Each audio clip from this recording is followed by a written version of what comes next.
Seagulls flying overhead, and owls down in the sand. Little crabs walking over our legs, and we were together just like lovers should have been. Like the changing tides, you have changed your mind, and now you are no longer mine. But last summer you were holding my hand. Last summer you were laying in my bed. Last summer we were more than just friends. But that was last summer. That was last summer. And I miss the salt in my hair, and I miss your emerald stare. And I wish you were still here in your red sundress, watching the sunset by the pier. In your red sundress, watching the sunset by the pier. Last summer you were holding my hand. Last summer you were laying in my bed. Last summer we were more than just friends. But that was last summer. That was last summer. That was last summer.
you wanna be a bad man? Yes, you do. Do you wanna taste sweet salvation underneath the summer moon? Do you need another hand now? Yes, you do. Go see Miss Josie down on Columbus Avenue. Down in the city, there's a place that never sleeps.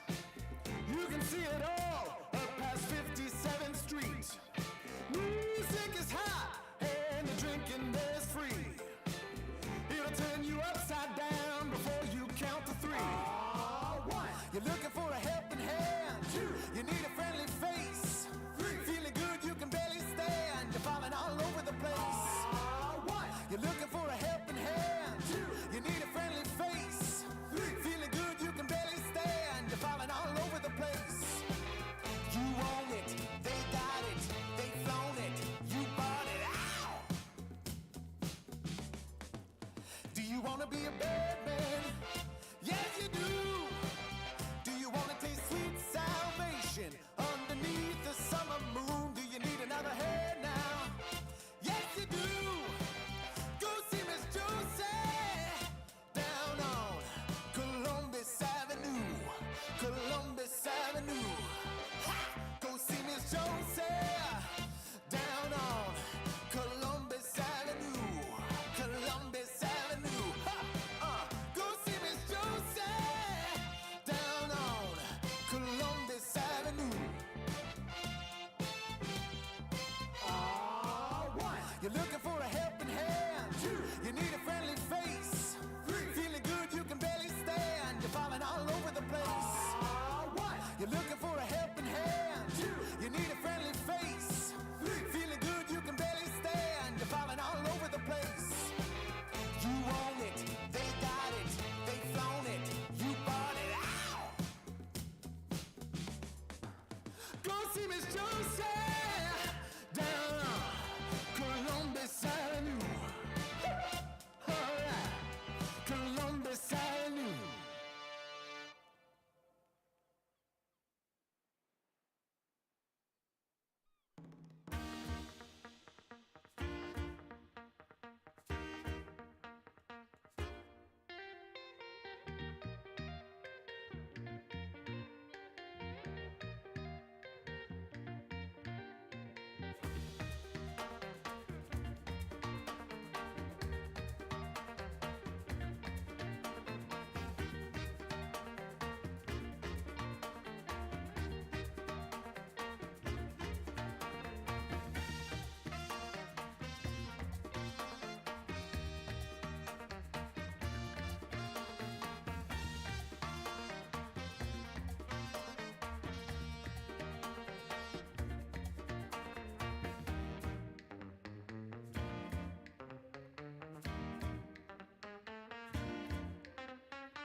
Oh, e-sport. You and I have come a long way. It was such humble beginnings. As we gathered in small groups, we were professionals right from the start. Passionate, organized, and ready to rumble. We dreamed big, and surely enough, our parents supported us at every step of the way. Didn't they? Fired up by all this love, it wasn't long until we caught the scent of competition. To be honest with you, it wasn't always that easy. Joe here, he had to take on 2 side jobs to afford playing professionally. It's gonna get better, Joe. Fist bump. Some of you dared to not even call this a sport. And look where we are today. An endless stream of esports events every year. Bet you didn't see that coming, Mom and Dad. And you know what? We have been with you every single step of the way.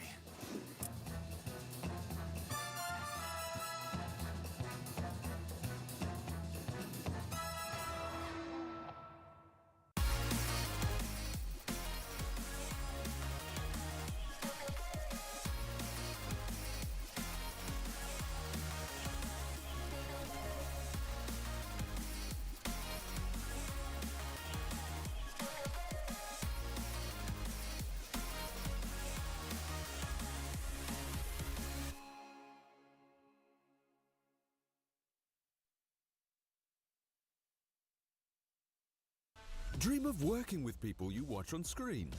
Exclusive esports opportunities handpicked just for you. Candidate profile to raise above competition. Let 10GG handle routines. Make a step towards your dream today.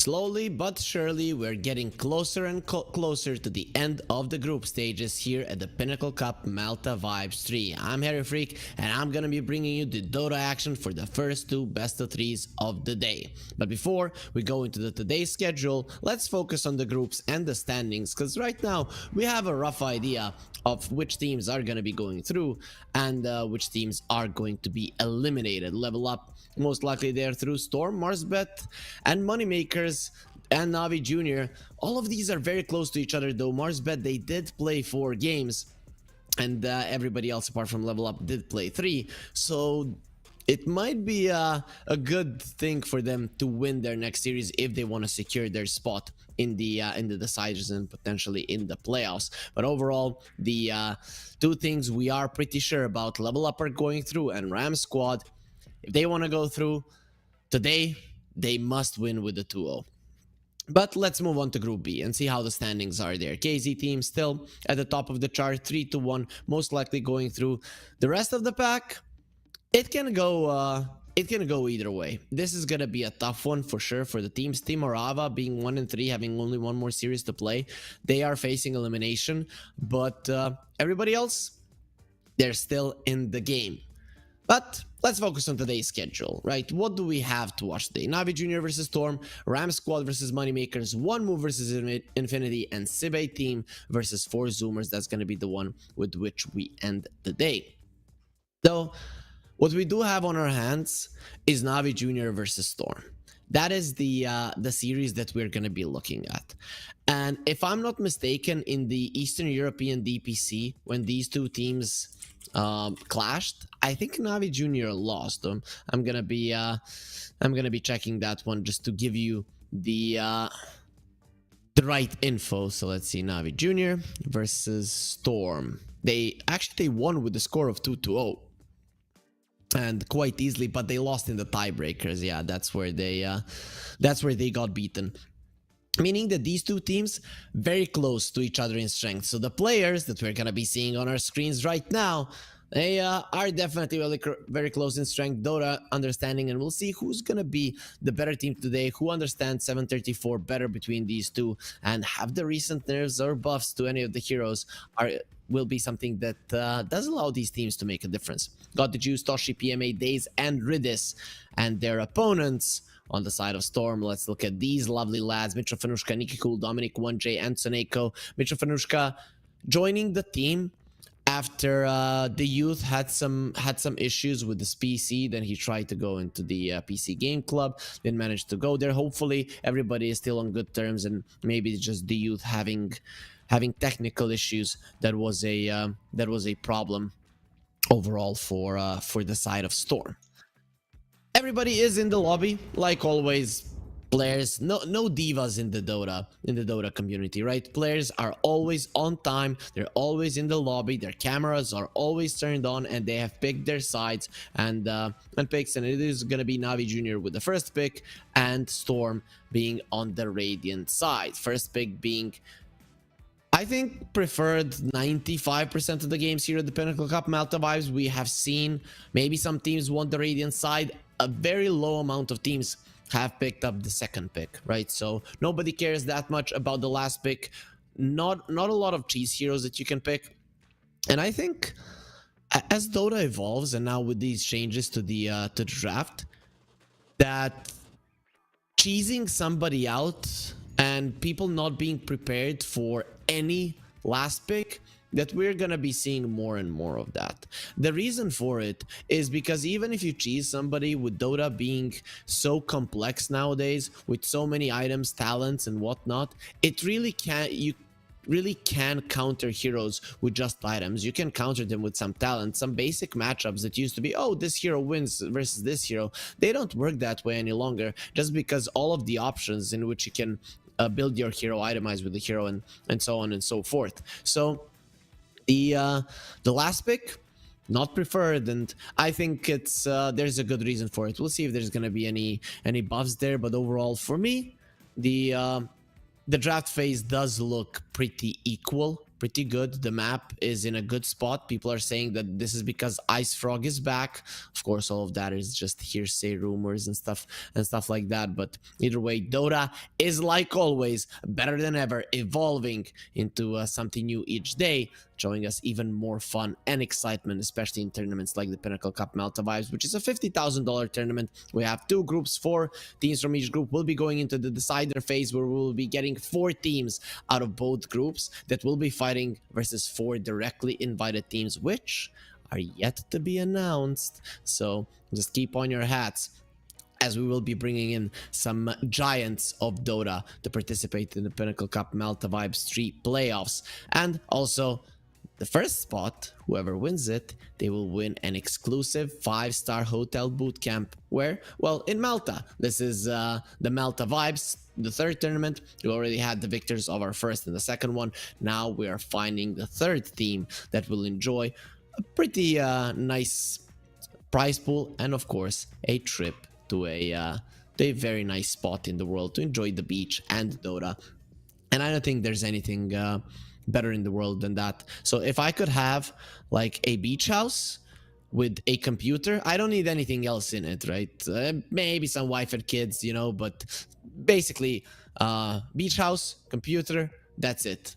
Sit down, play Dota, you go in and take a dip in the sea, in the ocean, whatever. That's it. That's pretty much a perfect life, I'm guessing, for every single one of you at home, or something similar, you know. So I'm hoping that it's the same for the players that are participating, because the lucky ones, or the best ones to be more precise, are going to be the ones that go and enjoy this vacation that we do have in store for them.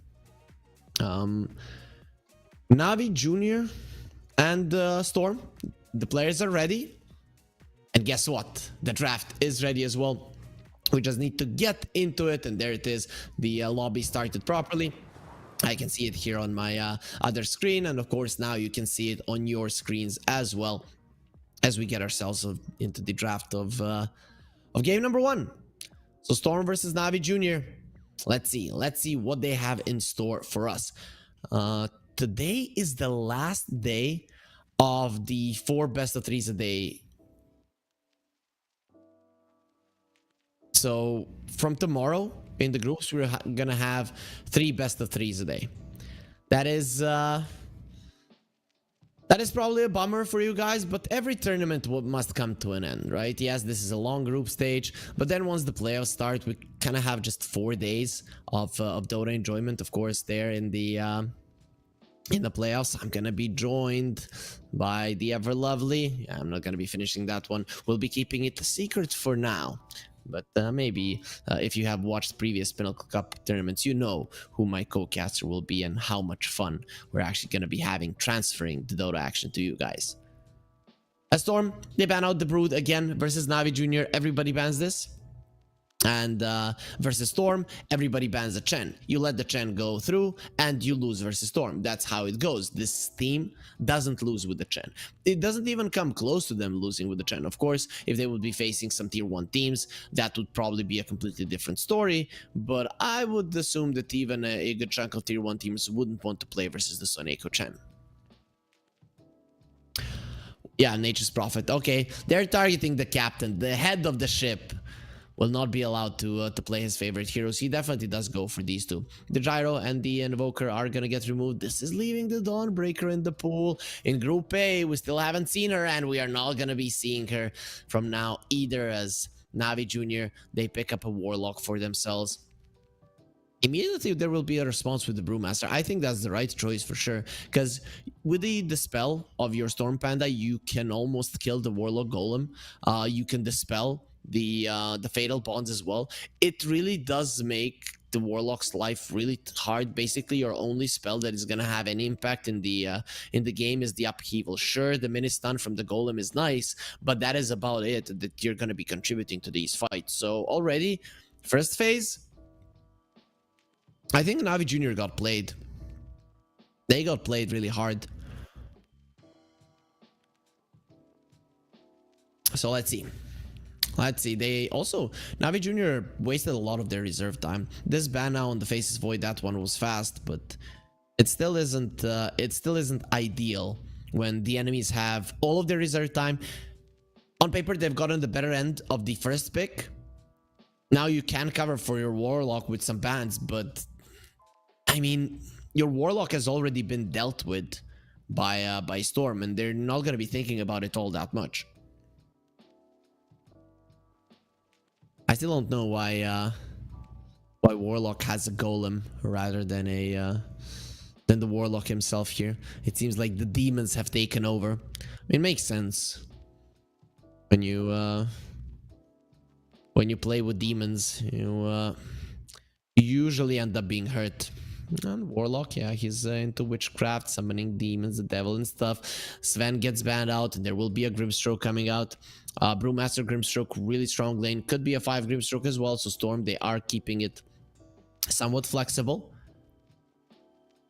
1J, I think he has mostly been playing the Grimstroke. Plus, with the Stroke of Fate, it's very easy to ignite the Cinder Brew. The Brewmaster is very speedy, so using the Inkswell to just run in on somebody is nice. And when playing versus a Warlock lane, you want to go, if you want to get some kills in the lane, you want to go for these heroes that have kill potential from 100 to 0. You don't want to go for harassers, right? And then eventually try to get the kill, because the Shadow Word will offset any kind of attempt to do so.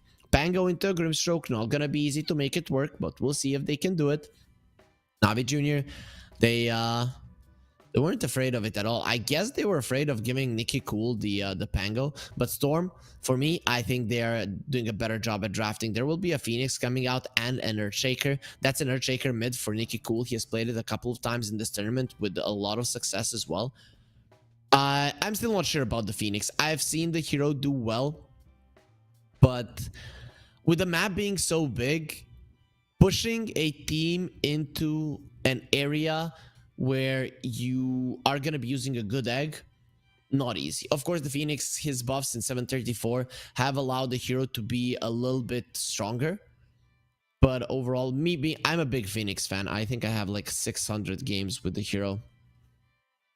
That is one of the heroes that I still think I can play on a high level. No, wait. Man, I forgot everything here. So battle stats. Time. 575. Yeah, that's how many games I have on it. But I don't know. The hero has just been feeling hard to play overall, even though it is pretty powerful at the moment. And I have to say, I really like the new UI when it comes to seeing the heroes. You need some time to adjust, but it's definitely better than what it used to be.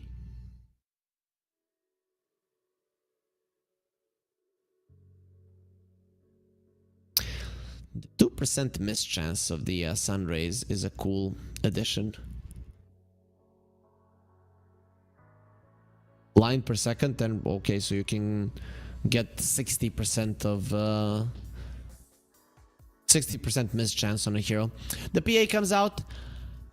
I'm okay with this because there's not a lot of armor on the side of Storm, but also the egg can pose a problem for you. You jump on the Phoenix, you don't blow him up, he gets the egg off. You are not a good egg hitter. Your attack speed pretty much blows unless you can use the Phantom Strike. So I don't know. I definitely think Storm got the better end of the drafting phase. And they do have the last pick. The bans here covering for the PA with the Slark and the Seeker ban. Terrorblade is in the pool. That could be something that Storm does go for. Other than the Pango, I think you're pretty safe in this game as a Terrorblade. I mean, the Pango, it is a hero you can play around, but he can be a nuisance for you. Warlock should be a nuisance, but with the Brewmaster being in play, not really. So Navi Jr., they do need their offlaner, and it will be a Dragonite that will be laning with the Rubik. Yeah, I feel like the Terrorblade is nice. So laning with the Phoenix, I guess. I mean, the Phoenix isn't really gonna contribute to kills. Once you're level 3, you do a lot of damage. But other than that, the first 2 levels, you're not gonna be contributing much in the damage department and the killing department as a Phoenix. So do we have Terrorblade? I would be okay with the Naga Siren here as well. I mean, laning stage wise, you're gonna have troubles with the Breathe Fire and the Fade Bolt killing your illusions. But once the game extends, nobody here really deals well with your illusions. You have high armor, you can break apart the fight if you see that it's a problem. Later on, you can buy an Naga Scepter to make sure that the Pango roll is even more useless, considering that there's a Grimstroke on your side. Those two, I would like a Naga or a Terrorblade here for Storm. Let's see if Soneko and the pack agrees with it. Plus, it's one of his best heroes. Oh, okay. That's the first one in Group A. They go for the Troll.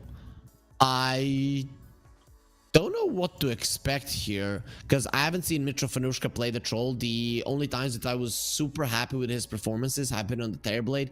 I think on other heroes he has mostly dropped the ball, though he hasn't played many other heroes at all because the Youth was here for first 2 series of the of Storm.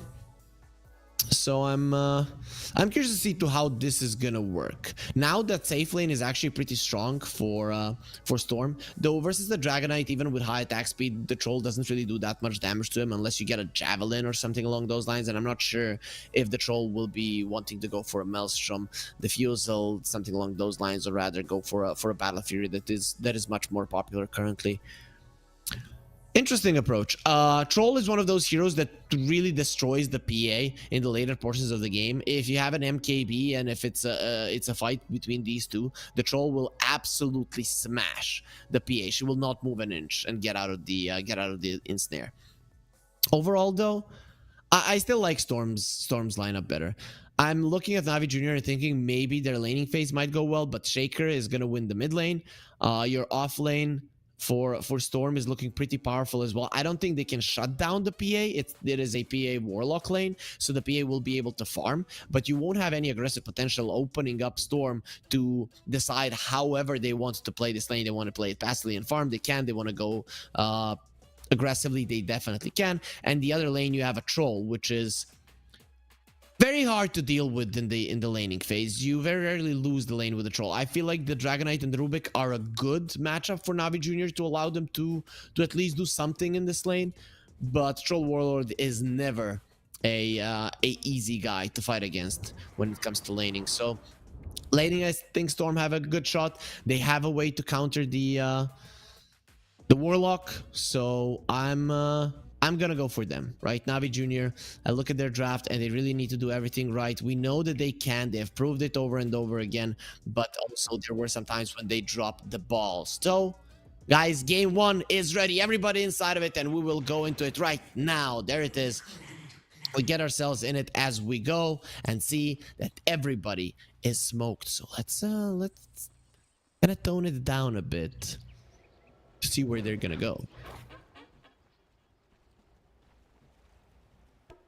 You guys feel the pressure. Now, of course, you're not feeling the pressure because look at how far away they are. If you're going for a smoke, at least go to the place where you expect your enemies to be. This is kind of the same as let me at him, let me at him. You're missing the basic point, you know, that kind of an approach. Nobody really wants to fight, but they want to look cool and act all tough. No, for now, there's not going to be any fighting. There's not going to be any engagement. Both of the teams are just going to be holding their high grounds. As Navi Jr. did play some nice vision, though Phoenix isn't really going to be rotating. Nikki Cool, going to be taking some damage, slowed down. The Fatal Bonds does connect with a Fade Bolt. Nikki Cool is dropping low. The rest of his team should move away, as the Fatal Bonds could be a problem for him. He would want to go into the base, but he's just going to be given a tango. He knows he doesn't have the time. It's 7 seconds until it happens. Though Navi Jr. with this little move of theirs, they did secure themselves a rune. The 3 runes. Good luck with the heart. So both teams here showing sportsmanship, and that's what we like to see. Yes, crushing your opponent in a game, that is fine. But being a gentleman and giving him your hand, wishing good luck to him and all the best is something that we want to see from every single player playing our favorite game, and that's exactly what we're getting. Mid lane, as I mentioned, this should be a Shaker favored lane. Very rarely do any melee heroes win versus the Shaker. You can see already 2 denies, and even this melee creep is getting denied as well. Very hard to do anything about it. Bottom lane, Troll and the Phoenix. The Dragonite starting off with the Breathe Fire, so you want to do as much as possible early on days. Going to block the camp. He's being smacked by Soneko quite a lot and doesn't have the lift there to put him on the cliff. So far so good for Storm on the bottom lane. Top lane, PA, as we mentioned, should be able to farm okayish in this lane. I doubt that they can threaten his life. He tried to go with Inkswell, he jumps out and he'll be fine. Days. He has 4 stick charges and the Fairy Fire, so maybe he's just baiting in here. PMA without the Dragon Tail can't really keep Soneko in place, so he'll be fine. And Mitrofanushka, it's level 2 PMA as well. So now if he wants to, he can go for the Dragon Tail, but he decides, of course, for the Dragon's Blood. Inkswell got the juice. Yeah, I spoke too soon. He's level 1, so he doesn't have the Blink Strike. And that's going to allow Dominic to get the first blood. Fatal Bonds don't change anything against Soneko. Being a nuisance, being annoying, getting those fire spirits into the enemies, whilst the PMA, well, he is a Dragonite, so no matter how many hits Mitrofanushka gets in, he's still gonna be able to live through it. But living through it and getting the CS are 2 different things. And speaking of the CS, got the juices, he is struggling. I think that's the right way to put it.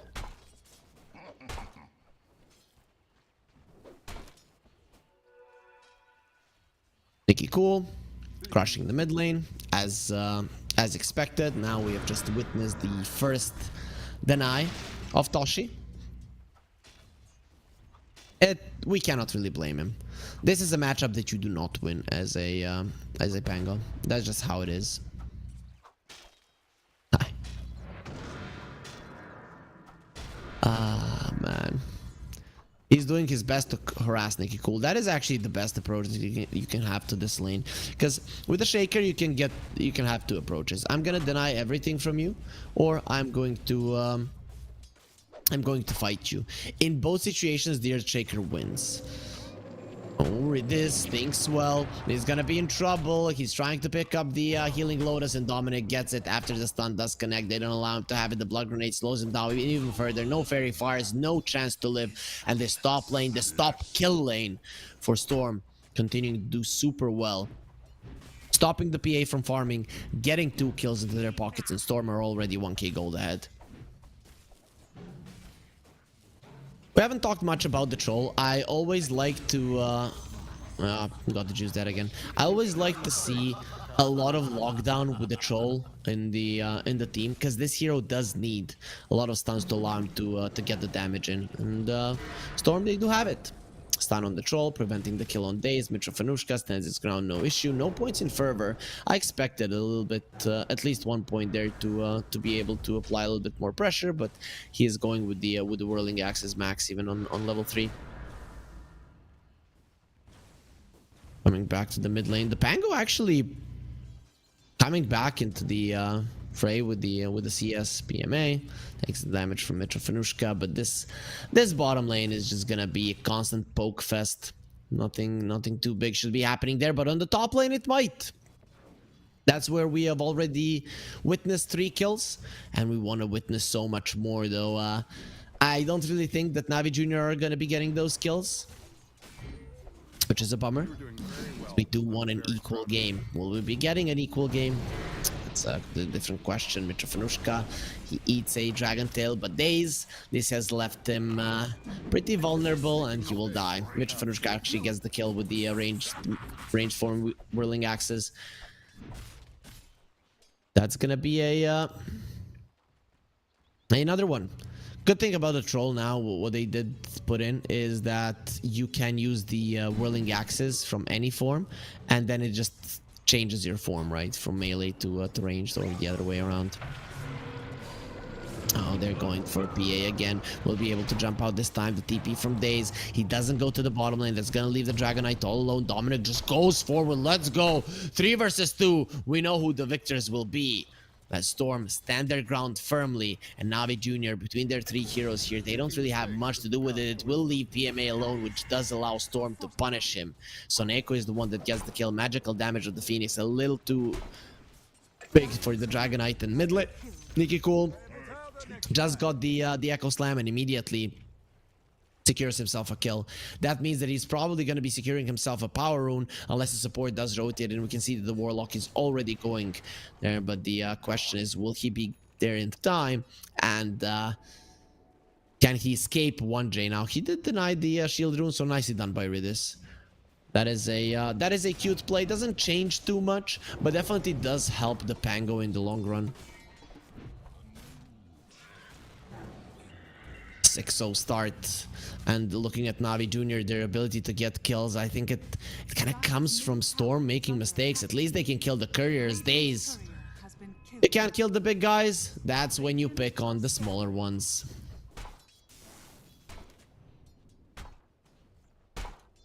You have to. Looking at the net worth, the Brewmaster is topping it. 3.4k. The biggest difference is between him and the PA, but when we look at the bottom lane, the cores don't really have all that much, but the Dragon Knight is really suffering. Even has less than this PA that really hasn't been having a good time. At least Toshi is having somewhat of a decent game despite dying. It's still okay. He does have the Rolling Thunder, so his ability to make plays, it does exist at the moment, and he's gonna be needing to make those because everything is relying on him. Nobody else here is gonna be contributing in the damage department. Troll going for a Battle Fury, no surprises there. Got the juice, TP's out. Split was ready, but Dominic didn't go for it immediately, so they won't be able to stop the TP and kill the PA again. But keeping her away from creeps from a huge creep wave like this is already a win in itself for Storm. Also taking down a tower super early on, opening up the map for the potential rotations of the Shaker, who will, if he continues like this, have a blink in no time. And Brewmaster, he wants the Midas, but of course first it is going to be the Spirit Vessel on the menu. This is kind of a staple build for the Brewmaster. We only see Owned Me from level up really put the emphasis into the Radiance every single game. A lot of the other Brewmasters don't do it. Spirit Vessel, Midas, those are the items that they want. Okay, cool. He's not staying away from the Pango when it comes to farm. Got the juice. He's being targeted. He's inside of a blur. They are gonna know that he's there now that they're seeing these creeps dying. Storm for now aren't too eager to dive. They do have the Primal Split, which is a good spell to die with. Got the juice. Once his blur breaks, that's where a problem will arise. There it is, no more blur. Look at this just staying behind him, trying to make something happen. But Storm, they were under vision all this time. They won't be under vision any longer. They understood that something was wrong. The movements of Navi Jr. weren't normal, so they take it down. PMA does have his level 6. Did he not skill the dragon form? He does have a skill point to use for the Elder Dragon form. I'm kind of surprised. But speaking about level 6s, well, the Phoenix already has it. So good luck killing that egg. If you look at Navi Jr., sure, they have 3 range heroes effective with the Dragonite, but none of these heroes on their side have anything resembling a good attack speed. Very slow game so far. Storm are now happy to go farming, and it is Navi Jr. that need to apply some pressure. Sure, Navi Jr. need to farm with their PA as well, but Mitro Fanushka is gonna have the Battle Fury earlier than it is gonna be for God the Juice. Toshi mid lane taking some damage from Soneko. There are other people that are gonna be taking a little bit more in terms of damage. Soneko is coming forward, has to be careful of a potential Rolling Thunder keeping in place, not allowing him to use the egg. Though the egg is instant, so I think the Rolling Thunder really cannot stop you there. Let's read this. It's gonna be burned. There will be a fissure as well. This is looking like a dead Warlock, but he will live, and there it is, the first kill for Navi Jr. Storm getting ahead of themselves. This now, he will be ignited. 1J might be the next one. He does get the silence off, and Inkswell will connect. It is perfect spell usage coming out from him. Daze comes over to get another kill, but he will get astral pulled deeper into enemy territory with a fissure blocking out his path to escape. He would like to leave, he would like to go out and save his life, but it will not be allowed. Nicky Cool with a beautiful fissure sets himself up for success and another kill. And Navi Jr., they lose 3. They did bring down 2 of the supports and opened up space for their carry a little bit, but it was all on the defensive with Storm again gaining a gold lead. A huge gold lead at that. This means now Shaker, his dagger is getting delivered. It's gonna be even easier. Oh yeah, those are really nasty axes. Man, I'd like to have those. You know, if you want to chop some wood, you want to have like diamond axes, sharp as a razor. Guess you just take it down. Storm? Nah. I feed you to my fiends. I feed you to my fiends. The win probability really showing the current state of this game. Hopefully these lags, these packet loss issues, ping issues are gonna be fixed as fast as possible, because we wanted the game to continue. We want it to continue now, so you can see even more dot action. Making mistakes is the path to wisdom. And we all love Lord Gaben. I don't know if a lot of people would feel lost in their life if they didn't hear these wise words. Still to this day, one of the best pictures ever is the guy kneeling down and giving his wallet to Gabe Newell.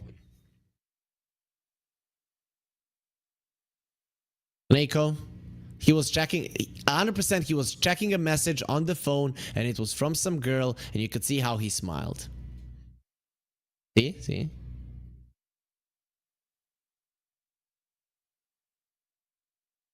Actually, it looked like he was brewing tea though for a second there. I'm gonna go with the initial story. It's more fun, more personal like.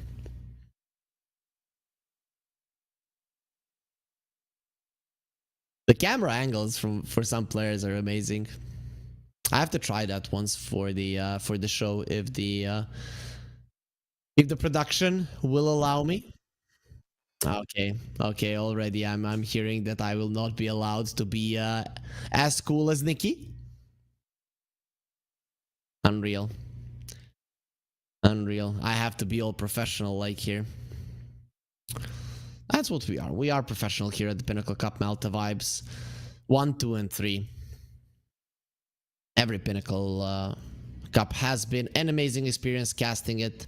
I'm hoping that it has been an amazing experience for you guys watching it as home, as this pause does give you all some time to think about investing. And if you want to do it, Pinnacle Cup, pinnacle.gg/welcome, promo code cup23, you get up to $100 bonus on your first deposit. You have to be 18 plus. So days doesn't count for you. I'm just kidding. I don't know if he's 18 plus. I'm gonna check it right now. And of course, we do remind you to bet responsibly. I have to check, of course, the players. They cannot participate. And yep, Days is 17 years of age. So internet is like, let's see Navi Junior's players, how old they are. For Toshi, it doesn't have a Wikipedia page. Ridis is also 17. PMA 17. Got the Juice 18. Yeah, kick him. Too old.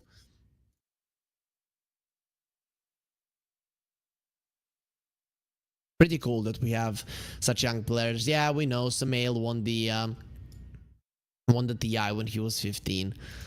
And it is an amazing story, but hopefully these new kids on the block can create their own stories, their own legends, and become kings in their own right. Oh, okay. Seems like Toshi is coming back, reconnected, and Navi Jr. will give a green light to get us back into the game, and immediately we are going to be there looking at this llama and how it's showing. Guys, don't get too close to llamas. Definitely do not annoy them, or you're going to get spat in the face. And yes, I do know people that it happens to. Ridis is level 5, but he is getting close to level 6. It's not the worst timing in the world. Whilst Nikki Cool, boom, goodbye creeps, Echo Slam. A lot of people want to see the Echo used on multiple heroes, but what when there's a billion creeps? He literally destroyed those 2 camps. And look at his net worth, got like 1,000 gold in a second. Yeah, you know, those alchemist players, like 1,000 GPM, 1,000 GPS, right? No, not GPS like tracking your positioning and stuff, but gold per second. That's how much the Earthshaker could get if there were enough camps for him to clear out. 1J being followed by the Kobold, who is digging some gold for him. Saneko checking if there's vision. You will find it. The ward will get denied. Ridis in place. He also has his level 6, so the golem ready to be dropped if he wants to give that chaotic offering. Amida's done for the Brewmaster, and 3 heroes from Storm going for a smoke. Nikki Cool ready to smash somebody's head in. Got the Juice. They know he's there. But can these 2 do enough? Inkswell was used. Nikki Cool will guess wrong. Nicely done by God the Juice, understanding that something was wrong, that he could be in trouble, and gets himself away. Arcane Rune is there on the Shaker, so if they jump on him, he doesn't move really from all the stuns and the silences.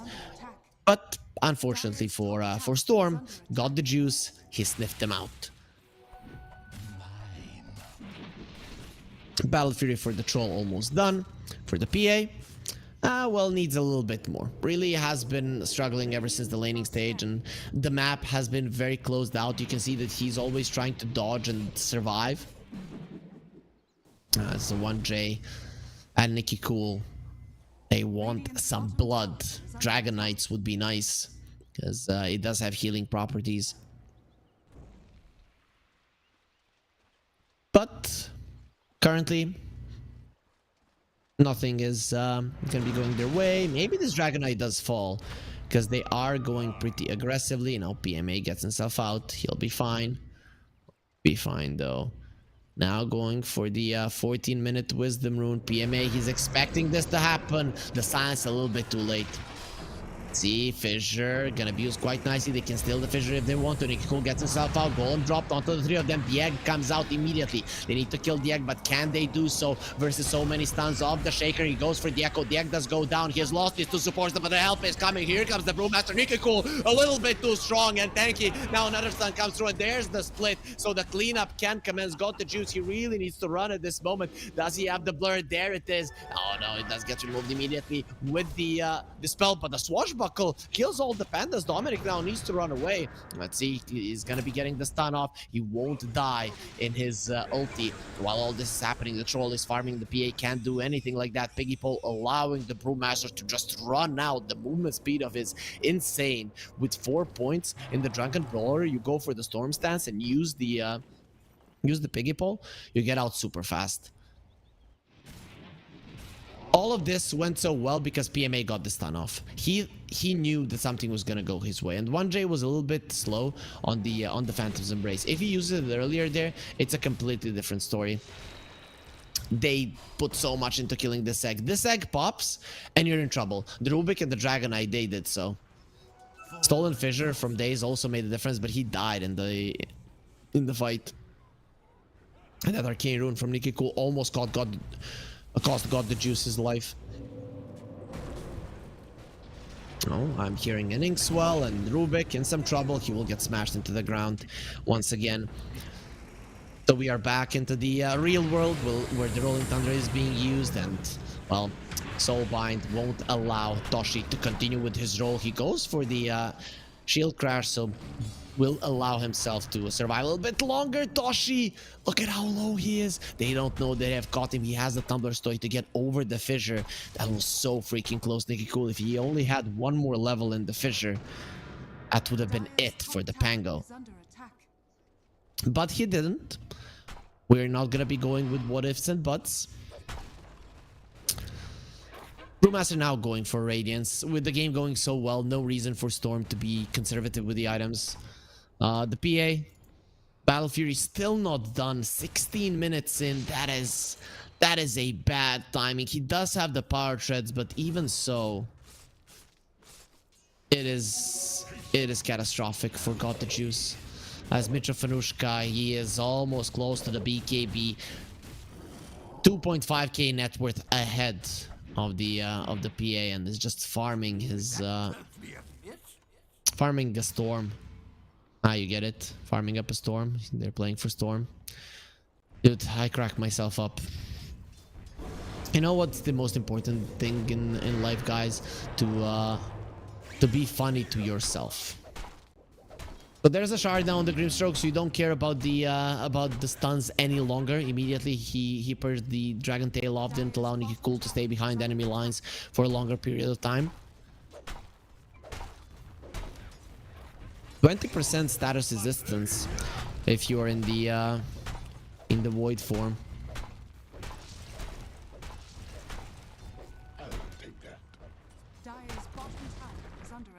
Dominic gets the tower down. Nobody even wanted to attempt to stop him. Will be okay as Earthshaker has an Aghanims already, so it's time to start dunking on the enemies and dunking hard. Warlock, Golem at the ready, Navi Jr., they need a big fight. They need good Fatal Bonds. Stop the Dispel from the Brewmaster coming through and then try to do something about it. It's so hard for them to play this game, but they are gonna attempt it either way. Ridis running away at the moment as a very fast and bloodthirsty Earthshaker is coming, and well, his bloodthirst will be satiated a little bit, or maybe not, because he just annihilated Ridis. I don't know if anything is left out of that poor Warlock after one punch. Dominic, I'm liking he's switching forms. Look at how speedy he is. 512 movement speed. 522 used to be haste. Now it's a little bit different. Daisy Scott. Yeah, TP out. Oh, actually, Nikki Cool. A little bit hesitant there, and the Glimmer Cape will allow him to escape. Toshi has been found. He's under vision. There is going to be enough stuns to keep him in place long enough to get the kill. These two just pack too big of a punch for the poor Pango to survive, even to get his swashbuckle out. He should have expected there to be some vision in the vicinity, but Navi Jr. actually did push out the enemies out of there, and that probably should have been the ward. Finally, the PA has the Battle Fury. 1,000 gold on top of it. 5 out from the Phoenix. Yeah, I knew the dangers of getting critted twice in a row maybe and dying, so Taneko doesn't want to risk it.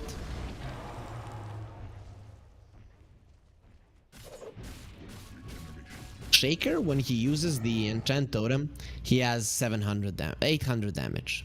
So good luck surviving 2 of those hits. There isn't a single hero in Navi Jr. that will do so. Nice fatal bonds will stop Nikki Cool from using the blink. He still has the Aghanim Scepter. Not good enough though.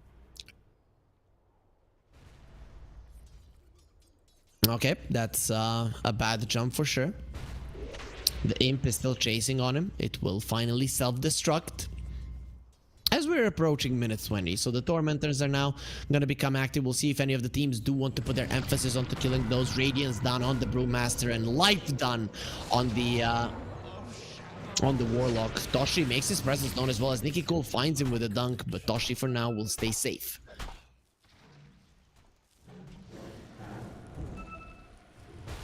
Phoenix still level 11. Has the Solar Crest, just wants to buff up the Troll who has the BKB. Going for an MKB next. And this is what I was talking about. Troll gets an MKB and the PA can't do anything. You just wait for the PA to jump somebody, you pop the BKB and you run onto him, use your ulti and it's over. God the Juice will die in less than 2 seconds.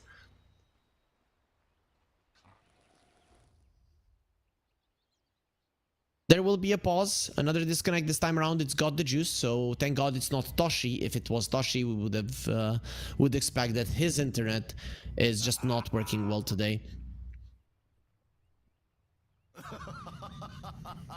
What a nice career.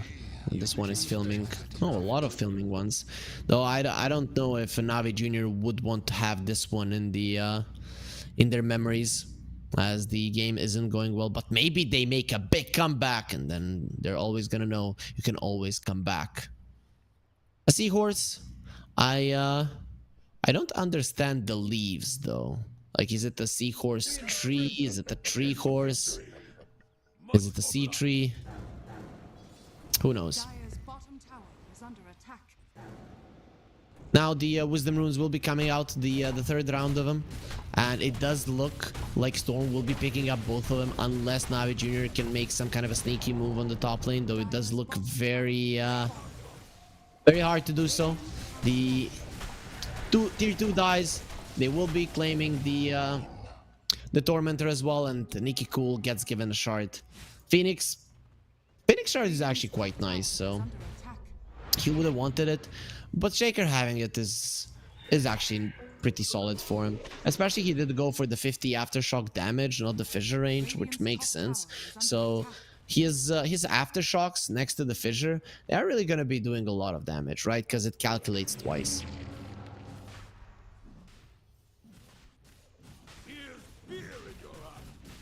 Straight into the pit. Right now, Storm are just going from objective to objective. It's on Navi Jr. to stop what Storm are doing at the moment, and they really can't do it. That's what it feels like.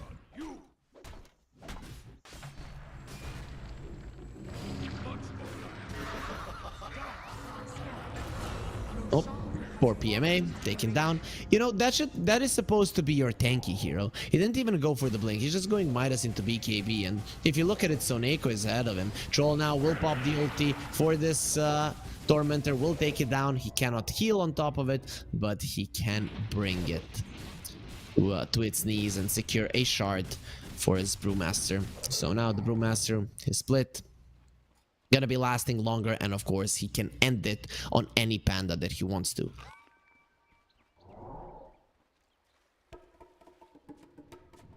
Mitrofanushka, almost done with the MKB. They've taken care of all of the objectives on the map. Now they just need the 2 tier 2s if they want them, and they most definitely do. They will have an Aegis for another 4 minutes, so more than enough time to do everything that they need to before setting themselves up for success if they want to go high ground. Right now, there is no reason for Storm to do anything rash. It is the experience of Soneko currently giving the discipline talks to his team. Guys, just stay disciplined. We cannot lose. Go from objective to objective, and the enemies will be helpless. And that is the situation at the moment. Only with Storm's mistake, and probably an unforced one, can Navi Jr. win this game. I'm looking at their heroes. I'm thinking, how do you force an error from Storm? You can't. You can't get out of the map. You cannot go for a pickoff. You can't go anywhere and kind of force some rotation or something along those lines. Your split push is non-existent other than the PA going out on the map with a blur, which is dangerous in itself for him to give his life away. So with all of that being said, it means that Storm have to make a mistake for Navi Jr. to have any chance of coming back into this one. It has to be a huge mistake or a series of mistakes happening over some time. I'm not sure that that's gonna happen so easily. Dominic is gonna put the Cinder Brew onto Ridis, and they don't have the stun at the moment, so Ridis will get himself away. Got the juice hiding there in the mines, but the Dragonite, he will not be so lucky. He gets the Dragon Tail off, but fairly soon that tail will get pulled out as Nikki Cool comes in with another dunk. Going into the base, they're thinking about a dive. There is a buyback on the Dragonite. Of course, you don't want to use it. Fissure being used, going into the backlines, onto the Warlock, and the Warlock is dead for good. There is no chaotic offering right now. Nikki Cool has to be careful. He might have to pop the BKB. The Inkswell will be used on him as he's standing his ground, thinking about going forward. The Swashbuckle almost kills him, and the Fade Bolt finishes him off. That might be the opening they were looking for. They also lost the Phoenix. Soneko died as well as Mitrofanushka. Well, he has an Aegis, so he's not afraid at all. The split will end, but that's not going to stop Mitrofanushka from going forward. Let's see, will they stay in the base, or are they afraid to stay here as 3 heroes? And the latter will be the answer that we're going to get. Again, no reason. You made a slight mistake, but you need like a gazillion of those. Scott the Juice has been found. He can go for a BKB TP out, but here comes the troll. He needs to get away from him if he wants for that to work, and it will. The ensnare now can go through BKB, and well, you could be rooted there until you're dead.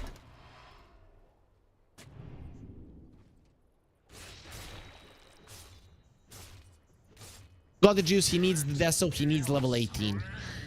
Getting the BKB charge down, it is not good, but you have to do it. If the PA would have died there, you are just giving away the potential chance to get this game back even farther away from yourself, right? Because you can look at the game at the moment and think maybe they can do it, but with mistakes like the PA dying, gaining nothing like this, it's a disaster, and that's exactly what's gonna happen. Dominic gets the kill there with the Cinder Brew and the Spirit Vessel, and the PA is dead for 50 seconds. When you don't have the BKB charge, you are just such an easy target for anybody, which means without your carry, Storm are coming to end it. Threatening with the chaotic offering. Nobody from Storm cares even one bit. What they care about is your base, and for it to die. Look at the troll going so ham onto these Raxes. They've taken them down without any ease. The Fatal Bonds was already used. Mitrofanushka took some damage, but he's gonna be fine. Stolen Cinder Brew from the Rubik, though that looks green. So I don't know what kind of a drink that is, but I wouldn't get anywhere near it. Imagine somebody brings you a green drink. I'm immediately thinking, okay, this guy wants to poison me.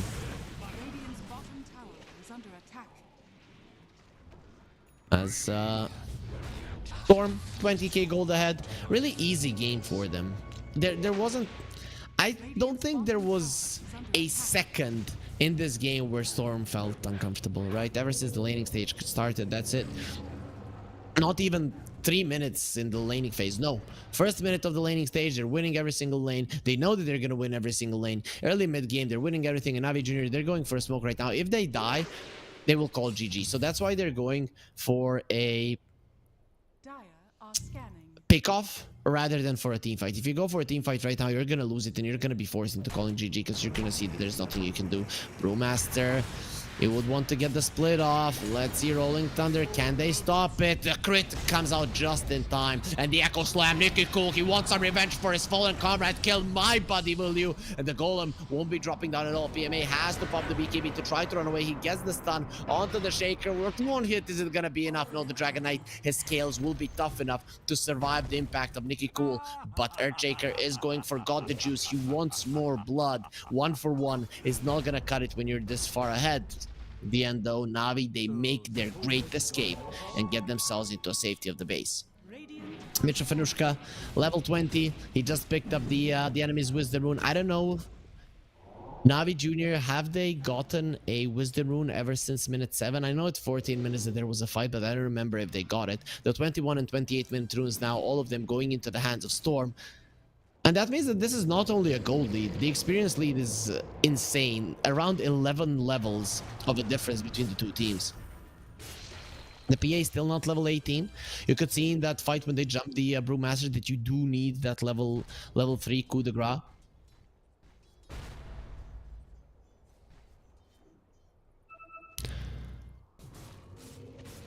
He's doing his best to get it. You need those crits to be over 1,000. Oh, poor Ridis. There will be a stolen fissure, so that's nice for the Rubik. Ridis gets burned down. Phoenix fires a little bit too hot for everybody in this game. Everybody on the side of Na'Vi. Storm are enjoying them as it does heal them.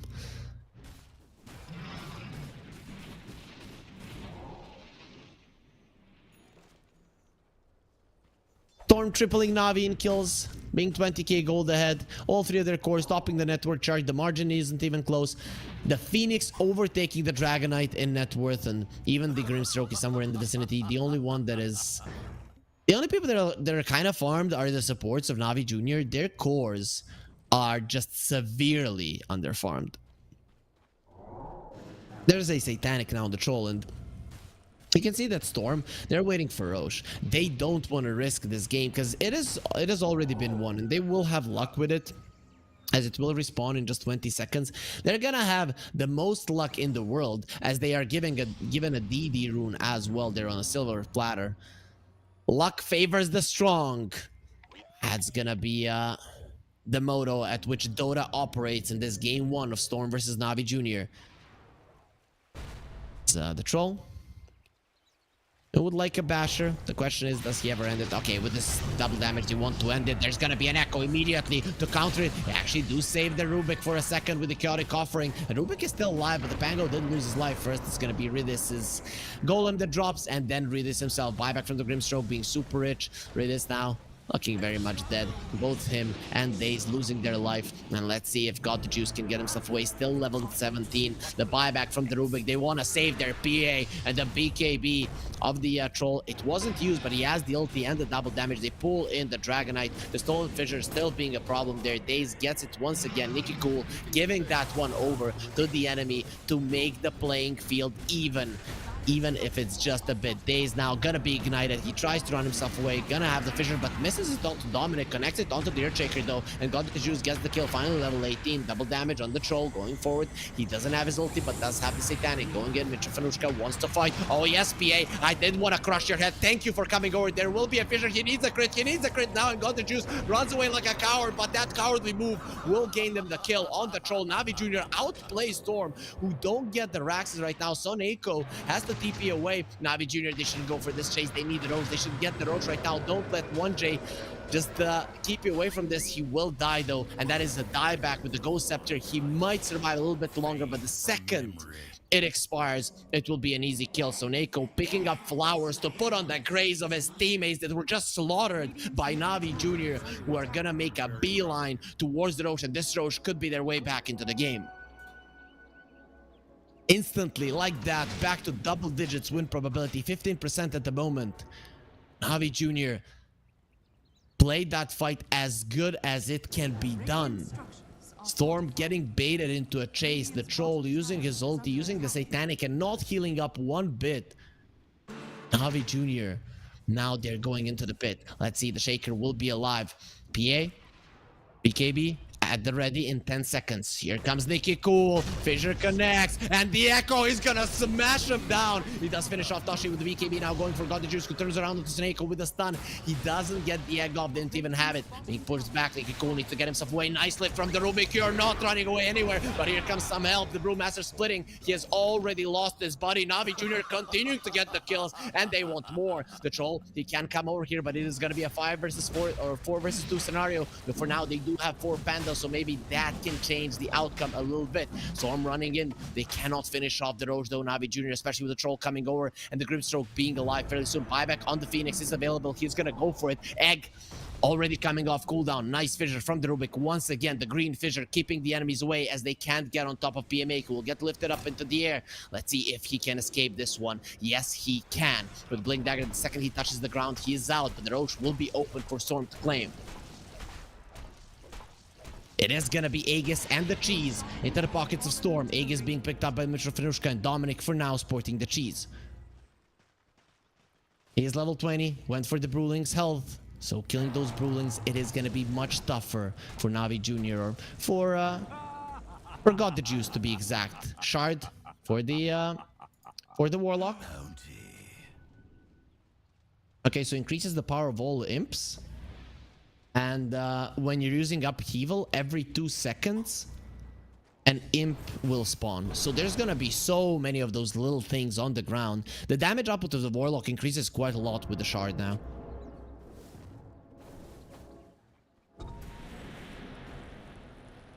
Okay, so Neko has a refresher. We haven't seen a big egg, a game-changing egg, for a very long time. Days, he has the fissure for a long duration still, so he's very happy with that. But it is a double egg, a double level 3 egg that you have to deal with. That's not gonna be easy. The Shaker went with the 50 echo damage rather than 50% enchant totem damage. I actually like it in this game because the echoes have always been 2-3 heroes. Navi Jr., if they want to kill a hero, they really have to commit with all 3 of their cores. You come in with the echo, bam, you smash the ground, and suddenly everybody dies. Plus, Oneko might actually bait things with the egg. There is no glyph on Navi Jr. They're gonna have it in a minute.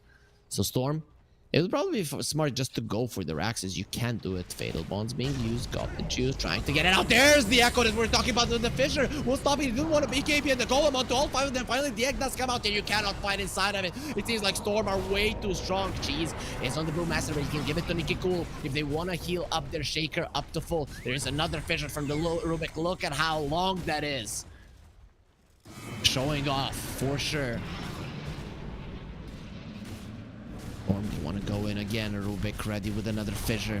Let's see how he's going to be using this. It really is the spell that is making a difference. Going for another lane of Rax. Will they be successful at doing so? Stun only onto Soneko. They want to bring him down, but he goes for the egg. This was a mistake. This was a huge mistake for which you will pay in blood, in your lives. They lift up the Warlock, now put him down, and they're going to be putting him even deeper into the ground.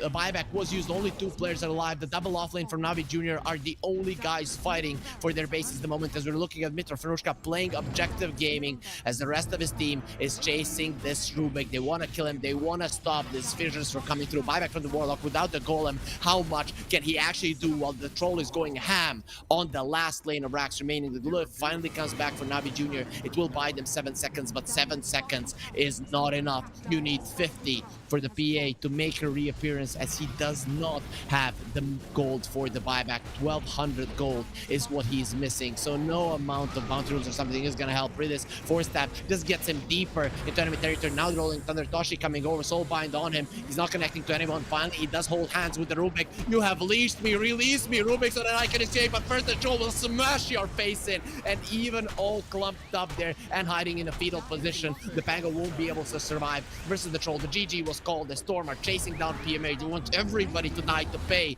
for making them play a 37-minute game that they were already in control from minute 1. They just completely declassed, annihilated, and showed Navi Jr. how Dota is played here in game number 1. But that doesn't mean that the series will go their way. As we remember, in the DPC, Navi Jr. won 2-0 versus Storm, but they only lost in the in the tiebreakers. Now, in the series here at the Malta Vibes Pinnacle Cup, in the group stage, in Group A, they did lose game number 1. Navi Junior, they haven't had a great performance in this tournament, but they might still have something more to show, and we're hoping that they're going to be doing it after the break.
such humble beginnings.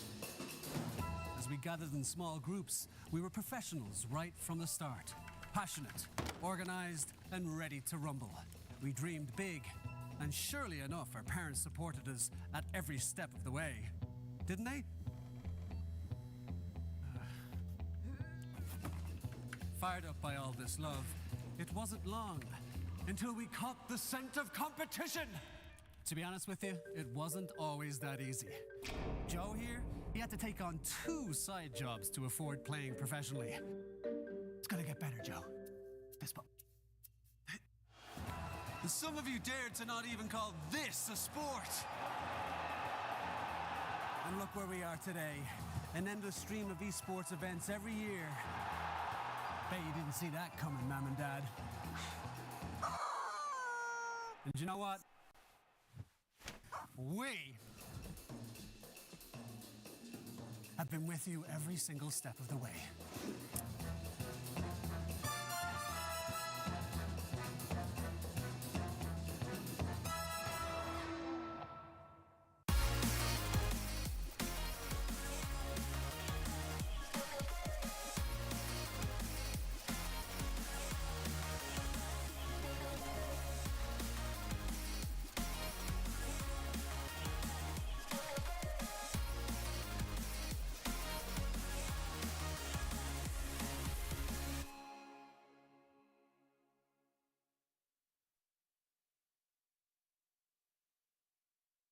Dream of working with people you watch on screen. Exclusive esports opportunities handpicked just for you. Candidate profile to raise above competition. Let 10GG handle routines. Make a step towards your dream today.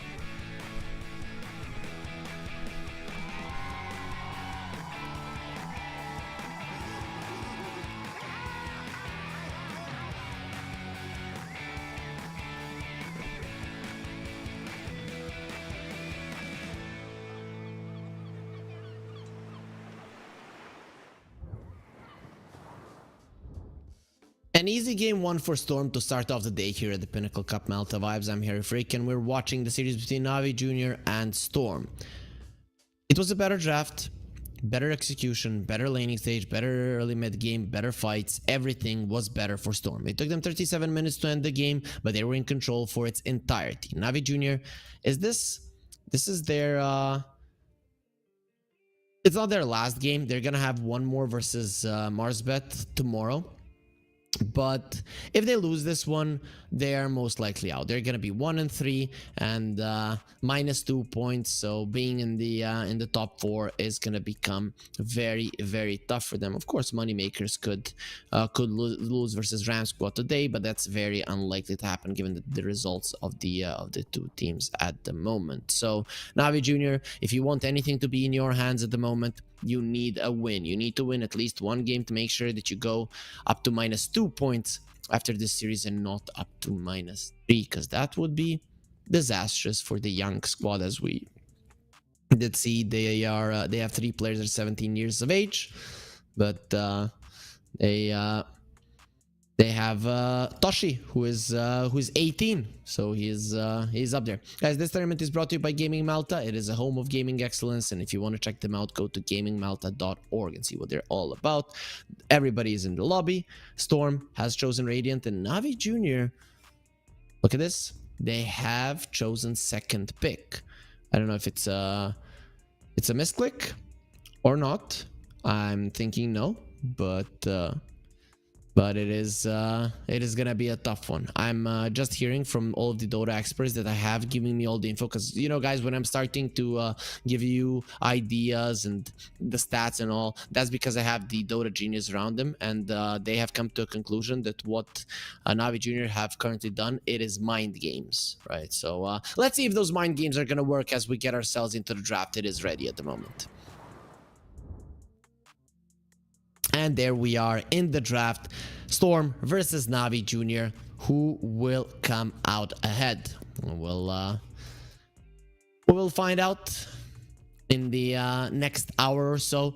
If the series ends in a 2-0, there will be around an hour break, which is a bummer. We just want to go game after game after game after game. Yeah, sure, you can think, yeah, but the caster maybe needs to rest. Nope, my voice is trained, and we can bring you the action, screaming, shouting, and love for our game without any pause, any breaks whatsoever. As Navi Jr., oh, guess what? They ban out the Chen, of course. They do have the 4 bans. I guess maybe they went for the second pick to get rid of 4 heroes at the start, not allow Storm to get some of their favorite heroes. You can see that they're literally targeting the team. Storm has a couple of heroes that they are very strong on, and Navi Jr. does not want to allow it to happen. So that might be the reason why they're emphasizing the second pick here in the second game of the series. Pretty cool approach if that's what their thought process is, and I'm gonna assume it was. As they now ban out the Shaker, they ban out the Brewmaster. So okay, now they're gonna be getting a Warlock into the face, or maybe even a Nature's Prophet. You could ban out the Warlock, pick a Nature's Prophet. I think that's probably the best one. But they ban out the Underlord and go for the Gyro that was left in the pool. So Warlock, Navi Jr. I think that could be a good one now. Okay. They don't go for the summoner, but for the summoned demon, or the devil himself. The Doom will be making an appearance versus the Gyro. We'll see how well it goes. I mean, Gyro is a hero that does rely on the Satanic in the later portions of the game quite a lot, and versus a Doom, that's not gonna help whatsoever because you cannot heal through the Doom. Everybody was looking at the Doom change like a nerf, but I'm not sure I do it that way. I look at it that way. I think there are situations where the new Doom actually makes a lot of sense. You might be able to TP back to your base, but it doesn't mean that you're going to be surviving the Doom damage. I'm a big fan of the new Doom change anyways. It doesn't delete the hero, but it does make it extremely hard to play. As Grimstroke and the Warlock banned out by Storm, and Navi Jr. they get rid of the Dawnbreaker and the tree. And this is the first time the Dawnbreaker makes it through the first phase and nobody picks it up. Navi Jr. they get a Dark Willow themselves, so 1J he won't be able to get that one. Primal Beast instantly picked up. That is a hero that the Dark Willow hates. Playing against Skywrath Mage is another one, as you do not care about her Shadow Realm whatsoever. The spells of these 2 heroes, they hurt even through it, and they hurt quite a lot. So good luck Navi Jr. with this Dark Willow. We'll see if Daze can make it work, or maybe Ridis will be playing it. We have seen position 4 and 5 Dark Willows in this tournament. Both of them have varying success, but the hero overall has shown that it is strong at the moment. So Navi Jr., what will they be showing now? This Primal Beast could be mid, it could be offlane, but mostly it has been Nikki Cool playing it. A lot of the teams have been banning the Primal Beast versus Storm, and for a good reason, as Nikki Cool has been looking amazing on the hero.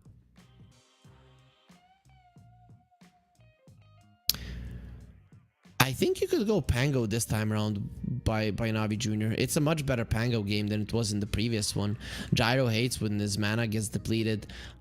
Also, you have ways to escape the Primal Beast. Of course, once he gets the BKB, it's gonna be able to slam you into the ground either way when you go for the Rolling Thunder. But the Primal Beast nowadays rarely want to go for a BKB, so even forcing him to go that route is a good deal. As Navi Jr., they will not be going for it. They actually get a Clockwork, which is gonna be making his first appearance in Group A. I don't know if it's a first appearance in the tournament. Let me give that a quick check. From what I've seen, no clockwork. No clockwork. No. Yeah, it feels like it's the first one. I know that I haven't casted any clockwork games, and well, it seems like colleagues haven't been casting any clockwork games either. So first appearance in this tournament. We'll see now why the hero is not being favored. Who knows? Storm get themselves a Beastmaster, so now they're going to be revealing that this is 100% going to be the Primal Beast in the mid lane. They don't have the last pick, so they've already revealed all of their cores, and there is a good chance that they're going to be last picking their position 5. The Nature's Prophet still hasn't been banned out, so I feel like that's something that Navi Jr. might want to get rid of, as he could go for it on Saneko. They go with the Oracle ban. Don't really like it, since there's a Doom on the other side, so all of your heals are kind of useless. On Storm, they ban out the Medusa. Anything else? I feel like Seeker would be a good ban, since you do have a Gyro, and the Beastmaster is a hero that doesn't like laning versus the Seeker. So now with the units being played, it's different now. They ban out the Terrorblade and go for the Nature's Prophet. I'm very much surprised that Navi Jr. banned out the Undying. Who's gonna play an Undying here? So, what do you need? Naga Siren wouldn't be bad. Bloodseeker wouldn't be bad. Anything else? I feel like they need either an ultra late game hero or something that is gonna be able to shove out the waves. It has to go that route, right? Either you're gonna be 10k gold behind, have a hero that's gonna hit a timing and actually have a chance to win it for you, or you're gonna get a hero that can shove out the lane so that you can make plays. Already Navi Jr. are a little bit lacking in the damage department, unless you get a hook shot into a Bedlam and some Sunstrike. A hero is not gonna die, so a Force Staff here for Storm saves them from almost anything. And make no mistake, Soneko is gonna be ultra farmed on this Nature's Prophet. He's gonna get the Solar Crest, and he might get a pretty early Force Staff as well in this game. We'll see if 1J will be going that route with the Skywrath Mage too. I think Naga is the best choice. Seeker could be a solid one, then you can hope to bring him into the fray. But they go for the Troll. So Troll is considered the Beastmaster counter and Nature's Prophet counter if they are laning versus each other. Overall, not so much. He does build the Battle Fury, so we'll be able to go through the Sprout for the entirety of the game, which can sometimes be a problem. Especially now when you can use the items after you have used the Battle Trance. So you can cut through the trees, you can use the BKB and so on and so forth. I actually like this last pick for Navi Jr. Do I think they're going to win? I think probably not, because Storm have the type of lineup that they're very good at playing, controlling the map, having some pickup potential, and Nikki Cool on a high kill potential hero. Yes, though, in this game, Nikki Cool is going to be needing a BKB to actually be any kind of a problem for the enemies. But overall, I do think that he's going to be reading the situation right and buying it and actually not feeling it as that much of a problem. I do think that this game, though, is closer than what we had in game 1, where Storm got the better end of the trade when it came to the draft. So I think right now we might be expecting a little bit of a closer game. Sometimes closer games means that it's going to end a little bit earlier if the team that is supposed to lose, you know, actually has ways of making plays. They die a couple of times, lose their access faster, because usually when you're losing quite a lot, you tend to turtle up and it's hard for the enemies to go high ground, and they don't want to risk anything. But if you yourself are making risks, then it can lead to the game ending pretty much faster. So I'm again in the Storm corner. I am a big fan of Navi Jr. and I'm hoping that they can get the victory, because that would put them in a position where they might be able to stay in this tournament. If not, if they lose this one with the 2-0, they're already going to be in 1 foot back in the plane, of course. They haven't flown out anywhere, but they're definitely not going to be stepping foot into the plane for Malta, as it is going to be a prize for the victors of our tournament. The game is ready, so in 3, 2, 1, the techies will come and destroy our screen. No, production. How dare you? Okay, they did that on purpose. They did that on purpose, guys. Like the techies, nah, no, you noob. This is we changed it this time around. But the thing that we didn't put on the screen is that Pinnacle has been with you 25 years, and you know we're celebrating those 25 years. That's why we had 3 Malta Vibes tournaments. As far as I know, there was a fourth one announced at the start of the year. Oh, techies again. Let's go. 3, 2, 1, blast off. Bam, easy. There you saw it, guys. 25 years. Okay. Production, they love me, so they can't bear to see me sad, and that's why they're always gonna repeat it if it does come to it. Yeah, and see the observers. The observer doesn't love me. That was for you guys. I love my observer though because he never misses kills. It has never happened. Ever since I've been working with this guy, he has been on point.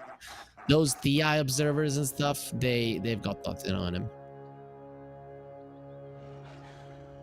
But let's not praise the guys behind the cameras any longer. Let's look at the players because these guys, this is why we are here. It will be 3 runes for Storm, so good start for them. It was 3 runes for Navi Jr. in the previous game, and then they lost quite easily. So, is that something that's gonna repeat? We don't know, but we'll see. The Clockwork will be a position 5, so it's gonna be Reedus Clockwork and a Daze Dark Willow. Daze was always good on catching heroes. Earth Spirit's tiny and stuff like that. We'll see how well he does on the Dark Willow. That's why I thought it's gonna be a 4 Clockwork, but I guess 2 melee heroes would be a pretty bad lane. Nico fighting Daze and losing. Actually, with the Sprout coming out, he might actually win this trade. Some players go for the Phylactery and the Nature's Prophet. Some players go straight into Solar Crest. I think Soneko is in the latter territory. No, who knows? Maybe that does change. Soneko, be careful. Brambles, he'll dodge them easily. Turns around with the Sprout. He made a mistake. PMA, though, doesn't want to dive. There were no Fairy Fires on Soneko, so maybe PMA could have gone for that one, but the Scorched Earth was expiring. Dominic gets the kill again. It's the same as in the previous game. They start off with the first blood onto the enemy support. They get themselves there, and Daze now dies on the bottom lane. That's a bit of a difference, as Storm in their safe lane in the previous game weren't really getting that many kills or any kills until later on down the line. Mid lane, this time around, it's going to be a much easier time for Toshi. We're seeing that he's ahead of the Primal Beast. This should be a relatively even matchup, though the Universal Hero Invoker is a big deal. Soneko gets himself away even with Infernal Blade. It's not going to be enough damage, and, well, Storm, they do not allow themselves to lose a hero. Soneko will take this one like man. He will actually die. And there it is. Navi Jr. Last time around, they needed 7, maybe even 8 minutes, and a lot of dies from Storm to get themselves the first kill on the board. Now, Daze, he does manage to do it. No issue whatsoever. Maybe Soneko even wanted to die. Who knows? He does have a teleport, so he will be able to return to the lane super fast. I guess you didn't want to die. With an Nature's Prophet, you can TP back to the base and then back to the lane. He was just hoping that he's going to get that TP off cooldown. Goes into PMA, does as much damage as possible. He won't be able to kill him, but the harassment will be enough to secure an easy, uninterrupted laning for Mitrofanushka.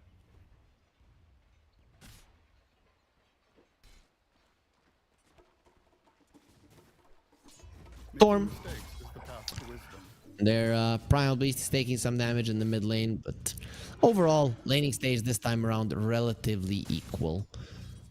Slight victories for Storm, but this time around, Navi Jr.'s carry is having a hell of a time, right? He might have lost his support at the start there, but unlike the PA, the Troll is going to be a better farmer. He is going to be a better harasser. He will be doing much better in general, and I don't really see the Skyreth Mage and the Beastmaster killing him unless he makes a big mistake on God the Juice.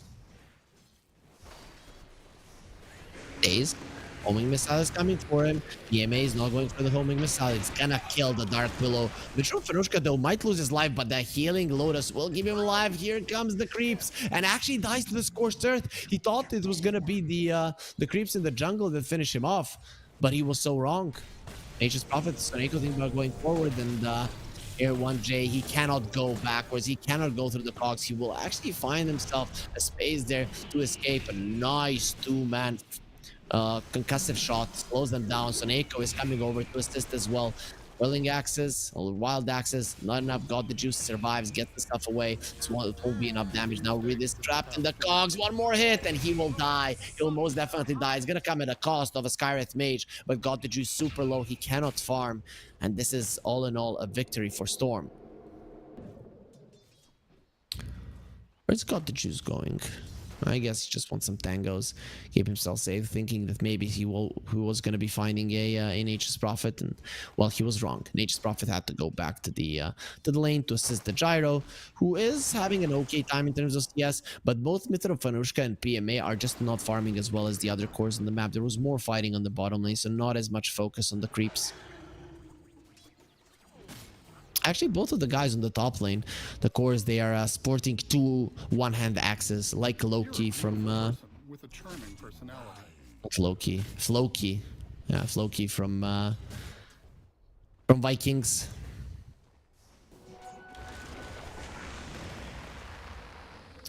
Soneko, caught by Daze. He'll be taking some damage here. Let's see if they can get on top of him. Nature's Prophet is a pretty fast hero. He's dying to the scorched earth. Infernal Blade doesn't connect. He has the movement speed necessary. Daze is going to be going down. Toshi comes over to finish him off, and it will be a dead Daze 1-for-1.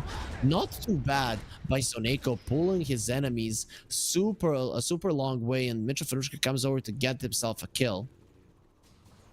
Of course, the Invoker participating in that kill. He does have an urn, so that's... In the end, I think it does benefit Navi Jr. just because of that turn charge. As Toshi is coming over and 1J, there is no chance in hell that he's surviving this. He's just going to turn around, use as many spells as he can, and Invoker spares the career. Little kids do love... They do love... kitty cats, so that's why he wanted to spare it to Nikki Cool. That's not the way that he wanted this one to end. Oh, Troll dropping low. God the Juice still alive. Wild Axes. They will not connect. God the Juice will read Dominic's intentions and does move himself away in time, as Invoker did rotate to the top lane, and now that is going to be the Beastmaster that dies rather than the Troll losing his life. Oh, actually, Troll... He will survive there. Picks up the healing Lotus if he wants to, can use it. That would have been a really bad move from the Troll. A lot of players now, when they aren't really needed to make a kill happen, they put themselves in a bad position and then just lose their lives for no reason. PMA can be targeted under his tower. A lot of rotations were already used by Navi, so this poor Doom will be taken down. Nikki Cool does take a significant amount of damage though, but that is going to be a successful rotation either way. Overall, nicely done, and the tower will take a significant amount of damage with the siege creep being there. So Navi Jr. have to go for the glyph to make sure that their tier 1 isn't already super low. But it is. And that is the thing, right? Because Gyro, Beastmaster, even the Primal Beast, very good at stealing your stacks. If you lose that tower, that is something that they could focus on in the mid game. Oh, look at that. Toshi does have a pull-up bar, if I saw correctly there, if that was his room. No, maybe it wasn't. Maybe it was somebody else's. Now we see that he doesn't have it. Daze. There's an earthquake where he is. Hopefully it does stop. He doesn't seem phased by it. Might happen often. But Toshi is still disconnected. So hopefully everything is going to be fine. God the Juice feels like he's always happy, right? Even when he has a serious face, kind of exerting positive energy, right? You see, he gave us a wink there. Okay. He likes someone. Playing with his hair.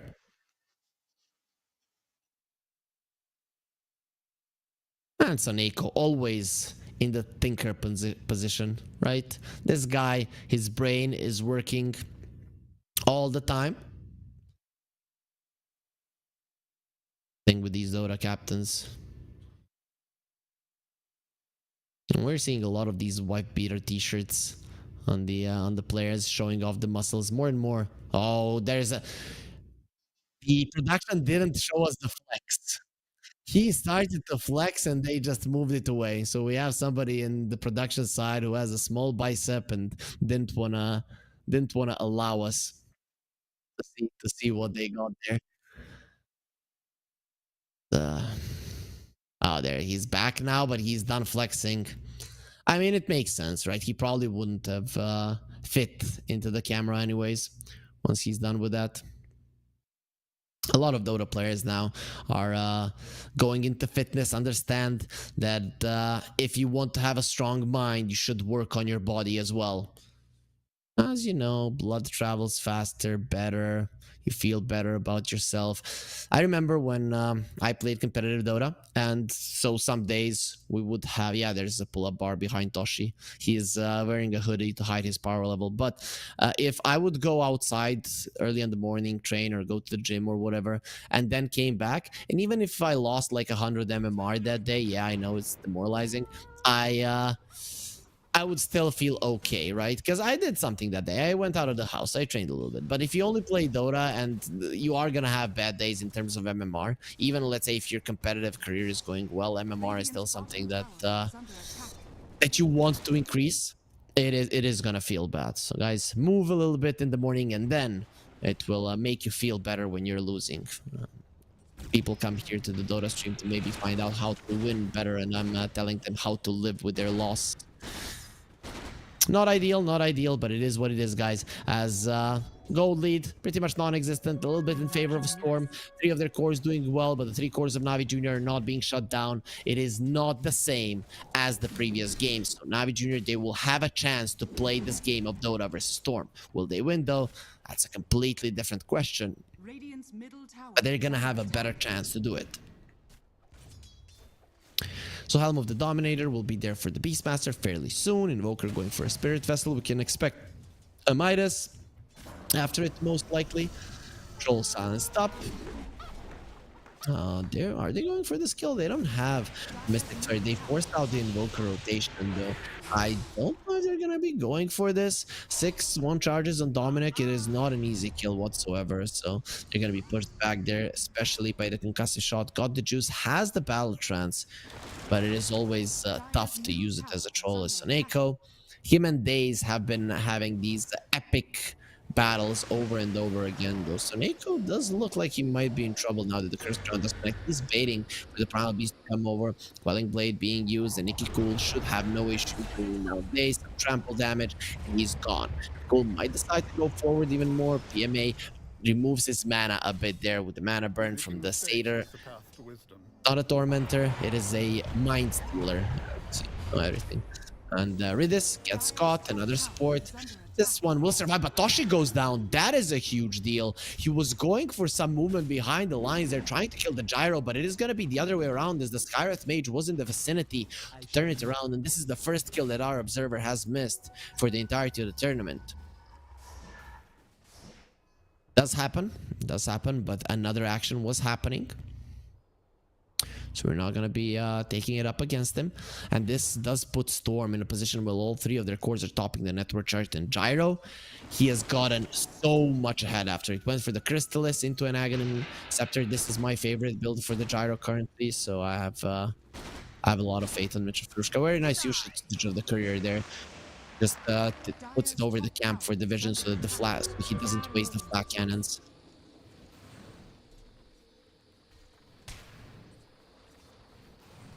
I really like that. Also, when people are playing the PA, especially during nighttime, they usually just move the courier around so they can get between the camps faster.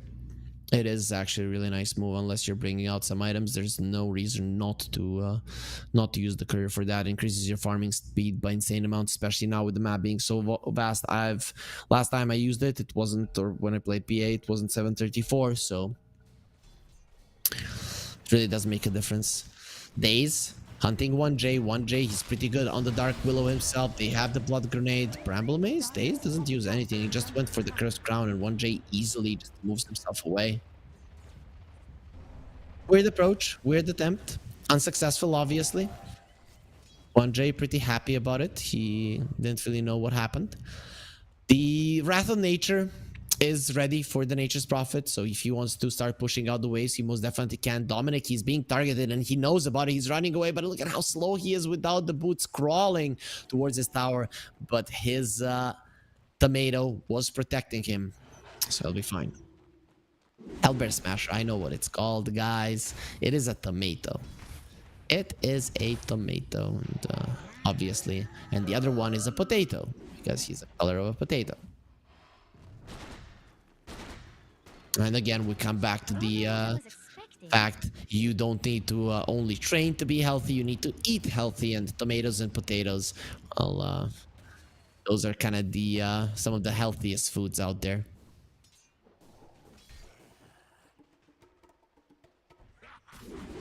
Okay, gold lead. Storm again ahead. The difference is not as big as it was in the previous match. Ulti from the Nature's Prophet gets Troll relatively low. And they're thinking about going for God the Juice. Soneko comes from the side. He's level 8. He's higher level than his offlaner. And we are used to Soneko being so greedy. He really likes to farm. That's why he plays the Chen and the Nature's Prophet. And he is going for a 4-staff immediately. Not even a Solar Crest first. Hook shot. Going for the Primal Beast. He needs to go through this cogs, but he won't be able to do so. Gyro might be able to get a return kill. Riddler's going forward, and from the side, there is going to be a Scarlet Mage coming over to make it a 2-for-1. Now Toshi next on the menu. He does have the Quelling Blade to go through the trees, and he'll get himself away from the 2 supports. He also had the Shield Rune, so really they weren't even close to killing him. But a 2-for-1, again a slight victory for Storm in terms of the network change. Of course, losing your Primal Beast, it is kind of nasty, and Nicky Cool is going for a BKB. I like this. In this game, it's pretty much a necessity, even though a lot of the times nowadays, we see Blade Mail into a heart or something along those lines. But in this game in particular, you cannot play. You can't get out of the cogs. The Brambles are way too annoying for you. Invoker is a story of its own, who has like a bazillion spells that are just going to make you incapable of moving. So if you want to make anything... if you want to get anything done in a fight, you definitely need the BKB. Even if it's only 6 seconds later on, it doesn't matter. The higher BKB charges isn't something that Nicky Cool cares much about in this game. So Dominic will have a Helm of the Overlord in no time. Soneko, same is true for him and his 4-staff. 1J, what is true for him currently is that he will not live for another second. Daze comes over and with the Shadow Realm hit finishes him off. Very nice setups there with the Tornado for the Bramble Maze. Very hard for anybody on Storm to win currently, to survive currently versus that. Once they do get the 4-staff, then it's going to be completely different. And the Scarlet Mage will get it as well just after his Veil of Discord. Soneko kills the rune. Will be keeping Daze away. I think he has given his life away for this. Let's see. You shouldn't use your Brambles here until he goes for a TP out. Very nice plays by Daze. Soneko is actually standing his ground. Very smart choice. Daze needs help, and the TPs are going to be coming in. He does have the mana for the Terrorize. Soneko escaping this not going to be easy. There will be another usage there, and he gets the kill. No way, Soneko, don't do this to them. He gets the kill, he gets the rune, he gets the TPs, he gets everything done. And Navi Jr., ultimately, they will kill him. But that is just beautiful gameplay coming out from Soneko overall.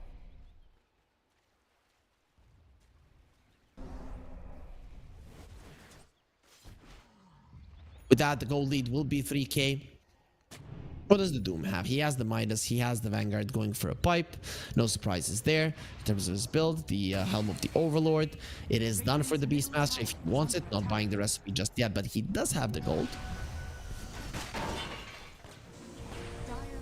That is a dead Scarlet Mage. The 2 supports will kill him, and Toshi came over thinking he can kill Secure, but the damage of his right click, I don't even think that the right click made it in time. Some nice kills for Navi, and they can get them on 1J. Quite happy with it.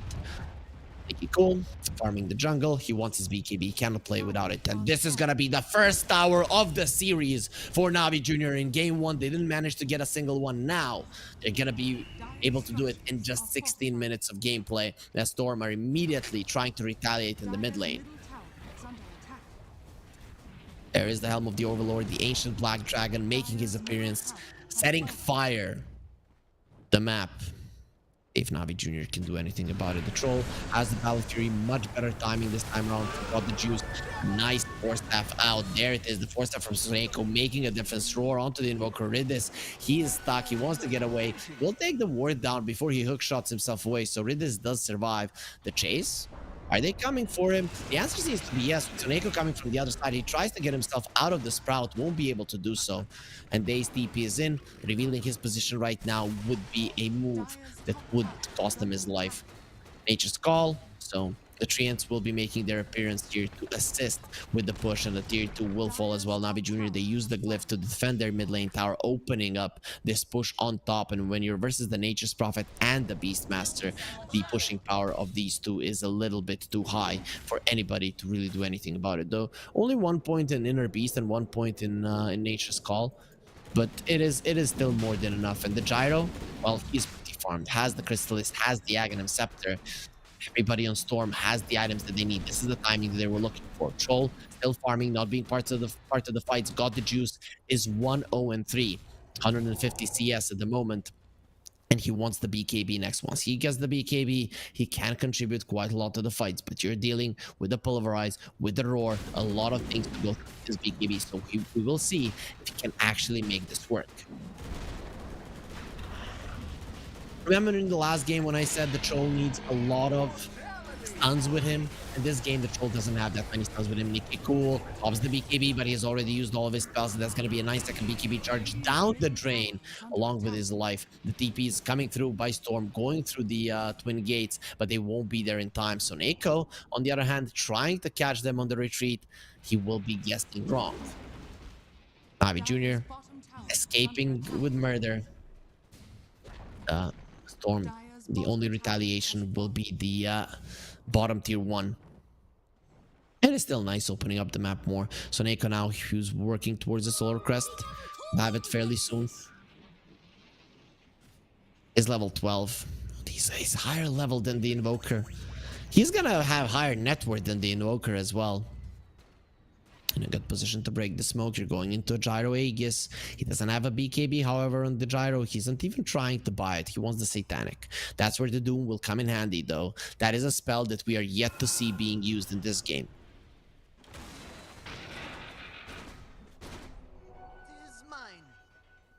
Navi Jr. taking their time. They're waiting for the Troll. Of course, they're going to be waiting for this Aegis to expire. Troll is going for a BKB, then he wants a Linken's. Good reason for it. Roar, Pulverize. Both of those spells, hella annoying. Of course, there are ways to break the Linken's, but it takes some time. Both the Arcane Bolt and the Homing Missile only trigger the Linken's once they do connect. So it's not gonna be easy, but I guess maybe with the Sprout, you can pop the Linken's. As Navi, it will smoke up. Where do they want to go? Daze, Cape himself, immediately dusted up, Homing Missile connects. That's too deep. Nicky Cool is going in. This is not too deep for me. The Mystic Flare finishes him off as Nicky Cool moves himself away from the other side, going onto the Beastmaster. They want him dead. They're gonna get the Doom off, so no Roar for you. As the other side got the juice, finishes off 1J, and he's turning around for the Beastmaster. Nice! Terrorize coming back from the dead. Do as much damage as possible. The Tornado onto Suneko will definitely do enough damage to finish him off in the end. Nicky Cool very low, trying to bottle himself up, hiding in the trees. He needs to TP out if he wants to survive, and he might be able to do so. Taunting around, Dota itself knows that the Primal Beast has escaped. Navi Jr., they only lose one hero. Very nice smoke from them. Beautiful bait from Daze. Unfortunately, he died, but with the quick buyback, he was able to help his team, and that was an amazing terrorize. to put Storm in a very uncomfortable position. The Gyro did do a solid amount of damage in the fight, but not nearly enough to threaten any of the heroes of Navi Jr. And Troll didn't have to use his 9-second BKB charge. And those high BKB charges might not mean much for the Primal Beast, but they mean so much for the Troll in this game. Primal Beast going for the Invoker. The Glimmer Cape will be protecting, but the Mystic Flare does way too much damage. Daze goes into it as well. Pipe now comes through, so they might be able to survive a little bit longer. Nicky Cool doesn't have the BKB. He won't have his life. Fairly soon goes for the Uproar, so the Troll isn't doing that much damage with the right clicks, but they will kill him in the end. So Nako kills PMA's Curry in the back line with the force staff, gets the stuff away. Got the juice, deciding to go forward. He gets silenced up. Caught in the trees. He has the Quelling Blade, or rather the Battle Fury, to go through it. They're still going in with so many Arcane Bolts and the concussive shot, but God the Juice protected by the Glimmer Cape and that shield. He won't be taking all that much damage. Even with that, it's not stopping Storm with the pushes. They're going for another tier 2 and they will be able to claim it. Etrafanushka, he packs a punch. Be able to take it down. Seems like he has bought a BKB though. Yep, too afraid of not having it, and I think that's the smarter choice.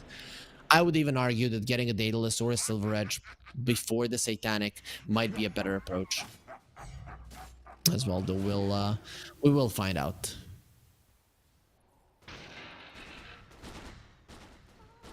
(16-16), a much closer game. The Troll is at the top. Doom very close there as Doom needs his BKB. He has the Midas and the pipe. Disassemble the Vanguard into the pipe. And Troll, his next item. I was thinking about a Sanjin Yasha, and yeah, Yasha already being delivered. So doesn't want the Lincolns, but he will be getting the status resistance, which is nice. I think that's a smart approach. The Beastmaster needs a BKB as fast as possible. We saw what can happen if he doesn't have it. Tormentor being taken down, and the lucky one will be 1J. I think they would have preferred it on the Furion. Having extra armor on the Scarlet Mage though is nice, especially if the Troll does come for you. This is one thing that you can always do versus the Troll. I've seen games where Primal Beast goes for the Troll needs to escape. He needs to escape now. He's gonna have to BKB out. He is pretty speedy, so I don't think that they are going to be able to close the gap. Doesn't need to go for a TP out, and he can go for a TP out as there's going to be a Aurora or a Pulverize to stop him. But either way, that is a BKB charge down the drain, a 9-second one at that. Force Staff on the Clockwork. The Force Staff on the Skywrath Mage is there as well, so both of the supports of Storm now have their Force Staff. Solar Crest, of course, for the Nature's Prophet is done too. Beastmaster working towards the BKB. Same is true for the Doom. They're gonna have it at roughly the same times as Invoker. He wants the Force Staff himself, only has the Spirit Vessel and the Midas at the moment. The poor 1J. He just dies to the Tormentor. He ran as much as he could, but ultimately he dies. Nicky Cool is the one that gets the shard. So Suneko, again, getting the narrow end of the stick there. Radiant's middle tower is under attack. It's got the juice. Going forward first. He's focusing on the tower. There is no glyph on Storm, so we cannot prevent this. There is also the Alacrity on the Troll, making him even more of a problem. The Ogre Bruiser is the creep that the Beastmaster dominated or overlorded. It's still dominate. Helm of the Overlord, but you just dominate. Nobody has gotten a kill for quite some time. We're seeing a little bit of a passive approach from both teams. Though Navi Jr., they don't have any outer towers. Storm, they have all of their tier 2 standing. Tier 1s, on the other hand, have been taken down for now. Though speaking about tier 2s, Navi Jr., they want to take this one down. There is no glyph on Storms. They are going to be losing this tier 2 fairly soon. Got the juice, backs a punch, 420 damage per hit with the Alacrity and the double damage. Not something that you want to run into. Crimson Guard on PMA, so he didn't rush the BKB just yet. He's gonna need some time before he gets it, because Crimson Guard is by no means a cheap item. Troll is at the top of the chart. This is the thing. You don't have that much lockdown on the Troll here. So we'll see just how much he can do in fights. He is strong. And strong Troll Warlord, if you get ultra strong, you can stand your ground, be in front of your team, and just look at them as to some kind of a backup for you. That is also a way to play the Troll if you are super far ahead. Gyro is going for a Daedalus, so not gonna be buying the Satanic. I really like this. I think it's the right approach. Dire's top tower There's the is under Daedalus on attack. the Gyro. He really does pack a punch now. Roche, the second one will be spawning. Nobody knows about it just yet, but Storm at the moment are in a better position to check it. They have good vision there, but it is still Dire side. So when it comes to TPs in, Na'Vi do have the advantage of the outpost. Nice worth takedown by Soneko.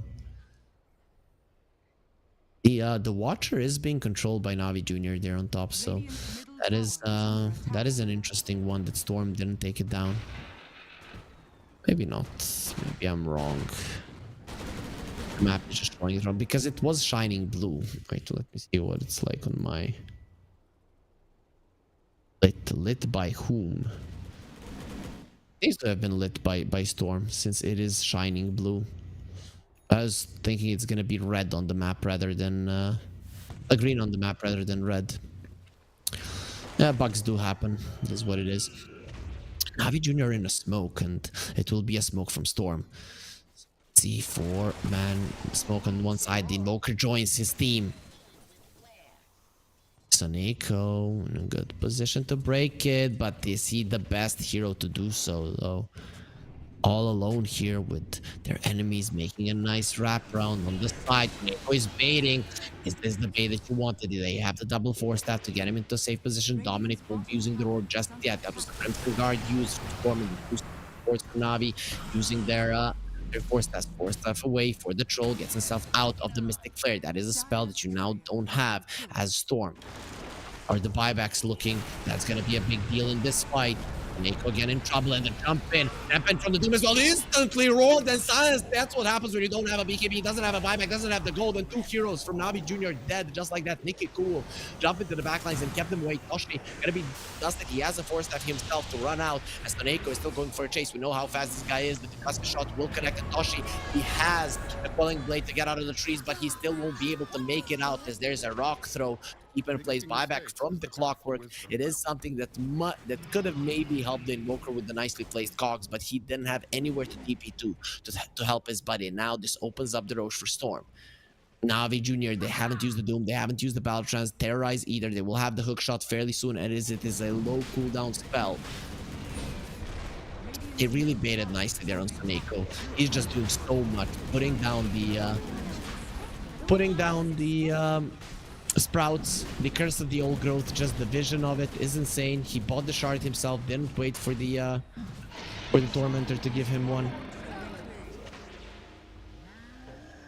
There's gonna be an Aegis for the Gyro now.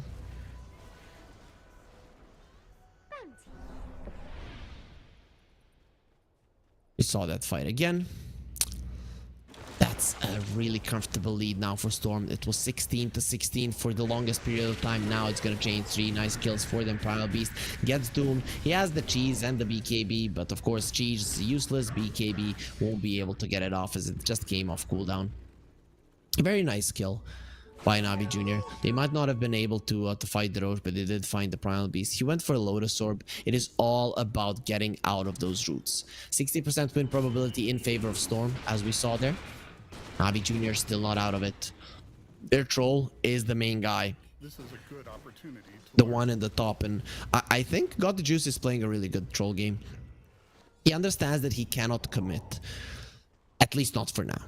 And he's going for a Satanic, has the Basher, very, very farmed, level 20 on the Troll. As the 10 Berserker's Rage Armorers, he's destroying the star. They don't have the glyph, the tier 3 is gone. Storm, they're the ones with the Aegis, but they're the ones whose high ground is crumbling. Beautiful, beautiful.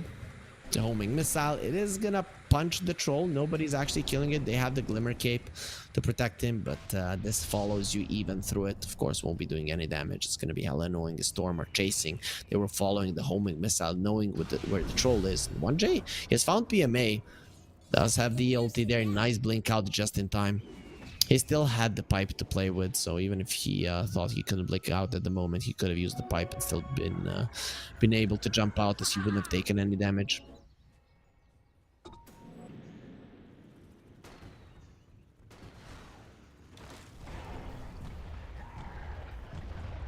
Primal Beast has found the clockwork. It's really bad if he dies. He doesn't have a buyback. The rock throw, they're keeping them away. The slows coming through and the pipe protecting him for the time being. He goes in with the hook shot. They want to be bringing down one Jane. They will be able to do so. Mystic Flare comes out, not really doing all that much. The Curse of Overgrowth, they see the clockwork clearly, and there's the dust as well. So Neko now trying to run away. He has the Force Staff onto the low ground. Nikki Cool in the air, still has the BKB to play with. They're still thinking about engaging. They have the Aegis, they have the cheese, but they are in a 4 versus 5 scenario. Ogre Seal Totem getting days away. Nice cogs pushing back Nikki Cool, but they have the roar on the clockwork, and that will be a dieback. Dead for 70. Now they're looking towards Days. Where's the vision?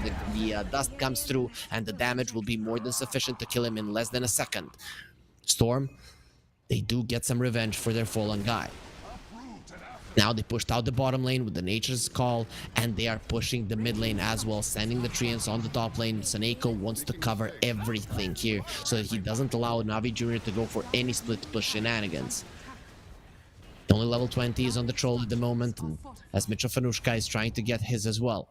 3 flat cannon attacks is a big deal. It really does change the game. They're looking towards the top lane where the tower is already super low, and Nikki Cool and Mitrofanushka will make sure to make short work of it. There's the level 20, and the 3 flat cannon attacks are going to be available. Rock throw from the Primal Beast, putting it on the troll. The Sprout keeping away, and the amount of damage these guys do is insane. That inner beast aura really does make a difference, a huge difference. Oh, going in onto the troll. He still hasn't died a single time in this game and got the juice. He's keeping himself away. 4-0-7. The Nature's Call coming over, but the Treants, little Treants, won't be able to compete with the troll, who makes short work of him. The 2 supports of Navi Jr. up. Might be time for Storm to slow down on their push. They still have the Aegis and the cheese, but this might be a little bit too hard of a high ground to break at the moment. They understand it. They're gonna take it slow. Invoker is level 15. He has had a Midas for a very long time. Same is true for the Doom. So those Midases still haven't paid off for Navi Jr. in the best way. This Invoker is behind the Nature's Prophet in farm. A lot of the heroes on Storm are very, very farmed. The Primal Beast now with that blink is really making a difference. He has the Lotus Orb and the BKB to protect himself. The BKB is on 6 seconds, but it won't really matter all that much. Troll BKB, is it still on 8? Yep, really hasn't been using it all that much. And well, same is true for the Gyro. Both of the cores will have their Satanics fairly soon. Gyro already done, and the Troll almost done. He needs another 1,000 gold to make it work. A little bit less than that, 600 right now. Gyro wants a butterfly. I like that. You already have the Daedalus. Your damage output is high.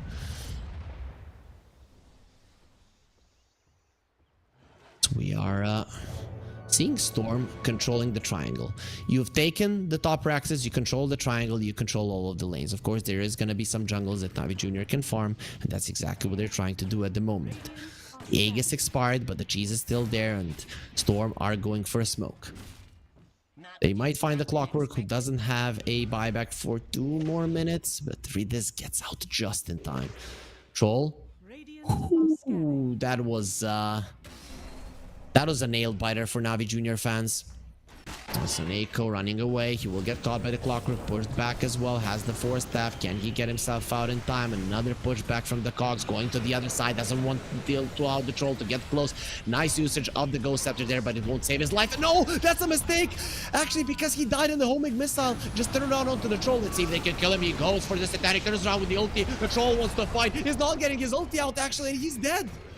Oh, he got greedy and he just bought the Satanic, meaning he's not going to be a part of this fight. It is a 5 versus 3 scenario, so Neko bought back, comes back into the fight, right into it, and just traps the enemies. 3 heroes of Navi Jr. dead just like that. This could be, or this is the end of the game, the end of the series, and the end of the path for Navi Jr. in this tournament. They're going to have one more series, but with a 0-4, I don't see how you are going to be going into the decider round. A disastrous performance from Navi Jr. when it comes to the Pinnacle Cup Malta vibes. They had their shining moments, but in this series, there weren't many of them. Storm completely outclassed their opponents in the young team of Navi. It's good that they have time to learn, but this wasn't the result that they were hoping for.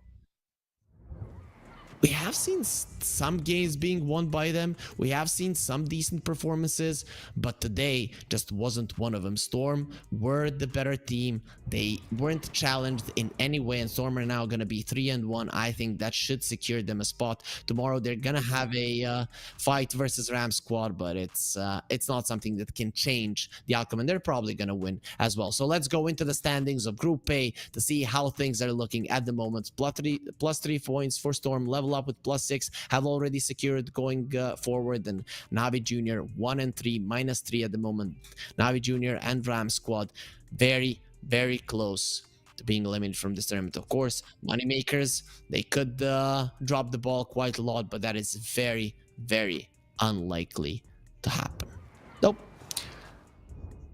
With that being said, guys, we're gonna have a long break. I always get heartbroken by this. Yes, it does allow you guys to maybe have breakfast, lunch, brunch, whatever you have at 1 p.m. CEST, though you might be from other parts of the world. Walk, drink, hang out with your family, but it does take away amazing Dota that we could have watched if Navi Junior were able to equalize the series. It won't matter though, as we do have 3 more best of 3s for you in this day. In an hour, the second one will commence, and it will be Ram Squad versus MoneyMakers, so be sure to be here. Oh, esport. You and I have come a long way. It was such humble beginnings. As we gathered in small groups, we were professionals right from the start. Passionate, organized, and ready to rumble. We dreamed big, and surely enough, our parents supported us at every step of the way. Didn't they? Fired up by all this love, it wasn't long until we caught the scent of competition. To be honest with you, it wasn't always that easy. Joe here, he had to take on 2 side jobs to afford playing professionally. It's gonna get better, Joe. Fist bump. Some of you dared to not even call this a sport. And look where we are today. An endless stream of esports events every year. Bet you didn't see that coming, Mom and Dad. And you know what? We have been with you every single step of the way.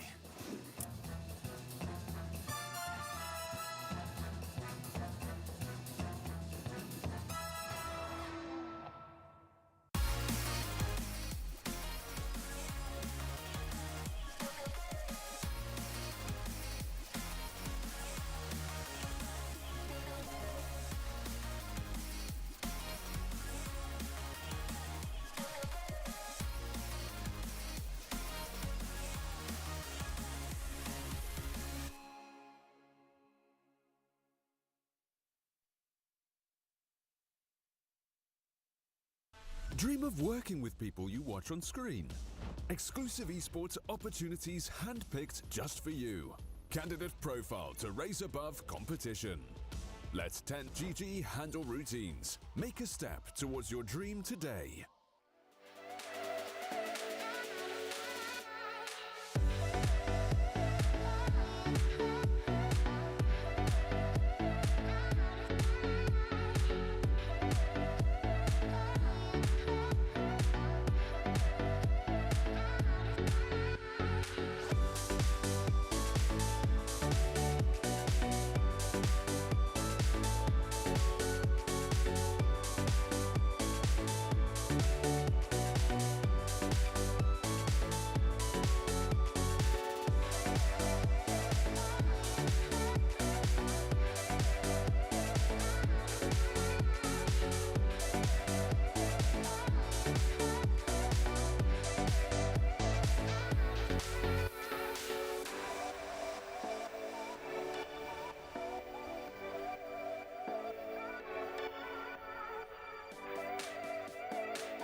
seagulls flying overhead,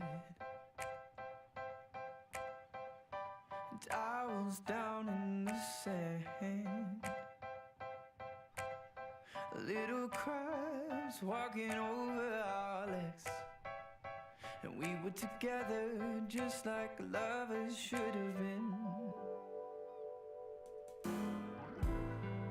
Like the changing tides, you have changed your mind, and now you are no longer mine.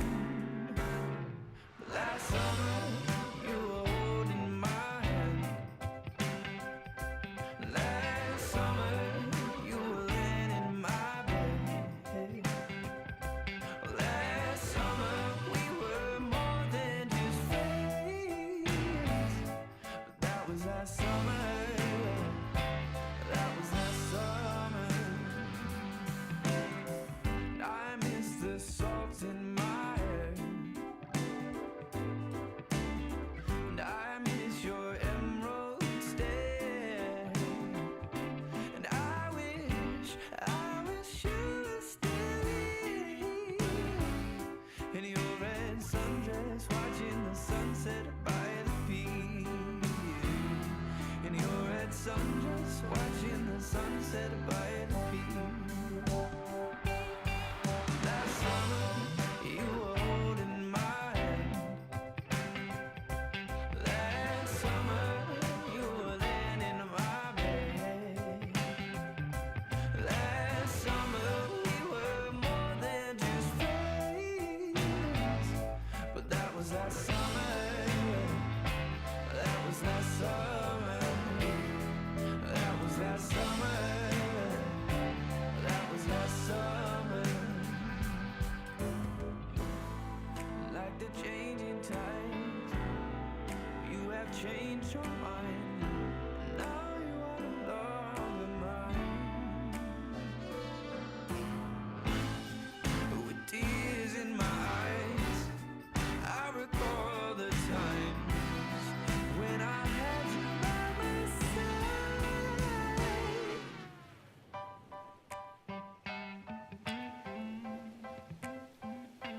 Last summer you were holding my hand.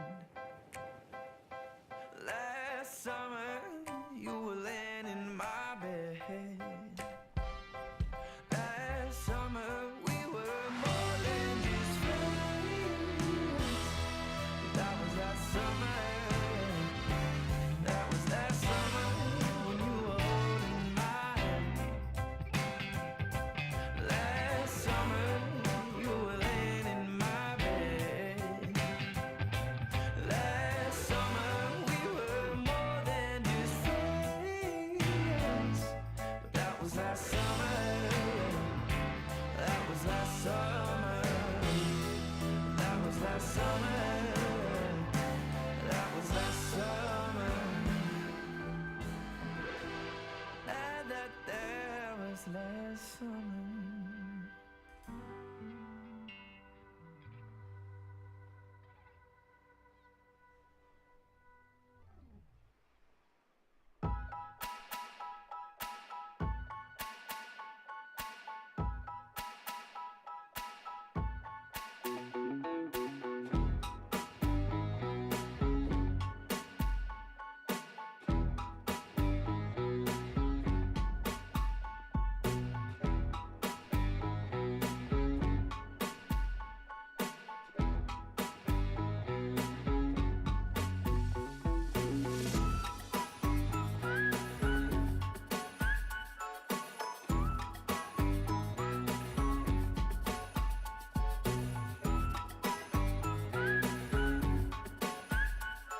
you wanna be a bad man? Yes, you do. Do you wanna taste sweet salvation underneath the summer moon? Do you need another hand now? Yes, you do.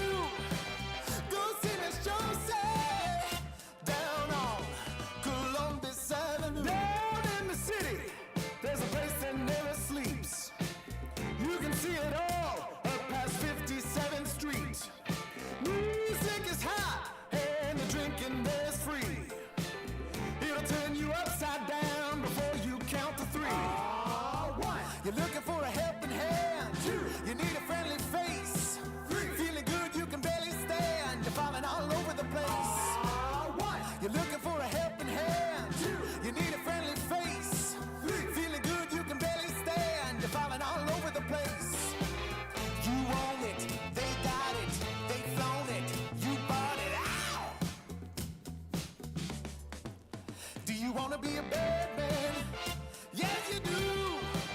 Do you wanna taste sweet salvation underneath the summer moon? Do you need another hand now? Yes, you do. Go see Miss Josie down on Columbus Avenue. Columbus Avenue. Ha! Go see Miss Josie down on Columbus Avenue.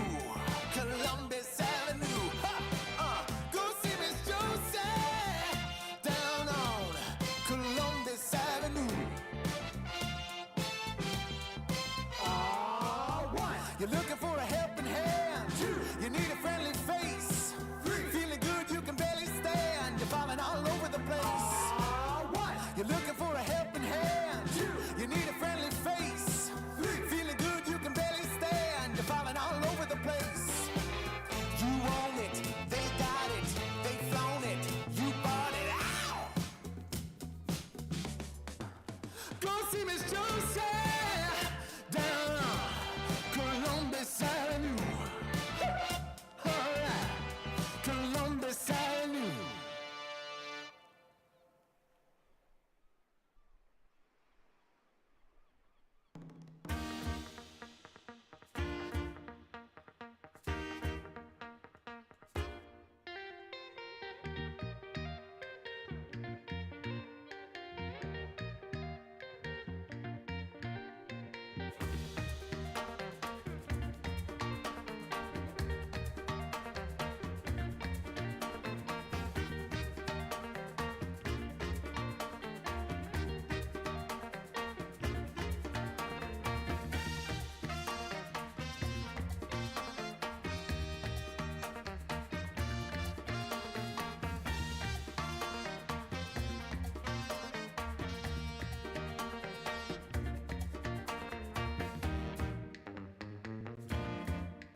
I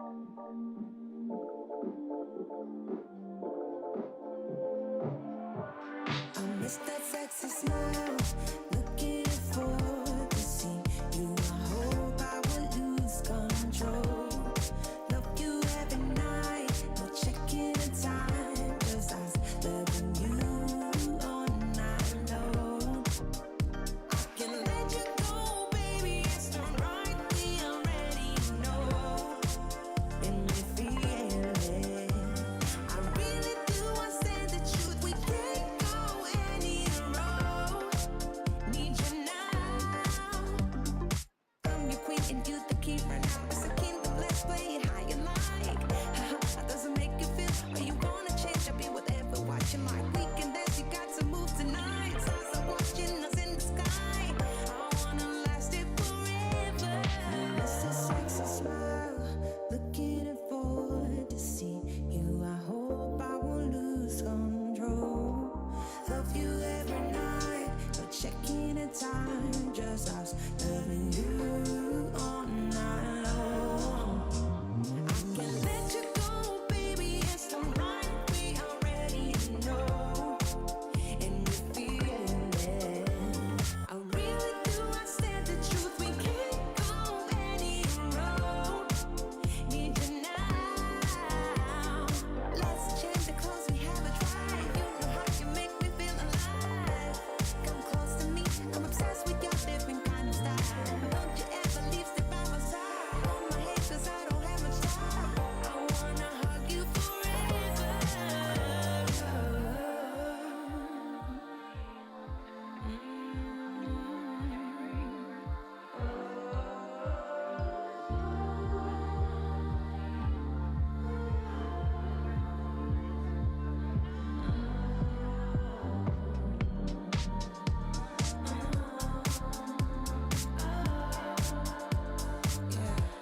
I miss that sexy smile, looking forward to see you. I hope I will lose control. Love you every night, no checking the time, just us loving you all night long. I miss that sexy smile, looking forward to see you. I hope I will lose control.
You told me I'm your anchor, I told you you're my pole. Through the wind and fire we try to hold on.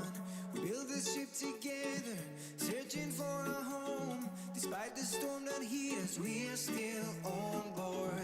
Dancing in the moonlight, the world just stops and stares. We got no destination, I'll take you anywhere. All the doors we've opened and all the books we've closed. Words just come together, story that we never told. So far saying for my own, you said just keep holding on. If you're about to break, oh, I'll always be your captain. For our failures we have grown. You said just keep holding on. If you're about to break, oh, I'll always be your captain. I'll be your captain. I'll always be your captain.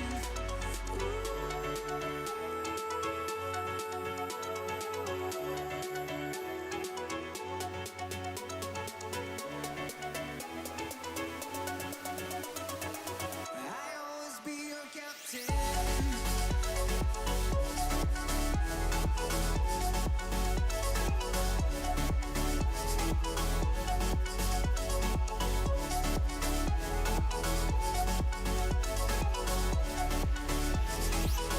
You told me I'm your anchor, I told you you're my pole. Through the wind and fire we try to hold on. All the doors we've opened and all the books we've closed. Words that come together, a story that we never told. So far saying for my own, you said just keep holding on. If you're about to break, oh, I'll always be your captain. For our failures we have grown. You said just keep holding on. If you're about to break, oh, I'll always be your captain.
come a long way.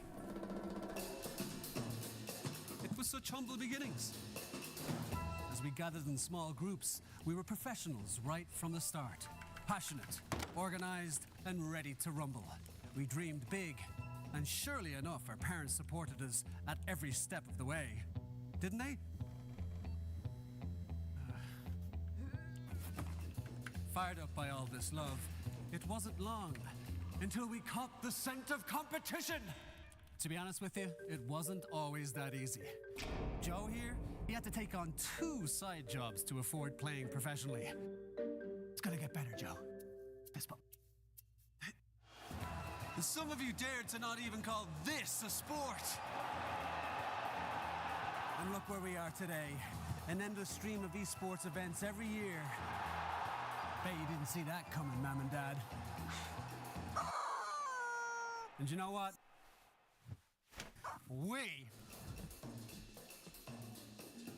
have been with you every single step of the way.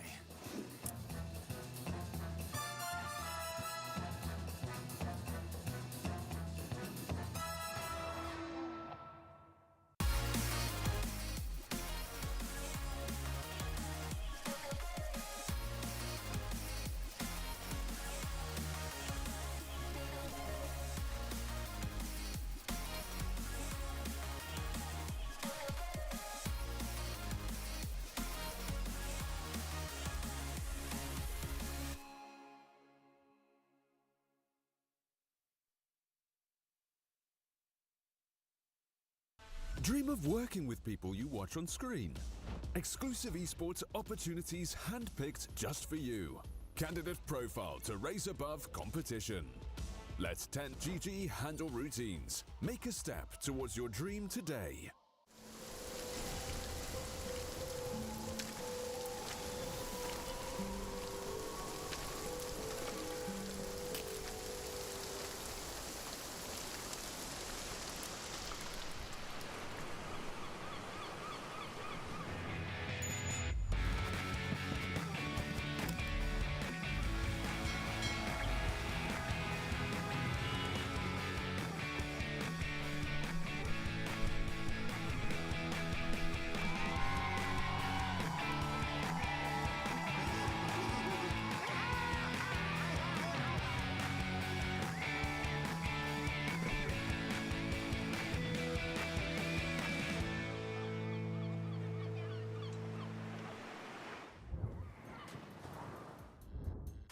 Hopefully you enjoyed the break here, because Navi Jr. got stomped by Storm and we had an hour to wait for the second series, but that hour has passed and Ram Squad versus Moneymakers should be starting fairly soon. I'm Harry Freak, you're watching the Malta Vibes 3 tournament, brought to you by Gaming Malta, home of gaming excellence. If you want to check them out, go to gamingmalta.org and see what they are all about.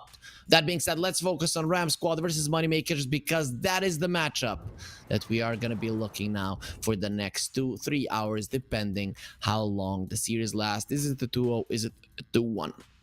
Moneymakers should be coming in as the favorites, as Ram Squad are yet to win a series. Their only good showing was versus Level Up.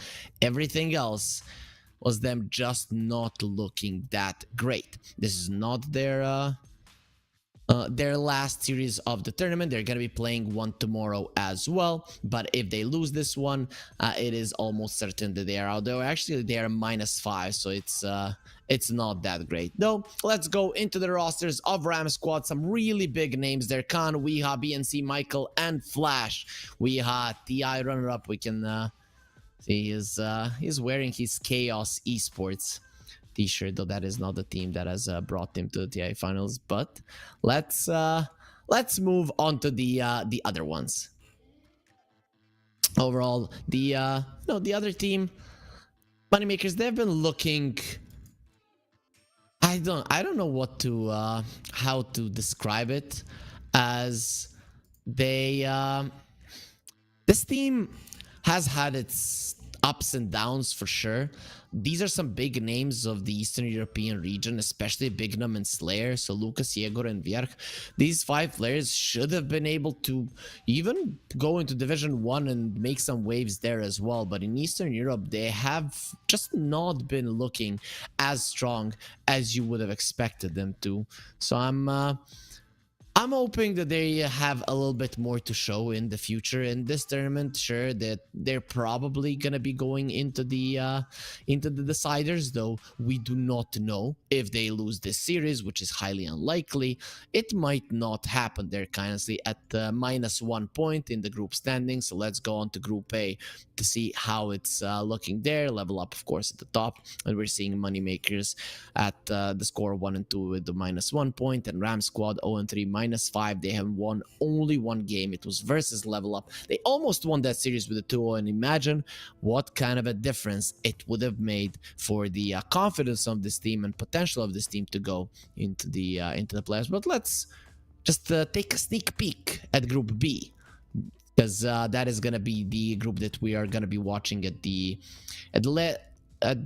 end of the day. Of course, first 2 games always it's Group A, the second 2 games it is Group B, though today is the last day of the 4 best of 3 days. From tomorrow we're gonna have 3 best of 3s, 2 days to end the group phase. And yeah, I know, guys, it's kind of sad that we're coming to that situation, but it is what it is. We need to see the playoffs. We need to see who's gonna be the victor, and we need to see the draft of the first game of Moneymakers versus Ram Squad. So there we are. We get right into it. Let's see what's going on here. What are they going to be banning? What are they going to be picking? How are they going to be approaching it? Weeha has played a lot of the Invoker, though not that much success with it. The one game that they did win was the Invoker, and the Brewmaster was a strong hero for them as well. So I think those are some things that you might target. Though Moneymakers, they say, nope, we don't like the Shaker, we don't like the Dawnbreaker, and we don't want to be playing versus these guys. So Shaker and the Dawnbreaker, they can be tough heroes to play against, though still Group A without the Dawnbreaker. In Group B, we have seen it quite a lot. But in Group A today, we have seen 2 Trolls. 1 won, 1 lost. And we have seen a Clockwork, which was the first pick of the Clockwork in the tournament thus far, and it lost, and we can put it on the hero, but it wasn't really the fault of the Clockwork. Rather, Navi Jr. got outmaneuvered, outplayed, and outclassed by Storm. So let's look at the bans here. Ram Squad are taking their time. They're not afraid to lose some of the reserve time here, even having the first pick. They're fine with it. So what are they gonna be getting rid of? It will be a Doom. Okay, we have seen the Beastmaster Doom ban opening versus Moneymakers a couple of times. Though, has VR played them all that much? VR has had one insane performance on the Axe. That is the one that he's going to be remembered when it comes to this tournament for sure. So we're looking at that. As they ban out the Brewmaster, I like that. And the Invoker, yes, no. If they don't ban out the Venge, that's probably going to be something a Ram Squad go for. Maybe you can ban out the Venge, just let the Invoker go through. But it is always scary playing versus Weeha Invoker. I mentioned it already. It would be so cool to see a Weeha Meepo.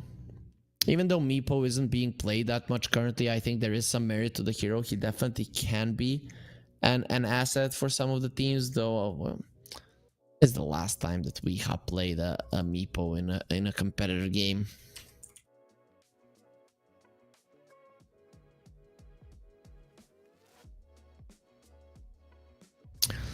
I don't know if I can find the stat. There'll be an HS Prophet opening for Ram Squad, so it was an Invoker being banned out. Actually, Ram Squad banned out the Invoker. Okay. Moneymakers got rid of the Earth Spirit. They're afraid of the Weeha Earth Spirit. Right now, Ram Squad, they need to ban out the Gyro. Gyro and the Venge, that would be way too much strength on the side of Moneymakers.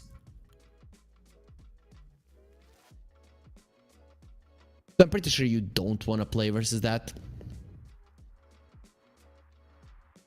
We'll see if it will be the case. For now, they are buying their sweet time. They still have a lot of, another minute and 10 on the reserve time. They only went through a minute. Of course, it is relatively early into the draft, but it is what it is. You're just gonna have to be making decisions faster later on, and there's the Gyro ban. I think there was one time in the tournament when we saw Avenge Gyro. It really didn't go well for the opposing team, and for a good reason. These two heroes looking very strong at the moment, and nobody...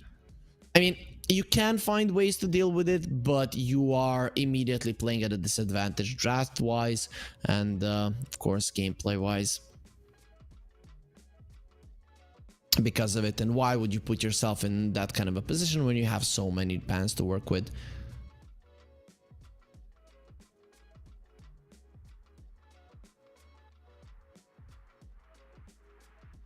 Moneymakers taking their time with the fifth ban here. So the only ban in the second phase that they do have to play with.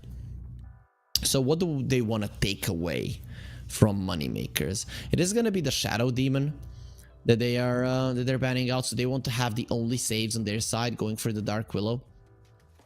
Okay, I like it. It's nice.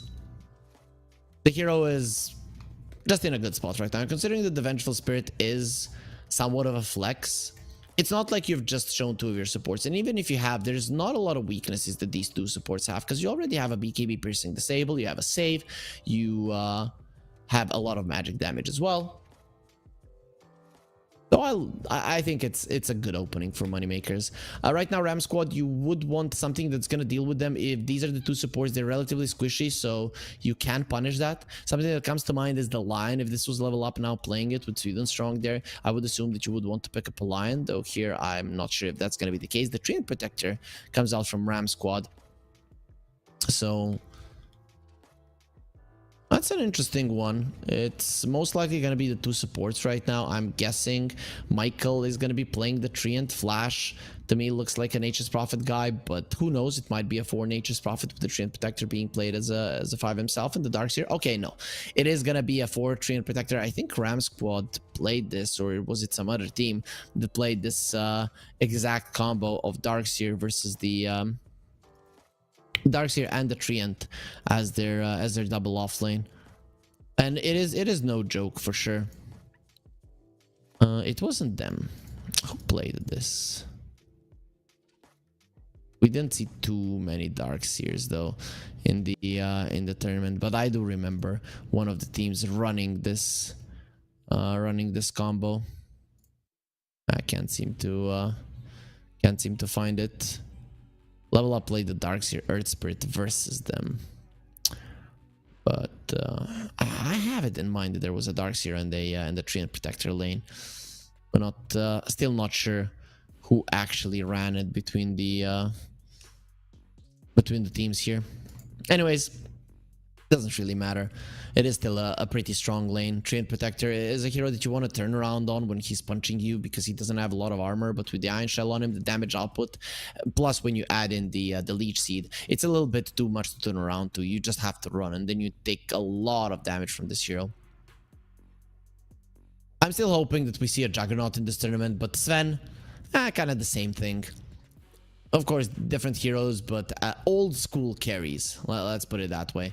And it does look like a pretty decent Sven game. You do push out the wave relatively fast with the Sven when you get the Great Cleave. So Iron Shell isn't that big of an issue. You have solid movement speed. You have the stun to stop the advance of the melee heroes.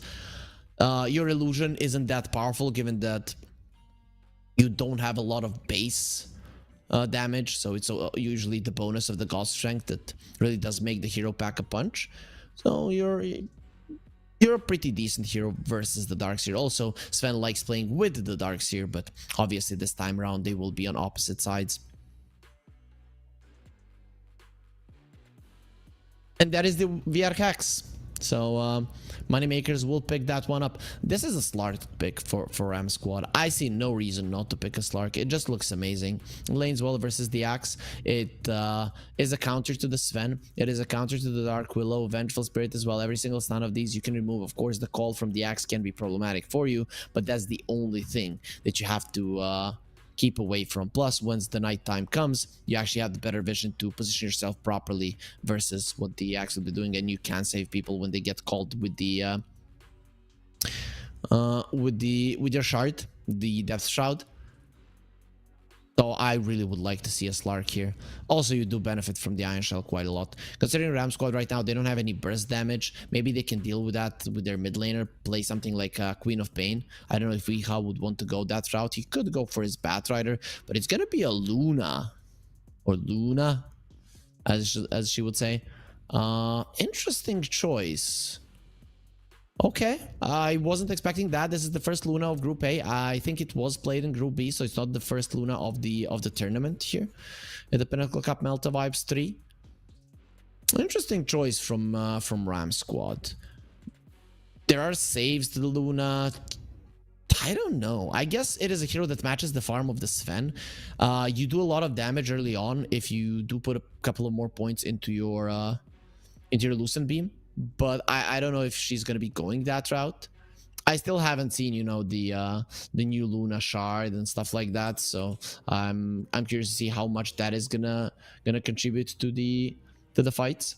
They did tweak the shard ever since it was created. So 6 seconds, 175 radius, 4 glaives, reducing damage it takes, and any unit that collides with a glaive will take 75% of Luna's attack damage. So you can be quite a strong hero for sure.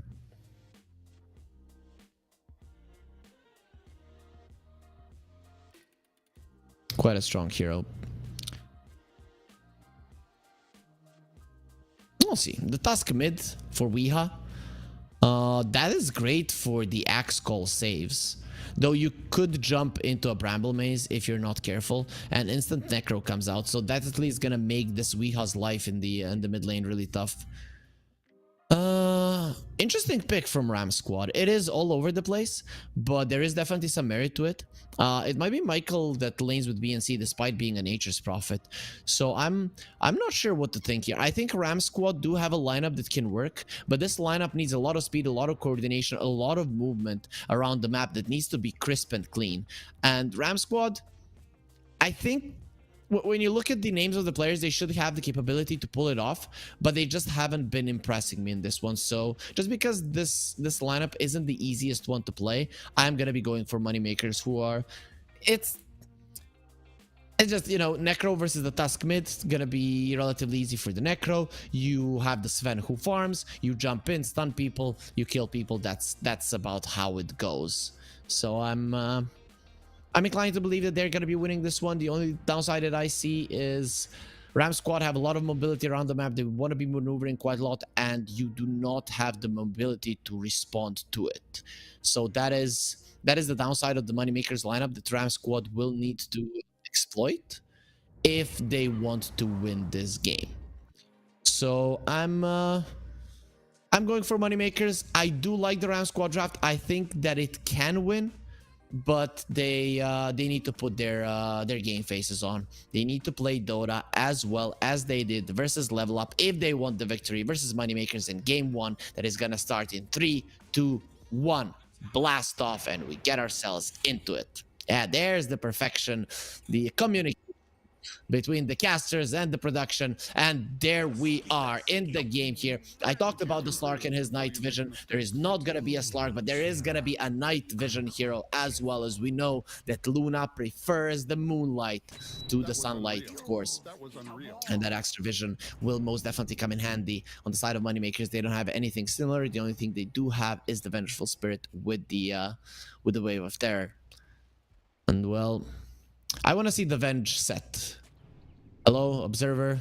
Venge set. We don't want to see this guy just jumping rope. I did jump rope this morning for a little bit of exercise, and let's see. Beautiful. That is just beautiful. Through and through. 30 seconds to Mesmerizing, I might add. They should give the untouchable to the Vengeful Spirit, as she's so beautiful. Dark Willow has those blue eyes. Blue eyes on, let's say, huskies creep me out. I wanna buy a dog. I wanna buy a husky, and it has been a constant fight with my girlfriend. She wants a blue-eyed one. I don't want those demon eyes. You know, imagine you're sleeping, you open your eyes, and it's night, and he's watching with those blue eyes. That's hella scary, if you ask me. 3 rooms for Moneymakers. The Michael will steal one, so let's not talk here about the blue eyes of certain dog breeds, but actually just enjoy the game that we have on our hands. Yegor will be facing off against Weeha in the mid lane, and let's see who comes out on top. Should be a Necro favored matchup. Necro versus a melee hero almost always goes his way, but Tusk is the type of hero that doesn't really need to win the lane. I remember having an interview with Melreen, and he lost that one lane with the Tusk severely, and said, I'm not picking this Tusk to win the mid lane. I knew I was gonna lose, but I knew exactly what kind of moves I need to make to get myself back into the game even before the game started. So hopefully Weeha knows as well, because he definitely has more experience than Malrine himself. But does he have more experience on this hero in particular? That's something that we're gonna find out in the game. So far, no big fights between the heroes. Darkseer usually loses the lane. We'll see versus the Sven and the Venge if that's gonna be the case. Lucas should not be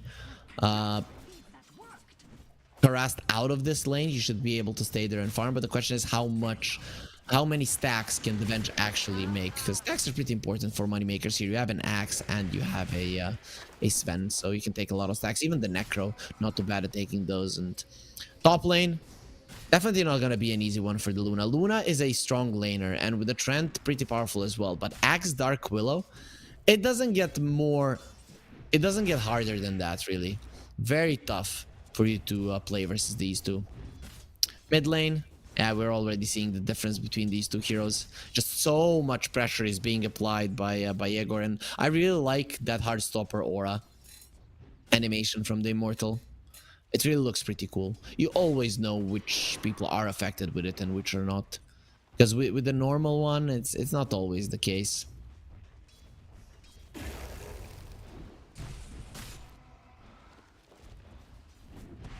Bjark, pretty much untouched in this lane. He is doing whatever he wants. Once he gets the Ring of Health, that's when things start becoming scary. The Vanguard timing, I'm not even gonna talk about that. BNC being targeted, and he will get stunned up. But Sprout from Michael, they probably thought that the magic missile wasn't gonna connect, and Lucas just lets it go. It is better just to be focusing on the creeps, especially when there's a flag bearer there. That's a lot of gold that you can just throw away if you're not careful. This top lane, I'm curious to see if Bjark maybe goes for a second point in the battle hunger. Might do that. No, he went for the second point in the counter helix. Okay. I've seen it a couple of times, though. Not here. Usually when there's a Skywrath mage, though, the Dark Willow can be just as much of a problem. Oh, look at this laning stage. They're being decimated on the side of Ram squad. Even the Courier of the Luna is gonna die right now. One more hit and Bulldog down. He doesn't have blue eyes, but it seems like Big Num doesn't really care. Just wanted to murder the dog. Michael TPing to the top lane, and he will go through with it. Actually, no, he TP'd to the mid lane. What? So they both want to die versus the Necro. He actually uses this. He's gonna have another death pulse in a second, and here comes the help. Michael now, he has put himself in a really bad position, and apart from winning all the lanes, now Yegor gets given a first blood, which is gonna allow him to heal almost back up to full, even with the bottle. Weeha won't be able to stand his ground versus Yegor, and even more hits into the Sport Tusk. He doesn't even have any more bottle charges. Of course, the TP from the Nature's Prophet might come in to change that, but he won't be able to secure himself a water rune. If it wasn't already bad enough, a bad laning stage turned worse. As again, they're attempting to kill the Necro. Really? Like, just let it go. Yegor is too powerful. They're putting a lot of emphasis on a hero that they cannot kill. He even has the Ghost Shroud ready to use if need be. So that means that you have to go through more than 1000 HP of this hero, and it's not easy to do. As now Weeha is completely zoned out of the lane, more than doubled. Maybe they can kill Bjark. They weren't able to kill Yegor, but they will be bringing down Bjark. Bignam goes for a kill on Angel. One more hit, won't be able to do it. And with the Shadow Realm, he needs to TP out. He doesn't have a TP. However, no Angel! He showed himself, says, kill me, I don't want to live. And it is going to be a 2-for-2 in terms of kills. Seems something, but this does leave BNC all alone, who has the Surge. A couple of more hits, not going to be doing the trick. BNC survives. Sven not going to be able to chase him down. Only level 3 on the Sven. So at least their offlaner does survive. Would have been pretty bad if he went down. But Michael, you can already see that he's trying to make some shenanigans happen in the laning stage. If you allow the laning stage to continue as it was, it's gonna turn pretty bad pretty fast. Now the Axe has a Vanguard, so next time that you rotate towards him, it's gonna be even tougher to bring him down. Oh, top lane Luna has been caught, and Bramble Maze to connect as well. Will be able to dodge the second Brambles. One more spin from Vierk won't be doing the trick. TP top from the Darks here. BNC, of course, he can't go through the Twin Gates. Vierk is just running through. He wants to protect Bignum. Now he sees 4 heroes, and he's not interested about defending his body any longer. Now he's also in a ton of trouble as he doesn't have boots, but the Vengeful Spirit is in the vicinity. They need creeps for the axe to spin more if they want to kill him. He's going up the high ground there, and BNC would like to return to his lane, which is exactly what he's going to be doing. Through the Twin Gate and out. And the second that he goes away, Moneymakers are going to be thinking about fighting, but they lose their ward, so it is time to bail and go back to farming. Mid lane, I feel like I'm a broken record here, but it's Weeha struggling, and it's Yegor. Whoa, boy, that's more than triple in terms of CS. Weeha is in so much trouble now, playing versus a Reaper Scythe, and it is gonna come through. He's dead, cut down in half. Weeha dies again. Actually, no, this is gonna be the first time he dies, but the last time it was Michael that died in the mid lane. The complete disaster. This Necro will be a problem. He's gonna be a huge problem. A perfect last pick coming out from Moneymakers, and he even gets a courier killed. Michael, does he steal the rune? Yes, he does. Bignum, can he at least make him pay because of this? Inside of the Sprout, not looking good for him. Michael dodging the Brambles. If he makes a misstep there, he could die. There is a Shadow Realm hit, and he will be going for it, as Michael is probably going to think he can deny himself to the Ancients. Not going to be happening. Gets over the enemy vision, and it's going to be easy for Michael to bring him down. For Bignum to bring Michael down is maybe now he can take the ward down. That would be nice. Luna level 6. Doesn't have many points in the Lucent Beam, so no point in getting the Eclipse.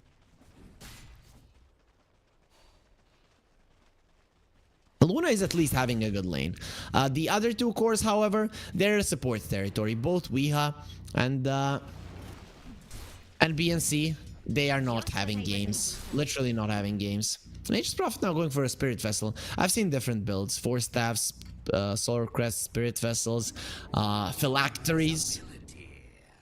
Oh, this is going to be a Spirit Vessel build versus the Necro. You do need it, and as a support that can farm really fast, it does make sense that Michael can go for it.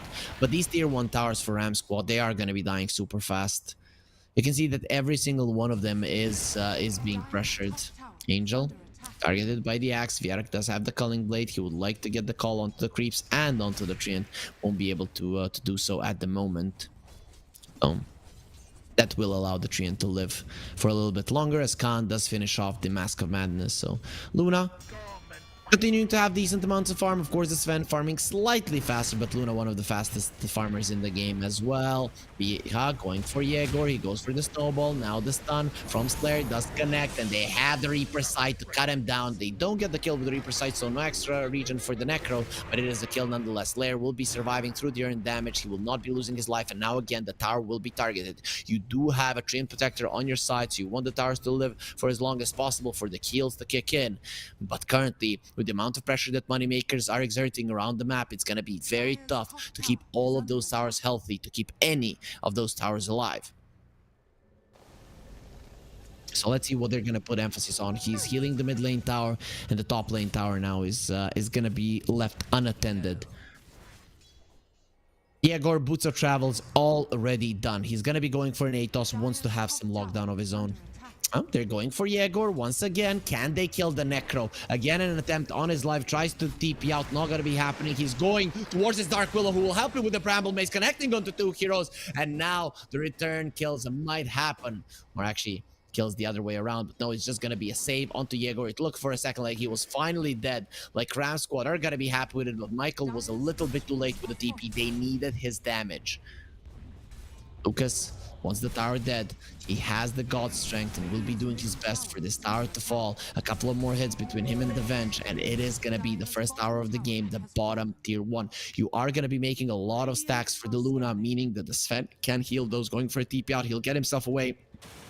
The haste from Weeha. No! A long TP from Lucas. Like, who TP'd to that tower? Why wasn't I able to escape? They have the snowball. They have the shards. They can chase him until the ends of the earth. They do have the Sprout. He goes through it. Weeha Another surge there. He doesn't have the haste any longer, but the movement speed is gonna be close. Snowball, can he get it on top of the Sven? Yes, he can. They have another Sprout. He's running away. Shards are not available. Lucas is out. Despite all of the bad things that happen to Moneymakers right now, they still do dodge everybody. Actually, the event should at least fall. So consolation prize for Ram Squad, who have been running down Moneymakers for a very long time, but they have lost the mid lane tower. In return, Moneymakers got the better end of the trade yet again. Now, that does leave the Luna in trouble in the mid lane all alone, but Khan will be dodging the Bramble Maze, not allowing the slows, the stuns, the roots to come his way, and because of it, he will live. Angel, he wants to open up the map for his team as well. If he cannot protect, at least he can attack. That's what he will do, but here comes Slayer to defend it with the TP is coming in from the Necro. Yegor has the Reaper Strike. He will stop the TP of Angel, and that should be a very detriment protector. Actually running himself away, but in the end, the Magic Missile comes through again. A very low cooldown spell, and Slayer secures the kill. Yegor, he was probably hoping for a Reaper Scythe kill, but a kill is a kill, and they do defend their tower yet again, increasing the lead even further. Yesterday, we saw Ram Squad just being completely annihilated. Like this. No, actually, it was it yesterday? Yeah, yesterday Navi Jr. destroyed him, and Level Up destroyed Marspet. And seems like Ram Squad are getting the same treatment that they got yesterday too. Nice deny by Slayer. Michael thought that he was going to be able to protect it there with his body. The Slayer won't be able to get the right click in, but he does manage to do so, and thus, yeah, the Nature's Prophet does not save the rune for his Tusk. Oh boy, these two cores of Ram Squad, they're still support territory. They need a lot of kills right now. The Darkseer probably not going to be getting those, but the Tusk needs a couple of kills. If he doesn't get them, how is he ever going to come back to this game? He went for an armlet. That's the only thing that the Tusk has. Armlet and no boots even. I don't know how much I like that build, but okay. Axe has Blink, Blade Mail, Vanguard 13 minutes into the game.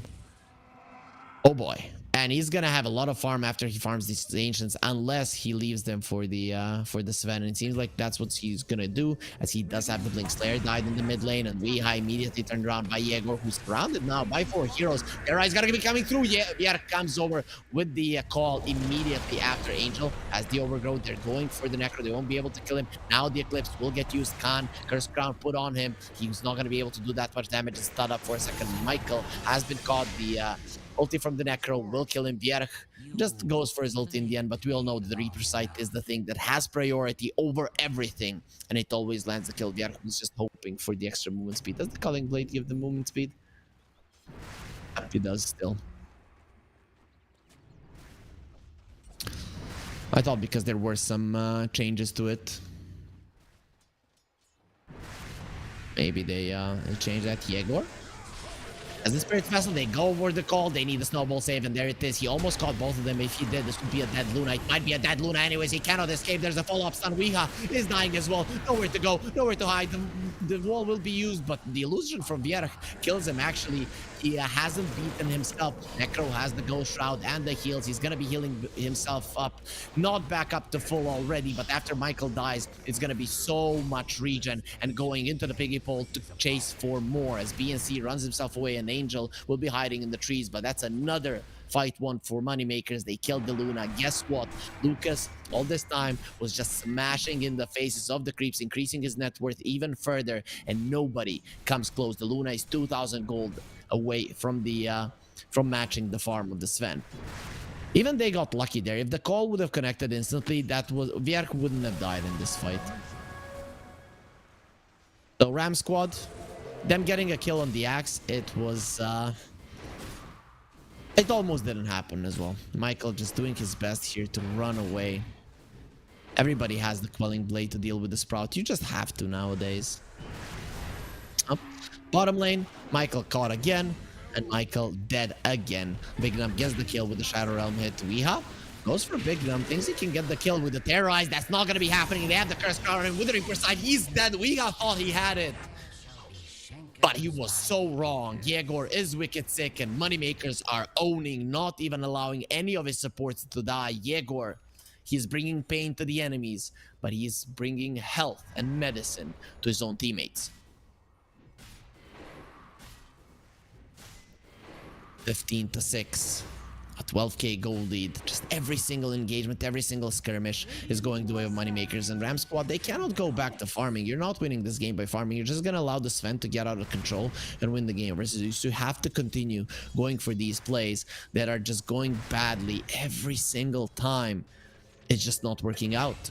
And now TPing to the mid lane where BNC has already died. Now Yegor doesn't have to finish that one off, but there might be an engagement in the bot lane where Weeha is being caught yet again. The Curse Crown will connect on him, but for now they're not chasing. Here comes Slayer with the follow-up stun. Snowball saves himself for the time being, going forward to try to kill a hero before he dies, but doesn't get even close. The Vengeful Spirit still very healthy, not even close to losing his life. Lucas looks like he's in trouble. He's fighting 1 versus 2. I don't need your help, Fer. I'm dealing with these two guys on my own. Stop stealing my kills. And Vierk will be dunking down Michael, as on the other side of the map, Moneymakers are thinking about killing Angel, cannot do it. The Darkseer is back to the world of the living, so it's time to bail for Moneymakers. We're now 15k gold ahead. The Overgrowth onto the Vengeful Spirit stands their ground, but will finally be going down there to the damage of the Darkseer and of the Treant Protector.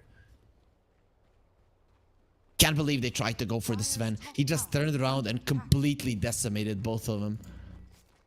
I guess with the Spirit Vessel and the Eclipse level 3 Lucent Beam, you can hope to kill him, but now they have found out just how helpless they actually are. Sven finds the DD, so even without the God Strength, his damage output is high. All 3 of the cores of Ram Squad topping the network chart. The Dark Willow over the Tusk, and if Weeha dies one more time, it might even be the Vengeful Spirit overtaking him in the near future. Weeha, talking about him and dying. Exactly what happens again. That's a lot of blood from the Tusk. I guess you do have to have a lot of blood in your body, you know, to keep yourself warm in the winter. Aireyes onto the Darkseer. He's taking some damage, but he will be able to live. Vierk just doesn't have the HP necessary to continue the chase, so he has to bail himself as well. Necro, Sanjin, Kaya next on the menu. It is his item of choice. Sven has the Blink, has the BKB, Echo Saber, Mask of Madness, and of course now the crit is on the menu. Silver Edge will be the one that he wants. Slayer breaks the smoke. He's higher level than Weeha, and very soon he's gonna have more gold than Weeha, as well as the smoke from Ram Squad completely unsuccessful. Sven gets caught by the wall. He's fighting his own illusions. Sees that he's strong, and the axe finds the Nature's Prophet in the back. Nice snowball saves there, swaps him out, goes in, gets the stun off. They get the kill. Now with an 8 toss onto BNC, he cannot run away with Sven returning follow-up stun. They get the kill. Yegor, the Death Seeker forward Angel. He has the shield rune onto himself. That's not really going to be protecting you from the overwhelming damage of Moneymakers, who get themselves a third. After a very easy skirmish, a very easy game from the teams. Game number 1 in the previous series, it looked easy, but at least it lasted for 37 minutes. I would be very surprised if Ram Squad can make this one last more than 25. Khan is still farming decently well. 10,000 net worth, he's ahead of the Axe at least. He hasn't been part of many engagements, though. Whenever he has joined, that's been twice, he has lost his life. So until the Luna has the BKB, which will be done in around 1,000 gold, a little bit more, he's probably not gonna be joining any fights. Angel, he has joined the fight, and he will be all alone now in the fountain. We'll see if somebody on his team actually joins him. And the ownage sound continues, more than tripling the enemies and kills. The Tusk has been caught, 8 was on him.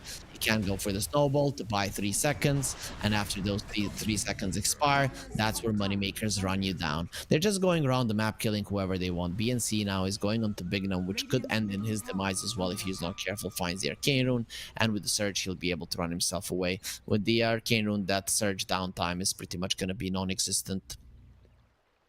Slayer looks like he's going for a move toward the the graveyard and to make sure that he can steal the 21 wisdom rune. One good thing is having the Nature's Prophet. They might be able to secure the other wisdom rune if he's alive at 21 minutes. Might be able to steal that one from Moneymakers. Well, let's see, Lucas. He is going for the Tormentor. Slayer dropping low, not gonna be dying, and Bignum, he gets the shard. Both of the supports here from Moneymakers have really good shards. Meanwhile, Weeha has been caught in the mid lane, taking a ton of damage. They don't have the Reaper side, but they have the damage to finish him off. Dunk was used, not successfully, but in the end, he still does go down. Swap from Slayer. Oh, he goes in. He couldn't get it on the Darks here, but he got it on the Sven to get the stun in, and Lucas more than capable to close the gap once his enemy isn't moving. More than a 1k gold per minute advantage for Moneymakers, and there has never been a comeback with this kind of an advantage. So this is pretty much out of the hands of Ram squad right now. Has been out of their hands for a very long time, but even statistically, their ability to win this does not exist. Of course, 734 has brought us some changes. So Dota is a lot different than it has ever been. So maybe new standards will be set, and maybe Ram Squad can turn this one around.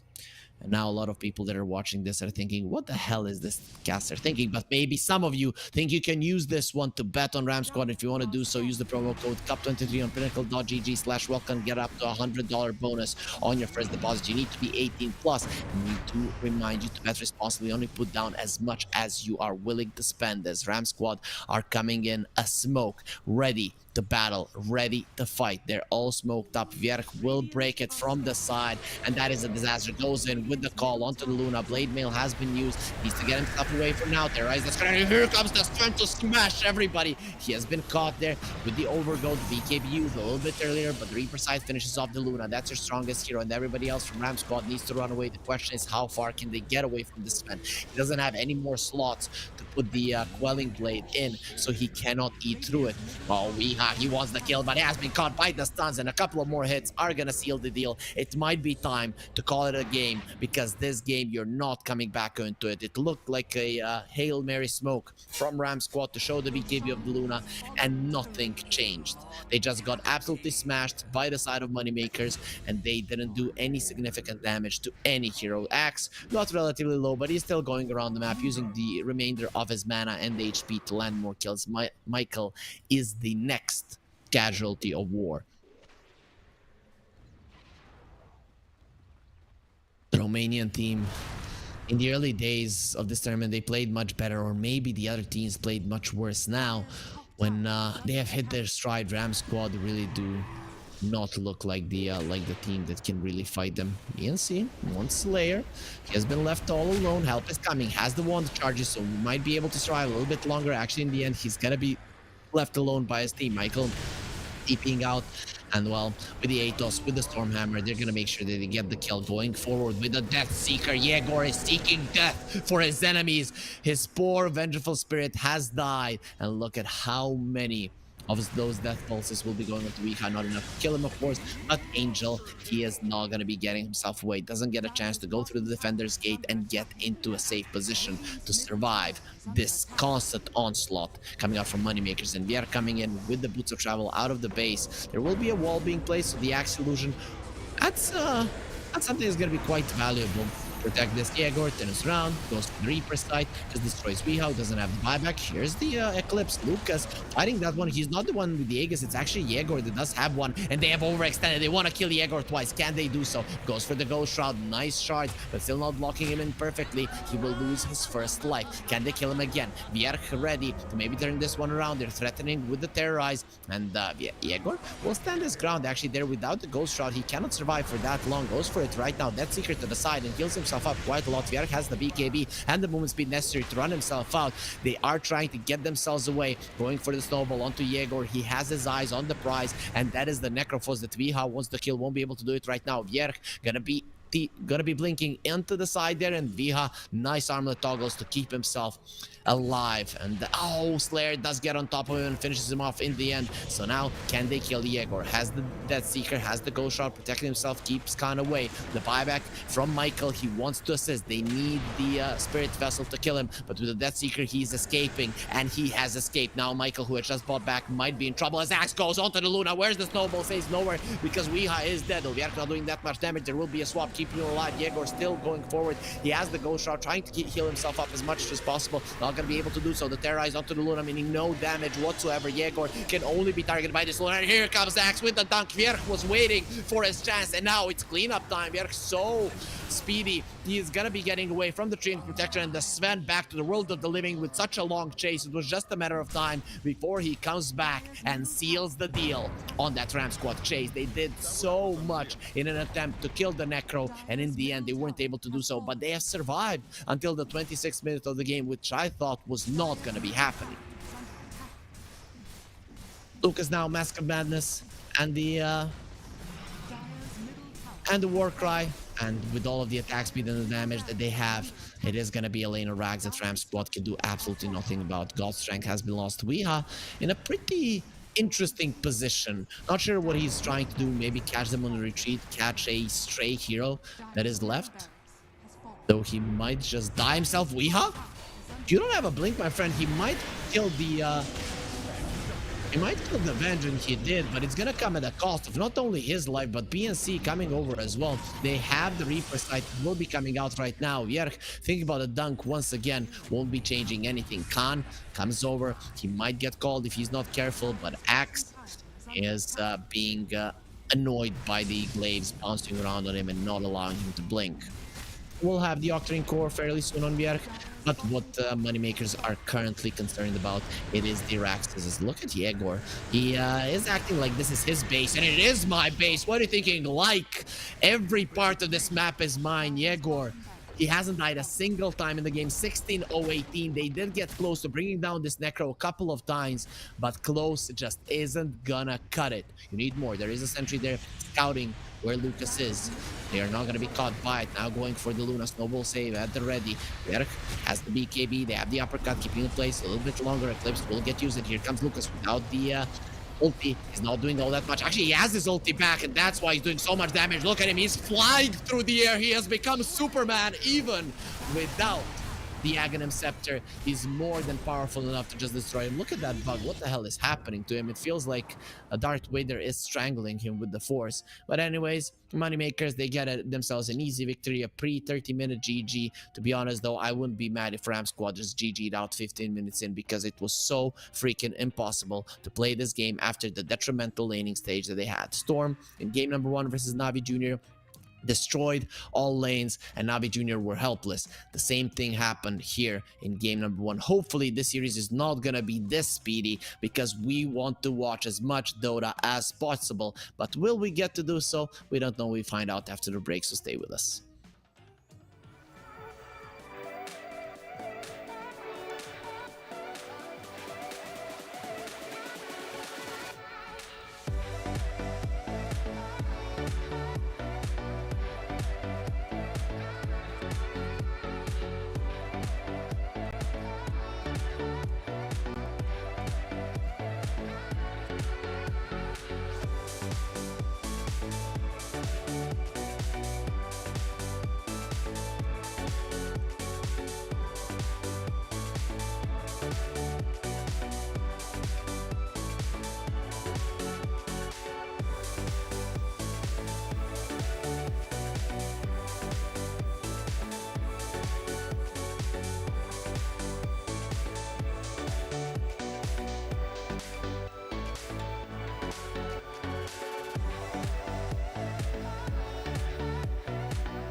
sport.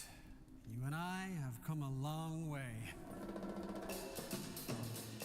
It was such humble beginnings. As we gathered in small groups, we were professionals right from the start.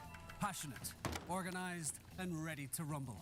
We dreamed big, and surely enough, our parents supported us at every step of the way. Didn't they? Fired up by all this love, it wasn't long until we caught the scent of competition. To be honest with you, it wasn't always that easy. Joe here, he had to take on 2 side jobs to afford playing professionally. It's gonna get better, Joe. Fist bump. Some of you dared to not even call this a sport. And look where we are today. An endless stream of esports events every year. Bet you didn't see that coming, Mom and Dad. And you know what? We have been with you every single step of the way.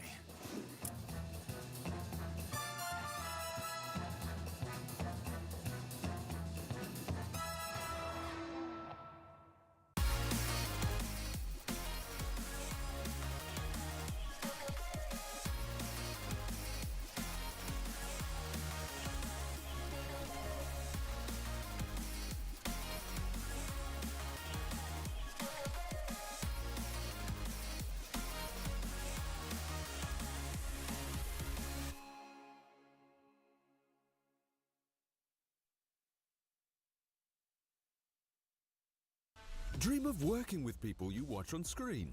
Exclusive esports opportunities handpicked just for you. Candidate profile to raise above competition. Let 10GG handle routines. Make a step towards your dream today.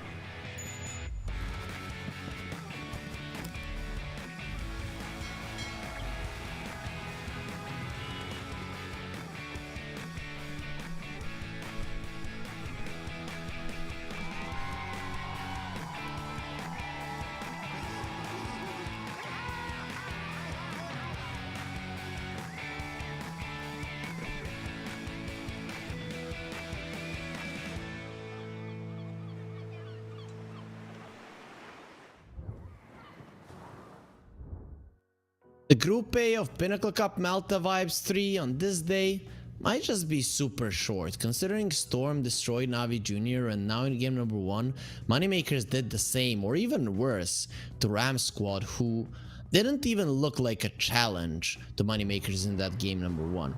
It might be that it is just a it was just that game. Stomps do happen, but Ram Squad did look pretty lost. Their draft was a little bit too optimistic. They thought that they could pull it off. It didn't even come close. It was a really hard draft to execute.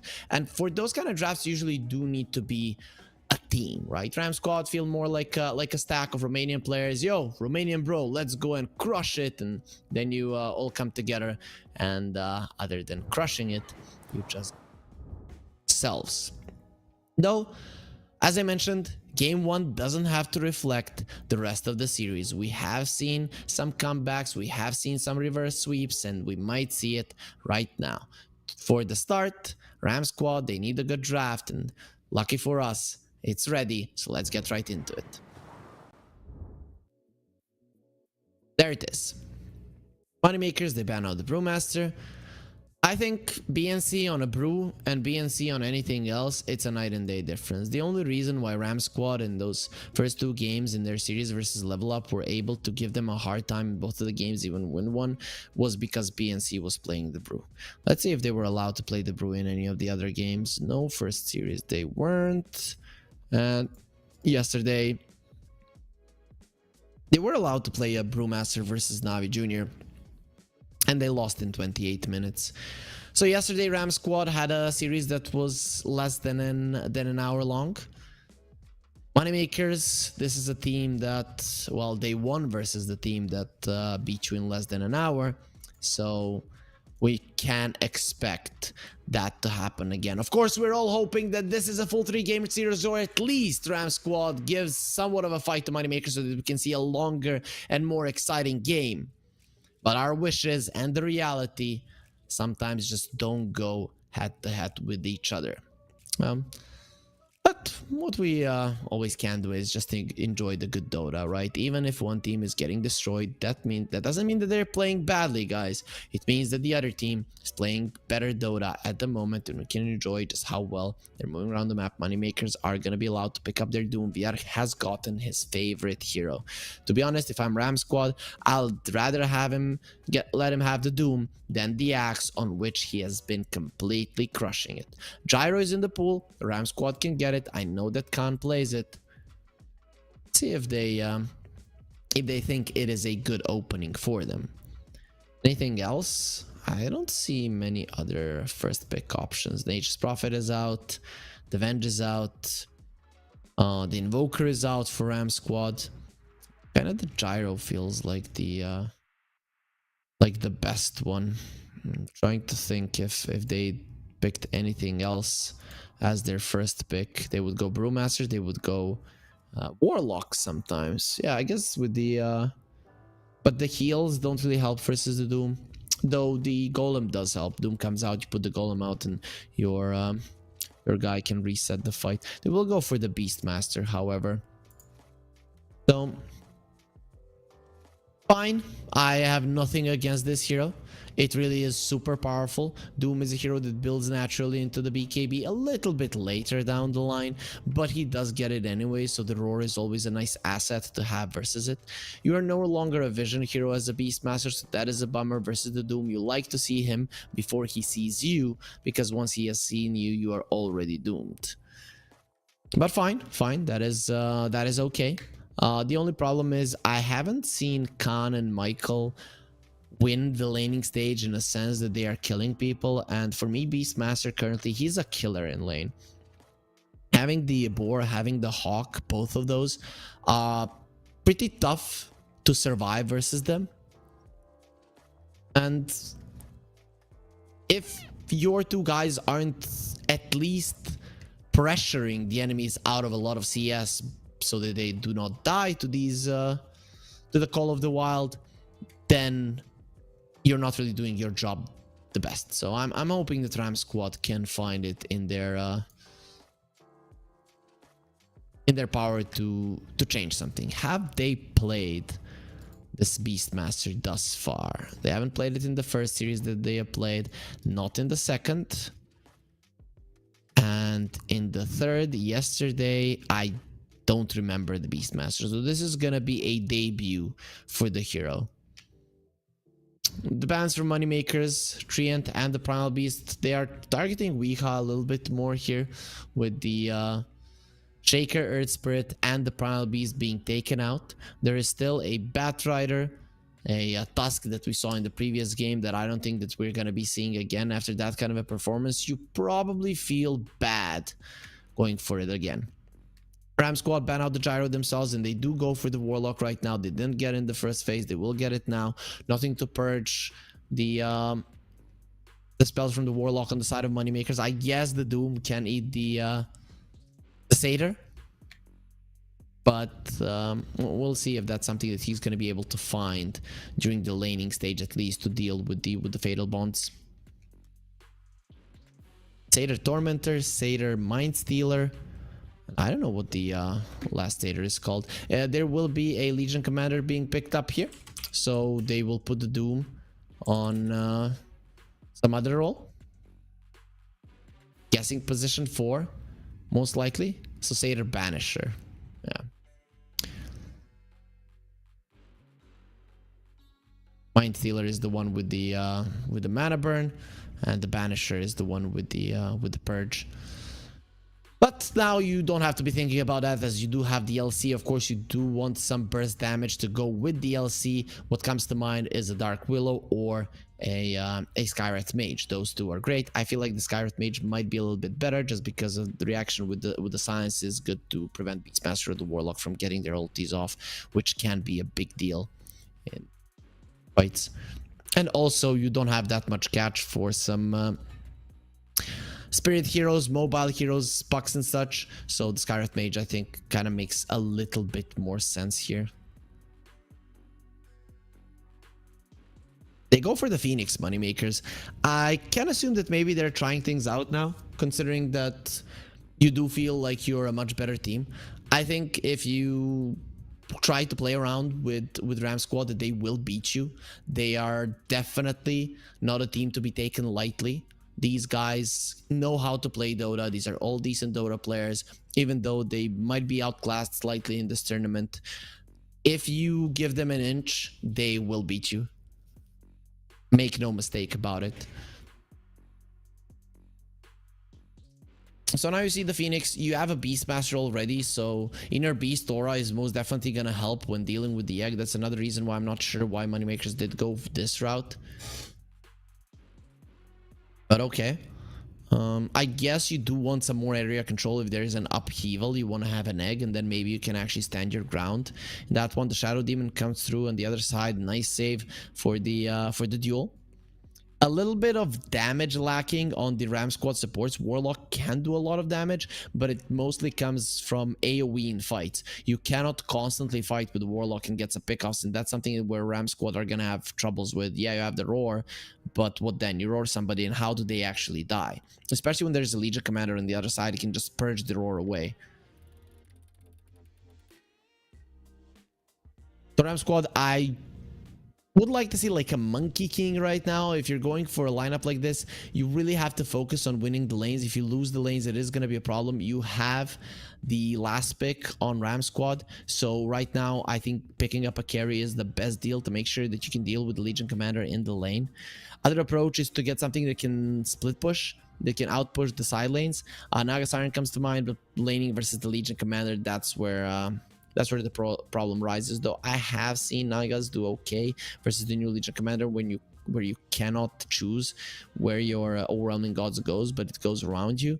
But still, I don't like it, especially not versus the Phoenix. Illusion based heroes usually struggle versus him, so they'll go for the Razor. It is a lane winner versus the LC, so I like it. I think it is the right approach. Plus it is one of Khan's best heroes, and you're gone. This is a perfect PA pick, right? Despite not having any lockdown on your side. Great versus the Razor, blows him up super fast. Shadow Demon and the Warlock, pretty much food once you get your items, and you do lane relatively well versus the Beastmaster.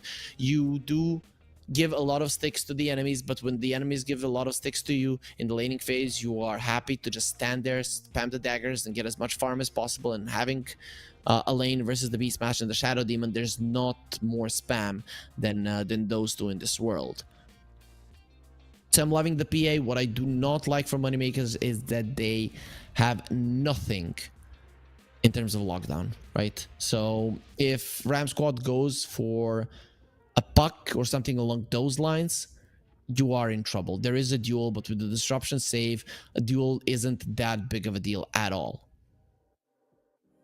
Overall, though, when it comes to the disruption here, creating strong illusions isn't really a thing, as there aren't really high stats heroes in the game at all. Razor and the PA are agility heroes, but you don't naturally build stats onto them. I guess Razor, he has those talents and stuff, which is nice, but it's just not that powerful. And you're not gonna build like a Scotty on this hero. At least most of the games you're not gonna do it. Maelstrom into BKB has been the approach from teams. Maybe Maelstrom into SNY could be an okay one in this game. Maelstrom SNY. Oh, you need a Manta or a BKB for the Phoenix. Manta SNY MKB Satanic, then maybe you don't need, but I don't know. Fire Spirits are way too problematic for when this hero already lacks attack speed. So Storm for Moneymakers, just like Moneymakers suck at locking people down, same is true from Ram Squad. You pick up a Storm Spirit, you ban out the Quap and the OD, two of the biggest counters when it comes to laning stage versus the Storm. And even later on down the line, they could be problematic for him. The Ram Squad, what's it gonna be? Do you go like Void Spirit maybe? here if we thinks that that is the good approach. I wouldn't mind it. Oh, they go for the tiny. I'm not sure. It is a good hero versus the storm. It's not a good hero versus the other ones on Moneymakers. I guess you do have a little bit more armor to deal with the PA later on. And early game you have no armor, but early game the PA isn't going to be hunting you and critting you. So, but Phoenix, not easy to combo down. Your follow-up to the combo of the Avatos, not that great. Doom is also pretty tanky himself. The Storm is the only one that is afraid of the Avalanche somewhat, because that is a nasty spell for him to play against. But I'm not a fan of this last pick. Twice in a row, Ram squad, they picked their fifth hero for Weeha, and I just don't see it as the perfect one. It kind of gives some things that Ram squad were missing, and that is burst damage. But the thing is that there's literally no follow-up, that even if you find the right target, the question is if it's going to be going down in the mid game. You get one raindrops and maybe a fluffy hat on the supports, and you're 100% certain that you're not going to be going down. Oh, look at that. He has so many nice plants there behind him. I feel like Moneymakers got this. I would be very surprised if Ram squad would win this game. They do have this ability to win if they win the laning stage, which they can win. Even all three of the lanes could go their way. PA and the Phoenix is not a strong lane. The Storm Spirit versus the Tiny, despite Tiny being a melee hero and Storm usually winning versus melee heroes, Tiny is slightly different. And well, Legion Commander and the Doom, that doesn't sound like too strong of a lane, especially not against a hero like Razor. We're seeing that Flash is pretty happy. See if that does turn into a victory as well, because first you need to be confident, and him laughing gives me an idea that he has some of it for sure to exude. The game 2 between Ram squad and Moneymakers will commence, and we are gonna be getting into it in 3, 2, 1. And there we are. Ram squad versus Moneymakers. Game 1. It was Moneymakers that got the victory. For those of you guys just joining us, this might be a 2-0 series, but you never know what Ram squad will actually bring to the table. We might have a full 3 games here. As yesterday, both of the games in Group A ended in a 2-0. How did the other games end though? Okay, so there was one 2-1 game, KZ team beating Arava. But when the tournament started, we had a lot of 2-1s. Now, not so much. Can we get a close-up on that PA persona? Dude, he has a really strong shoulder. Like, yeah, that's a strong shoulder if I've ever seen one. Dude. Lateral raises 100 kilos for sure. Okay, yeah, fine. Yeah, Observer, I get it. Beastmaster would one punch that PA. We'll see if that's the case once the game continues, right? Though the guy is using weapons and daggers and such. Shadow Demon has 2 faces behind his head there. And we are back in the game. No more commentating on the cosmetics. Scratch that. Let's comment on the cosmetics. That's the only thing that is left. BNC isn't ready, and he apologizes. You were doing very well. He's sorry that he isn't ready. You need to get ready as soon as possible. Razor's still in the fountain. He hasn't bought anything. I'm guessing that they are waiting for Khan to come over. Nice doggy. Bajoggy. Dogudge. Can we combo those words, the pudge and the dog? So many donkeys here. I was on a trip, like there's a donkey sanctuary in my country. It's like an hour from where I live, and there's like 1 billion donkeys. You can buy carrots, and you can go onto this huge field, and then you can feed them and stuff like that. They're let go and pretty used to human contact, so it is pretty cool. Big fan of donkeys. As we again get ourselves into the game, and now we can Again, talk only about Dota, Seconds to battle. not about any donkeys. This is a good opportunity to learn. This is an awesome opportunity to learn. Ram squad playing against a very, very strong team. A team that has been together for a long period of time, still believing in each other. Hoping that they still believe in each other, because after some of the losses that they have had, I've had so much Goodness. faith that this team is gonna be amazing in Eastern European DPC, and then they have been disappointing ever since. 2 for 2 in runes. Nobody gets the advantage there. Khan's picture is pretty cool. And Slayer gets the deny on the ward. Michael won't be able to secure the gold, and the experience gets taken away by Slayer. Nope, Slayer's ward gets taken away, so that's something as well. The ward of Ram squad on the top lane will stay, and both of the mid lane wards are still gonna be there. So it's only that ward, the Moneymakers, that does get taken down. Denied, so not the biggest of deals. Oh, nice dodge there. Forcing Michael to use the disruption on you so that the wild axes don't connect. I'm surprised the Slayer didn't start with the stick. He's probably going to be buying it fairly soon, because there's way too much spam here. Weeha tosses Yegor back. Of course, won't be able to keep him in the tower longer. Yegor, his laning phase should be okay. Thing is, Tiny does okay versus the Storm, because he can toss him back, and Storm likes to get close and personal to the creeps and the heroes. But the thing is, Storm gets a lot of right clicks in, and a hero with 0 armor like the Tiny is in trouble. That's a nice usage of the blood grenade. Both Vierk and Bignum are taking a ton of damage. Vierk will survive, and the Bignum has to get away, because if Bignum was being smacked down there, maybe the Doom goes down. There's the plasma field, and first blood. It should be coming here. Press the attack. No, it's not going to be coming. The 2 melee heroes, they're keeping themselves alive. This offlane of theirs not working out too well. Michael getting gone on. Immediately goes for a TP out. He understood that the chase down of Moneymakers is actually quite strong. They have a lot of slows with the Stifling Dagger and the Icarus Dive, but this leaves Slayer without the Icarus Dive. He thought he was strong. Lucas is going to be tanking the Hawk a little bit. Actually kills it in the end, but it will cost him the life of his support.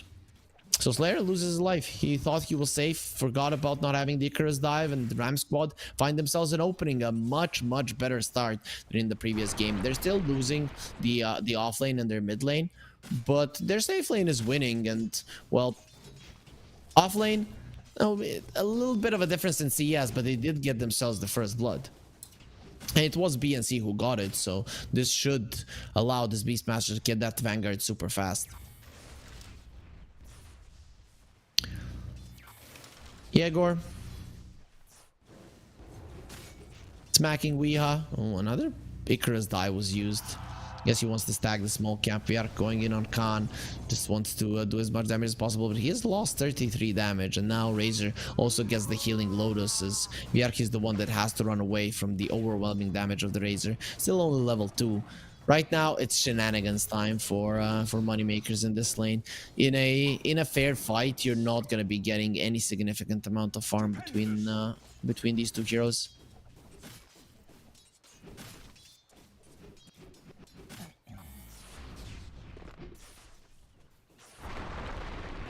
Weeha gets the avalanche, the toss onto the storm, and Yegor he is trying his best there to stand his ground. Won't be able to do so.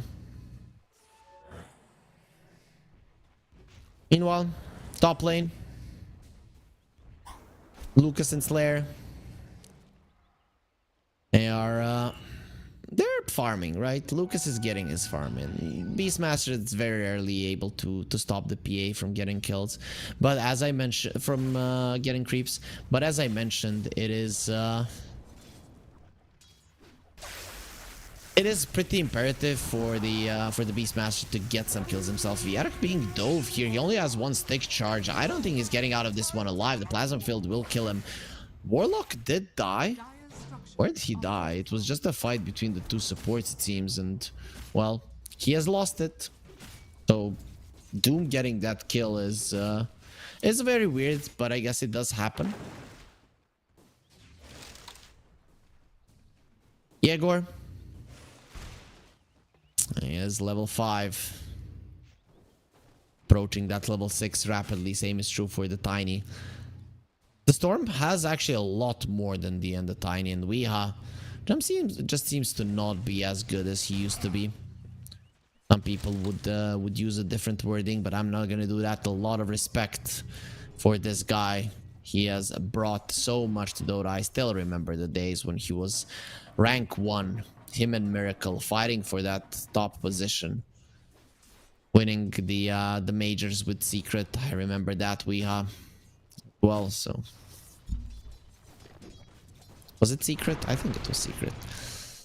Anyways, the Storm is still winning either way. Yegor doing a good job. He has more denies. He's gonna get level 6 first. Tiny would love to grow, but not just yet. You need time. I'm actually surprised how much Vierk got out of this lane. He did die once there, but really 19 CS, I thought it was gonna be worse. Though when I look at the net worth, it is pretty bad. 1800 on the LC.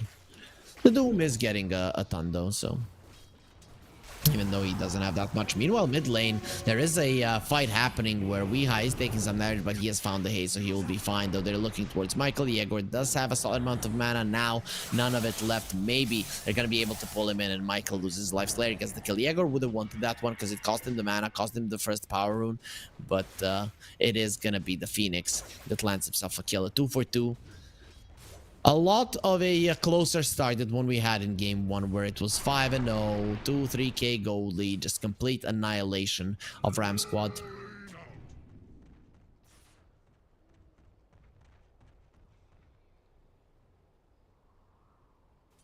Let's see. Lucas, top lane. He needs to be careful, especially once BNC gets his level 6, and that's gonna be 1 or 2 creeps away.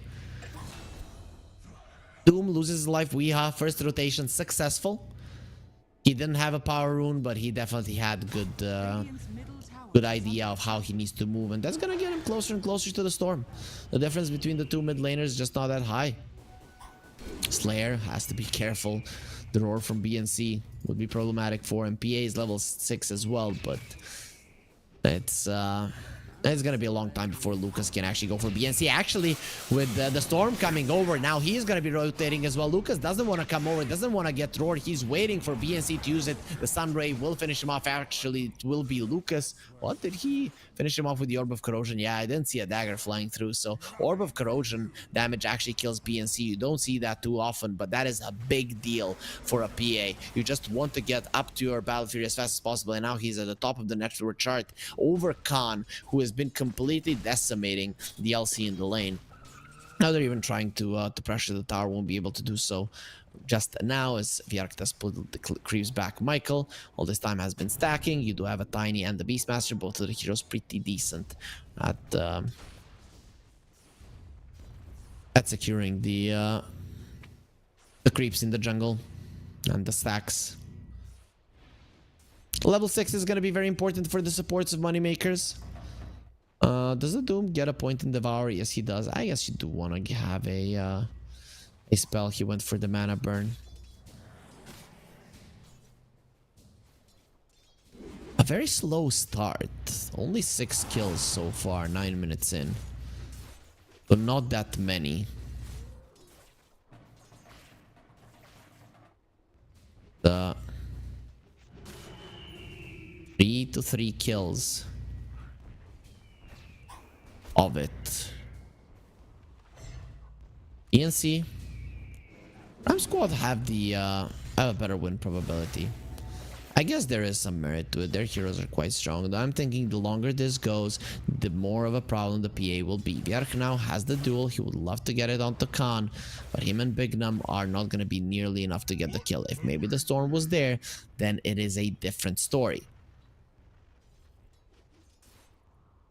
So Tiny tried to go for the Phoenix. Phoenix gets himself out. This is the time when you start buying raindrops. Phoenix though doesn't want one. The Doom doesn't have one. What about the cores? Storm is sporting one, and not even the Legion Commander has it. So once Weeha has the blink, if you don't have those, you're gonna be in a ton of trouble. I'm gonna lie. Slayer, very close to 6. Yeah, he's looking very much dead right now. BNC actually not using the roar. He's gonna use it now, but the fire spirits are gonna prevent him and his units from doing any kind of damage. And now BNC is in trouble. Without the roar, you can't do anything to stop Lucas. And even Slayer survives there. Has the egg, might have to use it, or this boar will kill him. And Slayer, will he go for it? No, he allows himself to die. Meanwhile, Vierak did die on the bottom lane with the golem being dropped, making sure that he cannot TP out. So it is gonna be a 2-for-2 across the map. I actually thought he was gonna go for the egg there just to make sure that he survives, but will save his ultimate for another fight, for another engagement. In the early games, using ulti like that, it's really not gonna hurt you all that much. It's gonna be a Witchblade Storm this game, so it will be that Falcon Blade into Witchblade build. He has found a Fairy's Trinket, so mana is gonna be less of a problem. Angel? Where is he going? I mean, he's going to his fountain now, because he overstayed his welcome here. Storm within Arcane Rune just zips around so much. It is insane how much of a difference the Arcane Rune makes for a Storm. It is a night and day difference. It's like a different hero, basically. It is still an even game, but the PA, after those 2 unsuccessful plays by the Beastmaster, is now very close to the Battle Fury. Only the broadsword and the recipe remaining, and we all know that the recipe is pretty much free. 450 gold, not that much. Weeha in trouble. There's the egg right now. Weeha has been slowed down to a crib. They turn around onto the egg, want to take it down as fast as they can. They will be able to do so. Yegor, he wanted to finish down everybody. There will be a Doom onto Khan. Might get denied by Weeha, and there's the deny. He might pay with his life right now, tossing the Legion Commander away, not allowing him to get the duel. And Yegor being greedy, they're wanting to kill both of them together. I guess the idea was to slow down the attack speed of the Razors to save the egg, but in the end, because of it, one of the heroes will get denied. It still means that the 2 cores did die from Ram squad. 30 seconds for them not farming, and Lucas, he is doing whatever he wants, but it definitely didn't went the way that they wanted. Slayer could have stayed a little bit longer in his Phoenix form, in his bird form there. And Yegor just doing all of the AoE damage. If he had killed Weeha immediately, then this could have been different. Very nicely played by Weeha. Denied there, toss away on Vierk, and then he just died. Actually, Vierk got the kill with the blade mail, it seems. Bigram coming for BNC. They have the Infernal Blade. The Storm is coming over. Roar is there. He won't get a chance to use it. Actually, with the disruption, he might get a chance to use it. Lucas preparing a crit, and there it is. BNC is dead. Chasing forward for more. There will be a golem dropped and the upheaval. It's time to run for Moneymakers. They've gotten a kill, and now they have to bail. No egg on them. They are trying to survive. Storm has an Invis rune at the moment. He's cutting them out. He sees the Shadow Demon is low. That might be a kill that he can take. But here comes Weeha. Slayer will be going down. Yegor nothing to do to save his buddy. Now that's going to be the Blink Dagger delivered to the Tiny. That's going to change the game significantly, because finally Ram Squad, they have the initiation tool that they were so much lacking. PA, Battle Fury almost done. He has the Power Treads and the Orb of Corrosion plus the stick, so he is very, very farmed. Even though it's a 13-minute Battle Fury, sometimes you see it 11, 12 minutes, you know, earlier than this. This is as perfect as it gets for a game, for a PA. Every single kill went to him. He has 100 creeps, a lot of those from the lane as well. And there it is, Battle Fury done. Now his farm is gonna be ramping up so fast, nobody will be able to keep up. When it comes to farm, the Beastmaster has most of it. He's going for an Aghanim Scepter on BNC. We'll see just how long he can stay alive. Considering that you have the Disruption and the Warlock, it's going to be a big deal. But I'm still very much surprised he's going this route, considering you are versus the Doom. So your heals, they're not going to matter whatsoever. Angel, very much dead here. Lucas coming over. Even Michael is going to be caught. He gets the Fatal Bonds out, but it's only onto the Storms. He's not really connected onto anyone. They're only looking towards Weeha. No heals for you. And this time around, you will fight until death. With LC having that blade mail, they will be able to bring him down. And Moneymakers, they found their opening to get this game in their favor. Lucas, even with the Battle Fury, he comes over to help his team in a fight, and it's gonna go very successfully. 2 supports and a mid laner gone. Of course, Miha again on his mid laner, not looking the greatest. The gold swing almost 2,000 in favor of Moneymakers, and this tower is gonna take that number over it, as Lucas secures the tower as well and is now working towards a Desolator, which already these low armor heroes on Ram squad are gonna be suffering even more. What does the Razor have? He only now finishes the Maelstrom on Khan. Oh, it is a tough one for sure. He definitely cannot keep up to the PA. Razor is not a slow farmer, especially with the Maelstrom, but it is not close to the PA. At least he's getting some stacks in his triangle, and with the help of the Warlock, he will be able to take them down fast. So Khan is doing his best to decrease this lead, this difference between him and the carry on the other side. That Blink Dagger reveal from Weeha really give much to Ram squad. It actually cost them.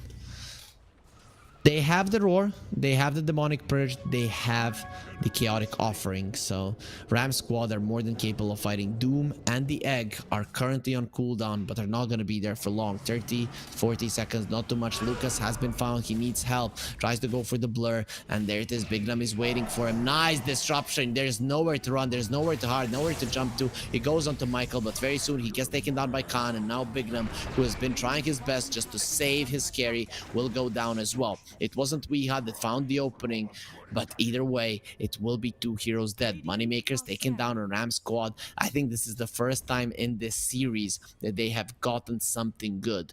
A very good rotation that is clean 2 kills. Maybe now they can get something more of it. Out of it, maybe a tower, maybe some map control. For now, map control is going to be the only thing. BNC, on the other hand, targeted at the moment. Without the Doom, killing him through the Drums of Slum heal, not going to be easy. Spirit Vessel of the Phoenix not done just yet, but he's very close to it.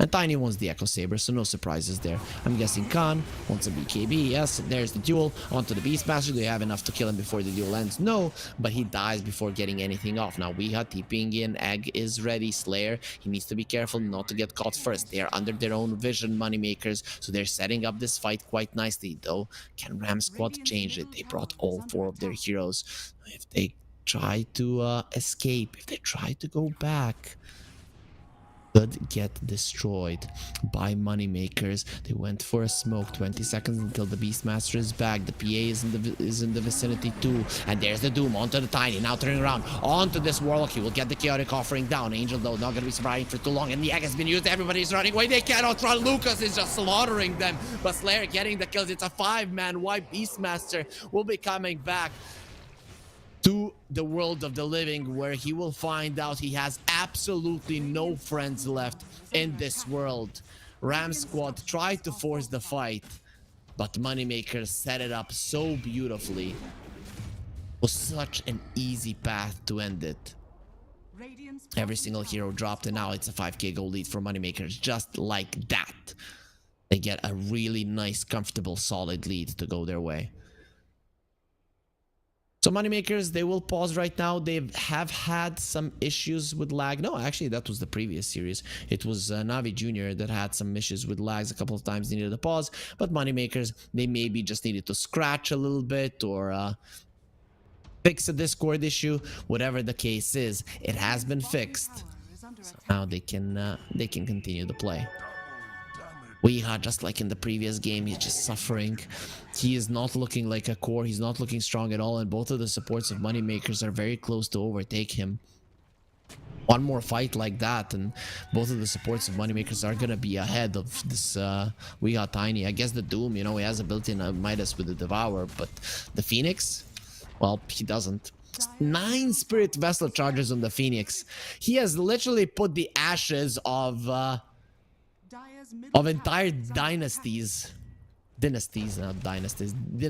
of Ram squad into his Spirit Vessel, and now he's just gonna be spraying them on the offspring.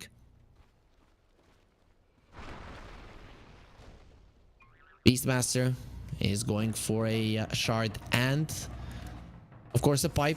Pipe very much needed. A lot of magical damage coming out from Moneymakers. But who's gonna deal with the physical damage of the PA that's gonna be coming out soon? Warlock now has the Medallion of Courage, so at least he is gonna be having some extra armor for himself, because it is much needed. Michael, on the other hand, the Shadow Demon with 6 armor versus a Deso.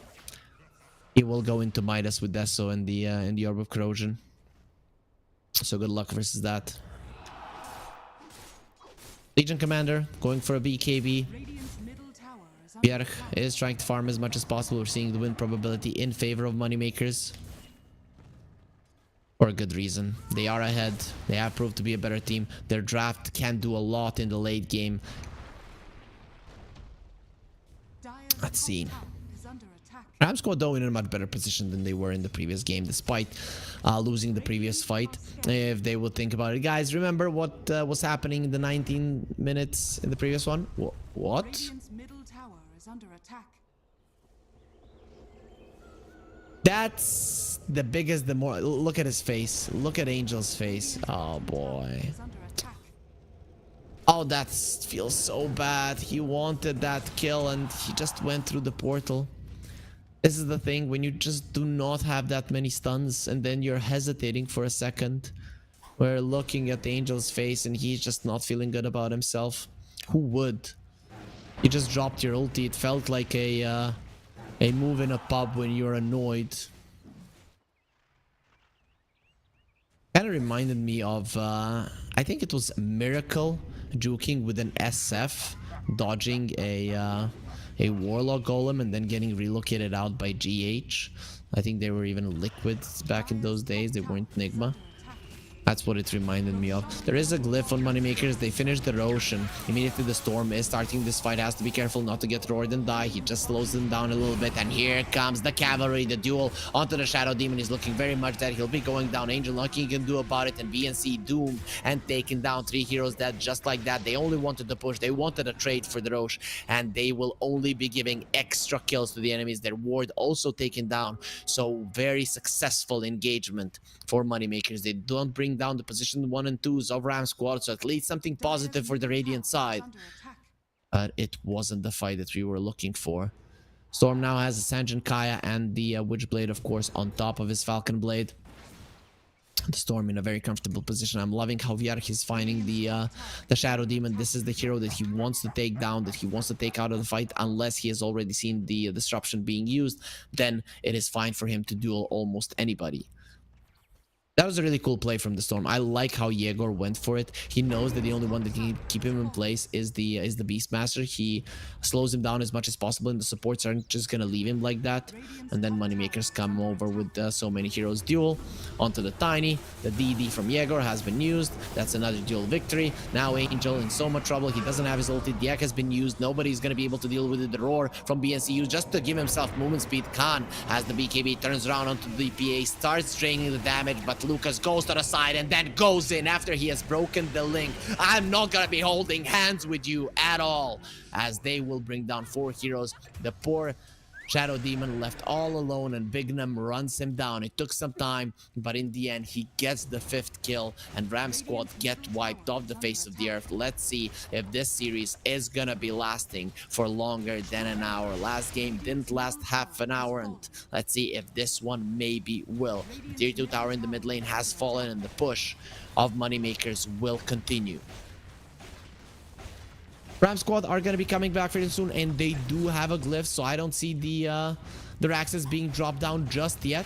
Oh, actually, what dives are happening there in the base. We're looking at Lucas killing people, critting people here on the big screen on the replays, but also on the small screen there as well. Lucas, he bought an Aghanim Scepter. He has to get out. He has lost so much of his damage. Only 133 left. Now he's gonna be killed the once. BKB being used, duel onto BNC. They're creating space for Lucas to escape. Actually, Lucas is not escaping. He is killing. He is murdering. He is slaying. And he gets an ultra. Give me my rampage. He is literally playing hardcore ninja here with his enemies. The Razor will fall and he gets the rampage. He's gonna be getting another one if this continues. Turns around onto the Tiny. Let's go. We you and me, tosses him onto Angel. Lucas might actually decide to kill Angel instead, and that's exactly what he's gonna do. A couple of kills, lands him a second rampage, and you are next. He's gonna be pulled back there with the Hurricane. Riga sends back Lucas, who's going in with another triple rampage for him, and they will not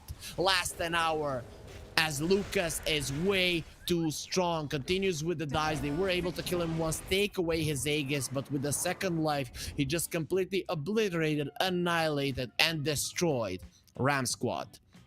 With that, Ram Squad, I think they're going to be solidifying their position as the last team on the standings in Group A. Unfortunately, they're not going to be going into the decider bracket, and they're not going to be playing the playoffs against the directly invited teams that we have here at the Pinnacle Cup Malta Vibes 3. Level Up, they are definitely going through. Ram Squad, they're definitely not going through with -7 points.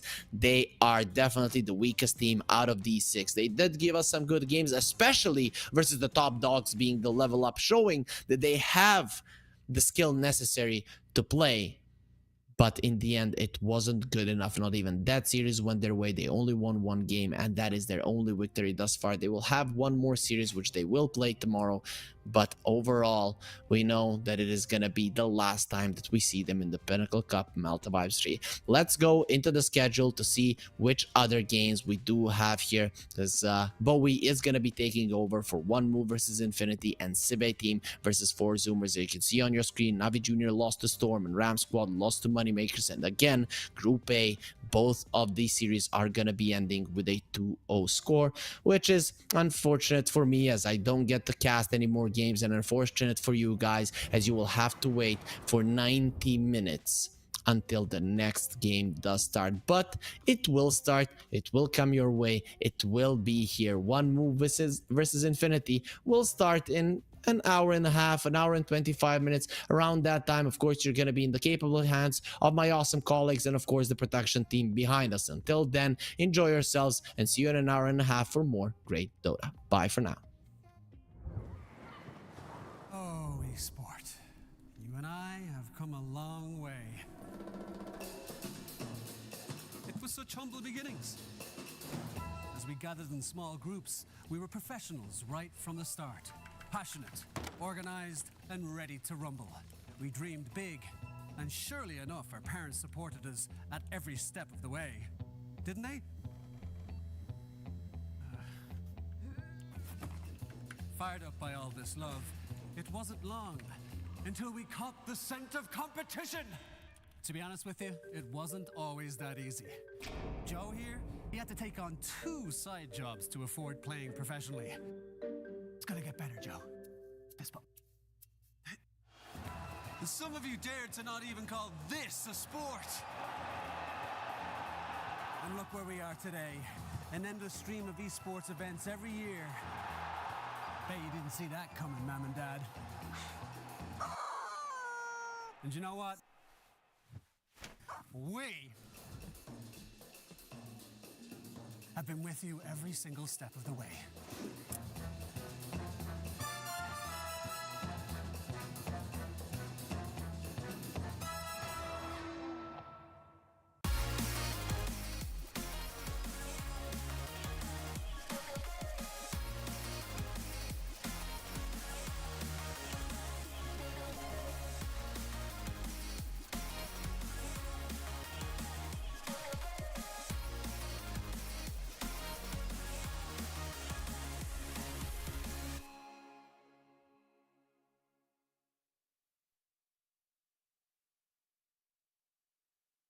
Dream of working with people you watch on screen. Exclusive esports opportunities handpicked just for you. Candidate profile to raise above competition. Let 10GG handle routines. Make a step towards your dream today.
seagulls flying overhead, towels down in the sand, little crabs walking over our legs, and we were together just like lovers should have been. Like the changing tides, you have changed your mind, and now you are no longer mine. Last summer you were holding my hand. Last summer you were laying in my bed. Last summer we were more than just friends. But that was last summer. That was last summer.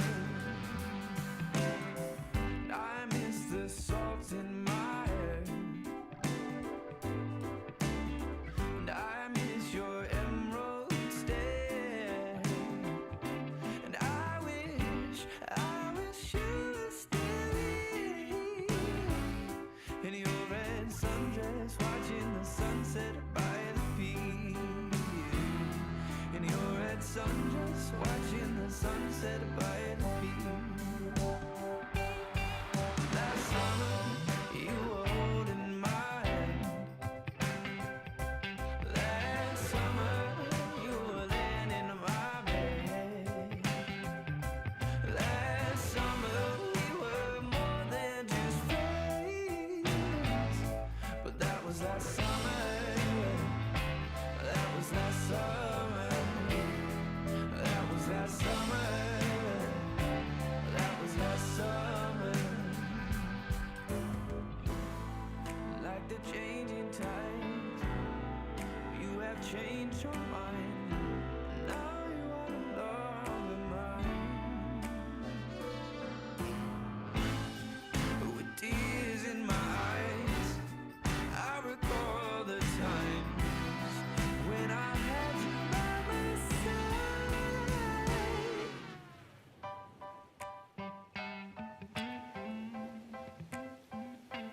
Last summer, you were holding my hand.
you wanna be a bad man?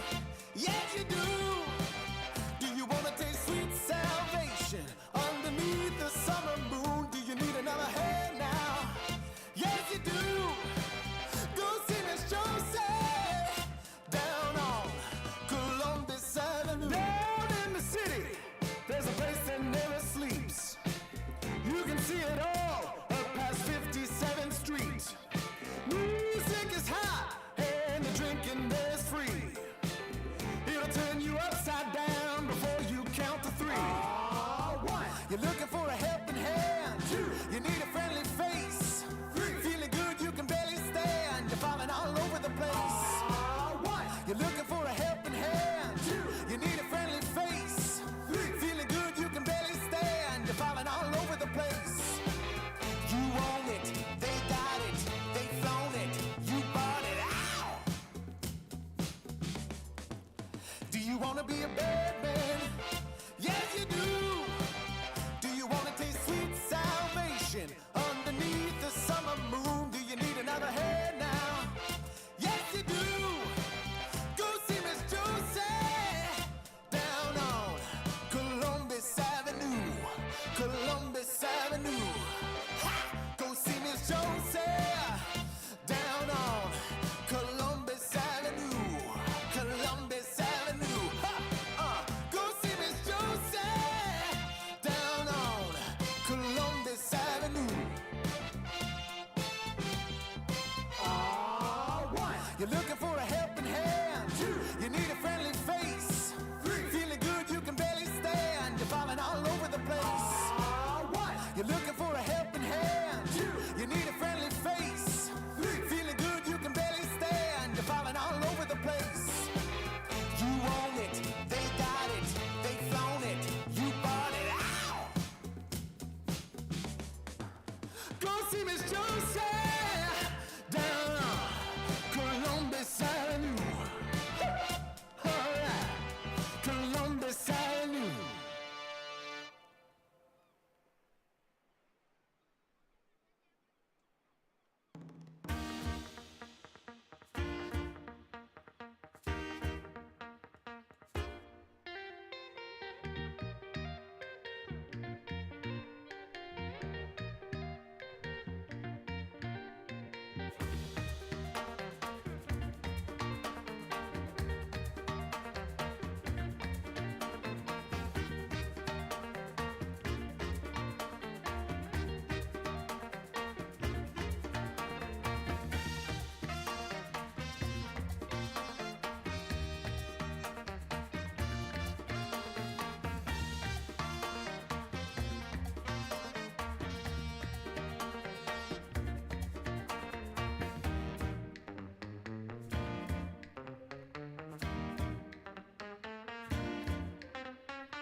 I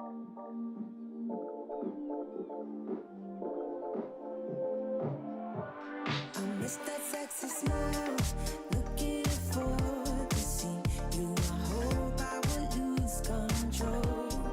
Love you every night, no checking the time. Just us loving you all night long.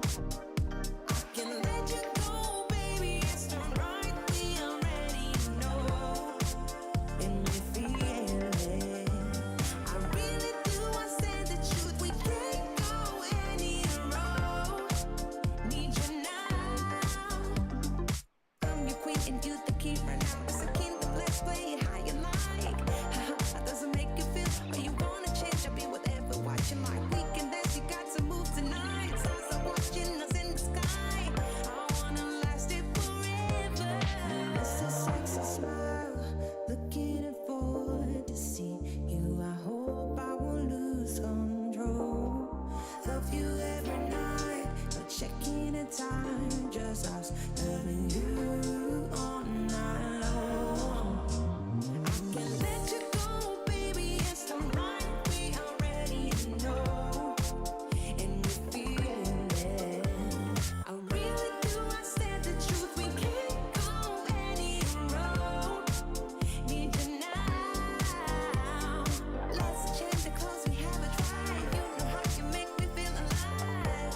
Come close to me. I'm obsessed with your different kind of style. Don't you ever leave, step by my side. Hold my hand 'cause I don't have much time. I wanna hug you forever.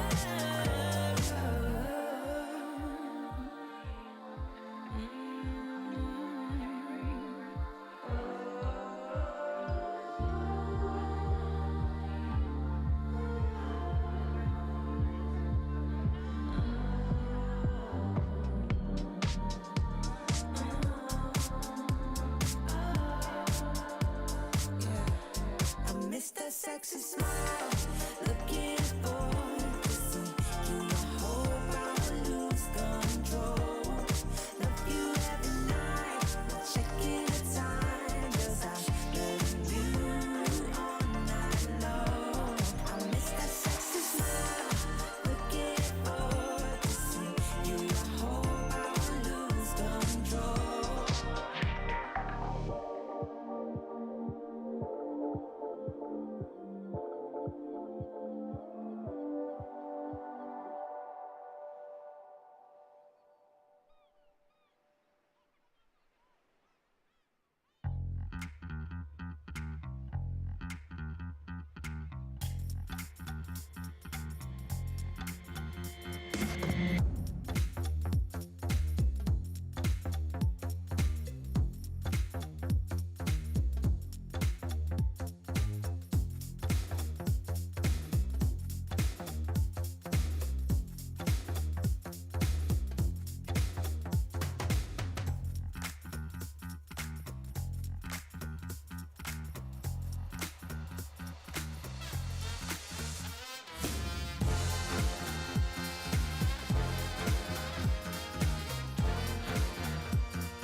told me I'm your anchor, I told you you're my pole. Through the wind and fire we try to hold on. We built this ship together, searching for a home. Despite the storm that hit us, we are still on board. Dancing in the moonlight, the world just stopped and stares. We got no destination, I'll take you anywhere. All the doors we've opened and all the books we've closed, words just come together, story that we never told. So far you're saying for my own, you said just keep holding on. If you're about to break, I'll always be your captain. For our failures we have grown. You said just keep holding on. If you're about to break, I'll always be your captain. I'll be your captain. I'll always be your captain.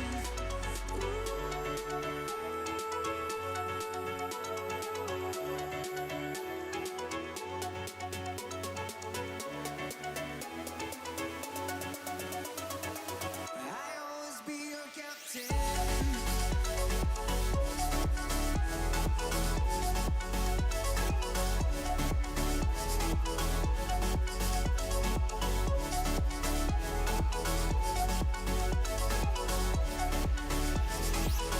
You told me I'm your anchor, I told you you're my pole. Through the wind and fire we tried to hold on. All the doors we've opened and all the books we've closed, words that come together, story that we never told. So far you're saying for my own, you said just keep holding on. If you're about to break, I'll always be your captain. For our failures we have grown. You said just keep holding on. If you're about to break,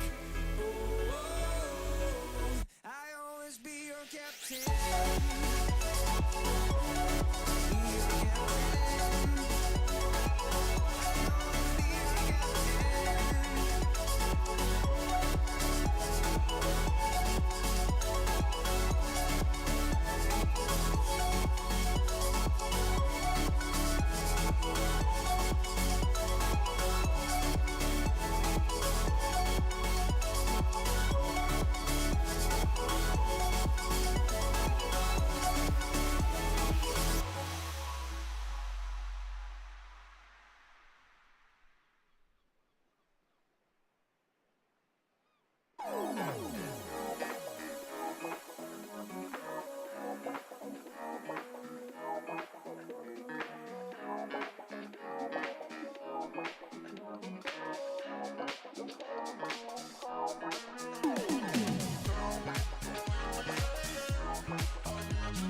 seagulls flying overhead,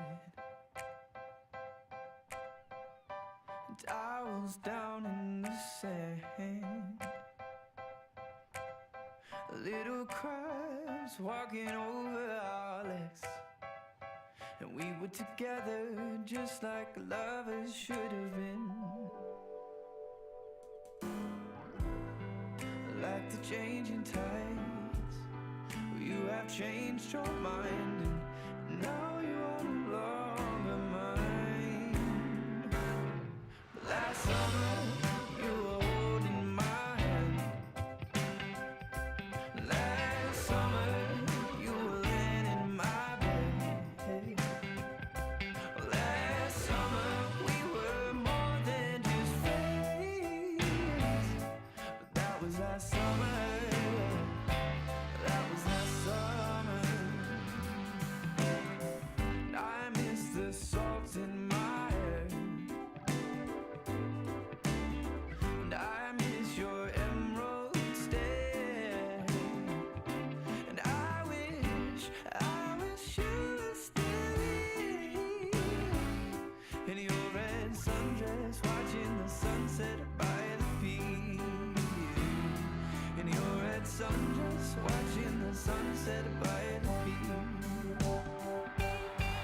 Last summer you were holding my hand. Last summer you were laying in my bed. Last summer we were more than just friends. But that was last summer. That was last summer. That was last summer. That was last summer. Like the changing tides, you have changed your mind.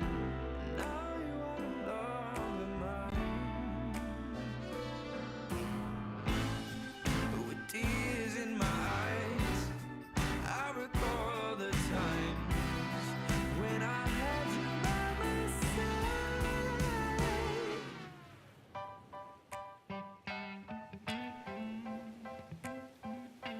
Last summer you were holding my hand.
Do you wanna be a bad man?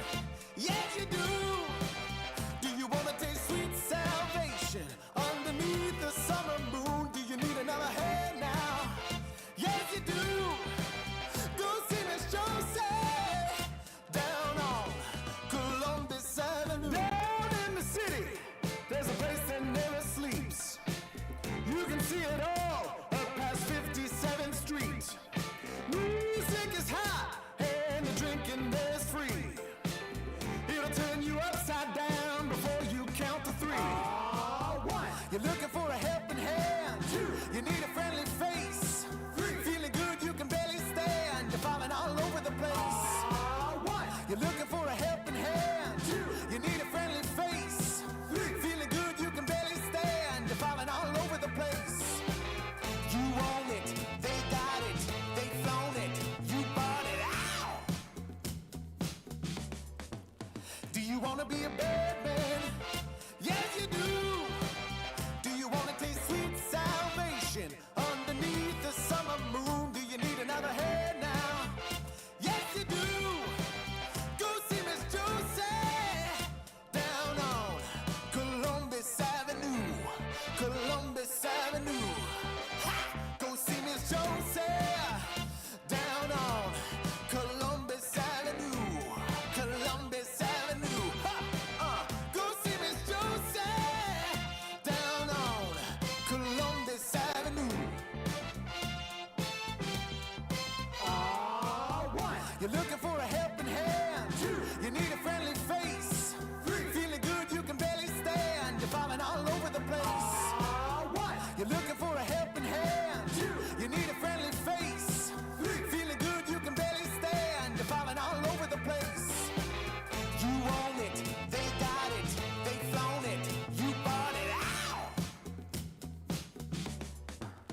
Go see Miss Josie down on Columbus Avenue.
I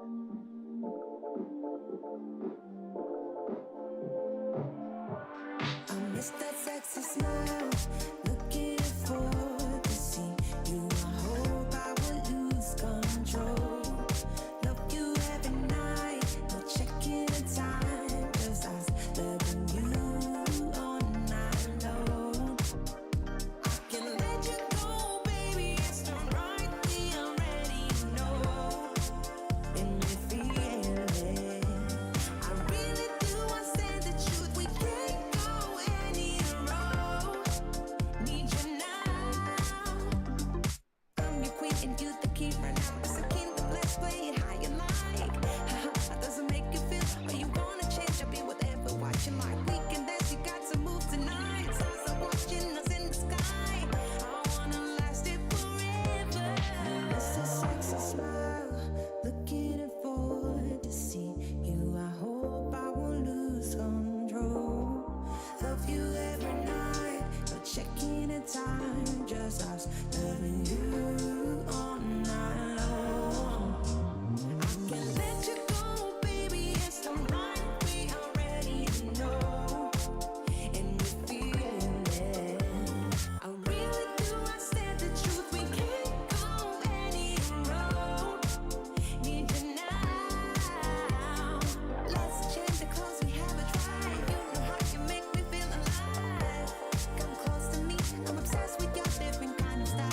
Don't you ever leave, step by my side. Hold my hand, 'cause I don't have much time. I wanna hug you forever.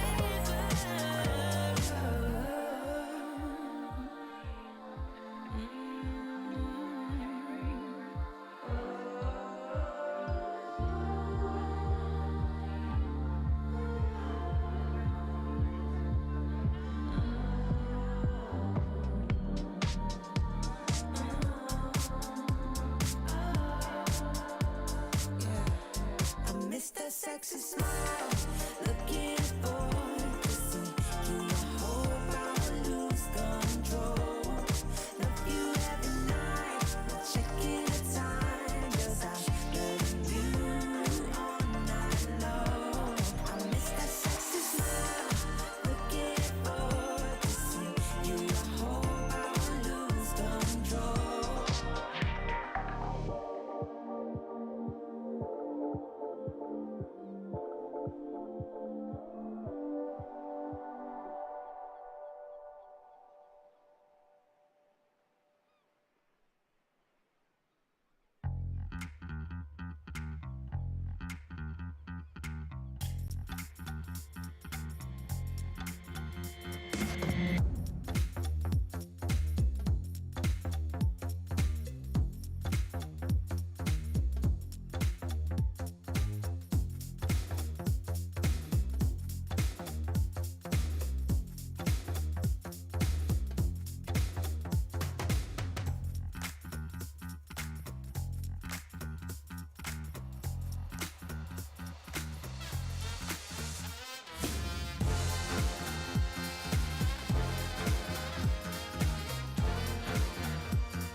come a long way. It was such humble beginnings. As we gathered in small groups, we were professionals right from the start. Passionate, organized, and ready to rumble. We dreamed big, and surely enough, our parents supported us at every step of the way. Didn't they? Fired up by all this love, it wasn't long until we caught the scent of competition. To be honest with you, it wasn't always that easy. Joe here, he had to take on 2 side jobs to afford playing professionally. It's gonna get better, Joe. Fist bump. Some of you dared to not even call this a sport. And look where we are today. An endless stream of esports events every year. Bet you didn't see that coming, Mom and Dad. And you know what? We have been with you every single step of the way.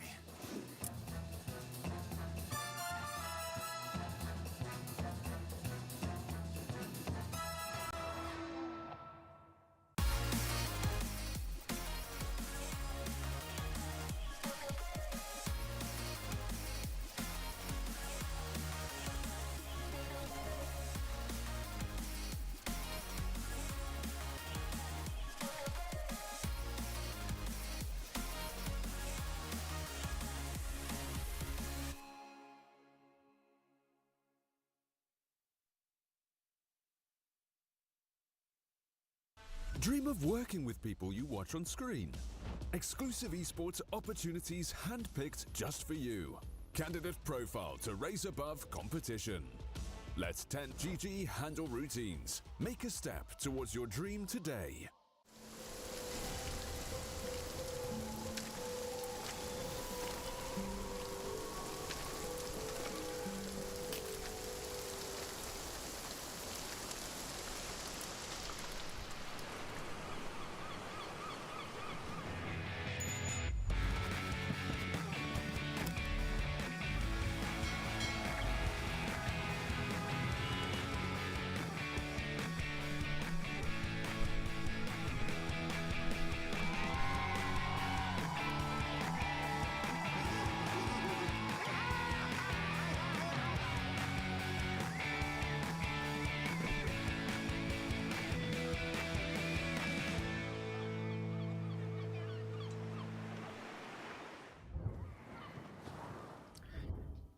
Hello, everyone. Pinnacle Cup number 3 is back, and this time we'll be watching One Move versus Infinity. This is going to be a very interesting match here. Eastern Europe versus a South American team. But before we get to this match and the one following, which is for Zoomers versus Sibe, we should probably check the groups and see how the day has been so far. Yeah, we had a Na'Vi versus Storm match, as well as another match here. This is Group A, so Level Up looking very strong, yet to drop a full series with 6 points. Storm right behind them with 3 points, and then MoneyMakers and MarsBet team. Na'Vi Junior and NRam squad, even though this is a tournament where if you get some 2-0 wins, you can quickly bounce back, it looks like it's going to be tough. Like for Ram squad, it's probably almost impossible to recover, I think. Whereas maybe for Na'Vi, if they get lucky, there's a chance for a tiebreaker against either MoneyMakers or MarsBet. So yeah, this is how Group A is looking. Let's check Group B. We have KZ team looking quite convincing, but in general, this group seems to be a bit more even than Group A. We have 2 teams pretty much tied in points for first place. Then Arava and One Move struggling a little bit, but can the Eastern European team beat Infinity and bounce back? If they get a 2-0 win, it would make all of these groups, this group, look super weird because everyone would be kind of tied there for 3rd, 4th place. But yeah, that's the match we're going to be having. Let's check the players. One Move first. They are the team in the left. And yeah, there we have it. Violent playing carry. We have Einkrad in the mid lane. Afterlife in the off lane. Very known names, those two. With Pantoman in the support position, as well as Hakoda. Yeah, Violent is standing here. I think they played with Dream the last time. And now Violent's going to be filling the shoes of a pretty big organization. They got 2nd in the Eastern European qualifiers for TI. Now for the next team, Infinity, we have the Infinity that played the South American qualifiers with 2 additions here. Pike and Lumpy came from Lava to round up this lineup. So yeah, we have both of them in carry and mid, as well as Vitali, Michael, and Gardic here playing supports. So overall, they're having mixed results. in this tournament. I think they beat 4 Zoomers and they lost to. Let me double check here. They did lose to Arava, but they beat both 4 Zoomers as well as KZ team. KZ team, like actually, looking quite well this tournament. That's the only loss that they had the entire tournament. So this is going to be the first match, and as soon as we have a draft, I'll let you know. Production is going to let us through this magnificent match ahead of us here. For Infinity, actually beating one move is going to solidify their placing in the group, so it's quite important for them. And one move, they really need this win, especially if they get too old. It's going to put them at such a low position in the groups that it makes it almost impossible to recover. I think this is their 4th match, meaning only 2 are left for them to, maybe only 1, right? You have 6 teams, so that's 5 matches per group. Not really an easy time here for one move so far. It feels like not having their carry ever since the TI qualifiers is being a problem for them, but they still have a chance. This series means a lot. Getting a 2-0 win could potentially put them in a pretty solid place moving forward. Then afterwards, obviously, we're going to have 4 Zoomers versus Zibe here. 4 Zoomers that also did quite well. They are the former Dog Champ team here during the NA qualifiers. But yeah, let's jump into the draft and see what are the heroes that we're going to be seeing through this match.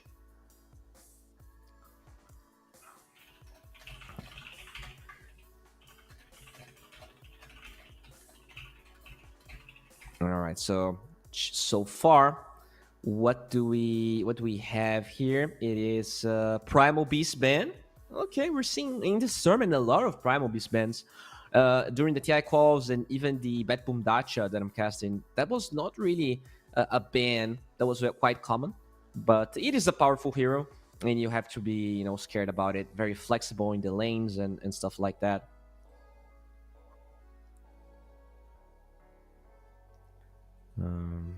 Yeah, Pangolier also removed. A hero that got nerfed the entire year, but still looks very, very strong. Looks amazing, and no surprises that he gets removed. He gets addressed. What else are we going to be removing? Treant Protector, Nature's Prophet, Dawnbreaker, Gyrocopter, Invoker. They're all heroes that constantly get removed. Even Doom sometimes kind of crawls up. Yeah, there you go. Invoker Gyro. No hesitation right there.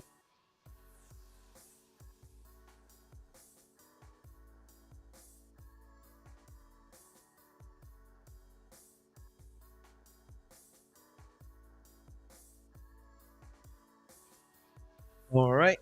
Treant Protector is going to be the next ban for Infinity. And what else it is here that they don't want to be playing against? I guess Grimstroke sometimes gets removed.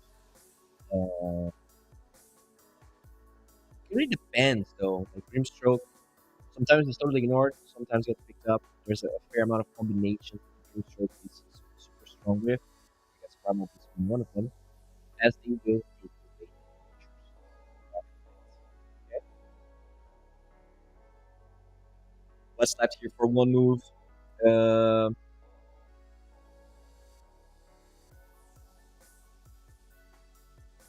mean, Grimstroke, Dawnbreaker, Vengeful Spirits, they're all heroes that we constantly see addressed. They take the spin and they snatch up very sneaky with the way to the end. And they grab themselves quite a strong hero that right now it's not really addressed. With the Sven ban, with the Gyro ban, not an easy way to deal with the villains. Maybe a PA, he eventually be picked up, but you can't actually get it now, which gives one move chances to ban it during the next phases of the draft, especially because they still have 2 bans left for them. Alright, so looks like I'm having some mic issues here. Let me just reconnect.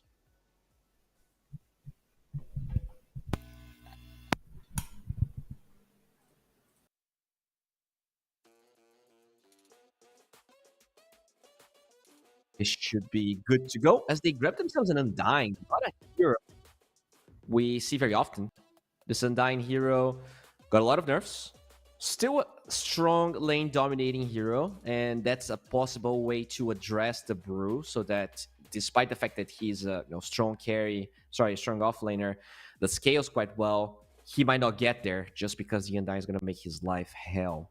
I do like that approach, as they did also ban Dawnbreaker and the Slark lastly there. Slark definitely a hero that could get on top of the brew. Monkey King is a possibility if you really want to Giga destroy the brew, but very often, especially the attack speed is low from the Thunderclap, makes it a bit hard. There's also the evasion that the Brewmaster has. Might not be the easiest hero to trade with. It does feel like a lot of the matchups that used to be almost impossible for the brew to win do look a bit better now.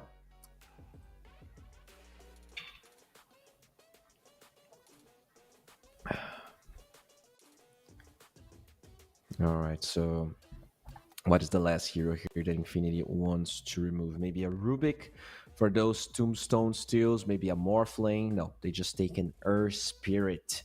Definitely an annoying gap closing hero. As they do get a Scarif Mage, a hero that would pretty much hate playing against the playing against the Earth Spirit. So covering their bases here, getting some strong supports, lane dominating, very oppressive heroes here coming from Infinity. And what's one move gonna do? Are they gonna try and dodge that, or will they try to match the aggression with other aggressive heroes on their own? I guess a lot of those did get removed, and yeah, they will pick. They're gonna try and react here. Warlock definitely gives a little bit of regen for whoever is in that lane. But later on, you're going to have that upheaval. And both Undying and Scarif Mage, awful against that. They have no mobility spells. If you get trapped into the upheaval, you're probably gone. The only cancel is the Scarif Mage, but you need vision. It's not that easy to really get your hands on that little boy. As the Shadow Demon gets picked up here for one move. The Dispel on Shadow Demon is quite nice if depending on which heroes Infinity will pick up here. And they go for the Tony. So even more damage, even more burst damage. I'm assuming this is going to be a mid hero here for Lumpy, as they also have another pick. Will you go for your carry, since you know that you're going to be against a Brewmaster Shadow Demon? What about a Phantom Assassin? Is that...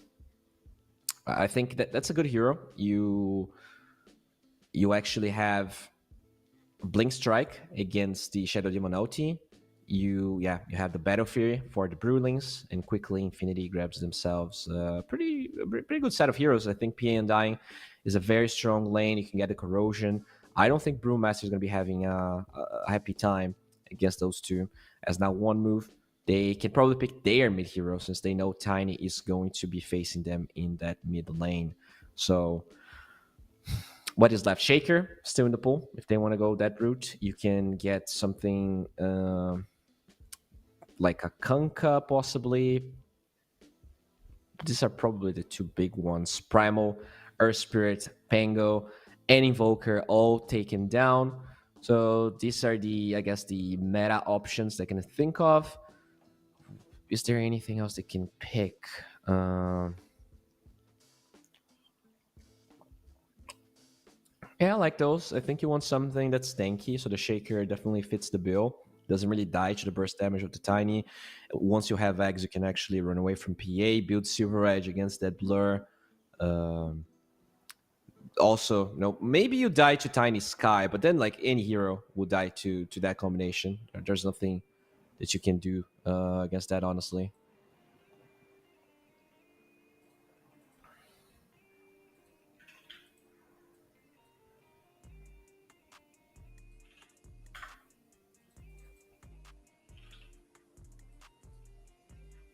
Yeah, they're definitely taking their time, trying to find out exactly how you deal with this. And they actually get their carry rather than the mid.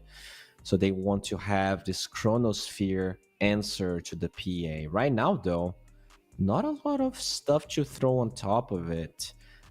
You also don't know the offlaner you're going to be facing against. But, okay. They go for the Void. A slow hero. I was definitely not expecting this, but that is the option that they're gonna take. They will remove Doom. I wonder if LC is another hero they're scared of. There's a Scarif Mage on the Infinity side. Whereas they will remove some mid heroes of their own, Ember being the first one.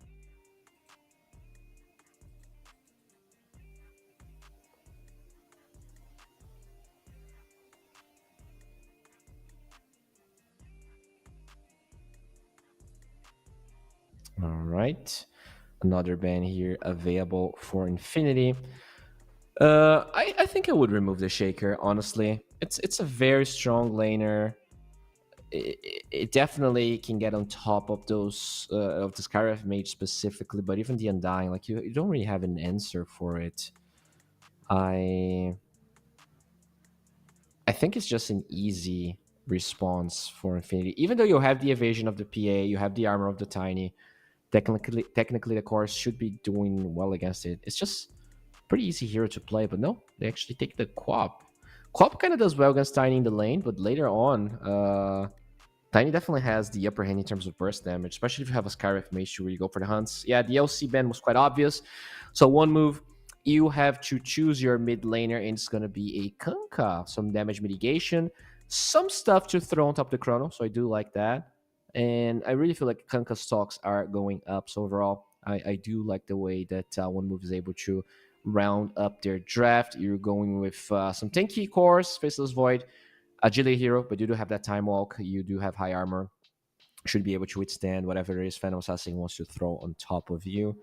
And now here for Infinity. What is left in terms of offlaner? So you want something possibly that has a stun to utilize this the Scarif Mage damage well.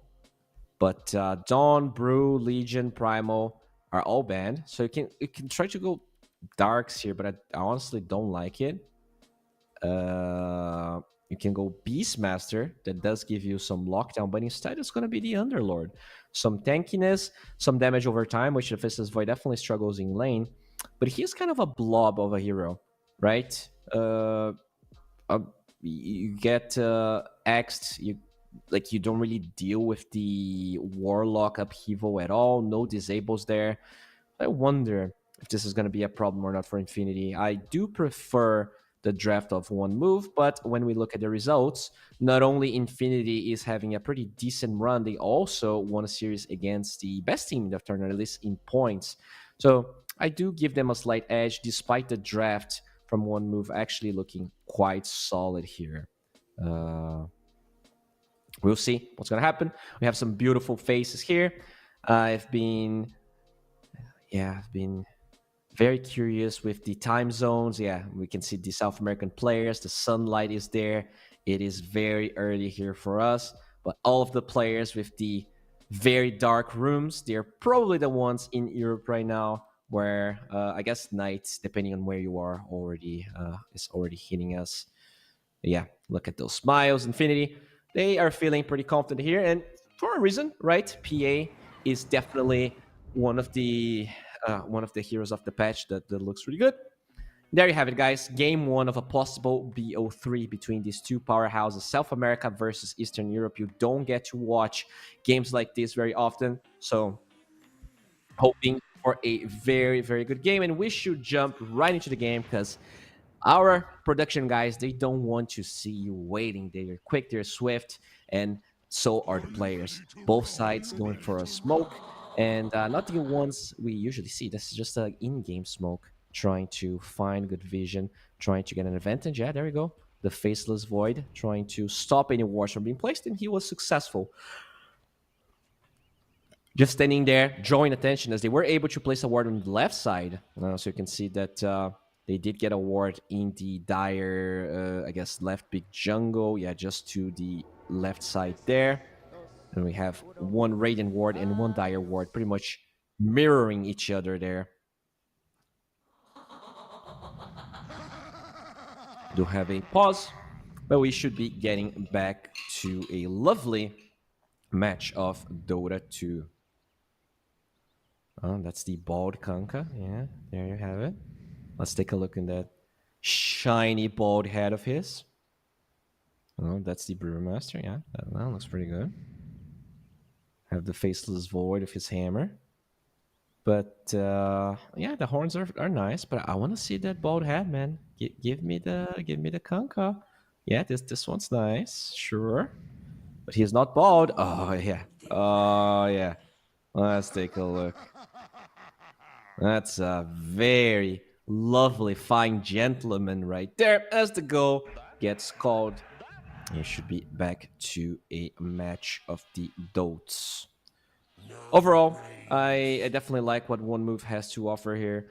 Let's see if the Brewmaster is going to be punished too much in lane. Definitely playing against PA and Undying is not an easy proposition, which is why he is starting out with the patented wand build with 3 sticks. That's a very common build against the spammers. And yeah, there's a lot of garbage that's going to be thrown at him. And at least he can recover, gain a little bit of extra health and mana back for himself.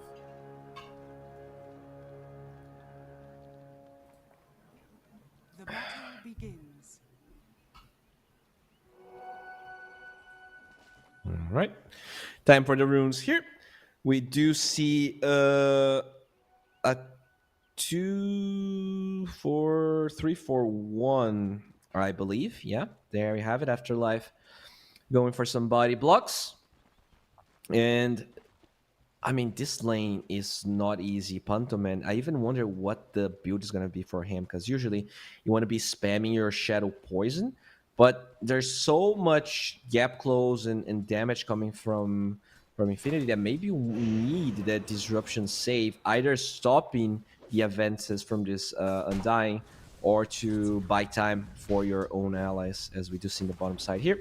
Just a lot of trading, that Fatal Bonds Dota we grew to love or hate, depending on whether you're a Warlock player or not. And yeah, I think, yeah, these are not lanes with a lot of kill potential here in the bottom side. These are pretty boring. The mid lane though, Kanka versus Tiny, that one, we might be able to see a kill close to level 4, level 5, you know, maybe some tossbacks into the creep waves. That's something Lumpy can utilize once he's level 3, level 4.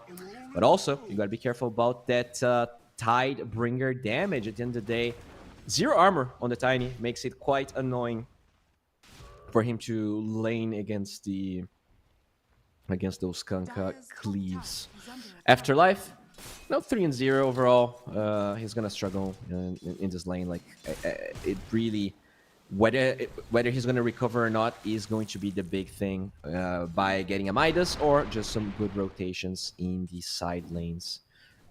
Violent having a pretty decent time here, 6-2 against the 4-1 of Vitali. And the Fatal Bonds Dota. Yeah, beautiful. Look at that. All right, production. Let's take a look at top. This is a snooze fest. We need more action. We need possible kills. Undying PA. There we have it. As we look at it, Blood Grenade. The players know it, and production knows it as well. Pantoman very low, and with the last right click, Pike, the Phantom Assassin, gets first blood. That's the dream here, if you're an Infinity fan. For life though, you get a bit of a breathing room for himself. Got 2 CS as his poor support got dove and killed.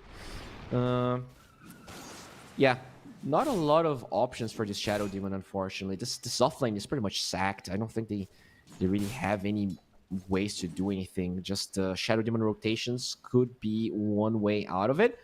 But at the same time, Shadow Demon is level 1. He doesn't even have a lot of spells learned, so we'll see if he's going to be able to find value, find a way to create space somewhere else. Maybe stacks, right? When he gets level 2, Shadow Poison, get some stacks for the Kanka. That's definitely a hero that can get value out of that, as we do see Afterlife here just dragging the wave. He wants to keep it near that area. That's how Brewmaster can try to live through this laning stage. Because if there's enough room for chasing, Undying PA will kill you. There's just no way to deal with that. There's no mobility spells on the side of one move, at least not in that lane, at least. CS 15-7. Pike got that first blood, and now Afterlife, he's by himself. This is scary, but because he's close to the tower, will be able to hold his ground. Looks like the Shadow Demon's in the base again, man.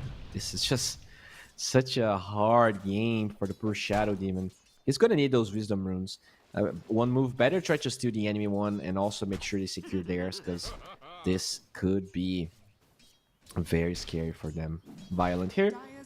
Just farming through a pool. Is doing quite well, just as the Kunkka. Really is just the offlane here for one move that's looking bad. Look at Afterlife.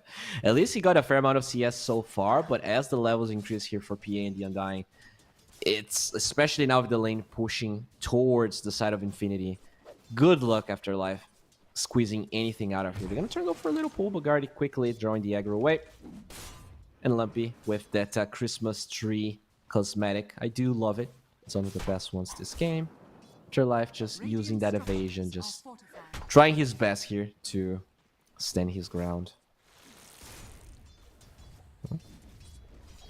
So in terms of CS, 11 and 3 against the 27 and 12. We didn't really talk about this too much. This lane, I mean, yeah, I mean, I always talk about this. South America, their love for Tiny is sometimes their biggest downfall. Look at that Blood Grenade with the Upheaval. We talked about the fact that Underlord has no cancel for the Upheaval, but with Michael showing up, they don't need to cancel it. They actually push the Warlock away whilst they get a kill on the top side Warlock. Sorry, the Brewmaster dying. So, doing pretty well in both side lanes. It really is that mid lane that's their downfall. Look at the net worth of the Tiny, bro. He's almost the same as net worth as the Shadow Demon that actually didn't play Dota. He did not play Dota at all. Only Bottle and Boots. Lumpy is pretty much living in the streets right now. He needs some welfare. He needs any love. And the only love he's getting is a torrent to the face that he will sidestep, even throwing his little hands to the air, as he actually gets blessed by Gaben with that beautiful arcane rune, but doesn't commit, knowing that the Kunkka is nearby. Probably wise of him not to go for that move. Still though, despite the fact PA is almost twice as farmed as the Brewmaster, he's level 5, so the Creep Equilibrium was definitely on the side of one move, allowing him to deal with the worst part of this laning stage. Now that he's gonna get his level 6, could potentially even kill PA if he you know, gets someone else to go for that play with him, if Gardic is maybe not in that lane as well.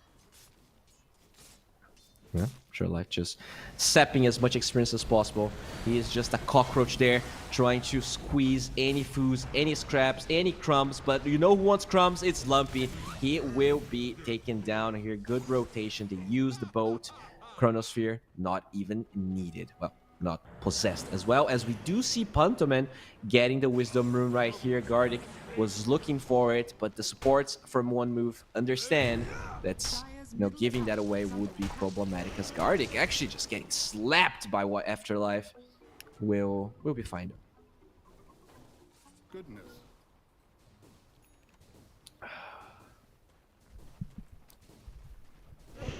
Okay. Now Pyke just chilling here. Did get the corrosion, got the treads. He is by far the most farmed here in this game. Can we take a look on stacks here? Does one move have stacks for the Kunkka? How are we looking in the Radiant Triangle? Yeah, okay, so the Dire... Oh, they're stealing some here with Ironcrad and Michael. Taking some heavy harass from that Tidebringer. They dropped a bit of Malice. Ironcrad trying to disengage as the Charm will connect to the Tiny Lumpy, looking for that play. And he wants that right click, but yeah, it's gonna be given to Vitaly. That was way too risky to try and give it to the Tiny. He could have run away. So yeah, they stole some stacks here. Ironcrad very cheeky, pays the price. But what about the Radiant side? Do they have any stacks on the Radiant Triangle for the Kunkka as well? How is that looking? Okay, do see the network here. Shadow Demon sapping some experience in the mid lane. Definitely needs as much as he can get. And yeah, there we have it. Ironcrad just chilling. And I think the Shadow Demon, let's look at the Shadow Demon. See if he's gonna go for any stacks. No. He's gonna be watching Violent here in this bottom side with Vitaly Brewmaster here, pressuring the tower. Does have the split, so without lockdown, now it's definitely hard to stop what Afterlife wants to be doing, and they get a good upheaval with the clap. Gardic taking some heavy damage, has a tombstone, but I don't think that's gonna matter. Afterlife is getting quite low. The DK, but the damage is not there. They don't even try to force this because they know that the Primal Split could kill Pyke if he forces it. Dire's top tower is under Lumpy slowly recovering here, but still very far behind. He's 1,000 gold behind the second lowest hero on the side of one move, which is the Void. This is not looking good. That time is supposed to be kind of the will and the force that propels them towards this mid game, and instead he is barely looking like a hero right now. Probably gonna be forced to like rush a blink with brown boots or something. Oh, okay, we do see a portal being conjured by the Underlord towards the top side. They drop the Pit of Malice. Do they have enough damage for Hakoda? They do. And now these little pandas trying to run away. They do not have the damage. Just now finally TP rotation from Aincrad. They have the boat. They have the Chronosphere as well. Void will get silenced. Can they actually disengage? Pyke taking so much damage from the Tidebringer. The Chronosphere, he blinks out of it. Beautifully done. Violent will claim a tombstone, but that's about what he gets. Can they throw Afterlife into the air? No, it's actually the Tiny that gets thrown, and he will pay the price. Lumpy already on a slump, and he will perish once again.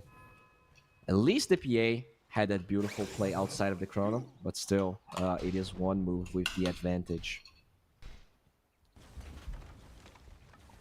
Can we check the win probability here? All right, let's rewatch that. That was quite beautiful.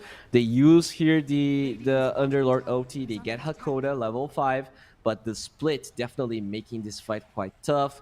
Good rotation from the Kanka, 2-man bolt, and eventually, when the PA goes in, as the silence is wearing off, nice dodge right there. Violent thought he was gonna pick up Pyke, but only gets a tombstone. Not a bad price, to be honest, but yeah, the fact that Pyke also was going for this play, ends up dying. I think he was barely out of mana. I'm not sure what happened. Top lane, Nemiga will be getting, Violent will be getting that tower, as the Tiny wants to get Blink Dagger, but it's 11 minutes in and he has 200 gold, so not a great showing. Vitaly will be slowly clapped and killed here after life. Even though he had that awful start against the Undying, he's looking really good. He is ahead of that Tiny by a long shot in this mid matchup here against one move, just not being easy. Aincrad just destroyed Lumpy. This is not even close. And you know, honestly, this is not an easy matchup for the Tiny, but it's been a while since I've seen someone get destroyed this hard.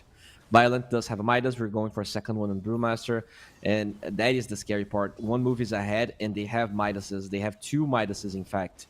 So this is even worse than it looks. One move, they're winning these fights, whilst having a, let's say, technical net worth difference, just because they don't have those items that really contribute so much to the fights. Okay, Violent keeps on farming here. His Chronosphere is going to be back up in 9 seconds. Pyke working towards his Battle Fury, and we do see Hakoda dying on the other side of the map. The poor Warlock falls, as Afterlife will be able to use that Twin Gate to the other side. They will, though, claim this tower as Infinity, so they grab a kill. They will possibly grab a tower, but the gold advantage actually increasing. The Kanka is farming some stacks on the Radiant side that we talked about, and just catapulted in net worth ahead of everyone now. Bottom tower has fallen. Dire's top tower is under attack. Blink Dagger still 1,000 gold away for Lumpy. This is such an awkward position to be here as Tiny. Like the window that you have to burst those supports is very narrow, which is why the timing on the Blink Dagger of Tiny means so much.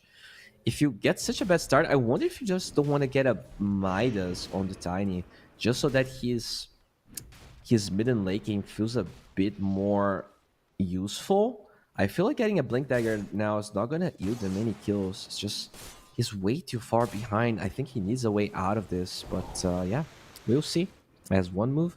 They're gonna smoke both supports as well as the Kanka for a fight here in the mid lane. They have Afterlight already set up, and this could be a big one. They're gonna drop the Golem. They wanted to get a rune, but now Vitaly pops his pipe. The Primus is gonna be popped, and Afterlife, he will be able to do so much. Poor Vitaly gets cleaved and Gardic. Nice tombstone in the high ground, but I don't think it's really going to be able to stop the aggressive moves from one move. Michael will be time dilated, will be stunned, and yeah, I was lagging as well.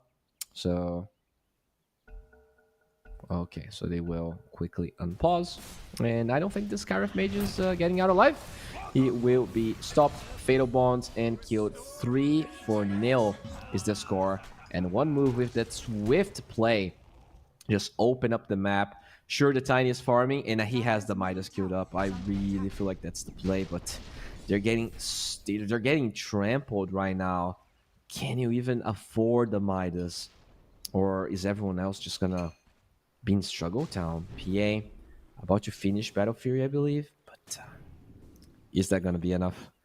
I'm really starting to second guess how good of a game PA is gonna have, because you know they definitely won their lane. They shut down the Brewmaster, but he has the advantage of being able to afford a Midas and just chilling. Whereas for Infinity, you go for the Pipe on the Underlord and you still lose fights. Like, that feels really bad. Underlord's already here that kind of needs to be playing from ahead, I think. Alright, so Vitaly will just sit here in the mid lane. Will constantly push this lane. Try to give vision and map control for the other cores. Scale and Lumpy slowly but surely trying to get to either that Blink or the Midas. But struggling with the CS here. Maybe the ping being a bit of an issue for him, as he did miss 2 creeps there. And even the special creep, that extra money, he needs it so much. Finally though, Battle Fury is up for the Phantom Assassin. We do see here in the top lane one move, just a pretty good time.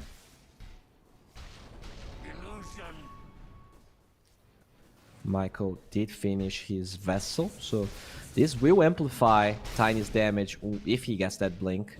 You're going to be able to do a lot with the Firestorm as well as the Eva Toss. Violent could possibly die. How are we looking with the Tiny Blink timing here? Did he go for the Midas? Did he go for the Blink? Can we maybe check that as Violent? We'll go for a blind time dilation. Not really blind, there was a ward there, and Aincrad will find the bird, and they will quickly take down the poor Michael Sky. So 5k gold lead, and just a quite commanding position here that one move has.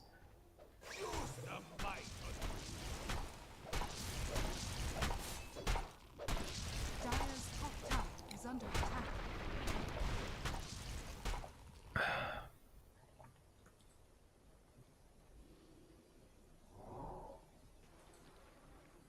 Okay. Gardic here going for a Lotus Orb. Can disassemble the Arcane Boots, but it really is this Tiny that's struggling to find his place. Oh my lord, there's a heart on Aincrad at 17 minutes. 17-minute Heart of Tarask when you're Tiny. Oh my lord, and he go for the Blink. He did go for it, and now he's going to be captured. He's going to be X back, and they quickly get that kill. Michael should be next. There's absolutely no way he's afraid of diving tier 3s with that Heart. Look for the cleave, and he gets it. Beautifully done. Infinity, they were having a decent run here in the tournament, but in game number one move is just wiping the floor with them.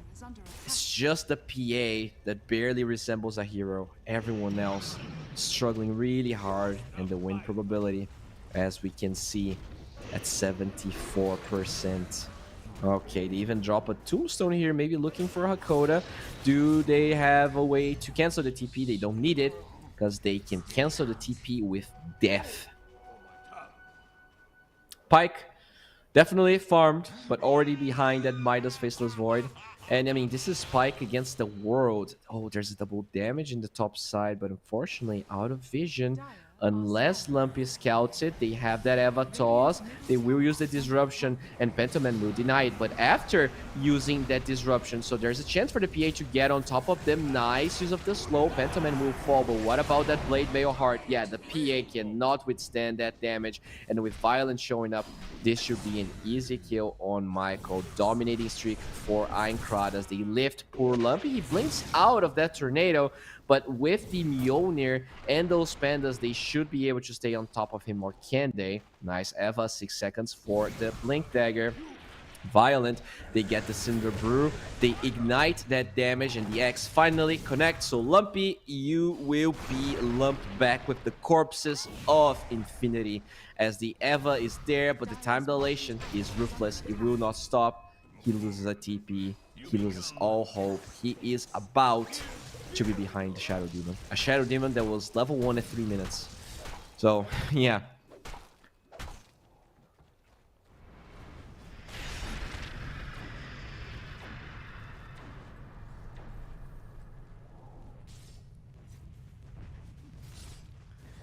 definitely a tough one here, as Vitali. Dire's courier has been killed.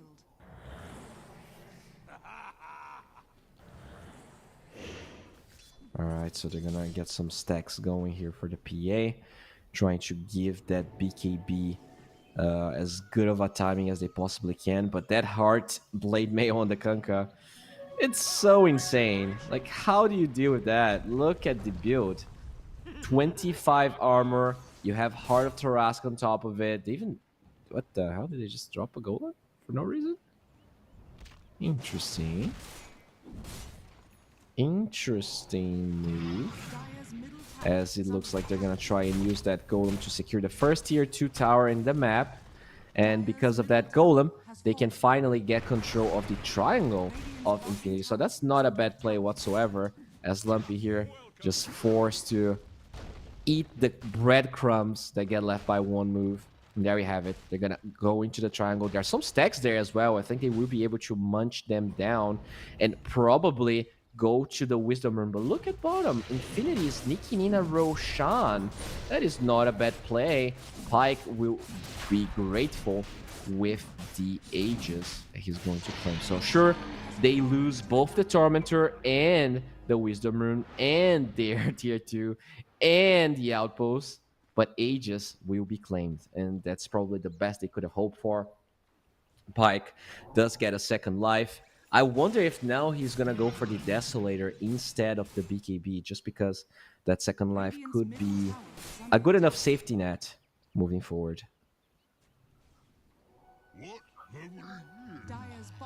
Michael here, just chilling, as we do see a TP towards the top side. Yeah, he did go for the Desolator, and he's halfway towards the BKB, so not too shabby of a game for Pyke. It's just that he's kind of alone in this. There's not... Oh, Aincrad will find an Undying. They get the Eva toss, the Mystic Flare. Oh, wow. They had the damage? Okay, alright. That is a Void with no BKB. So only 1700 HP right there. And one move, losing a very big hero. This puts the PA almost at the same net worth, at the same level of the Void. But the Kunkka, that one is really the hero that they're gonna struggle to kill, as they will use a portal here. Looks like there's a fight brewing in the river. Hakoda very low. They will get an Avatos, fighting 2 1-move supports. Infinity out of nowhere here. They wake up, and some really good plays all around the map as that cleave. You cannot dodge that, Pyke. Gotta be careful. Finally, the Midas comes online here for Lumpy. And yeah, they are getting there here as Lava.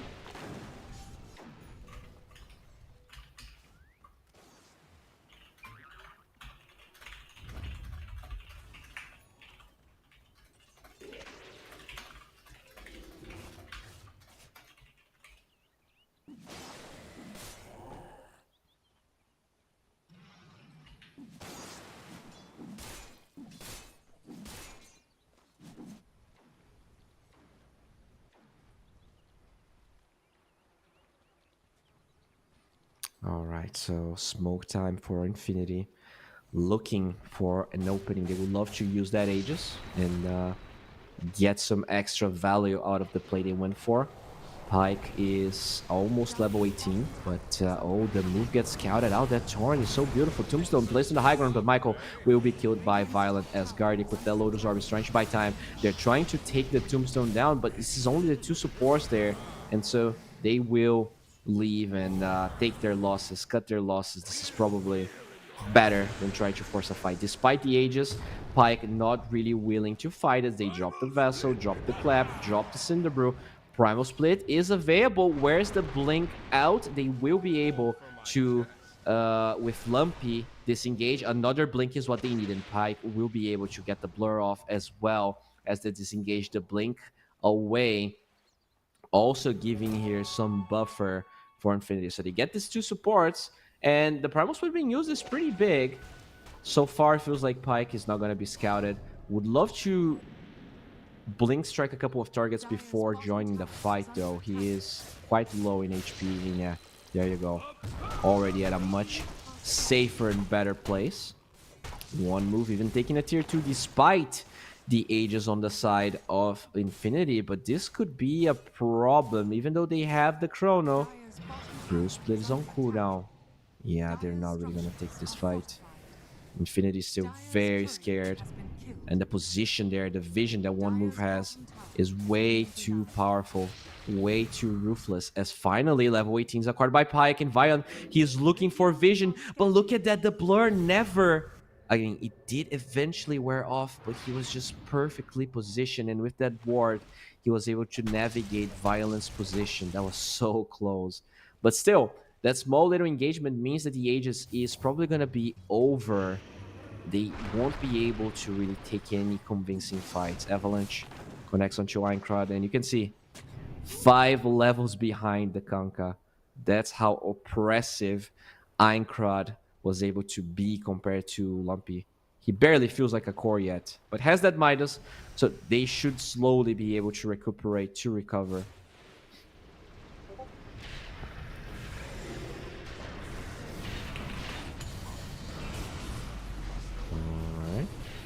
We do see the BKB here being popped. Nice Tombstone, forcing Violent to focus on it, so that BKB is just for him to take the Tombstone. Violent will survive, but 2 heroes already dead on the side of one move. They only lose the Scarab Mage for it. Afterlife will have the split available, but with the Aegis expiring, it feels like Infinity is not willing to take any more losses. They will lose the Underlord. Oh, they're gonna lose Lumpy as well. Nice X back, and they will lose a 3rd core. Still, all things considered, Infinity keeping themselves in the game. For how long, though, is the question. Can that PA bounce back?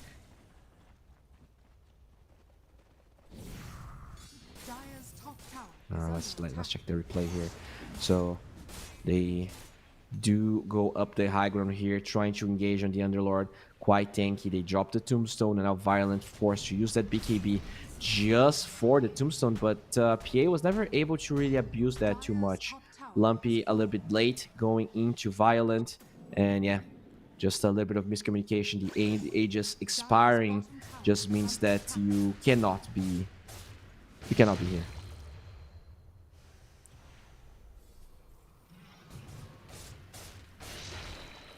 Okay, there you go. X back.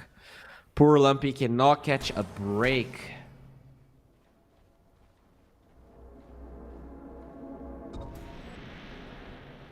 Yeah, we are at 85% win probability here for one move.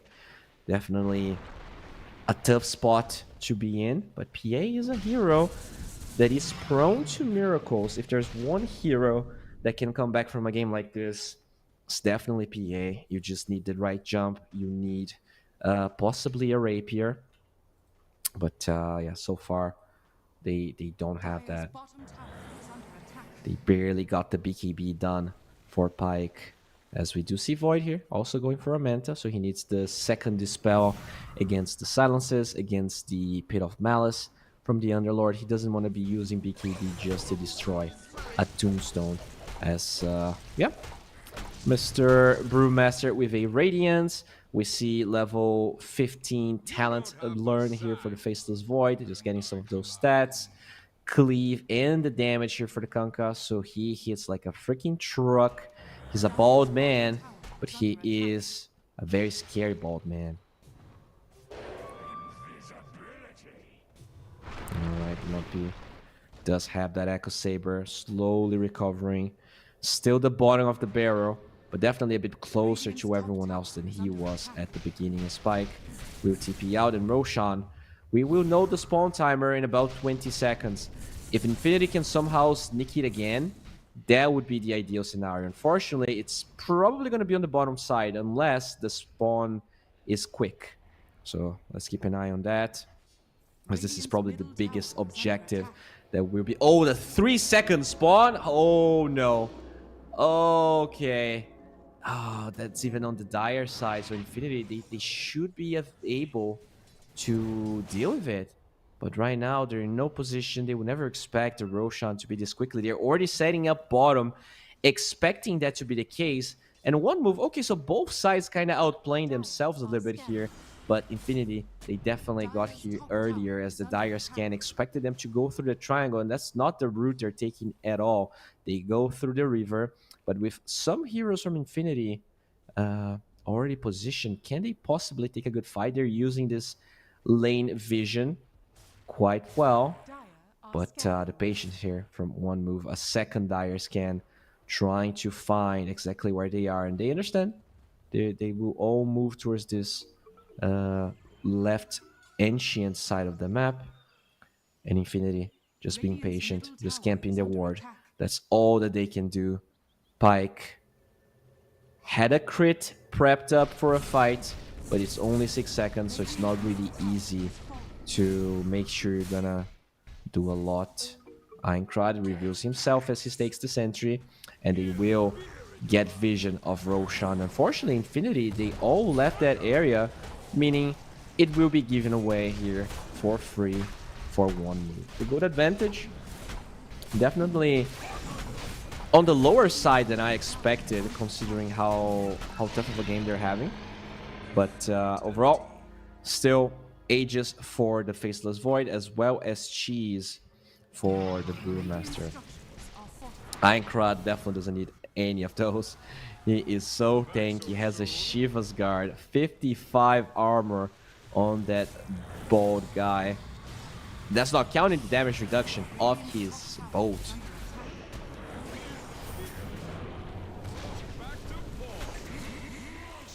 Alright, so that is one dead. Gartic. Really tough for the supports to really get anything out of the map. You know, you can just very quickly die. At best, they show themselves up. They get 1 CS. Ooh. They did find the Underlord with that Demonic Purge. Pentiment looking for a way in. Nice bit of Malice, but Violent can time walk through it, as the bashes make it very hard for him to keep on fighting. Violent actually checking if there are more people there in Vitali. His way through the gate gets cancelled by the bashes, and he will eventually be taken away here. Wicked 6 streak for the Brew. Everyone, every core one move just looking better than the other. Whereas on the side of Infinity, it really is just Spike versus the world. He does have the eggs, does have the BKB, but it feels like every time he hits a timing, he needs 2 more items, just because of how strong one move feels.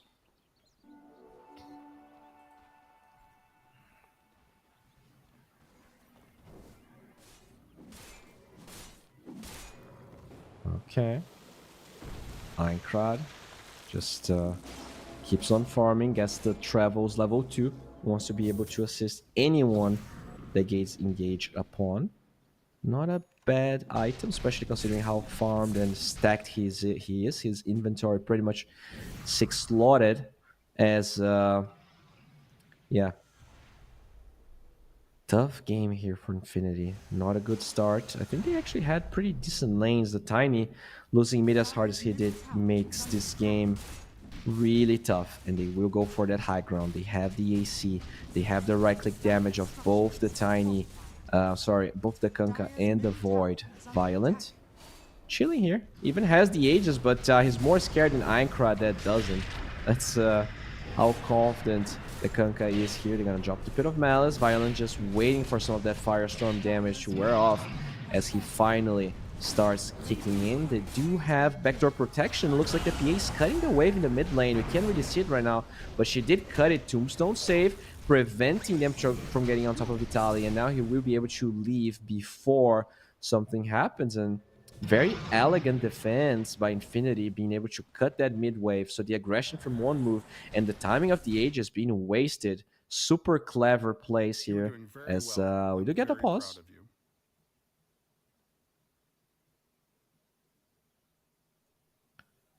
All right. Still a 25% chance here for Infinity. So this is not the end of the world. It's just that getting Aegis is a big thing. All right, as we are back again.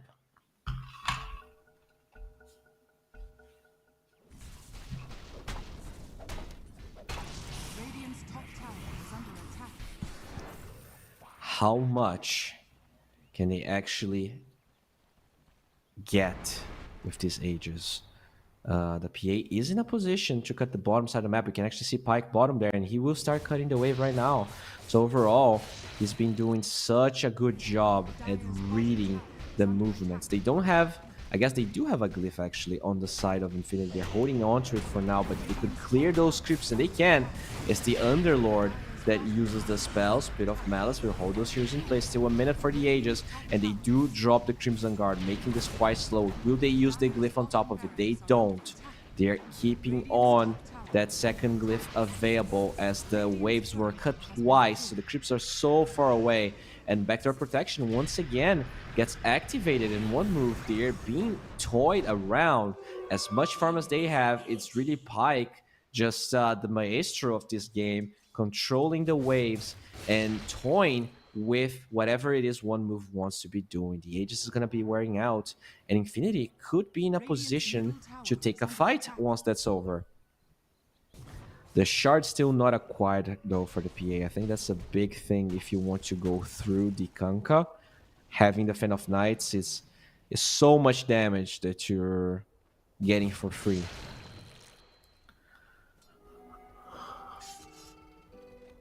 Vitaly here with a Lotus Orb, Crimson Guard on the way as well. Afterlife with the pipe and the Radiance could go for a Vlad's, it looks like. So as that item. Oh, that's a dead PA. Pyke played so well so far, and now he dies with no buyback. Ooh, even without the Aegis, this could be very dangerous. No tier 2 towers on any lanes, and now they don't have a way to really stop that. Even the Underlord OT being used, so they cannot cut the waves with the Underlord. Ooh, this is problematic. Mid lane, Afterlife hitting those barracks. They're gonna move forward here with Violent, maybe poking to see whether a buyback is available. Yeah, the Crimson Guard is not gonna last too much, and it took them a while. And honestly, Infinity played this quite well, considering how bad of a game Lumpy had. I'm very surprised that they were able to go this far. But yeah, I mean, this Tiny picked early is just not good enough. Violent actually moving forward. We'll zone down the Tiny as the second middle of barracks gets picked up. No, I guess they do have one glyph now. And this is the last lane of barracks. How much do you pressure here? BKB is going to be used. And yeah, that's not that good, honestly, coming from Violent, as they slowly but surely whacking at this tier 3 tower. Only 10 seconds for the PA. Glyph still available. Do you really want to force this? Yeah, they do. Guardian is very low and will be taken down. Has a buyback. Will not hold on to it. Quickly buys back as the barracks are taking a lot of damage. Time walk out of the Pit of Malice, and it is time for one move to get the hell out. Still one range barracks up, so no megas, but the confidence, the momentum is all gone. Tossed back onto Aincrad, but those crits, they don't seem very scary, especially if you have the protection of the Shadow Demon. The Pit of Malice, though, locking Aincrad in places. He's looking for someone to cleave through, to do damage. Guard extending his ground. Can he do it for too long, though? Will use the Yggdrasil Totem to protect himself. PA trying to do as much damage as possible, but triple kill here for Violence, as the poor PA is very low. Blink Strike towards the Skyrift Mage, but that's pretty much doesn't move him at all. An ultra kill for the Void. This game is looking like a disaster. Can we get a Rampage though? Vitaly is a tanky one. I don't think the Rampage comes too fast. He's gonna look for a different target, and Lumpy gets the Ava, but it is not going to be enough. The crits are there in the Chronosphere, locking down the poor PA. Rampage finally comes through. The disruption was there, but way too strong of a performance here from one move. That Aincrad Kunkka just putting a stop to any aggression or any game that Infinity wanted to play. Just really good game. Honestly, I feel like any other mid hero would have been better, but South America, they love the Tiny. And sometimes you need to be reminded and remembered why this hero isn't picked in the mid lane as much in other regions. Just unable to stand toe-to-toe to Kunkka, Aincrad, just giving a masterclass on how to play Kunkka, and also why this hero should probably be more popular. I've seen Topson play him a lot, and this Blade Mail Heart build is super strong. So yeah, this was game number 1. This is a bo3, so there's still chance for Infinity to bounce back. We'll see if they can, stand toe-to-toe in, the first to second place in their group, or if it's one move that will recover here and battle for a place in the next stage of this event. I'm bo3, and we're going to be back in about 10 minutes.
Told me I'm your anchor, I told you you're my bow. Through the wind and fire we tried to hold on. We built this ship together, searching for a home. Despite the storm that hit us, we're still on board. Dancing in the moonlight, the world just stopped and stares. We got no destination, I'll take you anywhere. All the doors we've opened, and all the books we've closed. Words just come together, story that we never told. So far saying for my own, you said just keep holding on. If you're about to break, I'll always be your captain. For our failures we have grown. You said just keep holding on. If you're about to break, I'll always be your captain. I'll be your captain. I'll always be your captain.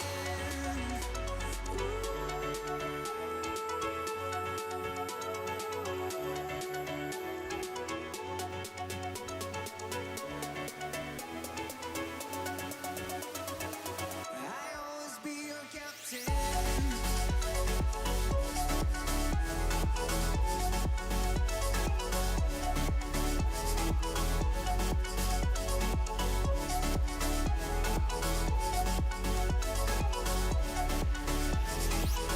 You told me I'm your anchor, I told you you're my bow. Through the wind and fire we tried to hold on. All the doors we've opened,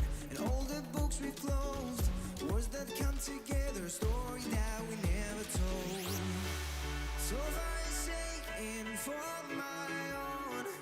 You said just keep holding on. If you're about to break, I'll always be your captain. For our failures we have grown. You said just keep holding on. If you're about to break, I'll always be your captain.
long way. It was such humble beginnings. As we gathered in small groups, we were professionals right from the start. Passionate, organized, and ready to rumble. We dreamed big, and surely enough, our parents supported us at every step of the way. Didn't they? Fired up by all this love, it wasn't long until we caught the scent of competition. To be honest with you, it wasn't always that easy. Joe here, he had to take on 2 side jobs to afford playing professionally. It's gonna get better, Joe. Fist bump. Some of you dared to not even call this a sport. And look where we are today. An endless stream of esports events every year. Bet you didn't see that coming, Mom and Dad. And you know what? We have been with you every single step of the way.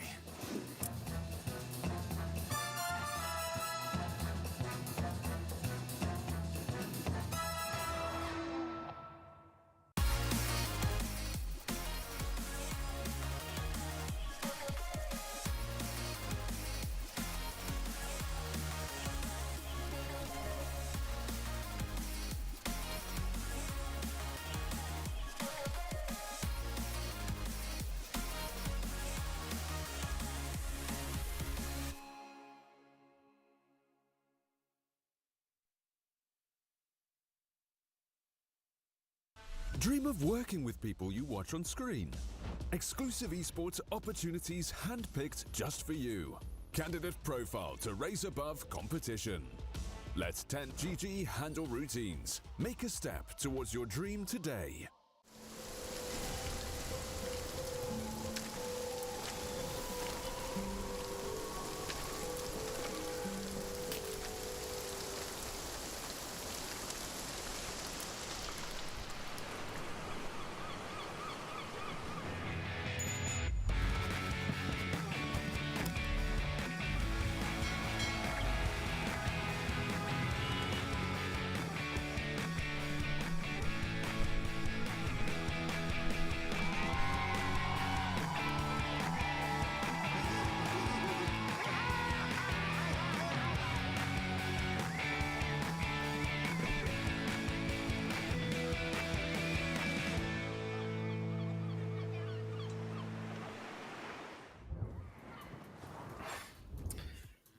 Hello everyone, this is Pinnacle Cup number 3, and we are now in our 3rd series of the day with One Move versus Infinity. The first game was won by One Move. They actually had an interesting draft.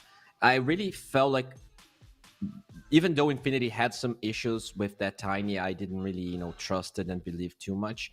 They got handled in that lane. The matchup of Einkrad and Pike was and Lumpy, was just a total wash.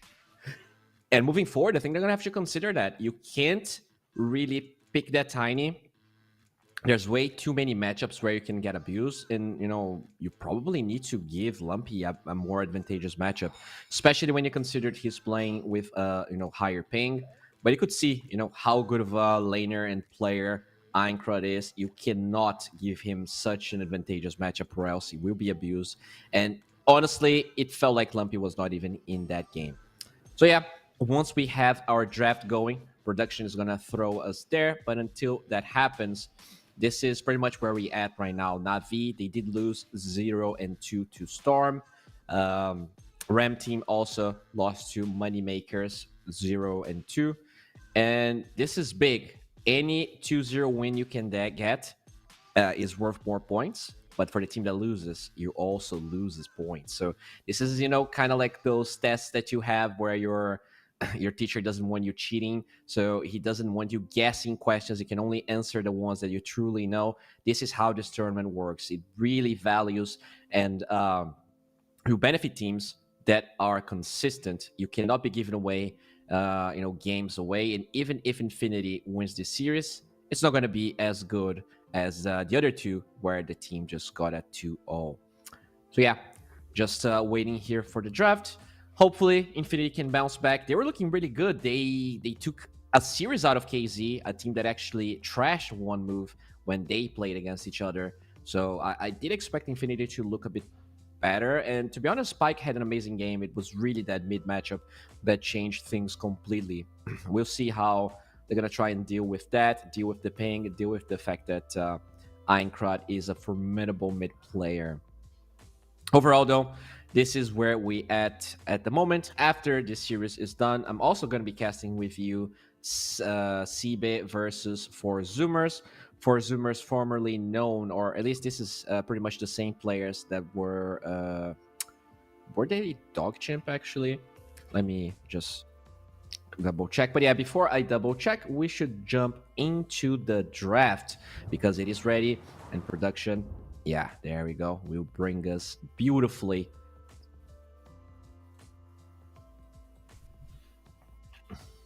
Oh yeah, they were Wildcard Gaming. We do have the addition of Iceberg there in the mid lane. I'm not sure if they have any other stand-ins, but it's pretty much the same players. We have Husky in position 5. We have Taiga playing position 4. With Sunlight in position 3 as well as Semi Boy playing carry. Now here for one move, we do see Invoker as well as Gyrocopter being taken out. And yeah, time short for some bets here.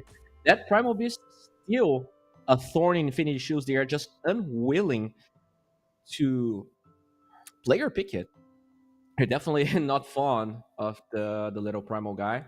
So gets removed. We are yet to see. I think they removed Tree and P, and I don't remember what the other hero was, but I do remember the NP being taken away. What else can they remove here? I guess Oracle. Oh, they take the Shadow Demon. They're not fond of playing against that guy. I mean, he got trashed in lane and still definitely created a lot of space. The disruption is always problematic, especially if they want to play Sven. Having Demonic Purge against you it's almost unplayable. You need something like an Aghanim Scepter to be able to navigate the fights as the Treant gets removed. And one move, they have another one. Was it going to be maybe the Dawnbreaker? Pangolier gets removed sometimes. There's definitely a plethora of heroes yet to be addressed. All very, very strong.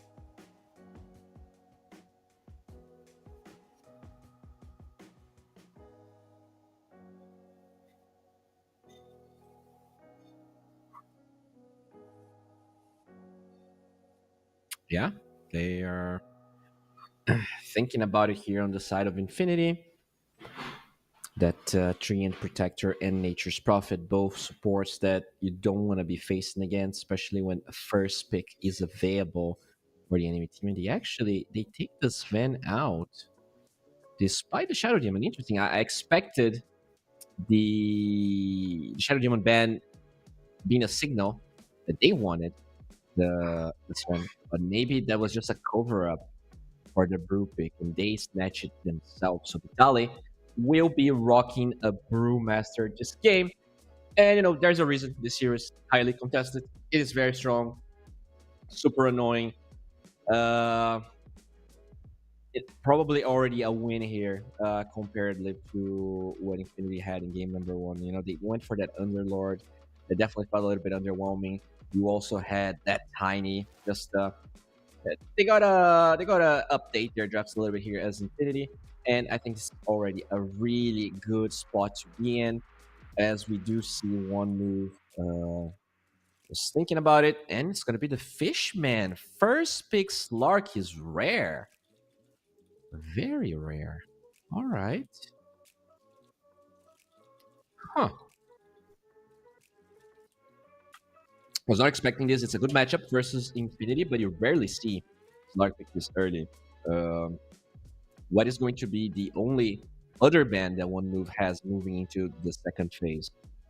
I am quite curious, as now Infinity will need to ban a couple of heroes. They get the Scarif Mage away. They don't want that lockdown onto their brew. What else is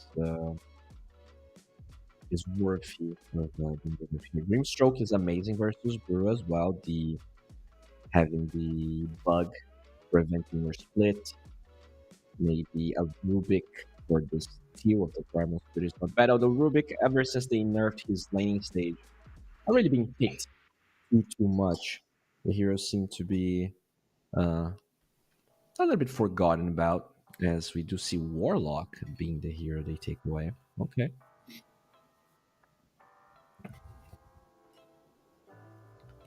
One move, you remove the Bloodseeker, a known counter to this Larkin. You know, if you're taking Bloodseeker away, maybe just get Pengu for yourself.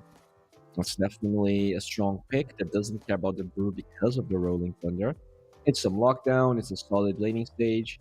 Sure, you can get punished by a Huskar. I don't think Infinity is going to pick Huskar this early on into the draft, so yeah, I don't mind seeing the Pangolier here. If they just want to get a support though, what can they pick? I guess the Grimstroke. I really like it. Slark is a natural pairing because he uses Inkswell quite well. The silence makes sure the Brewmaster can cast his spells, can cast the clap. I would love to see something like that.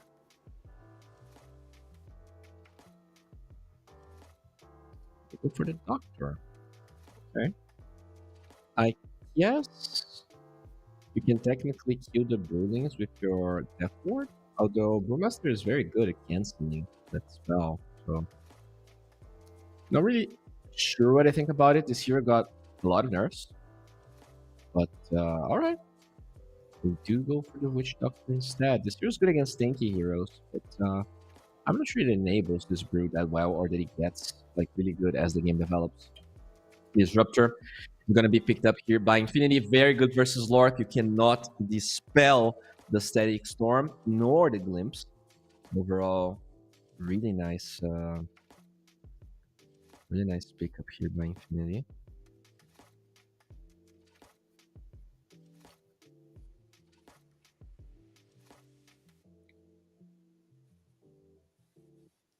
And they're gonna pair that up with a Rubik.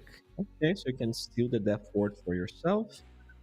It's probably gonna be a Rubik Brewmaster lane. A lot of poking there, a lot of damage being thrown on top of the Slark. I like it, although it feels quite open-ended, right? When I look at this Rubik, sometimes you want to be sure you'll be playing against a fair amount of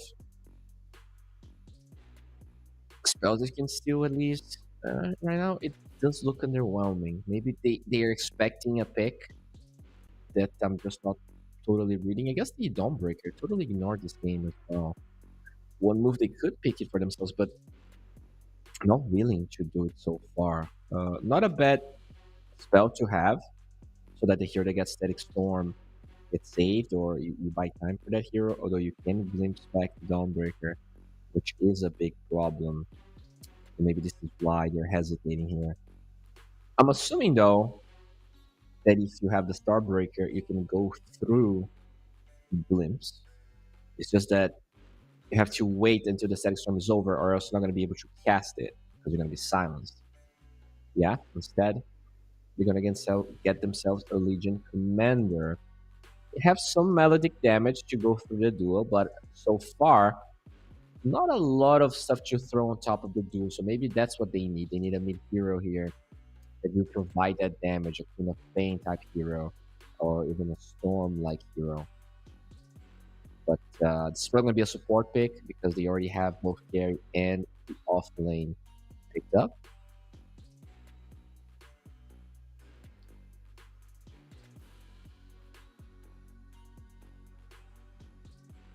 And they go for the Phoenix. It's a little bit of damage. The egg can allow the Slug to survive the Static Storm, as well as the Sun Ray. And they're gonna tie that with a Morphling pick here on the side of Infinity. So it is your Phoenix counter. A lot of attack speed builds Manta. Tanky can get the attribute shift before the duel. Doesn't care about Witch Doctor. I do like this a lot. I think it's a fairly decent pick here coming from Infinity.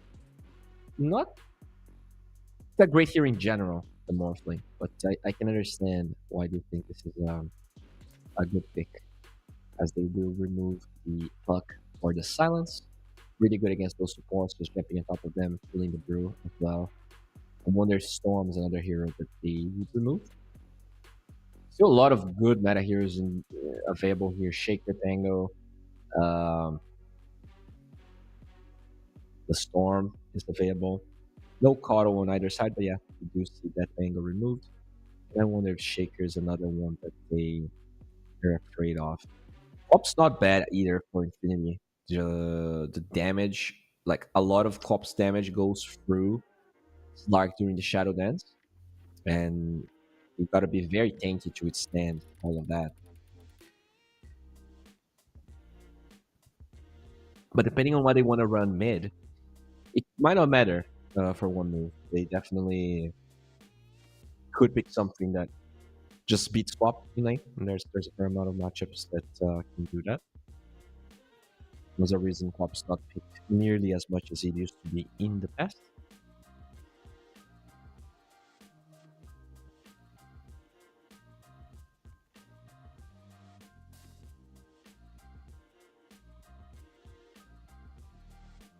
They will remove the Storm instead.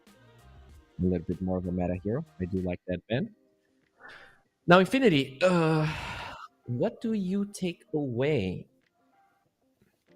So, any silences are annoying here for that Brew. But most of the meta silence heroes are out, right? Puck, Storm goes for Orchid, Quap is available, but I think Quap struggles a lot against Disruptor.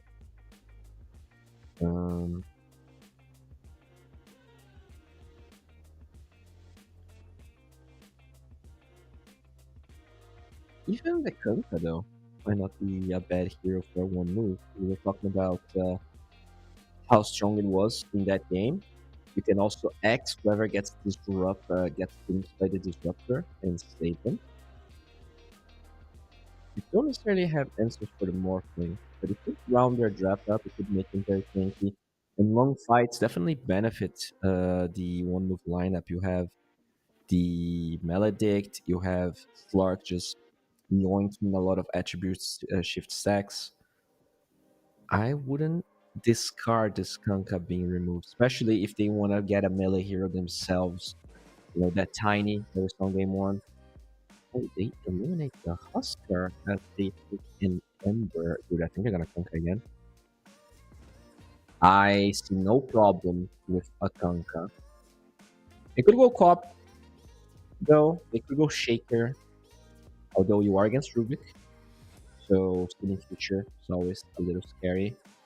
Even the glimpse against the Shaker is annoying. He is going to need a BKB if he decides to go that way. I honestly really like the Kunkka. They will go Shaker.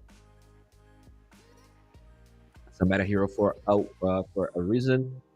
Once again, I'm not a big fan of what Infinity has here. I think the one move draft is more rounded. Infinity, they're just picking a couple of heroes. They're not meta. They might be comfort, but I am not a big fan. I really feel like after the Aincrad show with an advantageous matchup, they're definitely gonna have to step up what they want to be doing here with December. Lumpy, he got destroyed. He needs to pick up the slack if they want to take this game to this series to game number 3, or else this could be a very quick win here for the boys of the one move. And deservedly so. They had an amazing matchup, and I think they have a draft to do well one more time. So let's see if they're going to be able to do it. I see that some of the apples were eaten there, so those apples are not just for show. He's definitely being healthy. So they say you can apple a day, keeps the doctor away. So definitely, probably the reason one move is looking that good. I'm not sure if that is Aincrad. Let me double check here. How does he look like? Right. Aincrad, where are you? He might be that guy. Now I'm confused. He does have a good hairline. Guy looks good. For a Dota player, definitely looks good. But yeah, guys, let's stop talking about Dear Princes and let's talk about how this game is looking. One move with the first game advantage. And finally and quickly, we jump back into a game production, not allowing myself to get sidetracked. They are champions here. They are brothers. And with a quick smoke gank, they will once again meet in the mid lane, just like game one. Feels like deja vu, especially because the Brew is now on the opposite side. They definitely are fighting over that Brewmaster. We see a lot of blood grenades here. Gardic and Michael carrying one, as well as Hakoda and Punterman carrying the other two. Okay, Afterlife even poking a bit, understanding that Morphling level 1 is barely a hero. Barely something you want to acknowledge as a hero, and he will run away because he has no regen. Yeah, Afterlife does take a fair amount of harass here, but only from the heroes. Knows his limits under tower.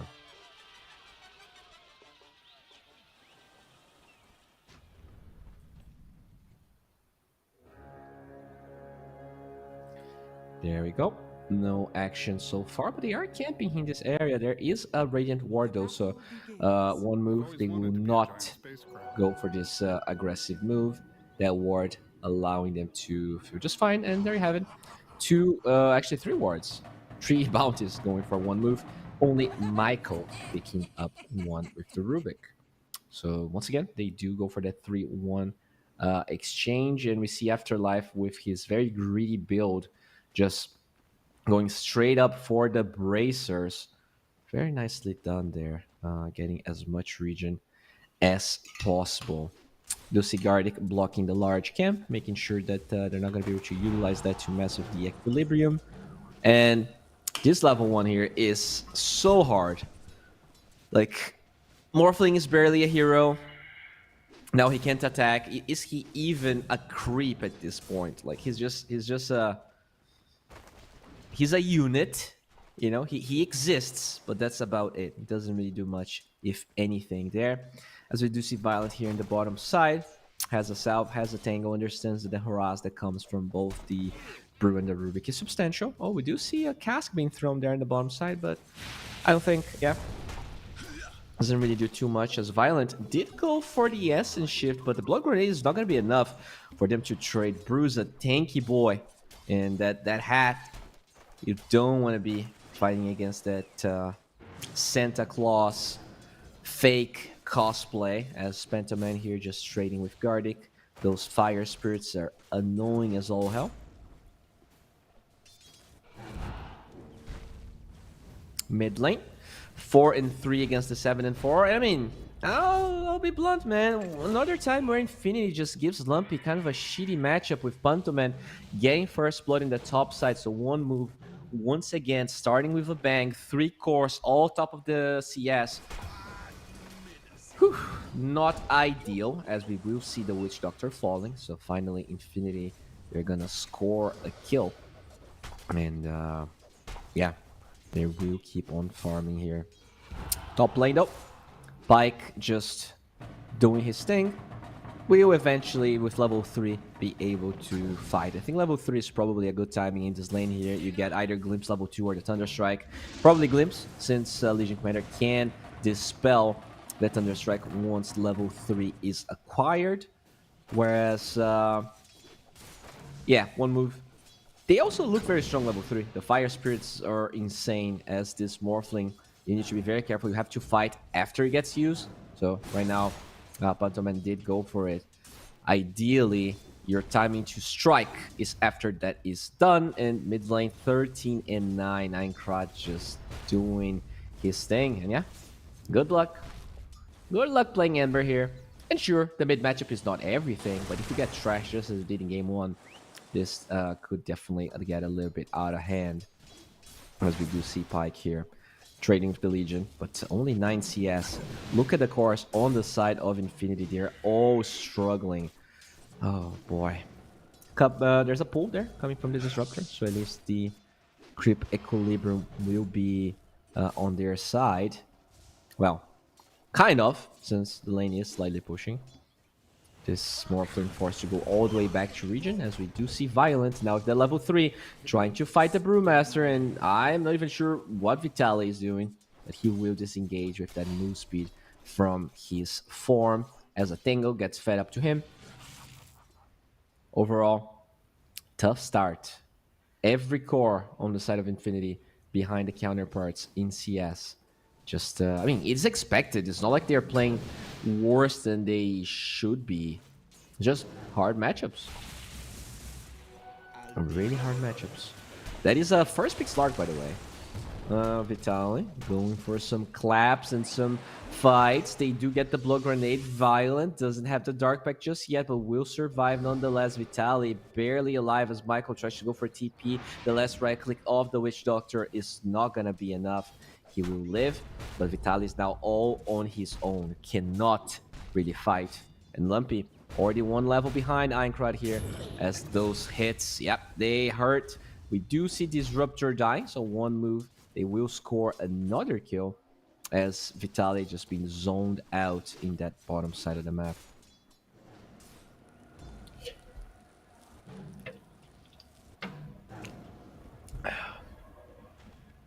Yeah, look at that damage. Pyke forced to adapt his strike for a CS. Forced to... Oh, mid lane rotation. Still doesn't matter. Aincrad gets a kill without Echo Slam, and I'm not surprised. This matchup is incredibly hard if you're an Ember, as Aincrad reminds Disruptor that he should thread very wisely here when you're fighting the Shaker. Hakoda low, but Vitaly might just die to that damage of the Maledict. The last tick is what it takes. 4-1, 3,000 gold lead, one move, just getting away with murder, and no surprises. Their draft is just way too freaking good. Violent. He had a slow start and he doesn't even get the kill. Hakoda just throwing the cask there, gets a kill, and the thanks. Yeah, I definitely needed your help, Witch Doctor. Thank you so much. A Spike here dancing through those fire spirits, trying to fight Pantoman, and the last right click with the waveform will get the kill after life. Trying to battle and won't be able to secure the Water Boy kill. Time for the Lotus. Nice glimpse. Secures Infinity, at least a small token of gratitude.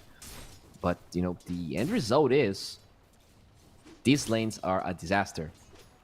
Ember struggling so much. Like the Brew is against the Slark, and he's actually the hero of the highest CS. It's crazy how much the one move lanes are better. Like losing 3 lanes in this patch is honestly a recipe for a disaster. Let's see if Infinity, they need to start getting some kills and savaging this laning stage. The Wisdom Room is also going to be a big one, as we don't see anyone setting up so far for it. Oh, Hakoda. So they will lose the Rubik as Vitaly. Okay, Violent doesn't even connect with that pounce. And now the glimpse damage. This Brewmaster somehow rushing Midas and feeling impactful. Is Vitaly the hope here for Infinity, as that's the only lane? And probably, yeah, maybe the Earthshaker lane is harder than that one. Okay, Aincrad goes for the Echo, has the double hit, and with that level 7, that is an amazing amount of damage, but the tower armor allowing Lumpy to somehow survive. They will even take that ward in front of Michael, and Aincrad just playing like a Chad here in the top lane. Never refuse gold given. I'm ecstatic.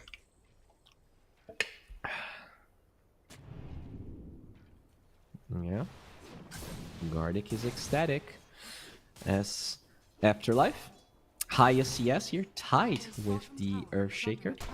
Just having the time of his life, as in the bottom lane. Vitaly just slapping the chicken's butt, but should be able to run away. He is a tanky little boy, and even through that Maledict, I don't think this should be a kill. You're looking for the glimpse onto Pentiment, but he acquires level 6 mid-fight, and this will grant him a second life.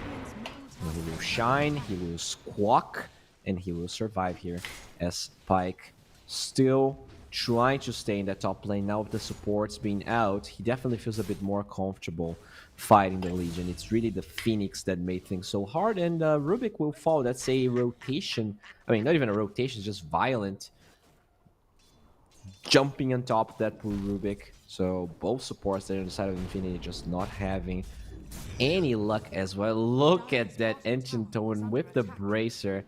Just an obnoxious amount of damage coming from Aincrad. Alright, so bottom side of the map here. You do see an invasion coming from the Witch Doctor in the bottom side. Looks like they're zoning Infinity here as they're trying to pressure the tower. But yeah, Vitaly very close from cracking his level 6, so he's just trying to sap as much experience as possible. He's trying to acquire that level, but they are not giving it to him. 3 heroes making sure that one doesn't get enough experience. Oh, it's okay, Pentaman. He's going deep, doesn't have that egg, so should be careful. But still, 2 for 1. Phoenix doesn't care. The levels of the supports is just a big blunder here for one move. The gold advantage is pretty much out of control. 5,000 gold in 9 minutes. It doesn't really get too much worse than that. Radiant are scanning. Dire's bottom tower is under attack.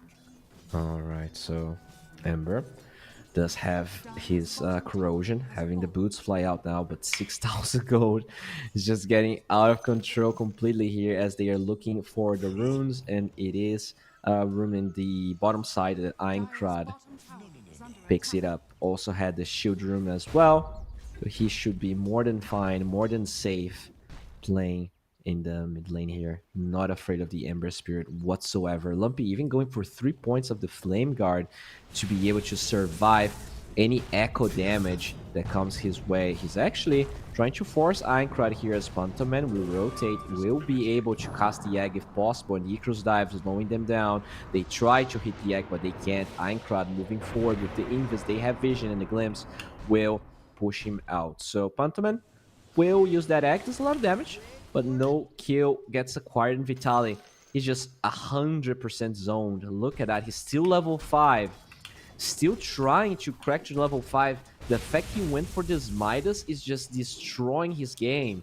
He doesn't have a way to stay in the lane. He's behind the tier 2 tower right now. Oh, God. Yeah, everyone just fighting for crumbs as Hakoda will go with that cask, and finally they will get 1 kill. Can Michael even get the kill before he dies? He does barely get it. Not level 6 just yet. Same thing for Gardic, but at least that's 1 kill. 1 kill here for Infinity. Slark ended up going for a Midas as well, realizes how greedy this Brewmaster is playing, and dude, he's so far away from his Midas. I think he had this as like pretty much the same gold for the last 3 or 4 minutes. They were having a decent time, but every other lane, like, I get it. He got a couple of kills with the brew, felt that he could greet the Midas, but one move quickly understanding how they could, like, what's the only hope really for Infinity in terms of this laning stage. The Morphling, you know, slowly recovering, but every core on the one move side is ahead of him. Like, this is 1 versus 3 once again. Pike just trying to get that Mask of... is that a Mask of Madness? Maybe that's just a casual... this is a Dragonlance, actually. I'm sorry. That's Vitaly. Just punching as many creeps as he can. Yeah, Michael trying to leech experience. Everyone is just in leeching experience mode. The problem is this: they're just farming faster on the side of one move. When you look at the carries and the heroes that they have, this Phoenix can jungle and stack pretty well. Shaker really good at that. Whereas Ember, you want to pick this hero and play aggressive, but now all of your lanes are dead, and you can't use this Ember aggressively. I'm just baffled by the fact that Infinity thought this was a good Ember game. Now, time for a rotation here. Vitaly will get spotted. They do get that death ward, and it forces the primal split. So out for out, as a pause happens here. Some packet loss apparently.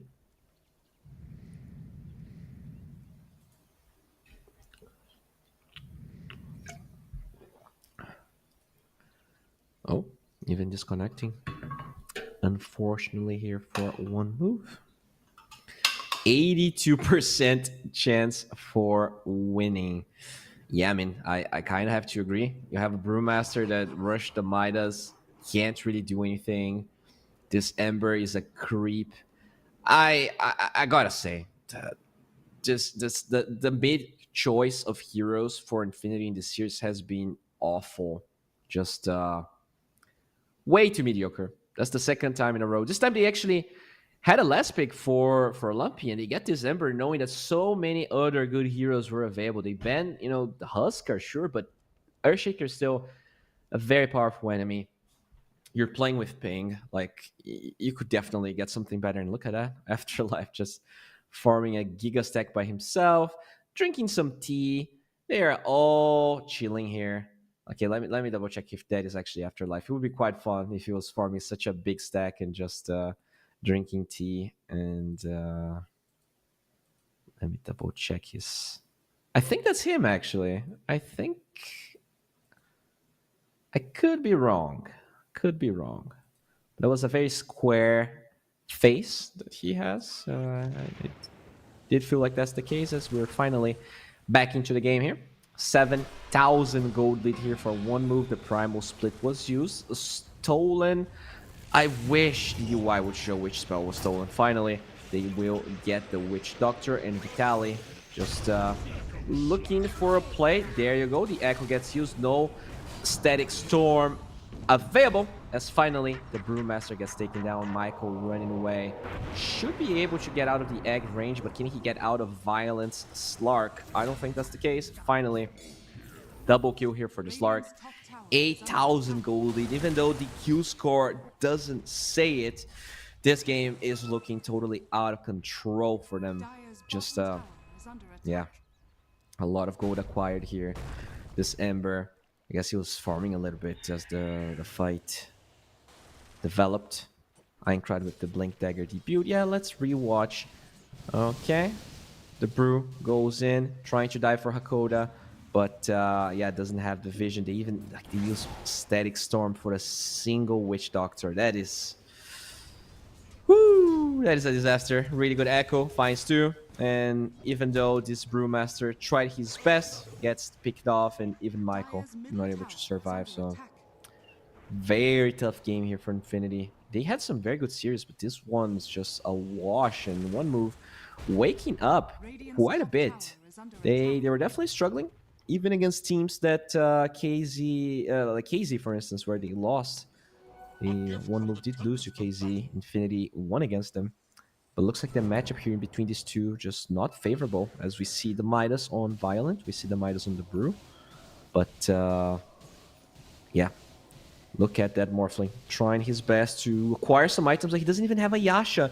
He's forcing to a Sanjin Yasha this game because he wants the status resistance for both the Shaker and the LC. Is it gonna matter? Like, he might allow him to survive, but it doesn't solve the problems that they have. They lack damage, they lack levels, they lack everything. Whew. Hakoda here, just chilling. We see Pyke is being able to hold towers. That is one thing that they were okay. As I say that, not only he's gonna be able to hold that tower, he won't be able to hold to his dear life. The Static Storm gets wasted as Lumpy looking for a fight. The Echo was used on the back signs, and they will find the Rubik out of that play. Lumpy trying to fight, and the egg gets used, forcing the Remnant out, and Aincrad will be glimpsed away. The Fisher blocks Lumpy's path, but not enough so that the egg hits, and Lumpy will be able to disengage. But this just looks like, okay. Aincrad goes.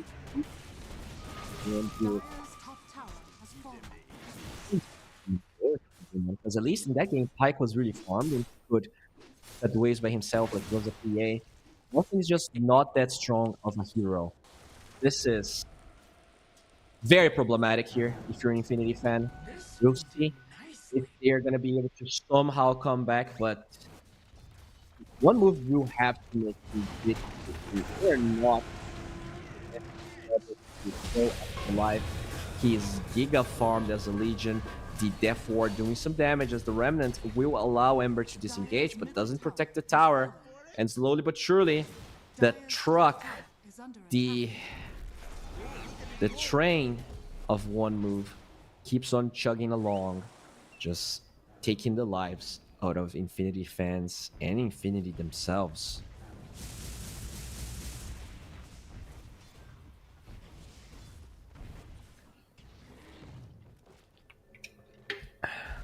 Radiant's bottom tower is under attack. Okay, so Afterlife chilling here in the top lane. Oh, Stark asking here for some tips on what to buy. Okay, they find a Static Storm with a stolen Death Ward. The Blade Mail there doesn't reflect the damage, so Afterlife, can he actually die? He's so freaking tanky. Lumpy looking for it and he doesn't get it. The blink out. Oh my god, that was one of the few opportunities there for them to get a big juicy target. They might get Hakoda, but that is just a small fry. This is not even. Oh my lord, and Hakoda, he is living, he's dropping the ward, they get the duel. This is a disaster. Vitaly's still alive, but not for long. They drop the egg, Gardic trying to get a kill as Infinity. They get humiliated. They get destroyed, and the bird just singing the song of his people here, just throwing spells randomly because they don't have to. Look at that, they get the Static Storm. Oh yeah, that's just the end of the fight. Even here, Hakoda, the Legion was able to recover. He's able to come back. They get the Glimmer. He gets a good cask, bouncing between those two with the Death Ward, with that attack speed slow, and the duel. The Salt in the Wound. Afterlife. What a player there, surviving through it all. Whew. Yeah. This is not looking good. You know, can look at the 16k goal lead, and that tells everything you really need to know. Now they get a duel. Looks like the attribute shift was used on the Morphling, but this is not enough to keep him alive. You're gonna drop the Static Storm, but that only delays the inevitable as Michael gets one shot by that Legion. They will eventually get a kill. That is 1300 gold towards the hands of Lumpy, but is that enough to stop the fish from actually hunting here? Usually fish is the prey, but he's the hunter right now, as the Phoenix alongside Slark claim another. I think Gardic should be next. Violent looking, has that nighttime advantage. He glimpsed by some time, but the Pounce is going to keep that Disruptor in place with the Vessel as well as the dive. Pentiment gets another one. 8, 1, and 10 playing the Phoenix here. This is an amazing game for one move. Every piece clicking, every lane was a win for them. And yeah, apparently Slark's struggling here. He's just communicating through his chat wheel right now, just telling us everything we need to know.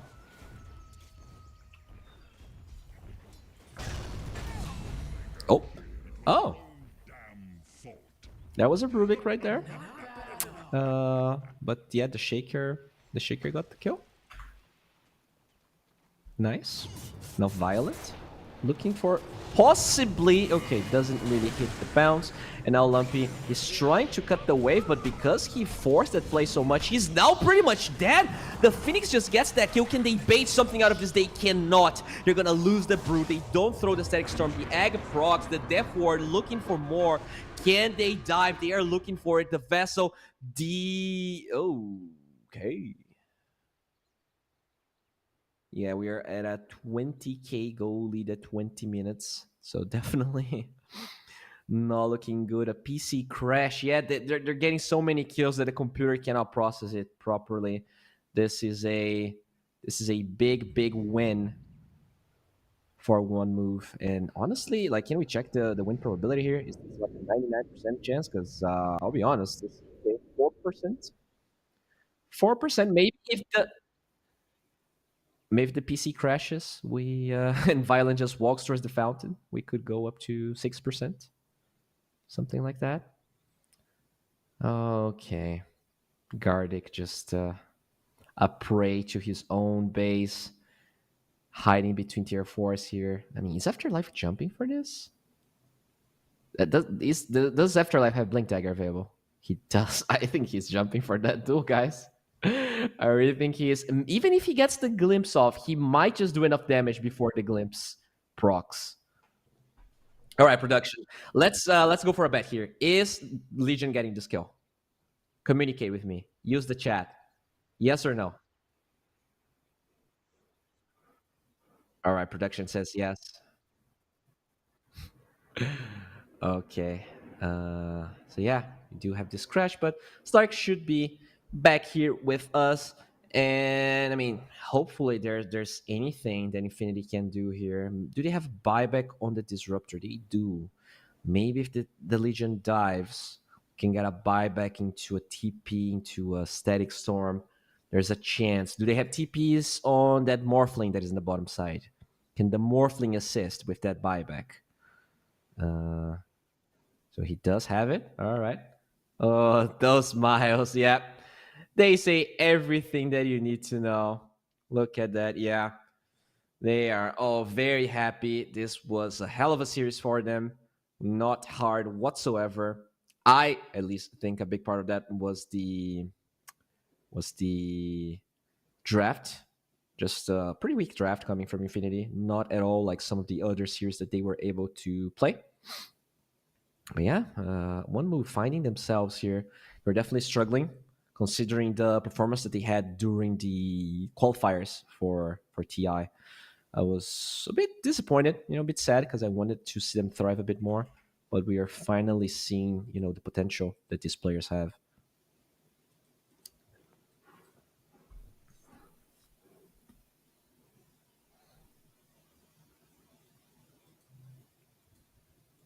Okay. Just a little bit of an issue here with that PC crash, but we should be getting back, guys. I want to know, will that Legion commander? Oh, we're back. Okay. Will the Legion jump? And if she does, will she die? That forward was already used, so one move. They're out of egg. They're out of a lot of spells here. If Afterlife YOLOs for display, this could be the comeback. Ah, he's gonna go for it. The Static Storm gets dropped instead, though, so they're not gonna have that buyback play. They cannot lock down Afterlife in place.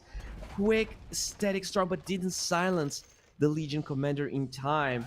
So another kill. Eggs now claimed, and even the tip here for Jagardic. It was very fast fingers for him, but even that not enough to stop the angry Legion commander. How much duo damage are we talking about here? Where is Afterlife at with the duo? 112 at 21 minutes. This is formidable coming from him. The BKB is on the way. And, I mean, I guess they can just Roche if they really want to be nerdy about it, right? After the day, their siege is pretty bad. The only reason so many towers fell down is that they're just destroying these fights. As we do see Earthshaker here. Did go for a BKB, so despite the stomp, and I'll use the S word because this is for sure stomp, this Shaker going for a BKB before X, actually respecting Infinity a lot here. I think a lot of players would maybe skip the BKB just because they're having enough of an advantage to be greedy. But no. Really like how Shaker has been playing so far, as we see Vitaly trying to get a Radiance for himself, we see Hakoda dying somewhere. At least one consolation prize for the Morphling, as now Violent wants to punish that Water Boy, and the Shadow Dance is going to be used. They will get on top of that. Rubik, the lift buys some time, but that's like 2 hits. One from Minecraft, one from the Slark, and they claim another one. Lumpy forced to Remnant away, and this is the last outer tower for Infinity. Their hopes very quickly being removed. Good positioning here for Gardic if he wants to go for a Static Storm play, although... Okay. Oh, they predict exactly where he was gonna be there. Aincrad, no hesitation with the blink. Nicely done. And yeah, it's Hakoda that gets the shard. So the Witch Doctor that is having pretty much a free game now has a shard on top of all of the other perks and advantages he was able to acquire for himself. Smoke here coming from one move. They're looking for that duel. They find the Ember. Is there any save? They do not have it. They're going to lift that Legion. Not in time. They steal a spell, but I don't think there's no spell they can steal right now that I think can change the outcome of this game. I really feel like one move they need to all DC and walk towards the fountain. Like, oh, Aincrad will be able to TP away. That BKB paying big dividends here. And, you know, Aincrad, for me, at least in both games, he's the MVP. Sure, he was set up for it because, okay, Vitali just showing lane. Will be picked off. Godlike streak. One move. Yep. The commemorative Death Ward shard. Just to really rub it in. Midas now completed on the Witch Doctor. They are definitely feeling themselves here. Just one move. Infinity. Backs against the wall. They just don't have any big teamfight spells. Afterlife has a BKB, so even a glimpse, even a static storm. Okay, they go for that glimpse. Afterlife holding onto it for now. The Blade Mail, he stands his ground as the Witch Doctor jumps aggressively with that shard, and the Sunray is more than enough to get the kill. Pyke cannot deal with the egg, and that is 2 heroes dead. Make it 4 here. The Brewmaster yet to spawn, and now Afterlife hitting that tower. Violent is on the other side. He knows there's absolutely no way they can really pressure him. There you go. Tower.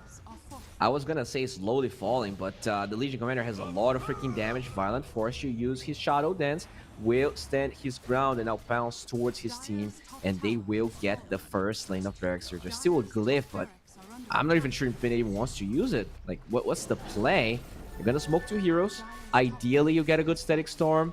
Do they have an angle? Okay, the smoke actually breaks here. Gardic, you're gonna be revealed, and you have to be very careful. Oh, yep. Brewmaster just died. Shaker, that's double damage Shaker. Now they're gonna kill another one. That's a buyback. I mean, this is not a game of Dota, guys. This is just... Oh, hello. That's one Ancient Totem. They do get the lift as well as the Kinetic Field holding people in place. Was that a Stolen Fissure? I don't believe it was. It was, though. Okay. Michael, with the Fissure, Violent's going to be forced out. Will be healing through his Shadow Dance as they drop a Static Storm that hits absolutely no one. Can they get a glimpse? They can't.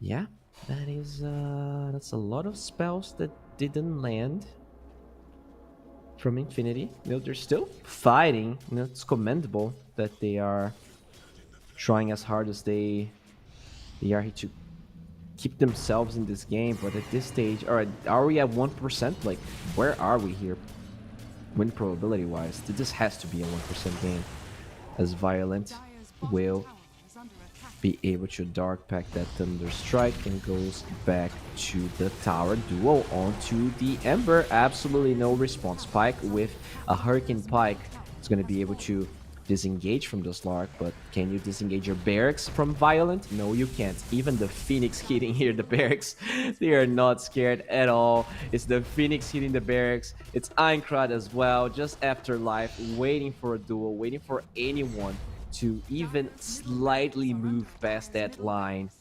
Yeah, this is another lane of Barracks. And Infinity, as hard as they try to hold on to this game, I believe they're out of juice. Where did they even had any juice to start with? That draft, questionable. Okay, yeah. Death Ward, yep.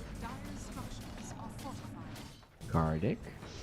He's looking for an angle. Okay, yeah, the angle is his own death as the Brewmaster gets engaged. Can he pop his... Oh, he cannot use the split. The GG flies out. And this awfully, painfully to watch game is finally over. So Infinity, they are put to rest by one move. A very quick and decisive match. And, you know, I love it. I think one move they were struggling. They definitely had some good series, but would always end up losing, you know, 2-1. This time they get a quick 2-0, and this is gonna really catapult their position here in the groups, because as we said, 2-0 wins are worth a lot. So when we take a look here on the groups, you can see that they are now ahead of Infinity. They are now with 0 points. Yeah, they pretty much switch positions here. One move is 2-2. Infinity 2-2 as well, but some of those series that they won were 2-1 series, which means you don't really get that much value out of it. So this is how Group B is looking. Now let's take a look on the schedule so you guys can understand exactly what's happening. So with this series ending, we only have one series left for today, and it's CB team versus 4 Zoomers. I'm going to be casting that, and unfortunately, we're going to be going on a, let's say, 50-minute break until this game starts happening. All right, so stay tuned, get some snacks, maybe take a shower, play a game of Dota 2. Not a quick one, though. Get a turbo match, so you're sure to come back for that 4th series of the day. We have 4 Zoomers, former wildcard, going against CB team. CB, a bunch of players that are not that famous, but they are making waves in this tournament. They took some big wins against teams you wouldn't expect, and I think 4 Zoomers could be a target for them. They are the legend takers, the legend killers. Let's see if 4 Zoomers is going to be too much of a hassle for them, as we will be back in about 50 minutes. I'm Bowie, and stay tuned, guys. Follow the channel so you know when we're back.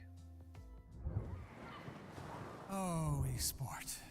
You and I have come a long way. It was such humble beginnings. As we gathered in small groups, we were professionals right from the start. Passionate, organized, and ready to rumble. We dreamed big, and surely enough, our parents supported us at every step of the way. Didn't they? Fired up by all this love, it wasn't long until we caught the scent of competition. To be honest with you, it wasn't always that easy. Joe here, he had to take on 2 side jobs to afford playing professionally. It's gonna get better, Joe. Fist bump. Some of you dared to not even call this a sport. And look where we are today. An endless stream of esports events every year. Bet you didn't see that coming, Mom and Dad. And you know what? We have been with you every single step of the way.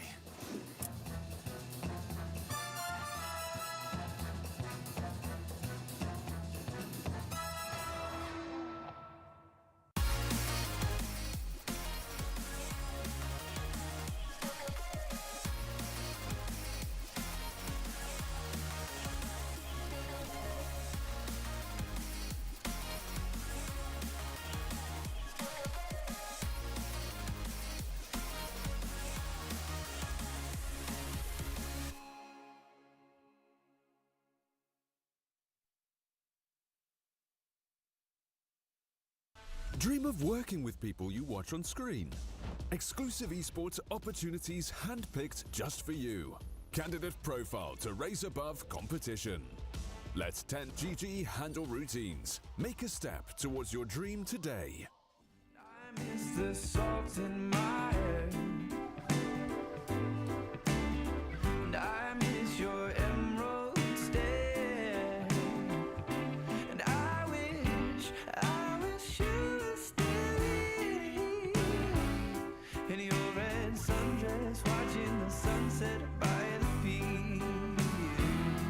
In your red sundress, watching the sunset by the beach.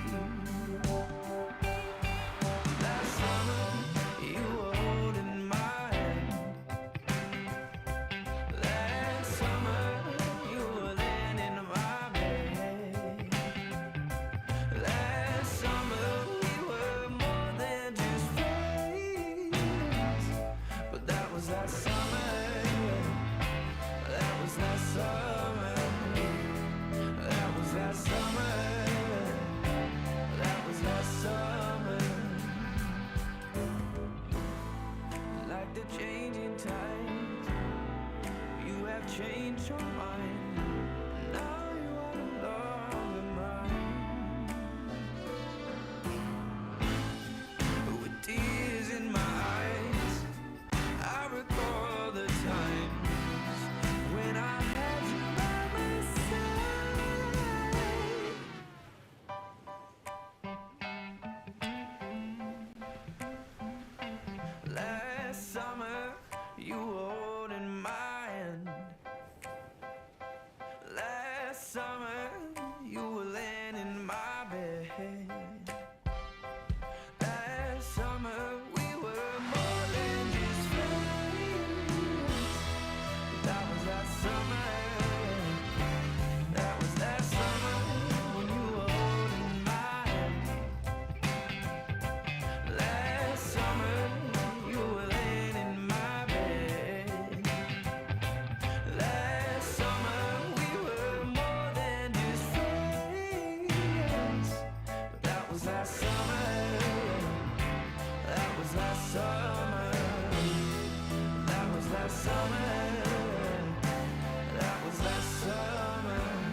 Do you wanna be a bad man?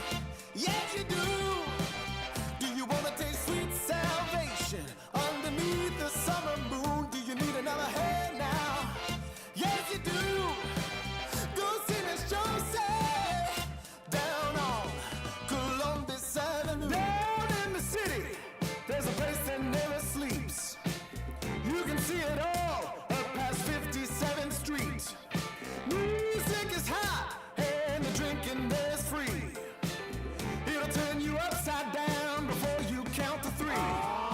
One, you're looking for a helping hand. Two, you need a friendly face. Three, feeling good you can barely stand. You're falling all over the place. One, you're looking for a helping hand. Two, you need a friendly face. Three, feeling good you can barely stand. You're falling all over the place. You own it, they got it, they flown it, you bought it. Ow! Do you wanna be a bad man? Yes, you do. Do you wanna taste sweet salvation underneath the summer moon? Do you need another hand now? Yes, you do. Go see Miss Josie down on Columbus Avenue. Columbus Avenue. Ha! Go see Miss Josie down on Columbus Avenue.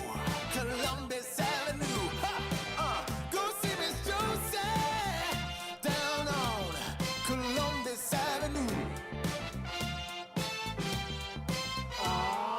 One, you're looking for a helping hand. Two, you need a friendly face. Three, feeling good you can barely stand. You're falling all over the place. One, you're looking for a helping hand. Two, you need a friendly face. Three, feeling good you can barely stand. You're falling all over the place. You own it, they got it, they flown it, you bought it. Ow! Go see Miss Josie down on Columbus Avenue. All right, Columbus Avenue.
I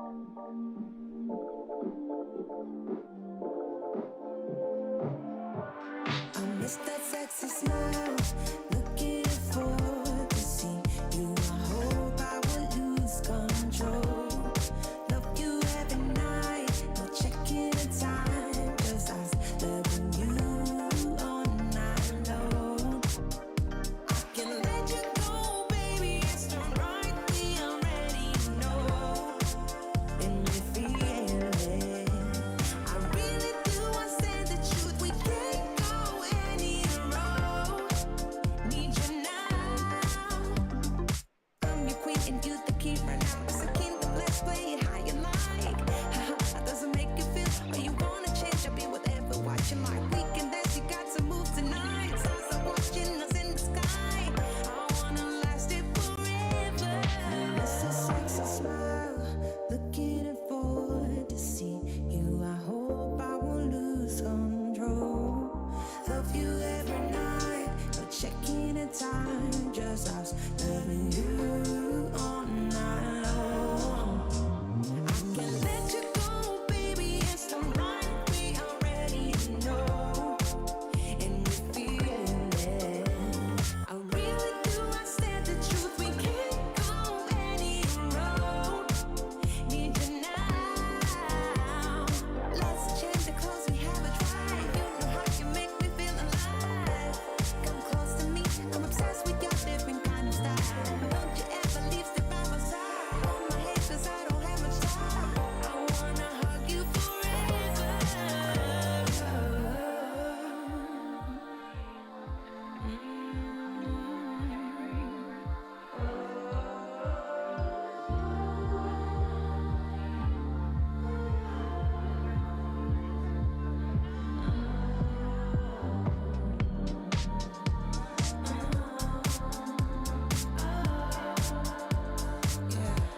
I miss that sexy smile, looking forward to see you. I hope I will lose control.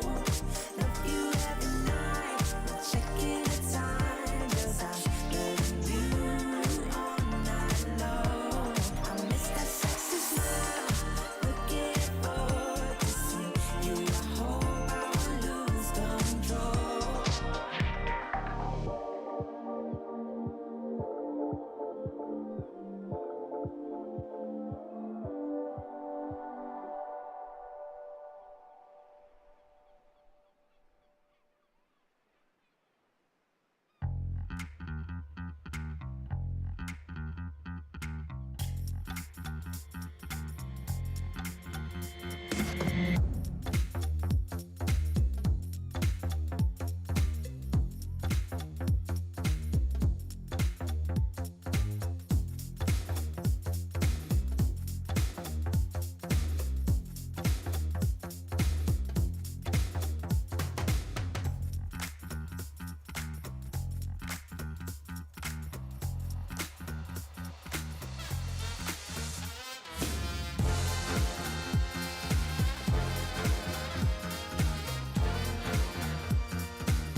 told you you're my pole. Through the wind and fire, we try to hold on. We build this ship together, searching for a home. Despite the storm that hit us, we are still on board. Dancing in the moonlight, the world just stops and stares. We got no destination, I'll take you anywhere. All the doors we've opened and all the books we've closed. Words just come together, story that we never told. So far saying for my own, you said just keep holding on. If you're about to break, I'll always be your captain. For our failures we have grown. You said just keep holding on. If you're about to break, I'll always be your captain. I'll be your captain. I'll always be your captain.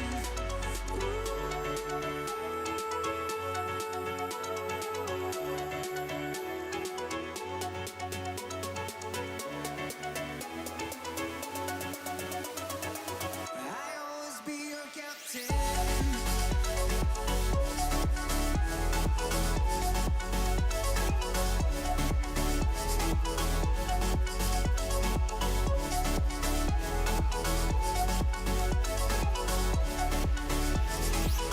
You told me I'm your anchor. I told you you're my pole. Through the wind and fire, we try to hold on. All the doors we've opened and all the books we've closed. Words that come together, a story that we never told. So far saying for my own, you said just keep holding on. If you're about to break, I'll always be your captain. For our failures we have grown. You said just keep holding on. If you're about to break, I'll always be your captain. Be your captain.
Oh, esport.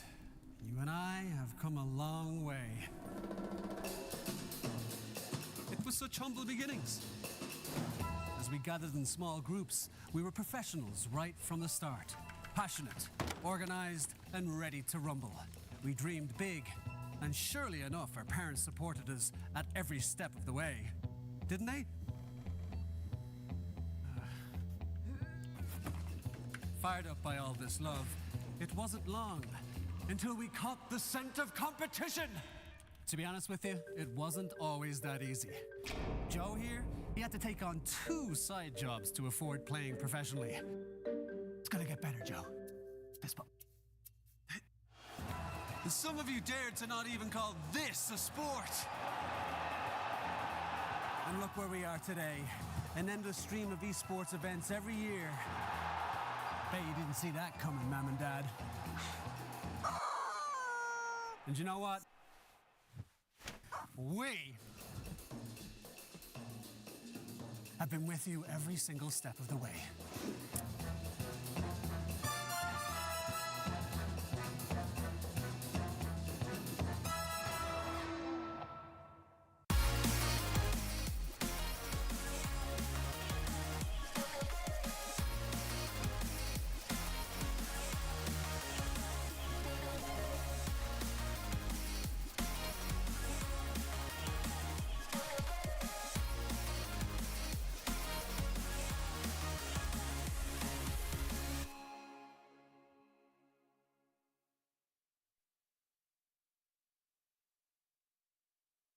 Dream of working with people you watch on screen.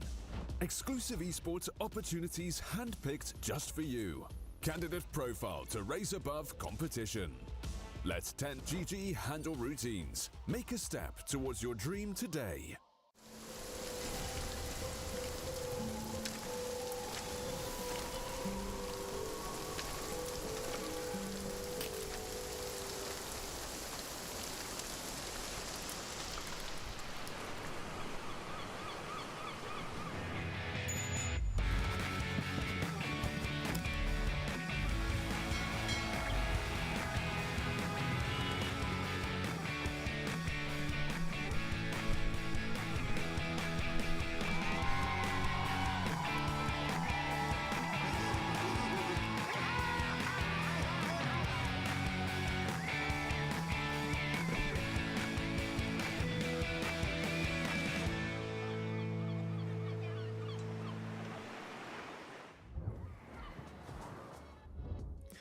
Hello everyone, we are back with Pinnacle Cup number 3, now with the last series of the day, 4 Zoomers versus CB. And this match is so important, and you guys will understand very quickly what I mean by that. Production can take us to the groups, so we get a feeling of what's happening right now during the tournament. So yeah, 4 Zoomers as well as CB, relatively close here, 2nd and 4th position, but the way this tournament works is that you get more points when you get a 2-0 and you lose more points when you lose by 2-0.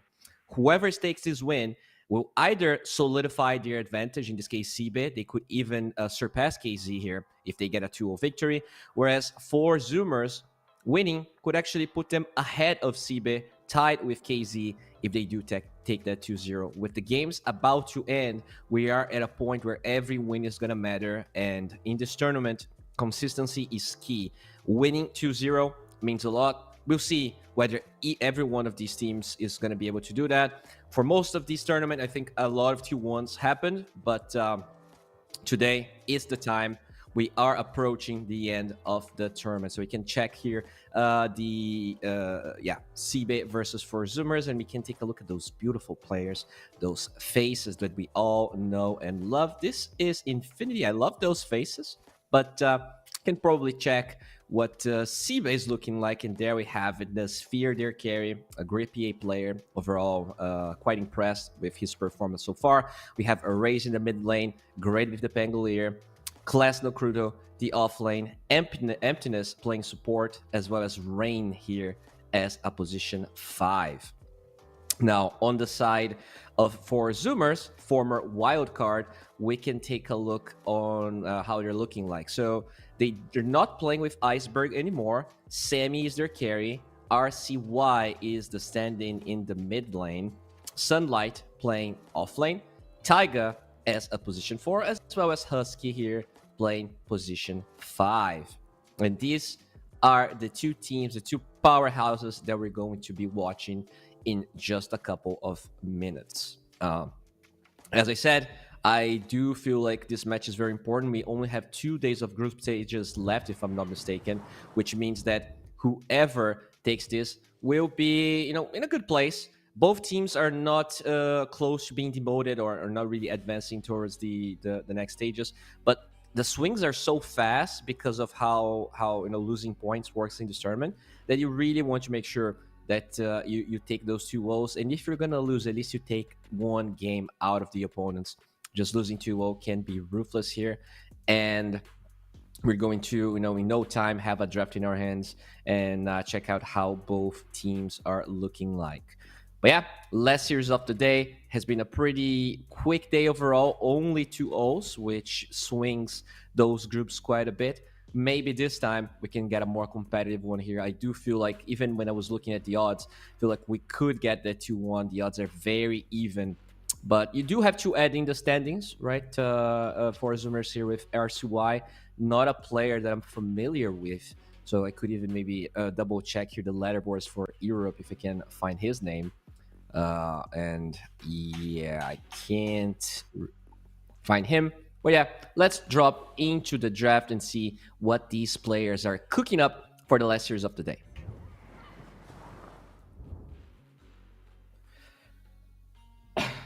Alrighty. So far, no bans. Never mind. The Gyrocopter will be quickly banned, and that is just that's a given.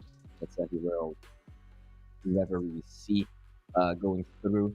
It's very, very rare to be given away. And yeah, I couldn't really find RCY in the leaderboards for Europe. Maybe he's a North American player. And oh, yeah, he is. And he's ranked 26 here for North America. Not too shabby. We'll see if for Zoom they're going to be able to click here. Definitely high ranked player. And get, oh, I do have a mic issue right here, guys. I'm going to reset real quickly. I should be back in about 10 seconds.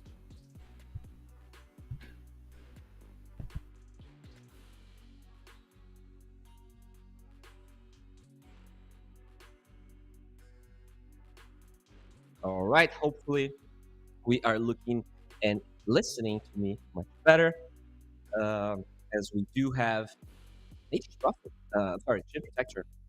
No surprises there, but the Dark Willow is definitely not a hero you see very often in this position. The Air Shaker is also removed here for Zoomers. Overall, a lot of different heroes popping up in the ban phase. Heroes that are constantly banned. We see the Nature's Prophets and the Dawnbreakers. Those heroes are usually quickly taken care of, even the Pangolier. But there you go. Finally, a known face. The Dawnbreaker is going to be taken out by Sibe. And they do have another ban. We'll see if it's going to be either one of those heroes we talked about, if there's something more important here for them. What else is still available?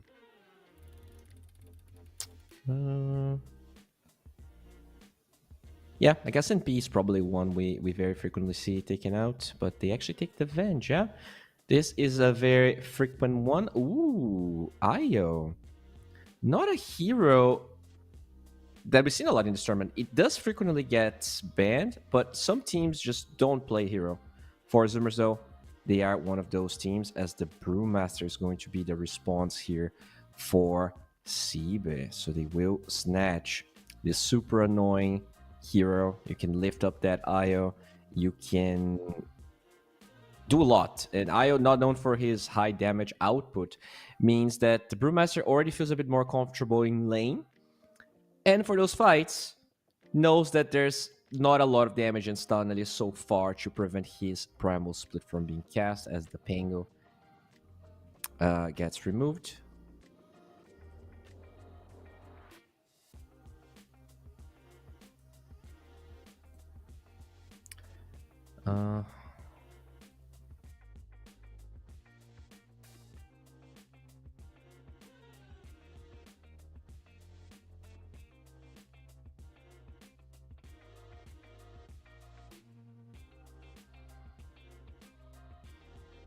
Okay, now Sibe here, looking for the last man. Scarif Mage was taken out. Definitely one here that Io struggles to really protect his allies from, just because of that burst damage and even the silence, preventing the tether, preventing relocate from being cast. Sven is going to be taken down. That is the carry that is quite popular against Brew. It does give you that burst damage against the Brewlings, that overall ability to handle them, and Grimstroke gets picked up. That is definitely a counter to Brew, but even still to Io, Soulbind is so easy to grab 2-0 because of how Io wants to play the game. And that bug, pretty hard to really deal with for a hero like Io. What is Forzumer's going to do about it?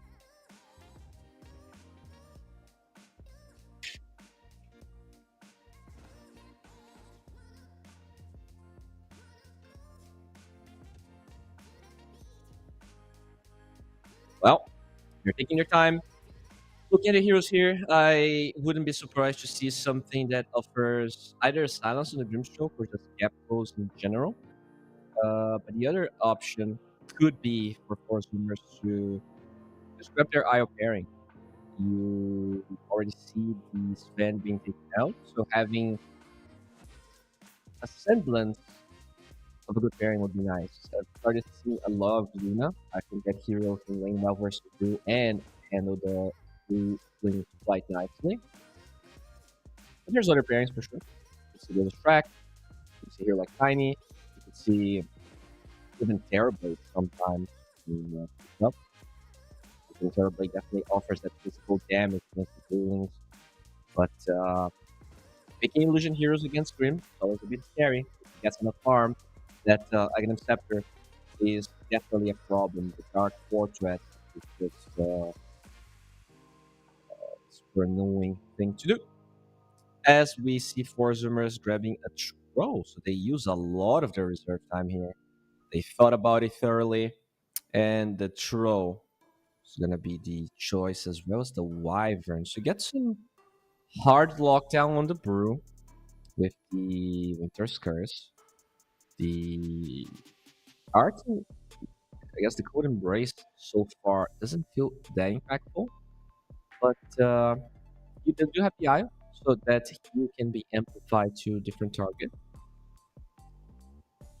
I'm even thinking whether this winter is a 4 or not, because it used to be a thing, Universal Hero, right? But after they nerfed the fact that you do physical damage through Winter's Curse, I wonder how good that is. This is even something Forzumer's is considered at the end of the day.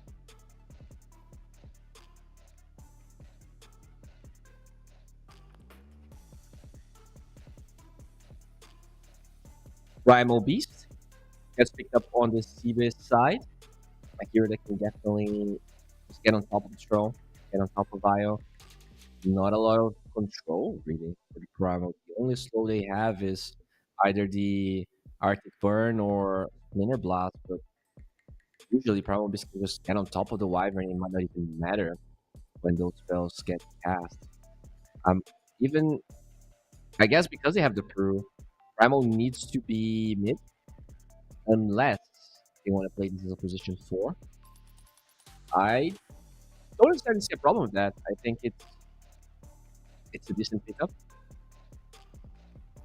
And the Primal plus Grimstroke is definitely a nice combo. The Grimstroke playing with the Primal allows them to do pretty much any hero in this game. Thinks well, all of the Primal abilities, as well as the silence is, I mean, they have 2 silences now. 3, if you count the silence, it has 2 abilities to do it. Very interesting draft coming from them. And I think Global is clutch. You have three heroes that rely a lot on pressing that ultimate ability, and the Silencer should be able to give them pretty much a green card, a get out of jail card against every four Zoomers that wants to throw it. I really feel like we need some lockdown here for four Zoomers. They need something that does a lot. There's not that many heroes left. Uh, Probably know that this Brew Grimstroke lane is going to be the enemy offlane, and they already have the heroes that are going to be facing that. So it's kind of tough for them. You either, yeah, I guess you have to pick them in here and they need to Ember into Primal. Not necessarily the easiest matchup, although after the laning stage, having those chains against Primal is very good. He needs to wait until he's level 15 talent or a BKB to really be able to deal with that. But yeah, it's an interesting powers curve, like both heroes. Ember kind of struggles in lane. After you max chains, Primal Beast really struggles to do anything. But eventually, the Primal should reign supreme with both BKB and the Dispel talent. It's just that you're picking Ember into Silencer, Ember into Dreamstroke.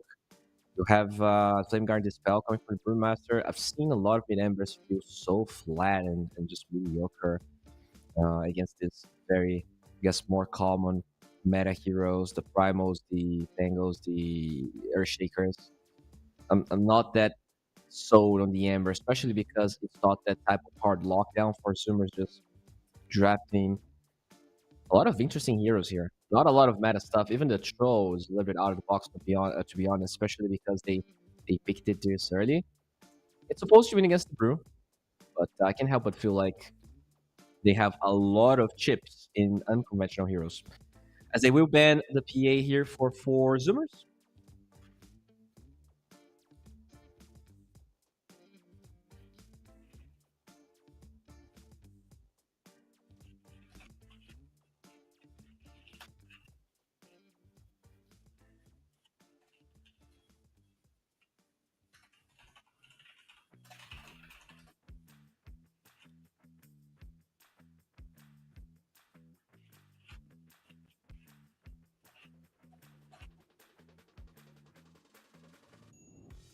Okay, finally here, they will grab themselves a Slaughter.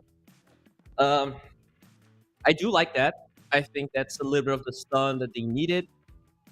You get this lockdown, but the Hairblade is going to be the response here from Seabis. So they get this super hard to deal with agility carry.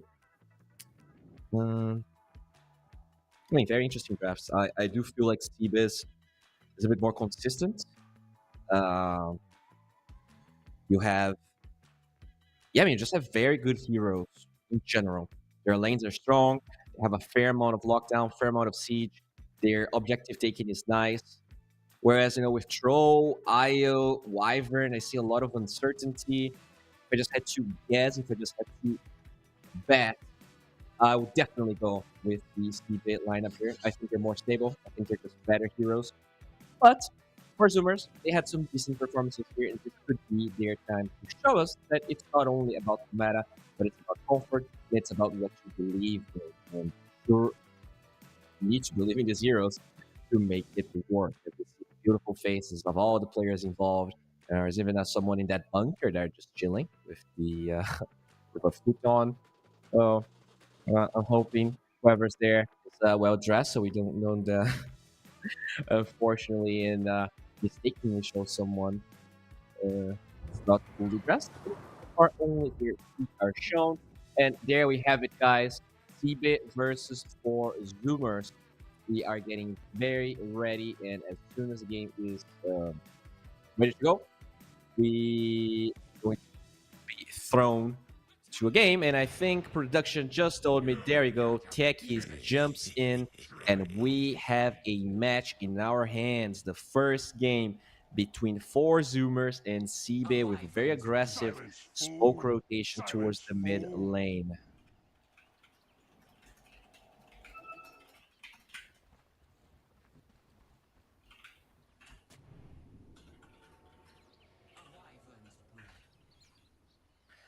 All right, so a couple of wards being placed here. Radiant with a ward to the right side, Dire with a ward to the left side, and Sphere quickly just running away.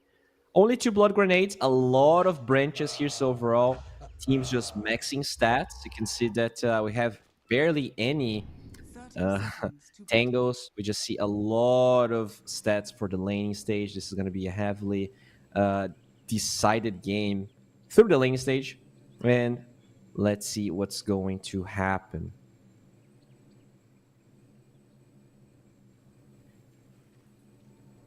Okay. The horn is going to be played here. Husky just poking the Brewmaster a little bit as Sammy Boy will be pushing them back. The Arctic horn is definitely annoying as Husky using that cliff to go through everyone, and he will be able to survive just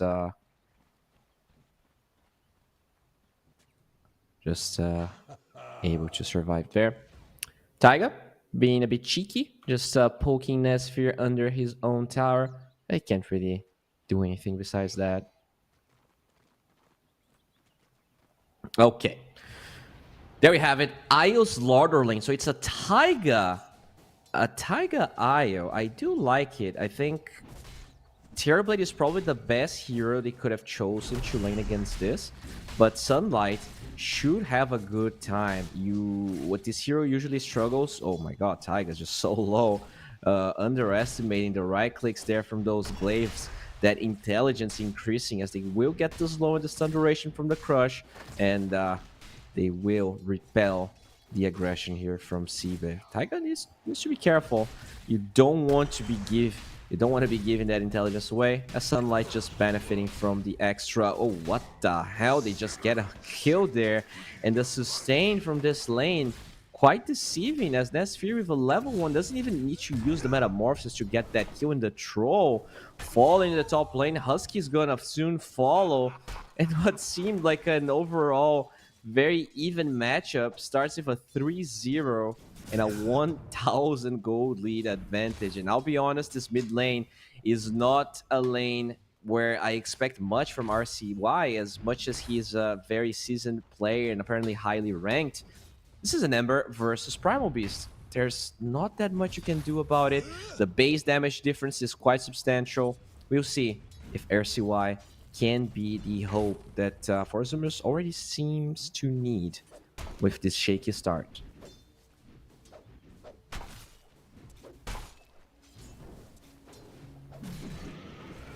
Alright, so we will see the Arctic Burn as well as the Blood Grenade alongside the Splinter Blast. Do they have enough damage? Sammy Boy, with the last right click, will be able to get that kill. Another Splinter Blast flies out as Sammy Boy slowly getting damage through the Grimstroke. But finally, this is over. As Taiga just using his overcharge to trade against the TP, but quickly forced out by the Metamorphosis. Not sure if this is the best usage of the Metamorphosis. The lane is quite close to Forzumer's side anyways, but he will be able to farm that camp uncontested, which is quite nice. In the mid lane, we already see the difference here. 17-6 against the 10-1 from that Ember Spirit, as Classical Truto is slowly recovering that top lane. But yo, the show is 9-2. That death cost him a lot of creeps, a lot of CS. And slowly but surely, seems as if this Ember is recovering. Bottom lane though. Sunlight, level 2.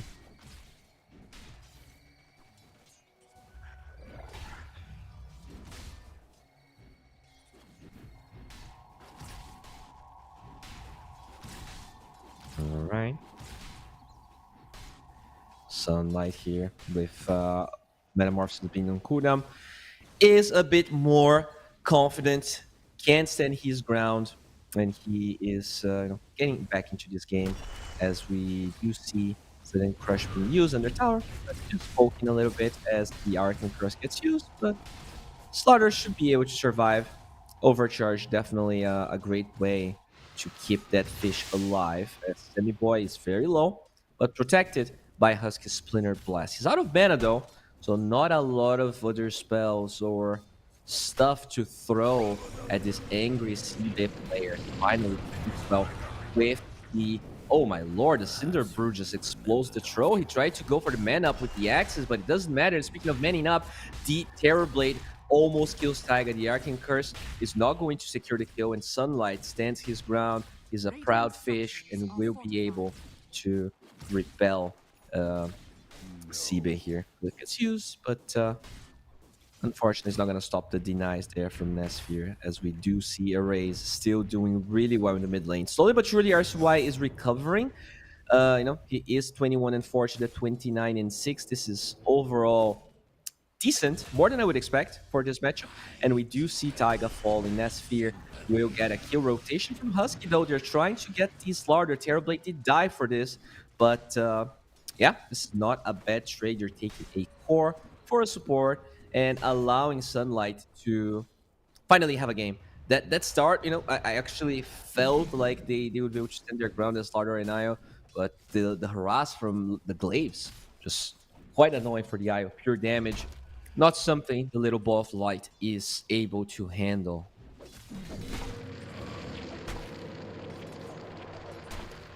Okay, you see the Inkswell being used there. Will give Troll a little bit of safety as they find this Terrorblade. He's trying to run away. He just TP'd back to this tower, and those bashes are ruthless. The attack speed from the Slardar, amplified by the IO, is a problem. And at least, the Silencer is sapping that experience. With so many creeps dying in their tower, this is not the start you want for the Terrorblade. As Sammy Boy, he's being pressured, but he's alive.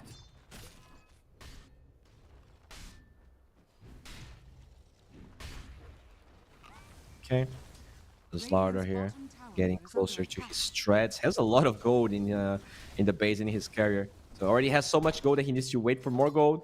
But he's fighting here with like more than 1,000 gold missing from his inventory. Imagine how it's gonna look like for this Terrorblade once those items arrive. It's just not gonna be an easy time for Nesphere.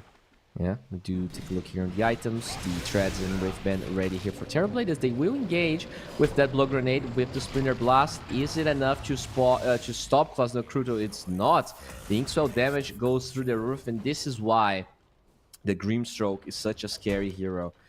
Brewmaster doesn't even look like the best gap closing hero for Inkswell, but it's more than enough with the slow from the Cinder Brew. The Troll tries to stand his ground, but just unable to. And look at that rotation from Erase. He's level 6, and Terrorblade and him will claim that kill. In terms of runes, Taiga was able to pick the Wisdom rune, so it's not going to be yoinked by the Silencer.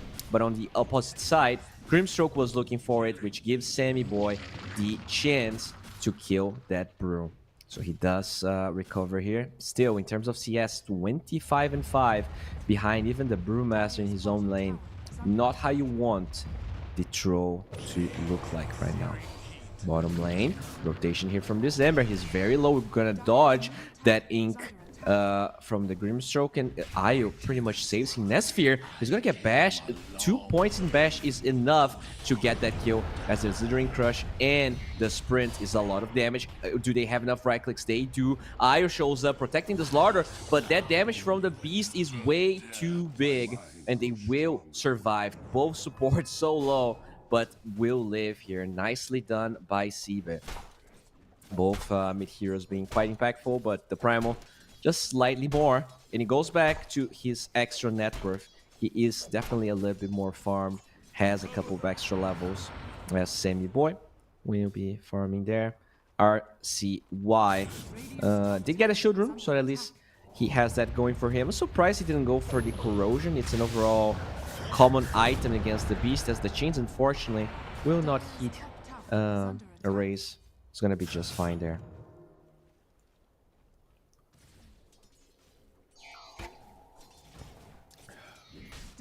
Top tower is under attack.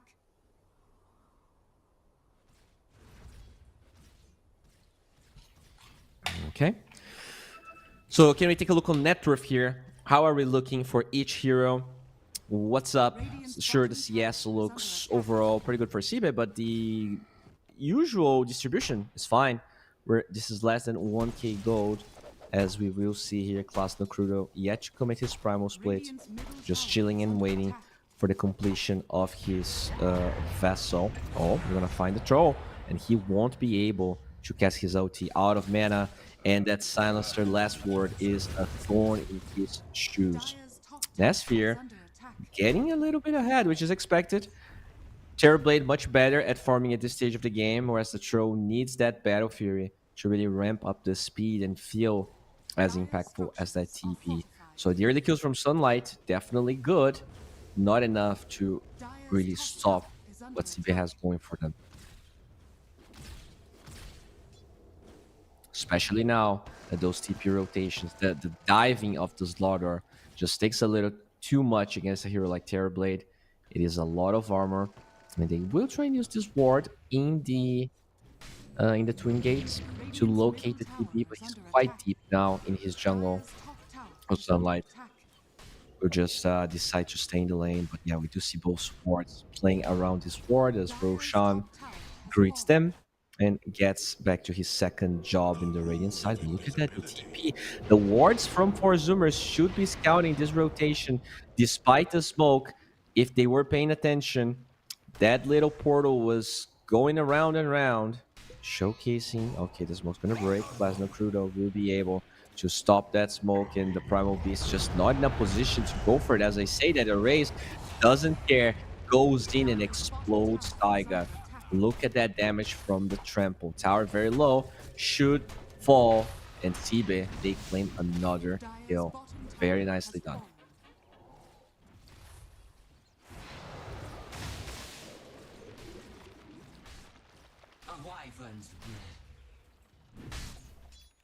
Okay.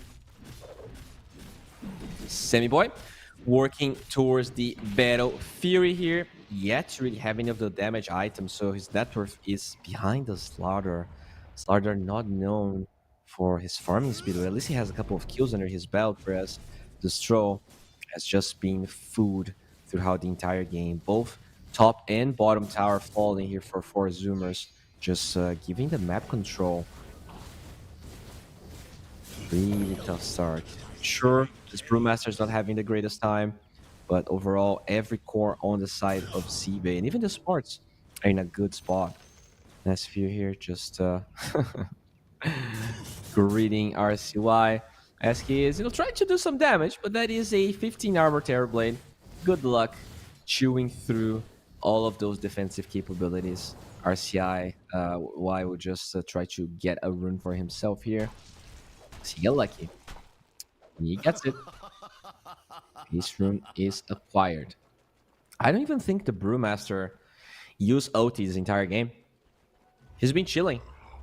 He doesn't really need to do anything. When you look at the heroes inside of Sibe, they scale much better. They have way higher ceilings, meaning...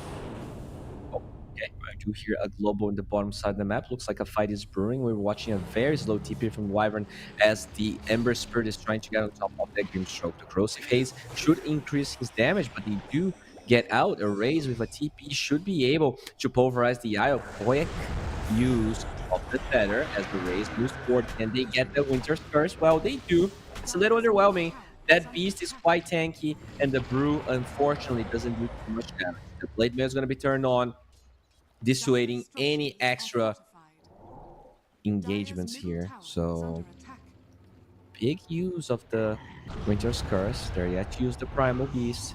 They're yet to use the Brew Split. So Sibe, they cast couple spells. They don't use too much unless this Grimstroke suffers. They use the Ink Spell on a creep, and the Wyvern actually gets hit by it, was trying to deal with the bugs, and now a second one gets used just because he didn't take it off in the last right click from Silence. They're about to get that kill, but it doesn't matter.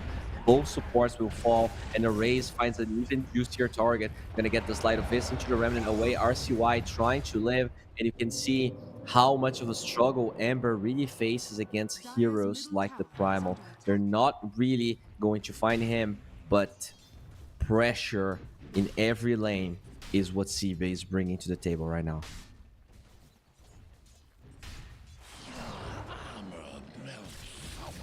Alright, so this Terrorblade, top of the net worth. Samsung is doing quite well as we do see RCY falling Oh no. Erase did find him. And that is another kill here. That Ember Spirit just not having a good day. And I mean, we talked about it in the draft. Just not a good Ember game. They decided to pick it up as that Sphere by himself. Samsung has that, okay, with the relocate, do have the stun, and the Sunder does not get used. Very nicely done. I think this is one of the first relocates we were able to see this game, and we see why Ayo can be such a powerful hero. The Slardar coming in, make sure that Terrorblade stands no chance, and they finally get a really good target, allowing Sammy Boy to be top of the net worth. And look at that. The ancient stacks, usually reserved to a hero like Troll, can be munched down by the Slardar. He has that attack speed. He has that lifesteal. Sunlight is a force to be reckoned with. And even though Troll might not be anyone's favorite hero, that Slardar could be a potential second carry. And now that we look at the Ember, at least he's being enabled by that Corrosive Haze a little bit as we move along. No dispels just yet on the side of CB. I'm not sure if the Manta is already done for the TB, but that's the only way that he have to deal with the Corrosive Haze so far. Maybe a Lotus Orb is going to be acquired eventually, and once the Primal's 15, at least he also does have a way out of the Corrosive Haze. Radiant are scanning.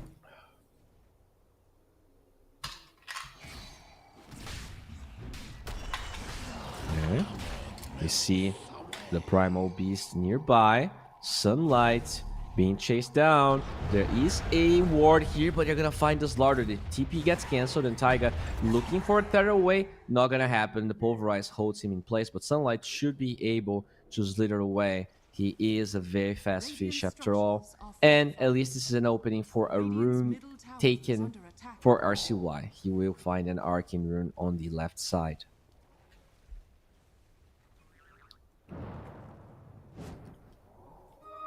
Okay.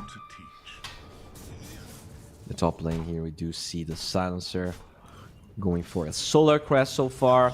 Needs to give some extra armor here for targets, as the chains will lock down the Silencer. Oh, they even commit the Winter's Curse there. Very interesting. Was not expecting that the Global gets used because of it, as they will try to chase down this Ember. Chains will lock those heroes in place, and no Dispel available here for Erase. At the same time, the Troll is pretty far away, so for Zoomers, they will give up their big jungle, and it's just the Ember here trying to defend that tower, deal with the Catapult Wave. So nice return kills here from 4 Zoomers. They had a very rough start, but now the Troll has a battlefield.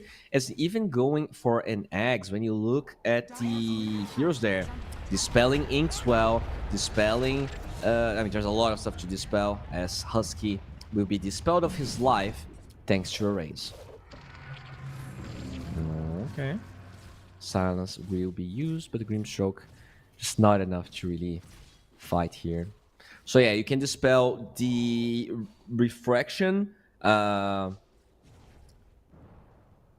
Conjure Image. No, what's the spell? The Terrorblade. Yeah, the Q's Terrorblade is dispellable. You can dispel the Inkswell. You can dispel everything from the Brewmaster. Yeah, Reflection, not Refraction.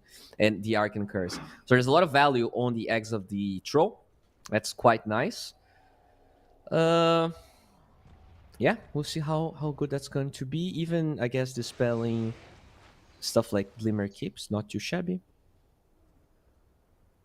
Primal Beast, though. Looking for the 18-minute rune. Will he get it? He will, and that's an illusion one.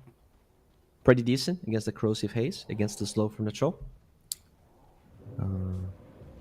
Oh, and Raze. They go for a pretty deep jump with the Inkswell. That's a dead Husky. No way to really react. I guess they got a glimpse of vision with that Radiant Ward in the midst of the jungle. They had an idea of where the Wyvern was, and quickly they took care of her.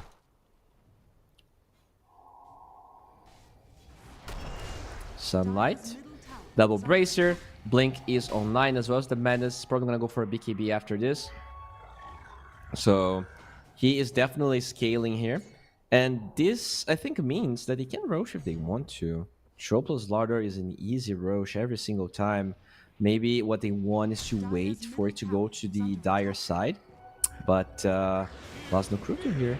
around this Roche area. They're gonna drop the Cinder Brew, and the TPs are quick to follow. They have a ward showcasing the position, so I think they will be able to easily disengage. Yeah, they do have a sentry there. Will they get Vision of the Courier? They will. And finally, for Zoomers will be prevented from playing that area. Although the two heroes still didn't leave the area. To see both the IO as well as the Slaughter playing bottom there. They don't really have any wards, but they feel safe. I guess they know that it's not really easy to kill those heroes or stop that relocate. As the game, slowly it's ZB farming a gold advantage here. TP. Huh. Interesting TP. Nasphere will keep on farming. And I love it.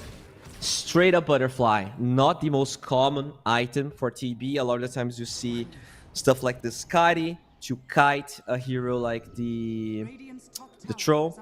But he gets that butterfly because the Slaughter is just hammering him down. And MKB is just not an item Sunlight can afford or really wants to build, to be totally honest. Okay. Erosive Haze. And they are going for this play even without the troll. They are in fact showing a couple of heroes in some lanes. And yeah, just going for this solo. Interesting move. And now, Class Nocruda will get a glimpse of what's happening. The Global gets used and he keeps on chasing. Finally, the Primal Split in there as the Vessel makes it hard for them to do anything about it. Taiga allowing the Slaughter to survive. Can they cancel that? They can. The Inkswell cancel at the perfect time, forcing the Slaughter away. Sunlight's probably not gonna live as finally the Hurl Boulder and the Terrorblade show up and claim one kill. That is 3 dead on the side of 4 Zoomers, and yeah, just a little weird to force that Roshan only with 3 heroes. The other 2 are, totally far away. So yeah, Sammy Boy afraid to even show in lane despite all of that kerfuffle in the Roche pit. And eventually he realizes they're all there. Will be able to clean away, but Roshan going to the hands of Raze, I'm assuming, or do you already give it to Nasphere? Yeah, Primal Beast will secure it as they're not really ready to go high ground. That butterfly, helps you survive, but it is not. You do need to be a little bit higher HP, be a bit more tanky to really threaten high ground. First Aegis, for the most part, just a farming Aegis.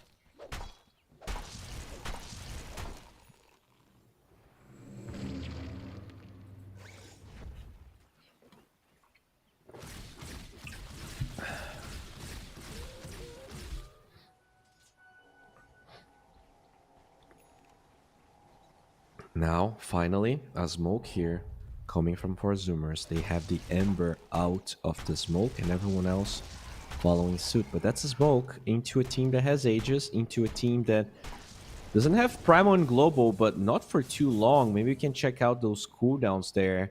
How are we looking in terms of Global and Brew splits as he's gonna show up? They know that the spell is not ready.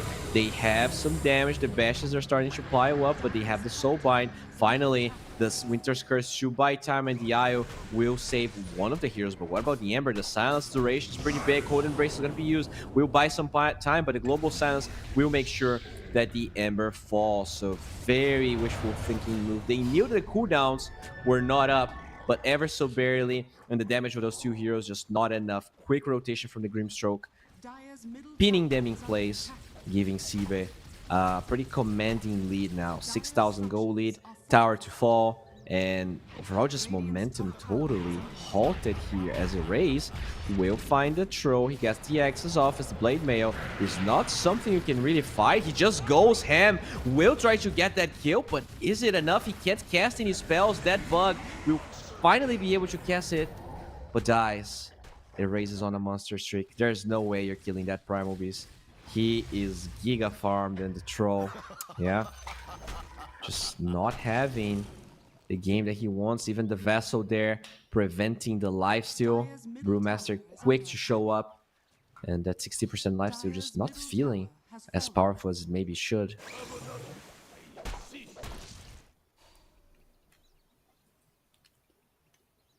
Dire's top tower is under attack. Sunlight working towards that BKB, just unable to farm pretty much any other area in the map besides this bottom part. And the Terrorblade just growing bigger and bigger. The other two cores just don't have a place to farm. Ember is not known for that. He's known for setting up plays, but your supports are Wyvern Io. How is this Ember going to really provide anything to them? It's just, there's not that much. It's really only the Ember Slaughter, but without the BKB, Slaughter is not that ready to fight.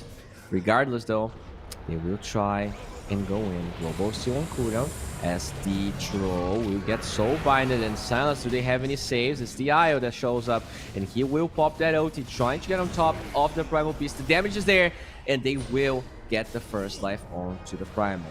Pretty healthy here on Sammy Boy, but not if you get that pulverize, if you get that silence. That's a godlike streak. The Wyvern dies on top of the ward, on top of the cliff, and with that blink, they will chain another kill. It's only RCY Taiga ticking off to that vessel, and this is just a disaster here. Every time Zoomers tries to be proactive, they get put in their place and they get shut down.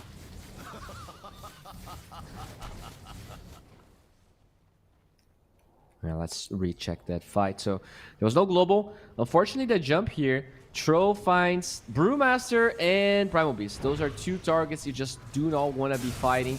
They do get the split. They're going to stun the Troll. It slows down the kill of the Primal so much.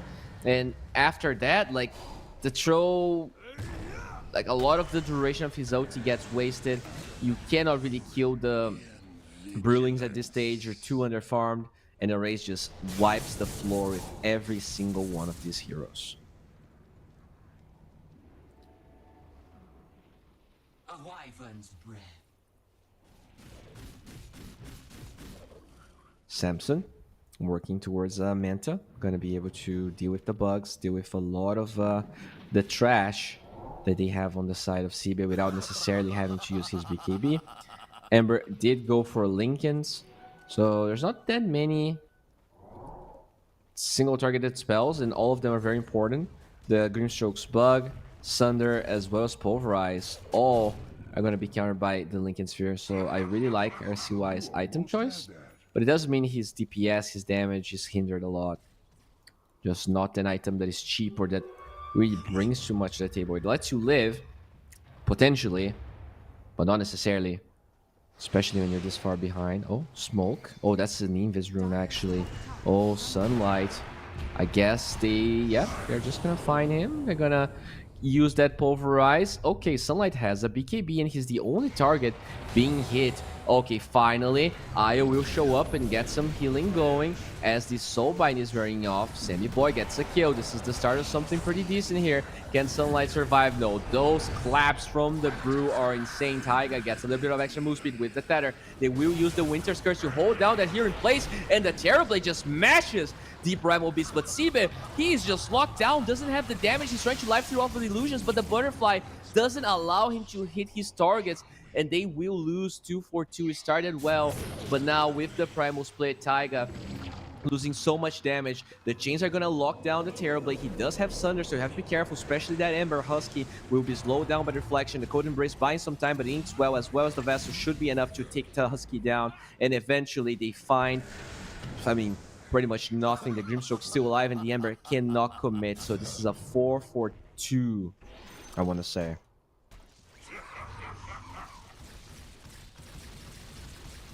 Slowly but surely, it's always Seabed that wins. Sometimes it starts well, sometimes Zoomers trades even, but they're yet to take a convincing fight. Even gold-wise, that fight was not favorable, despite them being very far behind. Look at that. The Slaughter gets engaged, and a lot of patience here coming from Taiga. He doesn't want to be hit by that soul. By no sunlight can maybe withstand that damage for a while. But as he tethers in, it means that this Slaughter already cannot go back into the fight. His BKB being wasted, and the Brewmaster doesn't even need to pop his split. He just slaps the hell out of the fish. Good Winter's Curse, but Samson's so low as well that once he goes for this, there's just no way. Yeah, he's barely hitting. He is barely hitting. Evasion, evasion, evasion, evasion, evasion. It's just a disaster for them.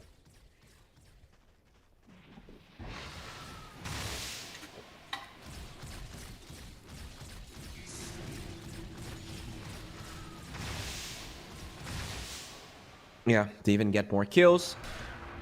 Poor Wyvern there takes down, and Taiga's Io gets slapped down. Just struggle overall. That said, Roshan will possibly spawn in 2 minutes. So this is some time here for 4 Zoomers. If they feel like they can reach a timing. Looks like the Ember is going for a Manta. And that's the thing with the Grimstroke, dude. You have a Troll that needs to go Manta BKB.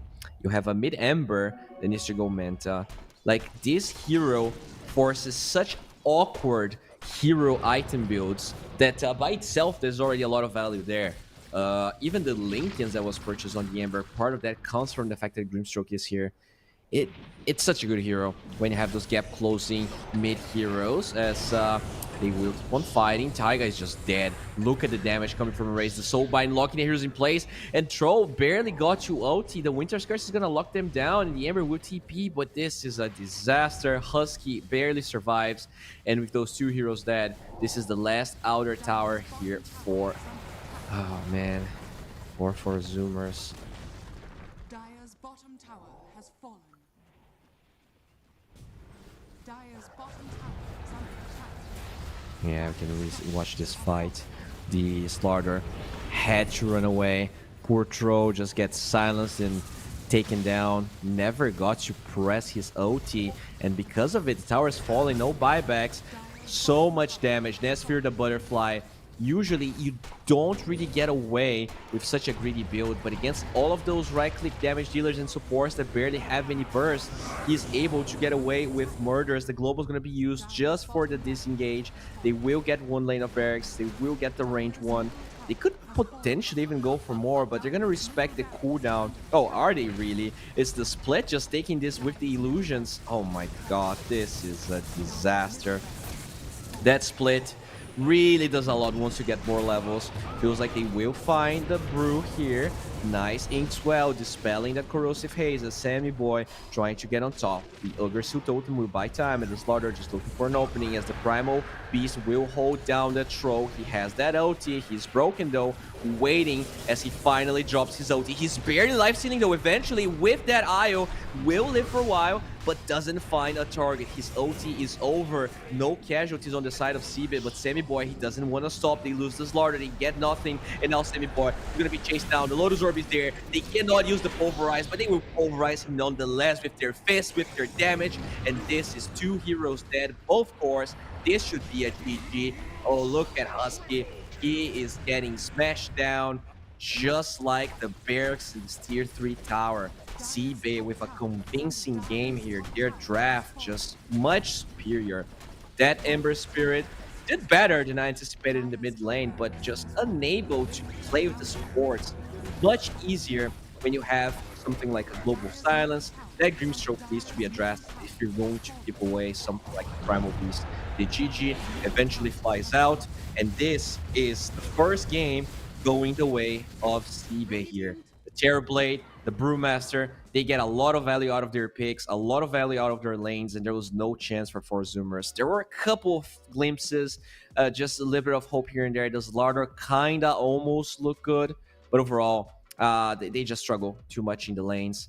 None of the lanes won convincingly. They got a couple of Terrorblade kills at the start, but later on, the rotations of the Primal Beast made things very hard. This is only game 1 though. There's a chance for 4 Zoomers to bounce back, but as we already talked about, losing 2-1 is worse than, winning 2-1 is worse than winning 2-0. You get a little bit less points. You take less points from the enemy. But yeah, next game is going to be decisive. If CB takes it, they're going to be in a very comfortable position during the groups. I'm Bowie, and we're going to be back in around 10 minutes, so stay tuned.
wanna be a bad man?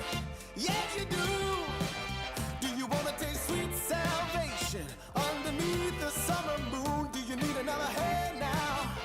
Yes, you do. Go see Miss Josie down on Columbus Avenue. Down in the city, there's a place that never sleeps. You can see it all up past 57th Street. Music is hot and the drinking there's free. It'll turn you upside down before you count to three. One, you're looking for a helping hand. Two, you need a friendly face. Three, feeling good you can barely stand. You're falling all over the place. One, you're looking for a helping hand. Two, you need a friendly face. Three, feeling good you can barely stand. You're falling all over the place. You own it, they got it, they flown it, you bought it. Ow! Do you wanna be a bad man? Yes, you do. Do you wanna taste sweet salvation underneath the summer moon? Do you need another hand now? Yes, you do. Go see Miss Josie down on Columbus Avenue. Columbus Avenue. Ha! Go see Miss Josie down on Columbus Avenue. Columbus Avenue. Ha! Go see Miss Josie down on Columbus Avenue. One, you're looking for a helping hand. Two, you need a friendly face. Three, feeling good you can barely stand. You're falling all over the place. One, you're looking for a helping hand. Two, you need a friendly face. Three, feeling good you can barely stand. You're falling all over the place. You own it, they got it, they flown it, you bought it. Ow! Oh, esport. You and I have come a long way. It was such humble beginnings. As we gathered in small groups, we were professionals right from the start. Passionate, organized, and ready to rumble. We dreamed big, and surely enough, our parents supported us at every step of the way. Didn't they? Fired up by all this love, it wasn't long until we caught the scent of competition. To be honest with you, it wasn't always that easy. Joe here, he had to take on 2 side jobs to afford playing professionally. It's gonna get better, Joe. Fist bump. And some of you dared to not even call this a sport. And look where we are today. An endless stream of esports events every year. Bet you didn't see that coming, Mom and Dad. And you know what? We have been with you every single step of the way.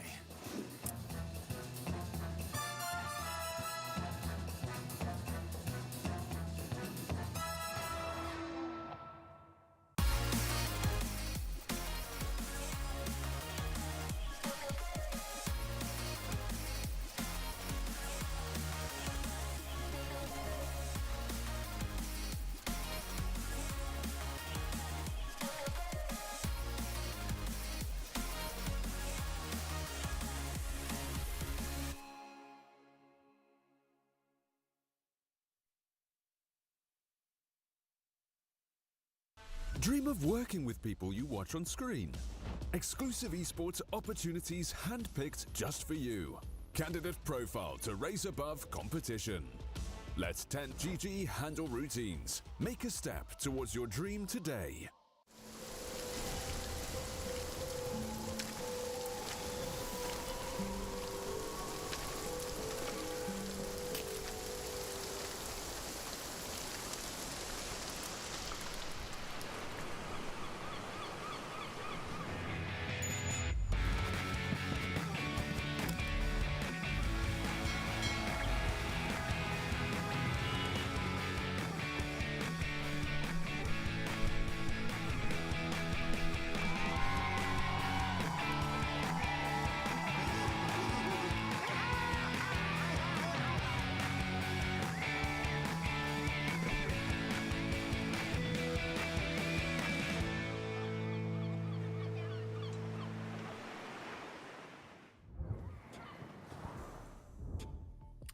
Hello, everyone. Pinnacle Cup number 3 is back with game number 2 of the last series of the day. I'm Bowie, and I'm going to be taking you through 4Zoomers versus CB. First game was, let's be honest, a stomp here for CB. I think they had a better draft, some questionable, very out-of-box decisions here in terms of heroes from 4Zoomers, but maybe they can wrap it all up and show us the Dota that they were able to play during the TI qualifiers for NA, going pretty far during their run, as well as, showcase the players that they have, because I think they're very, very good. When you look at CB, a lot of unknown players, at least to the DPC. None of them have Liquipedia pages, for instance. But in this tournament, they're actually giving, I wouldn't be surprised to see this team qualify to the DPC if we actually get one DPC next year. There's a couple of rumors saying that we might not get those. But yeah, regardless, I do believe that something of that sort could happen. They are really showcasing great Dota in this tournament, taking games out of players that are very well known and have played majors and even TI. So for now, 1-0. Once the draft is up, production is going to take us to that draft to check and see what exactly is going to be picked up, how the game is going to look like. And yeah, man, I do want to see 4Zoomers taking at least one of the games here. I do feel like they are a very stacked team. They all can play like a lot of different heroes, but I think they went a little bit too far with how they expanded their hero pool. So yeah, don't worry, draft is ready. And production, there you go. Take it away. We are now in the draft screen, and this could be potentially the last game of the day. I'll be very sad. I'm only casting for about 11 hours. So this would be, I would love to cast more days. We had a lot of 2-0s today. Let's get a 2-1 here for Zoomers. And I think the first step towards that is banning that Brewmaster, which they do. I think more often than not, if you're playing against Brewmaster and you don't have a Sven, it's quite tough to really handle that hero. And then you add the fact that all of the other lanes also bled a lot of kills. That Ember into Primal Beast was quite questionable. Honestly, I think RCY did really well, all things considered. He got some kills, got some rotations. But Primal Beast is just way too easy to play. And, that's why those old heroes just don't really stand the test of time. I guess Pangolier is probably one of the few heroes that have been played for a long time and still can hold their own against the Shakers, the Primals, the real lane dominators of 2023. As we do see the Dawnbreaker also being removed. No problems there. I do feel like the hero is definitely a force to be reckoned with, as the Darkseer also gets taken down. Definitely something for Zoomers played a fair amount, so no problem there. But it means a lot of the big boys are being ignored, right? Gyro, Invoker, Trian, and P, Vengeful Spirit. A lot of those first phase ban heroes are being switched by these heroes. And okay, we do see that Primal ban. I really like that for Zoomers. They're being humble. They understand that it was way more about the picks that they gave away than how good of a player they are. So they're not really going to bang their heads against the wall, try to get different results by doing the same thing. They just banned the heroes that were the problem, and now it's time to reset.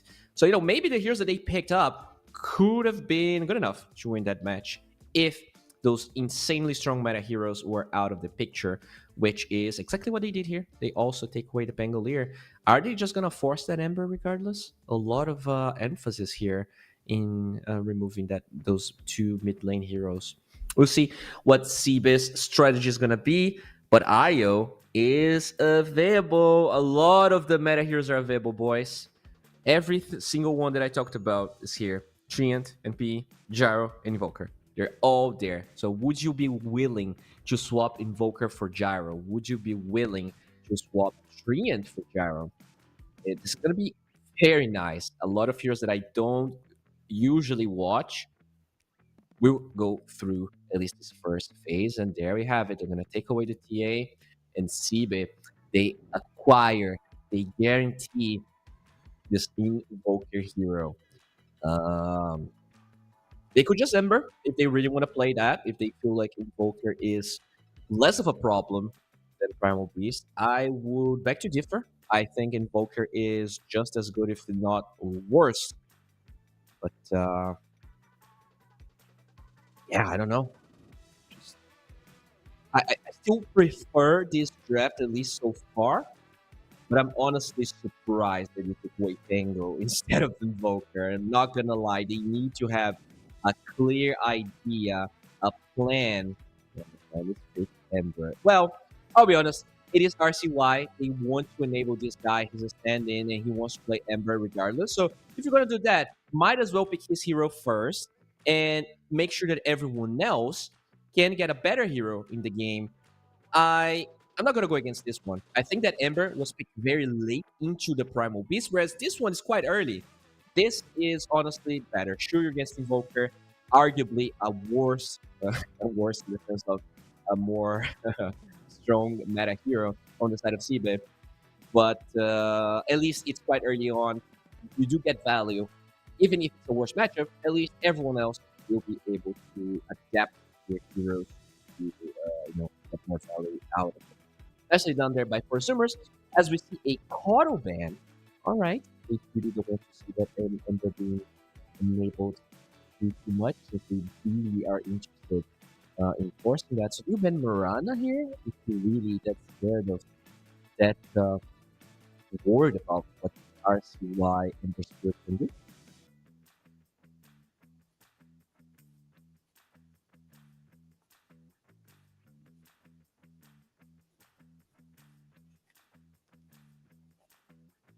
Reserve time here ticking. Sibe deciding the less ban that they have for this second phase.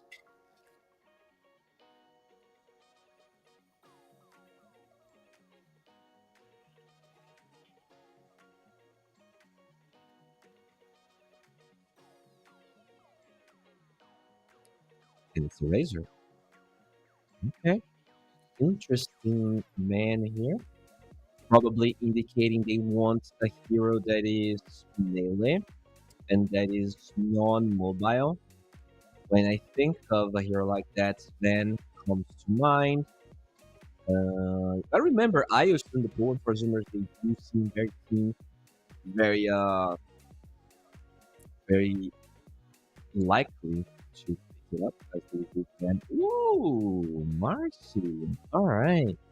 Would love to see a mid Marcy. I think that here's a lot of potential. I've seen Mikey from Team Enigma run this hero a fair amount, but instead they're probably gonna play a support Marcy. I think I've seen Zoomers do that in this tournament. Probably one of the few games, one of the first games that I cast here. As now Sibe waiting for a response. And this is not a common hero, and that's the thing with Forest Zoomers. They have this wide, unique, not necessarily up to date with the trends, but it's still weird.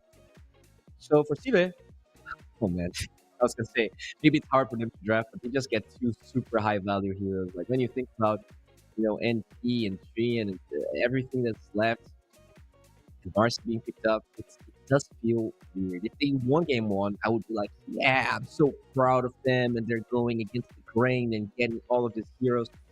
But that game number one didn't inspire a lot of confidence. I still want to believe though, but I look at Sibe and I just see the most stacked, juiced up meta draft I've ever seen. I've never seen a game where Venge, Shaker, and Invoker could be picked on the same team. This is like unheard of. So yeah, we'll see if there's if it's possible to go too meta. You just out meta yourself and you end up with like every hero here with 55 plus win rate somehow manages to lose because they're just too meta. Well, so far I'm definitely favoring here what CB has. Looks way more straightforward, looks super powerful, a lot of lockdown, very strong lanes. This Shaker still has some flex. But the Vengeful Spirit is probably going to be a support, whether it's a 5 or a 4, I'm not sure, but probably a 5. I've seen, I guess, the biggest strength that the Venge has is the fact that you can very quickly stack the medium camp close to the T1 tower in the safe lane. So if Sven is the hero they really want to pick up for CB, which they banned the Razor, we talked about it. I would be very impressed if Sven is not the next hero CB picks. But for Zoomers, they have the chance to steal it away. They think that's good. Well, Rubik's going to be the first hero they get. Stealing Fisher, always nice against Shaker. Invoker has a lot of good spells to steal as well. And you could even potentially steal the swap. Just a lot of value right there.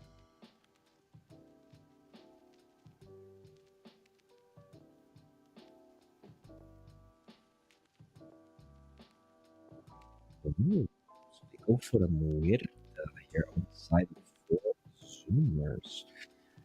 Not a hero I see very often. Definitely a Sammy Boy special. And a hero that got some buffs. All right. His level on OT, 20 extra damage at level 6 is no joke. So, in that sense, I like the Muerta. What I dislike is the fact that they don't know which character they're going against, but maybe they know. Maybe they feel like it's going to be this Sven, and they are willing. They think this is a good matchup. I'm not too versed in Muerta, so I'm gonna assume that's the case. But Night Stalker being here, really good pick. Um, that gap close, the silence. You really need to be able to pop your spells as Muerta. Very reliant on casting. Pretty much every single spell is active despite besides the passive. But all right. I mean, I'm I'm just surprised how meta Seba's draft really is. So I'm assuming this is a Night Stalker Earthshaker lane, a Shaker 4 here. But I guess it could be a Night Stalker carry if they think that's good. I've seen some players, I guess in Betwin Dacha, EG, played a game of carry Night Stalker. Not sure if that's something that CB would like to do. Right, as both the Slark and the Void get taken out, just confirming the assumption here that they feel like Sven is okay to go through.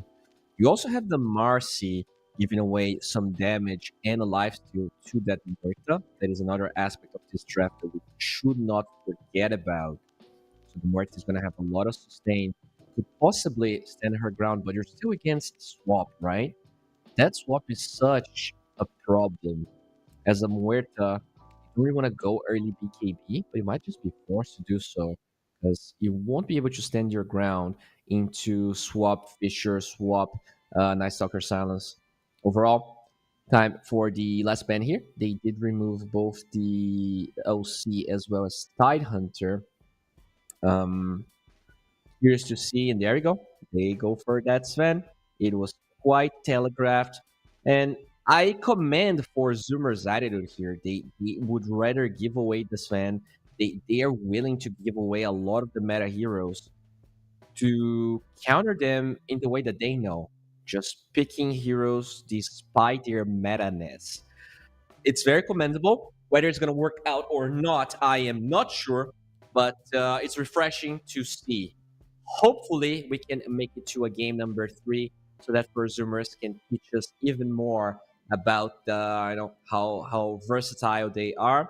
We do see a lot of smiles here. It feels like our boys are feeling quite confident on the side of Sebin for a reason. That game once was convincing, and honestly, their draft is looking very stacked up. That said, very interested to see if Zoomers can take it. Oh, hello. Oh, that was no. Come back to that. Yeah, come on. That was the best part. That was a there. Thank you, production. There we have it. A beautiful cat. Oh, look at that. Look at that. That's yes. Stay right there. Stay. Oh, yes. This is awesome. This is perfect. Yep. I mean, we don't have to watch the game. Not for me. I can cast this forever. Okay. That's enough. Lots of smiles here. I'm smiling as well. This is already a great start for the game.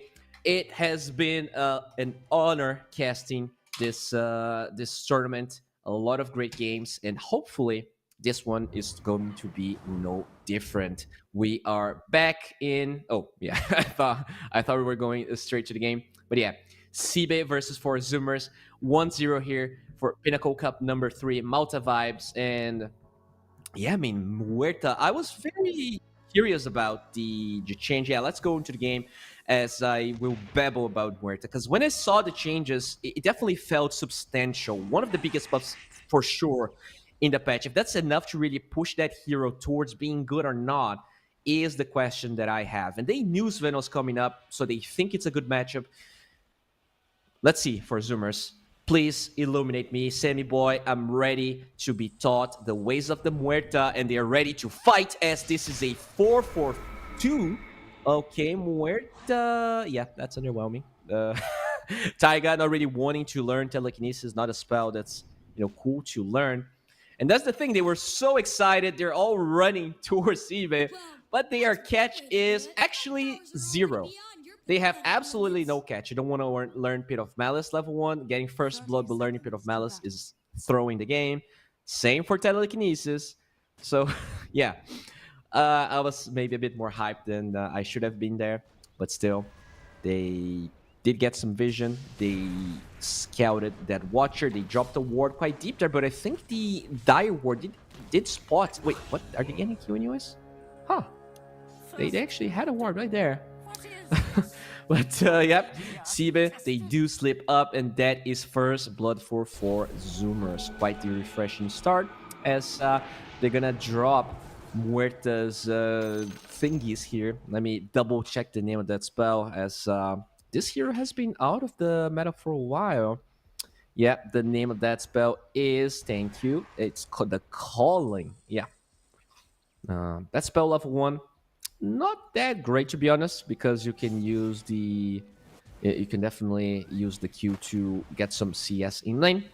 But yeah, at least getting a kill means it's a little bit better here for 4 Zoomers, as the Vengeful Spirit trading quite well against Taiga. And Sammy Boy will use the Calling. That attack speed is low. That slow is quite annoying, and even getting the silence on Class Nakrudo is good. And this is a nice stalker lane. Muerta should have a good time. One interesting thing here, is this a supporting Invoker? Can we go back bottom? Am I crazy here? Is this a fever dream? Yes, that's a support Invoker. So they G-baited us. They go for that early Invoker. Yeah, that's very smart, Sibe. I mean, everything that you guys are doing this game is smart. Is support for Invoker viable? That's the only question that I have this game. But when I look on the heroes of 4 Zoomers, there's way more questions to be answered.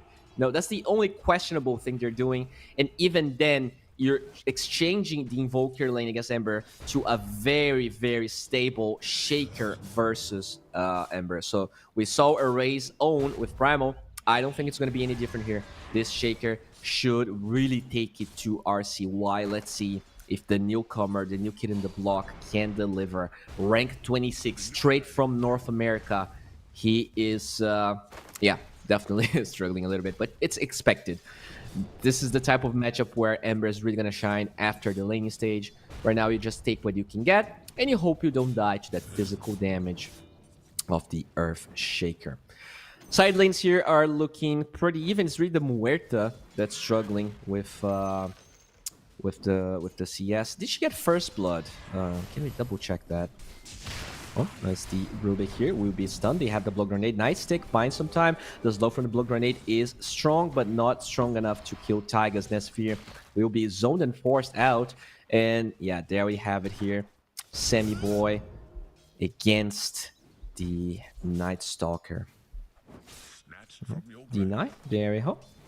So RCY, actually, 7 and 5 against 8 and 9 on the Shaker is very commendable. I think this is a fine score.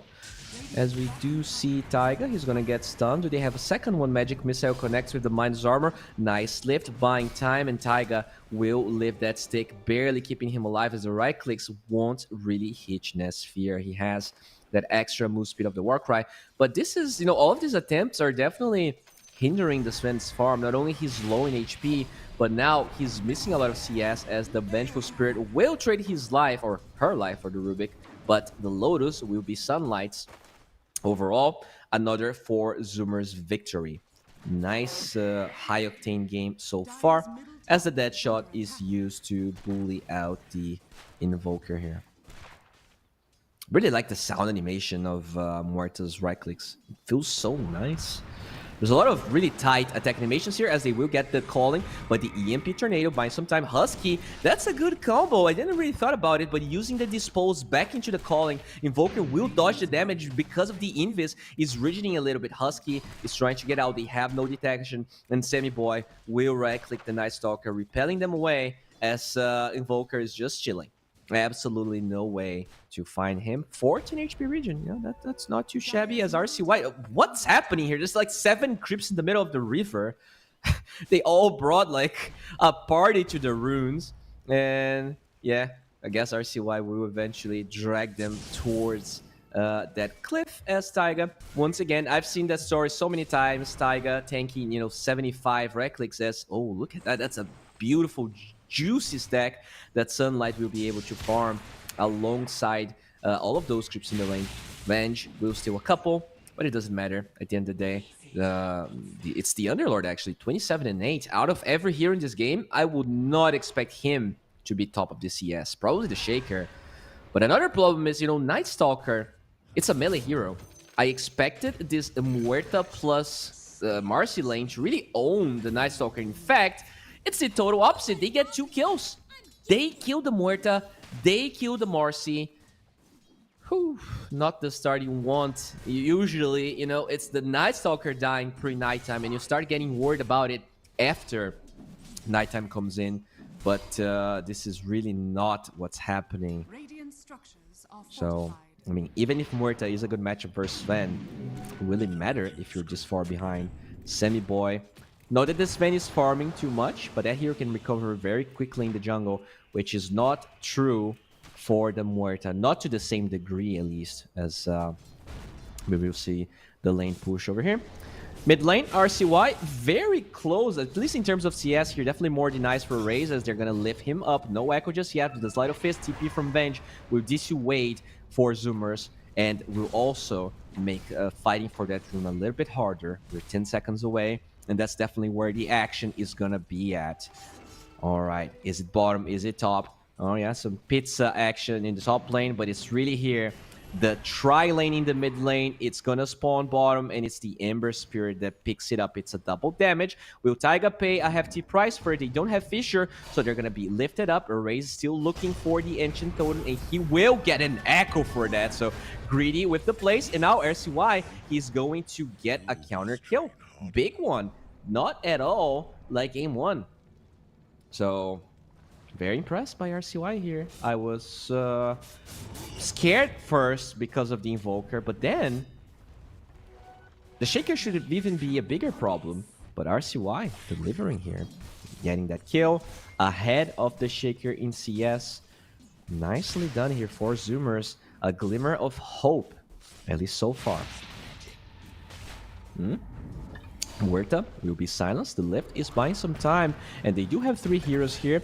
With that Dispose, they got a kill for Zoomers. They're looking good. They're looking fresh. And yeah, it looks weird. It's a lot of non-meta stuff, but it, for them at least, seems to be working as a good TP from the fog. Nice Sleight of Fist, dodging the magic missile. RCY, not his first rodeo here. He's new to the competitive scene, but not to dodging spells with that Ember.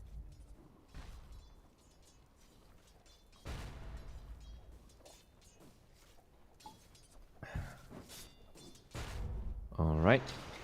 Game definitely... Oh, as I said, that the game was going to be more quiet. They get a good lift, actually allowing Samsung to disengage, but just for a little bit as Class Nakrudo gets that kill and is poking Taiga. Then nighttime, the Invoker right clicks. Do they have any cold snaps? They don't really need it. The Ghost Walk should be enough of a slow as Taiga is slowly but surely being worn out. And now a double kill here for the Night Stalker. Phase Boots ready, and he's starting to become a menace. And we saw what Night Stalker can do. Nice Light of Fist trying to steal that rune, doesn't get it. Where's the Dispose? Husky looking for it. The Invis is not going to allow a race to live. He gets a counter kill on the Courier, but that's all he gets. A second death for the mid laner of Seabay. Not at all how game number 1 looked like. And even with Sunlight looking as farmed as he is, this could be, you know, for Zoomer's game, this is definitely looking quite interesting. The Sven Still not top of the CS.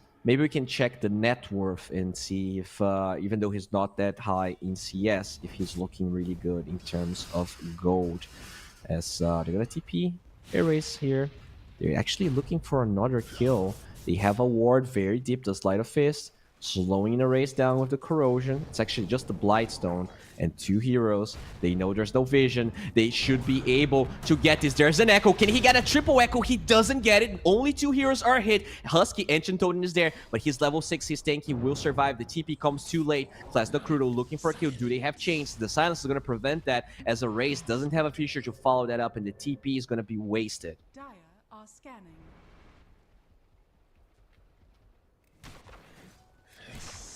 Oh, Invoker will find Sammy Boy. Invoker is higher level than Sammy Boy. This is probably the one aspect of this game that's looking a bit iffy as they hit the tornado. Sammy Boy will live with 100 HP, but now forced to go back to the base as Husky trying to battle here. Oh, actually disposing the Invoker to the wrong side. No calling damage, and now Erase gets a kill. Should be able to get another one. This is a killing spree for the Venge as the Invoker will be killed. RCY trying to fight, but the silence is going to prevent that, and he will soon fall to that Night Stalker. They lose 3 heroes, 2 of them being support, so not the end of the world. But finally, a convincing fight here for the Shaker on the side of Seabay. He claimed some kills and gained some ground in net worth. Even though that Underlord is looking pretty good, it's a Night Stalker ahead of everyone else here in net worth.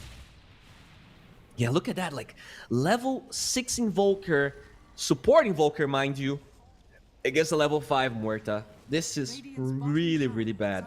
The Sleight of Fist is here, does bring a dust, so nicely done there from RCY, not really needing a support to do that. But this game is very, very scary if you're an Ember. They went so early for the Ember, and the Night Stalker was just a very nice addition here from Seabay. And this might just be a game you need to rush a BKB if you are the Ember. How are you ever dealing with Night Stalker during the night? Husky here, just dropping vision. Nasfear definitely recovering here in net worth, and already 1,000 gold ahead of that Muerta, and that's really my fear. Muerta. Can we check the Muerta's item build? I guess there's only a Bastion and Treads, right? There's nothing major going on. They're chasing here for this Invoker, but not enough gap close. Yeah, this is tough. Going for a Maelstrom, so that's going to increase the farming speed slightly, but just not as fast as what the Sven can do. EMP, nice remnant away here. RCY will live while Sunlight did lose a lot of mana. 4 heroes here from Seabay. Tornado finds 2 in the backlines. RCY forced to disengage. They drop the Pit of Malice as Husky moves forward, dispose into that Pit of Malice, holding a raising place, but he has a shield room. He's a tough beast to crack, and they're not going to be able to move anymore. Alright, so RCY here working towards the Blade Mail. So yeah, we talked about BKB. Blade Mail is a pseudo BKB in that case. It prevents him from maybe dying, or dissuades some of that incoming damage as the Night Stalker goes on top of him. But it can be like, you know, Blade Mail is a weird item. Sometimes it's awesome, sometimes it feels really bad. It depends on how, like, if you're actually ahead, Blade Mail feels much better than you're behind. And they're not behind, at least not to the degree they weren't in game number 1. But this is definitely not a game they are playing from ahead. The momentum that he had in the mid lane already kind of phased out. Let's check the Shaker's Blink Dagger timing, because this is another thing that will for sure make... Yep, he's 100 gold away. Erase.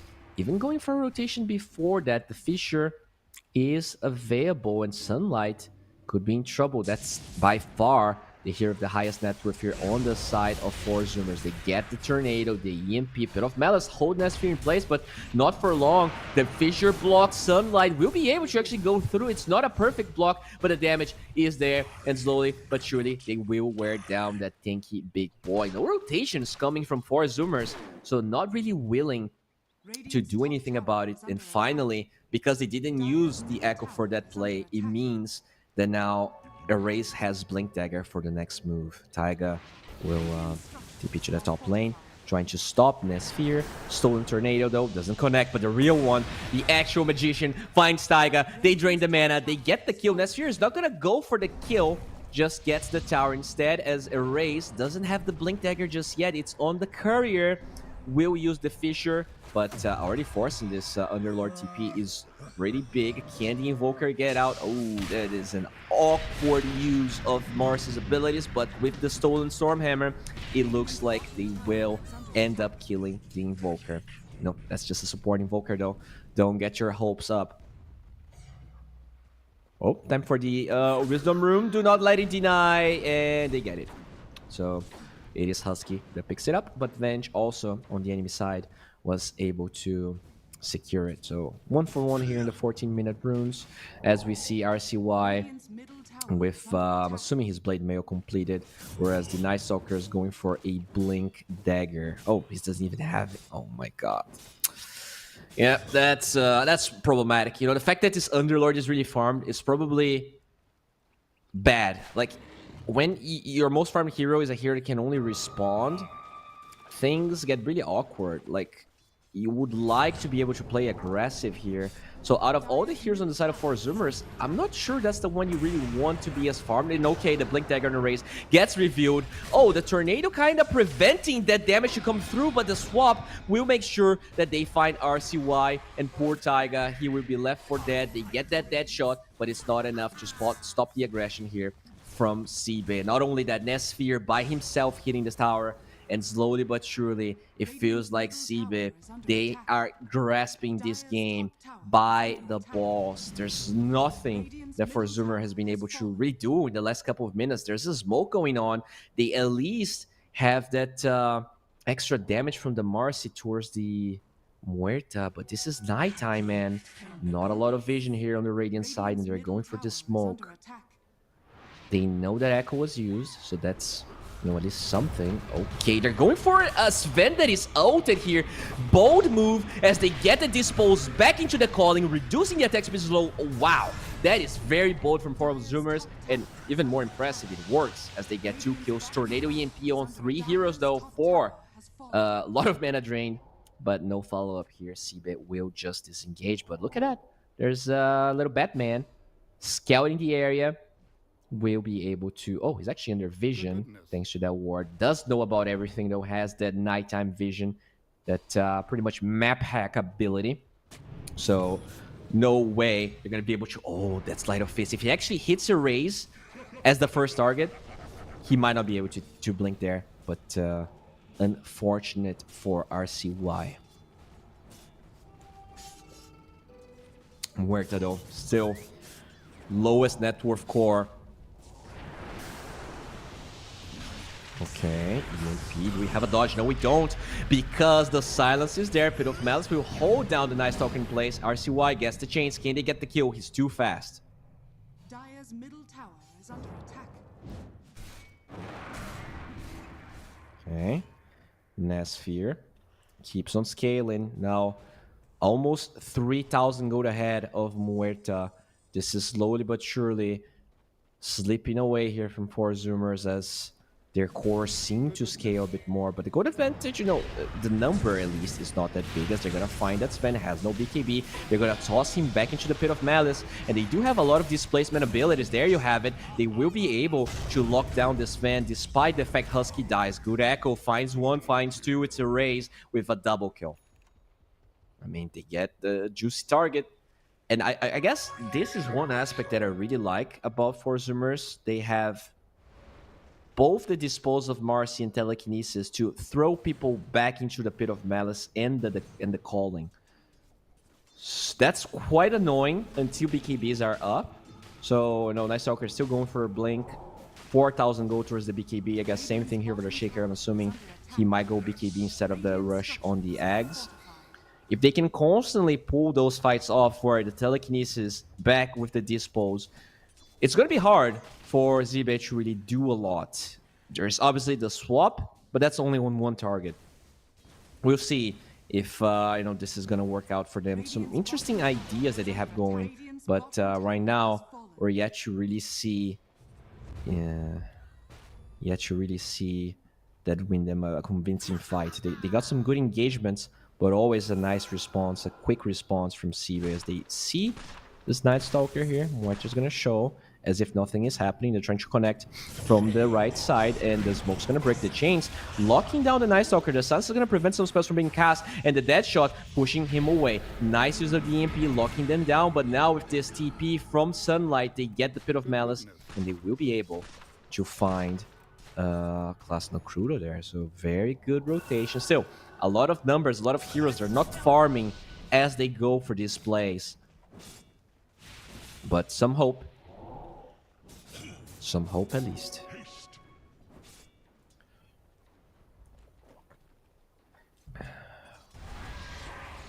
You do see here the Vengeful Spirit has a medallion in terms of win probability here. Very pretty decent. I would agree. 66%. They have a decent amount of net worth. Their cores seem to be a bit more stable.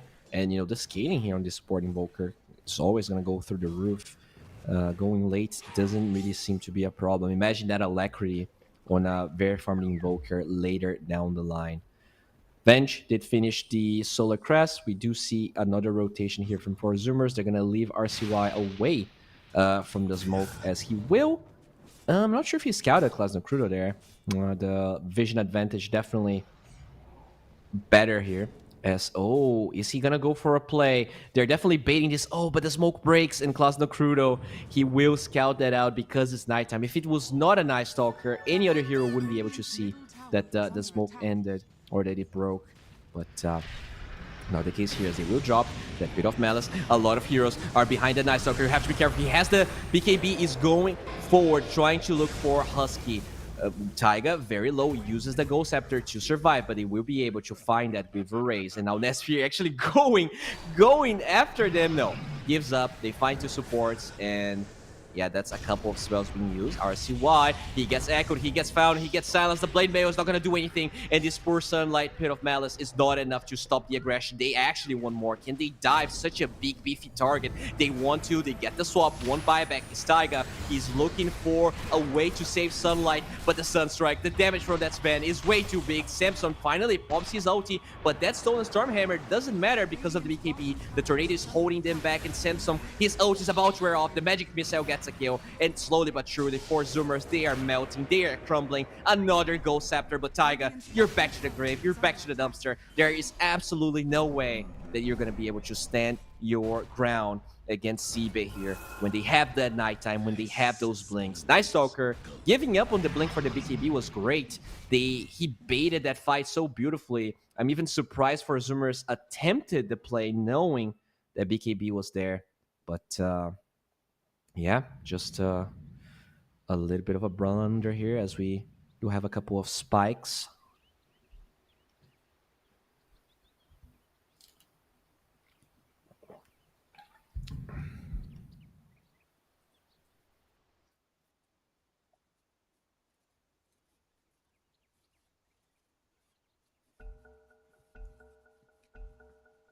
All right, so we're back, and I mean, this is a very comfortable position here for Sibe. They could Roche if they want to. They can take some outer towers if they want to.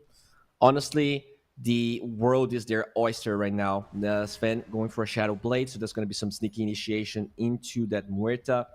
And, I mean, throughout most of this game, just Sammy Boy never had time to farm. And I don't really want to go back to the draft, but looking at how 4 Zoomers, even with a draft like this, is able to execute these fights is so impressive. I just wonder what would happen if they had a more stable draft. Maybe they just dislike. Maybe that's one thing that every player in their team just dislikes the meta, just doesn't like the heroes that are popular right now. So they ended up bonding on that, and they want to pick these different heroes. But yeah, just way too much uncertainty here with this Marcy, even the early Ember into that Earthshaker, as we do see the Dark Rift being used. They're gonna lock down this Night Stalker, but he has BKB, he has OT, and a fight's gonna be forced as Netsphere can quickly join in. He's gonna be locked into the Pit of Madness, but it doesn't matter. His Light of Fist is not enough to stop them. So for Zoomers, just playing with fire here. Well, if they can disengage, that could be fine, as the Chains is going to hold down the Night Stalker. The swap, though, is perfect, and he puts Netsphere in a perfect position, even with the Fisher Block Taiga. Actually, he does live, but is it better that he lives? The Muerta dies, and with that Aghanim Scepter, they are just playing with their food. Ultra kill for the Sven, and that was a top-tier swap just for Zoomers, maybe feeling that dragging this game wouldn't matter, would put them at an even worse spot. They just forced a fight that had very few ways of working. The Underlord, you know, he was still the most farmed hero on the Radiant side, but just really hard to use that net worth to make the hero feel useful in a game like this one, as we do look at that, the swap into a beautiful Echo. Netsphere just dealing a lot of damage. Muerta gets 3-shotted by Netsphere. Yeah, just once again, CB here with a 2-0. We wanted to have more competitive matches. We wanted to go to a game number 3, but so far with this 18k goal lead, let's see what Gaben thinks. But I'm guessing this is like a 5% chance. Yeah, 6% for 4 Zoomers. It really is tough. They don't have a lot of very flashy team fighting spells. We have no Ravage, no Black Hole, no Echo to out of nowhere win a fight. They're gonna have to force mistakes, and that is definitely hard to do when you're against CB. In general, these European teams pretty meticulous with the way that they play. Sure. Oh, there you have it. That there used to be a farmed Underlord there. Sunstrike plus the God Strength Sven quickly gets a hold of that guy. And you know, they're not really forcing too much. They're not hitting tier 2 towers. They're getting those kills. They're getting back to farm. They're slowly making that net worth lead humongous, unsurmountable. And finally, after that kill, they know that, especially at nighttime, there's no chance for Zoomers who dare stand close their way. So this is probably Roshan timing, right? The God Strength is over. You do have Roshan on the dire side. Well, maybe not. Maybe they want to fight, as RCY here will be scouted out in the BKB. That's the item we kind of expected him to rush. Ended up going for that Blade Mail. I honestly didn't really felt the impact of the Blade Mail. It's obviously cheaper, and you get value from it faster. But he died so much. He was actually having a really good game. He was 5 and maybe 4-1 at some point, but just died constantly. The Night Stalker is just a hard counter. And I mean, sure, you first pick this Ember. Like, the fact that he was a first pick actually makes it okay that he's in 5-5. He's not supposed to thrive. It's really the other picks that are struggling, at least so far, as we see Husky here trying to get some vision, trying to get some control. Sammy Boy is finally the top of that net worth on his team. Not that this means too much, as they get the Ancient Toad and RCY with the BKB, but the physical damage is still actually insane. Have to be very careful. Any other attack from that Shaker could potentially kill you, as he's forced to disengage. And look at that, the Shaker just zoning the core Ember. Netsphere trying to fight, and he will. Wicked 6 streak here. They're gonna kill the Marcy. They're gonna kill everyone. I don't even know how Sammy Boy died, and yeah, they don't know either. GG is called, and this is a wash here for CB. They were very happy after the draft ended, and yeah, I guess they were right. Just a lot of inventiveness, and you know, it's refreshing to see a team trying to get out of their comfort zone. But I think you do need the fundamentals to be, you know, better placed. Sure, you're also playing with a standing, so this will make it a little bit harder for the team to play, right? You don't know RCY that much. He is mostly new to competitive Dota. But honestly, I don't think he really struggled. He was probably one of the highlights of the team. Played really well, played against really hard matchups, had his hero picked early, and still kind of did okay, all things considered. But yeah, for Zoomers, back to the drawing board here.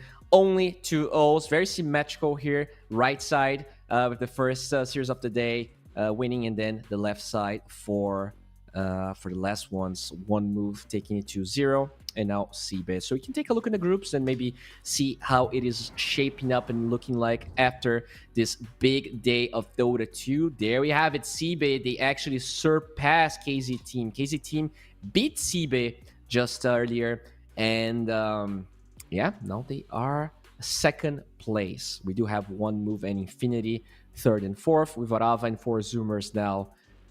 Very, very scared moving forward. They already played 4 matches. They only have 1 match left. Let's take a look on Group A and see how things are looking there. Rim squad pretty much eliminated. They have only 1 match, and like even if they did win it 2-0, I don't really think we would need some sort of 4 to 6 tiebreaker scenario where everyone ties. You know, it's possible, but probably very unlikely here. Mars bet they would need to also lose 0 and 2. But let's wait until those games happen so we can actually think about how the next stage of the tournament is going to look like. So yeah, guys, this is it for today. I am Bowie. It was a pleasure cast here with you guys. Unfortunately, no 3-game series, but still, it was quite entertaining. We saw a lot of different heroes. We saw Invoker support win. Don't play that in your pubs, please. I think everyone and your behavior score would prefer to have that not happen. Thank you so much for tuning in. Make sure to follow the channel so you know when the next games are going to be played. But tomorrow, same time, we will be back with 4 series. I'm not going to be here, unfortunately. I think this is it for me here with Pinnacle Cup, but I enjoyed my stay, and I hope you guys did as well. Thank you so much, and yeah, see you tomorrow. Oh, esport. You and I have come a long way. It was such humble beginnings. As we gathered in small groups, we were professionals right from the start. Passionate, organized, and ready to rumble. We dreamed big, and surely enough, our parents supported us at every step of the way. Didn't they? Fired up by all this love, it wasn't long until we caught the scent of competition. To be honest with you, it wasn't always that easy. Joe here, he had to take on 2 side jobs to afford playing professionally. It's gonna get better, Joe. Fist bump. Some of you dared to not even call this a sport. And look where we are today. An endless stream of esports events every year. Bet you didn't see that coming, Mom and Dad. And you know what? We have been with you every single step of the way.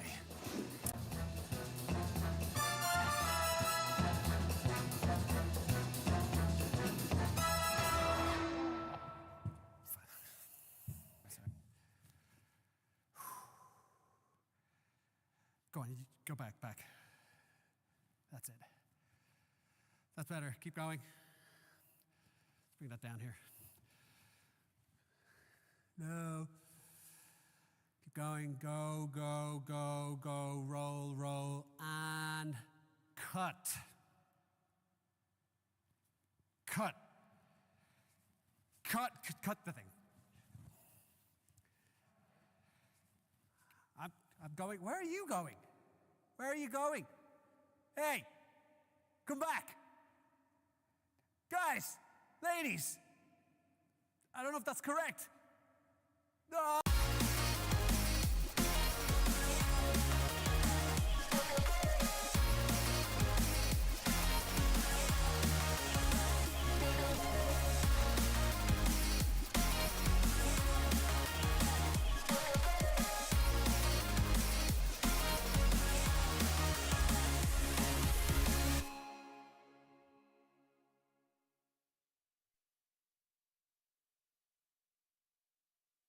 Dream of working with people you watch on screen.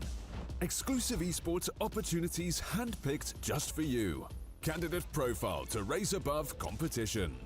Let 10GG handle routines. Make a step towards your dream today.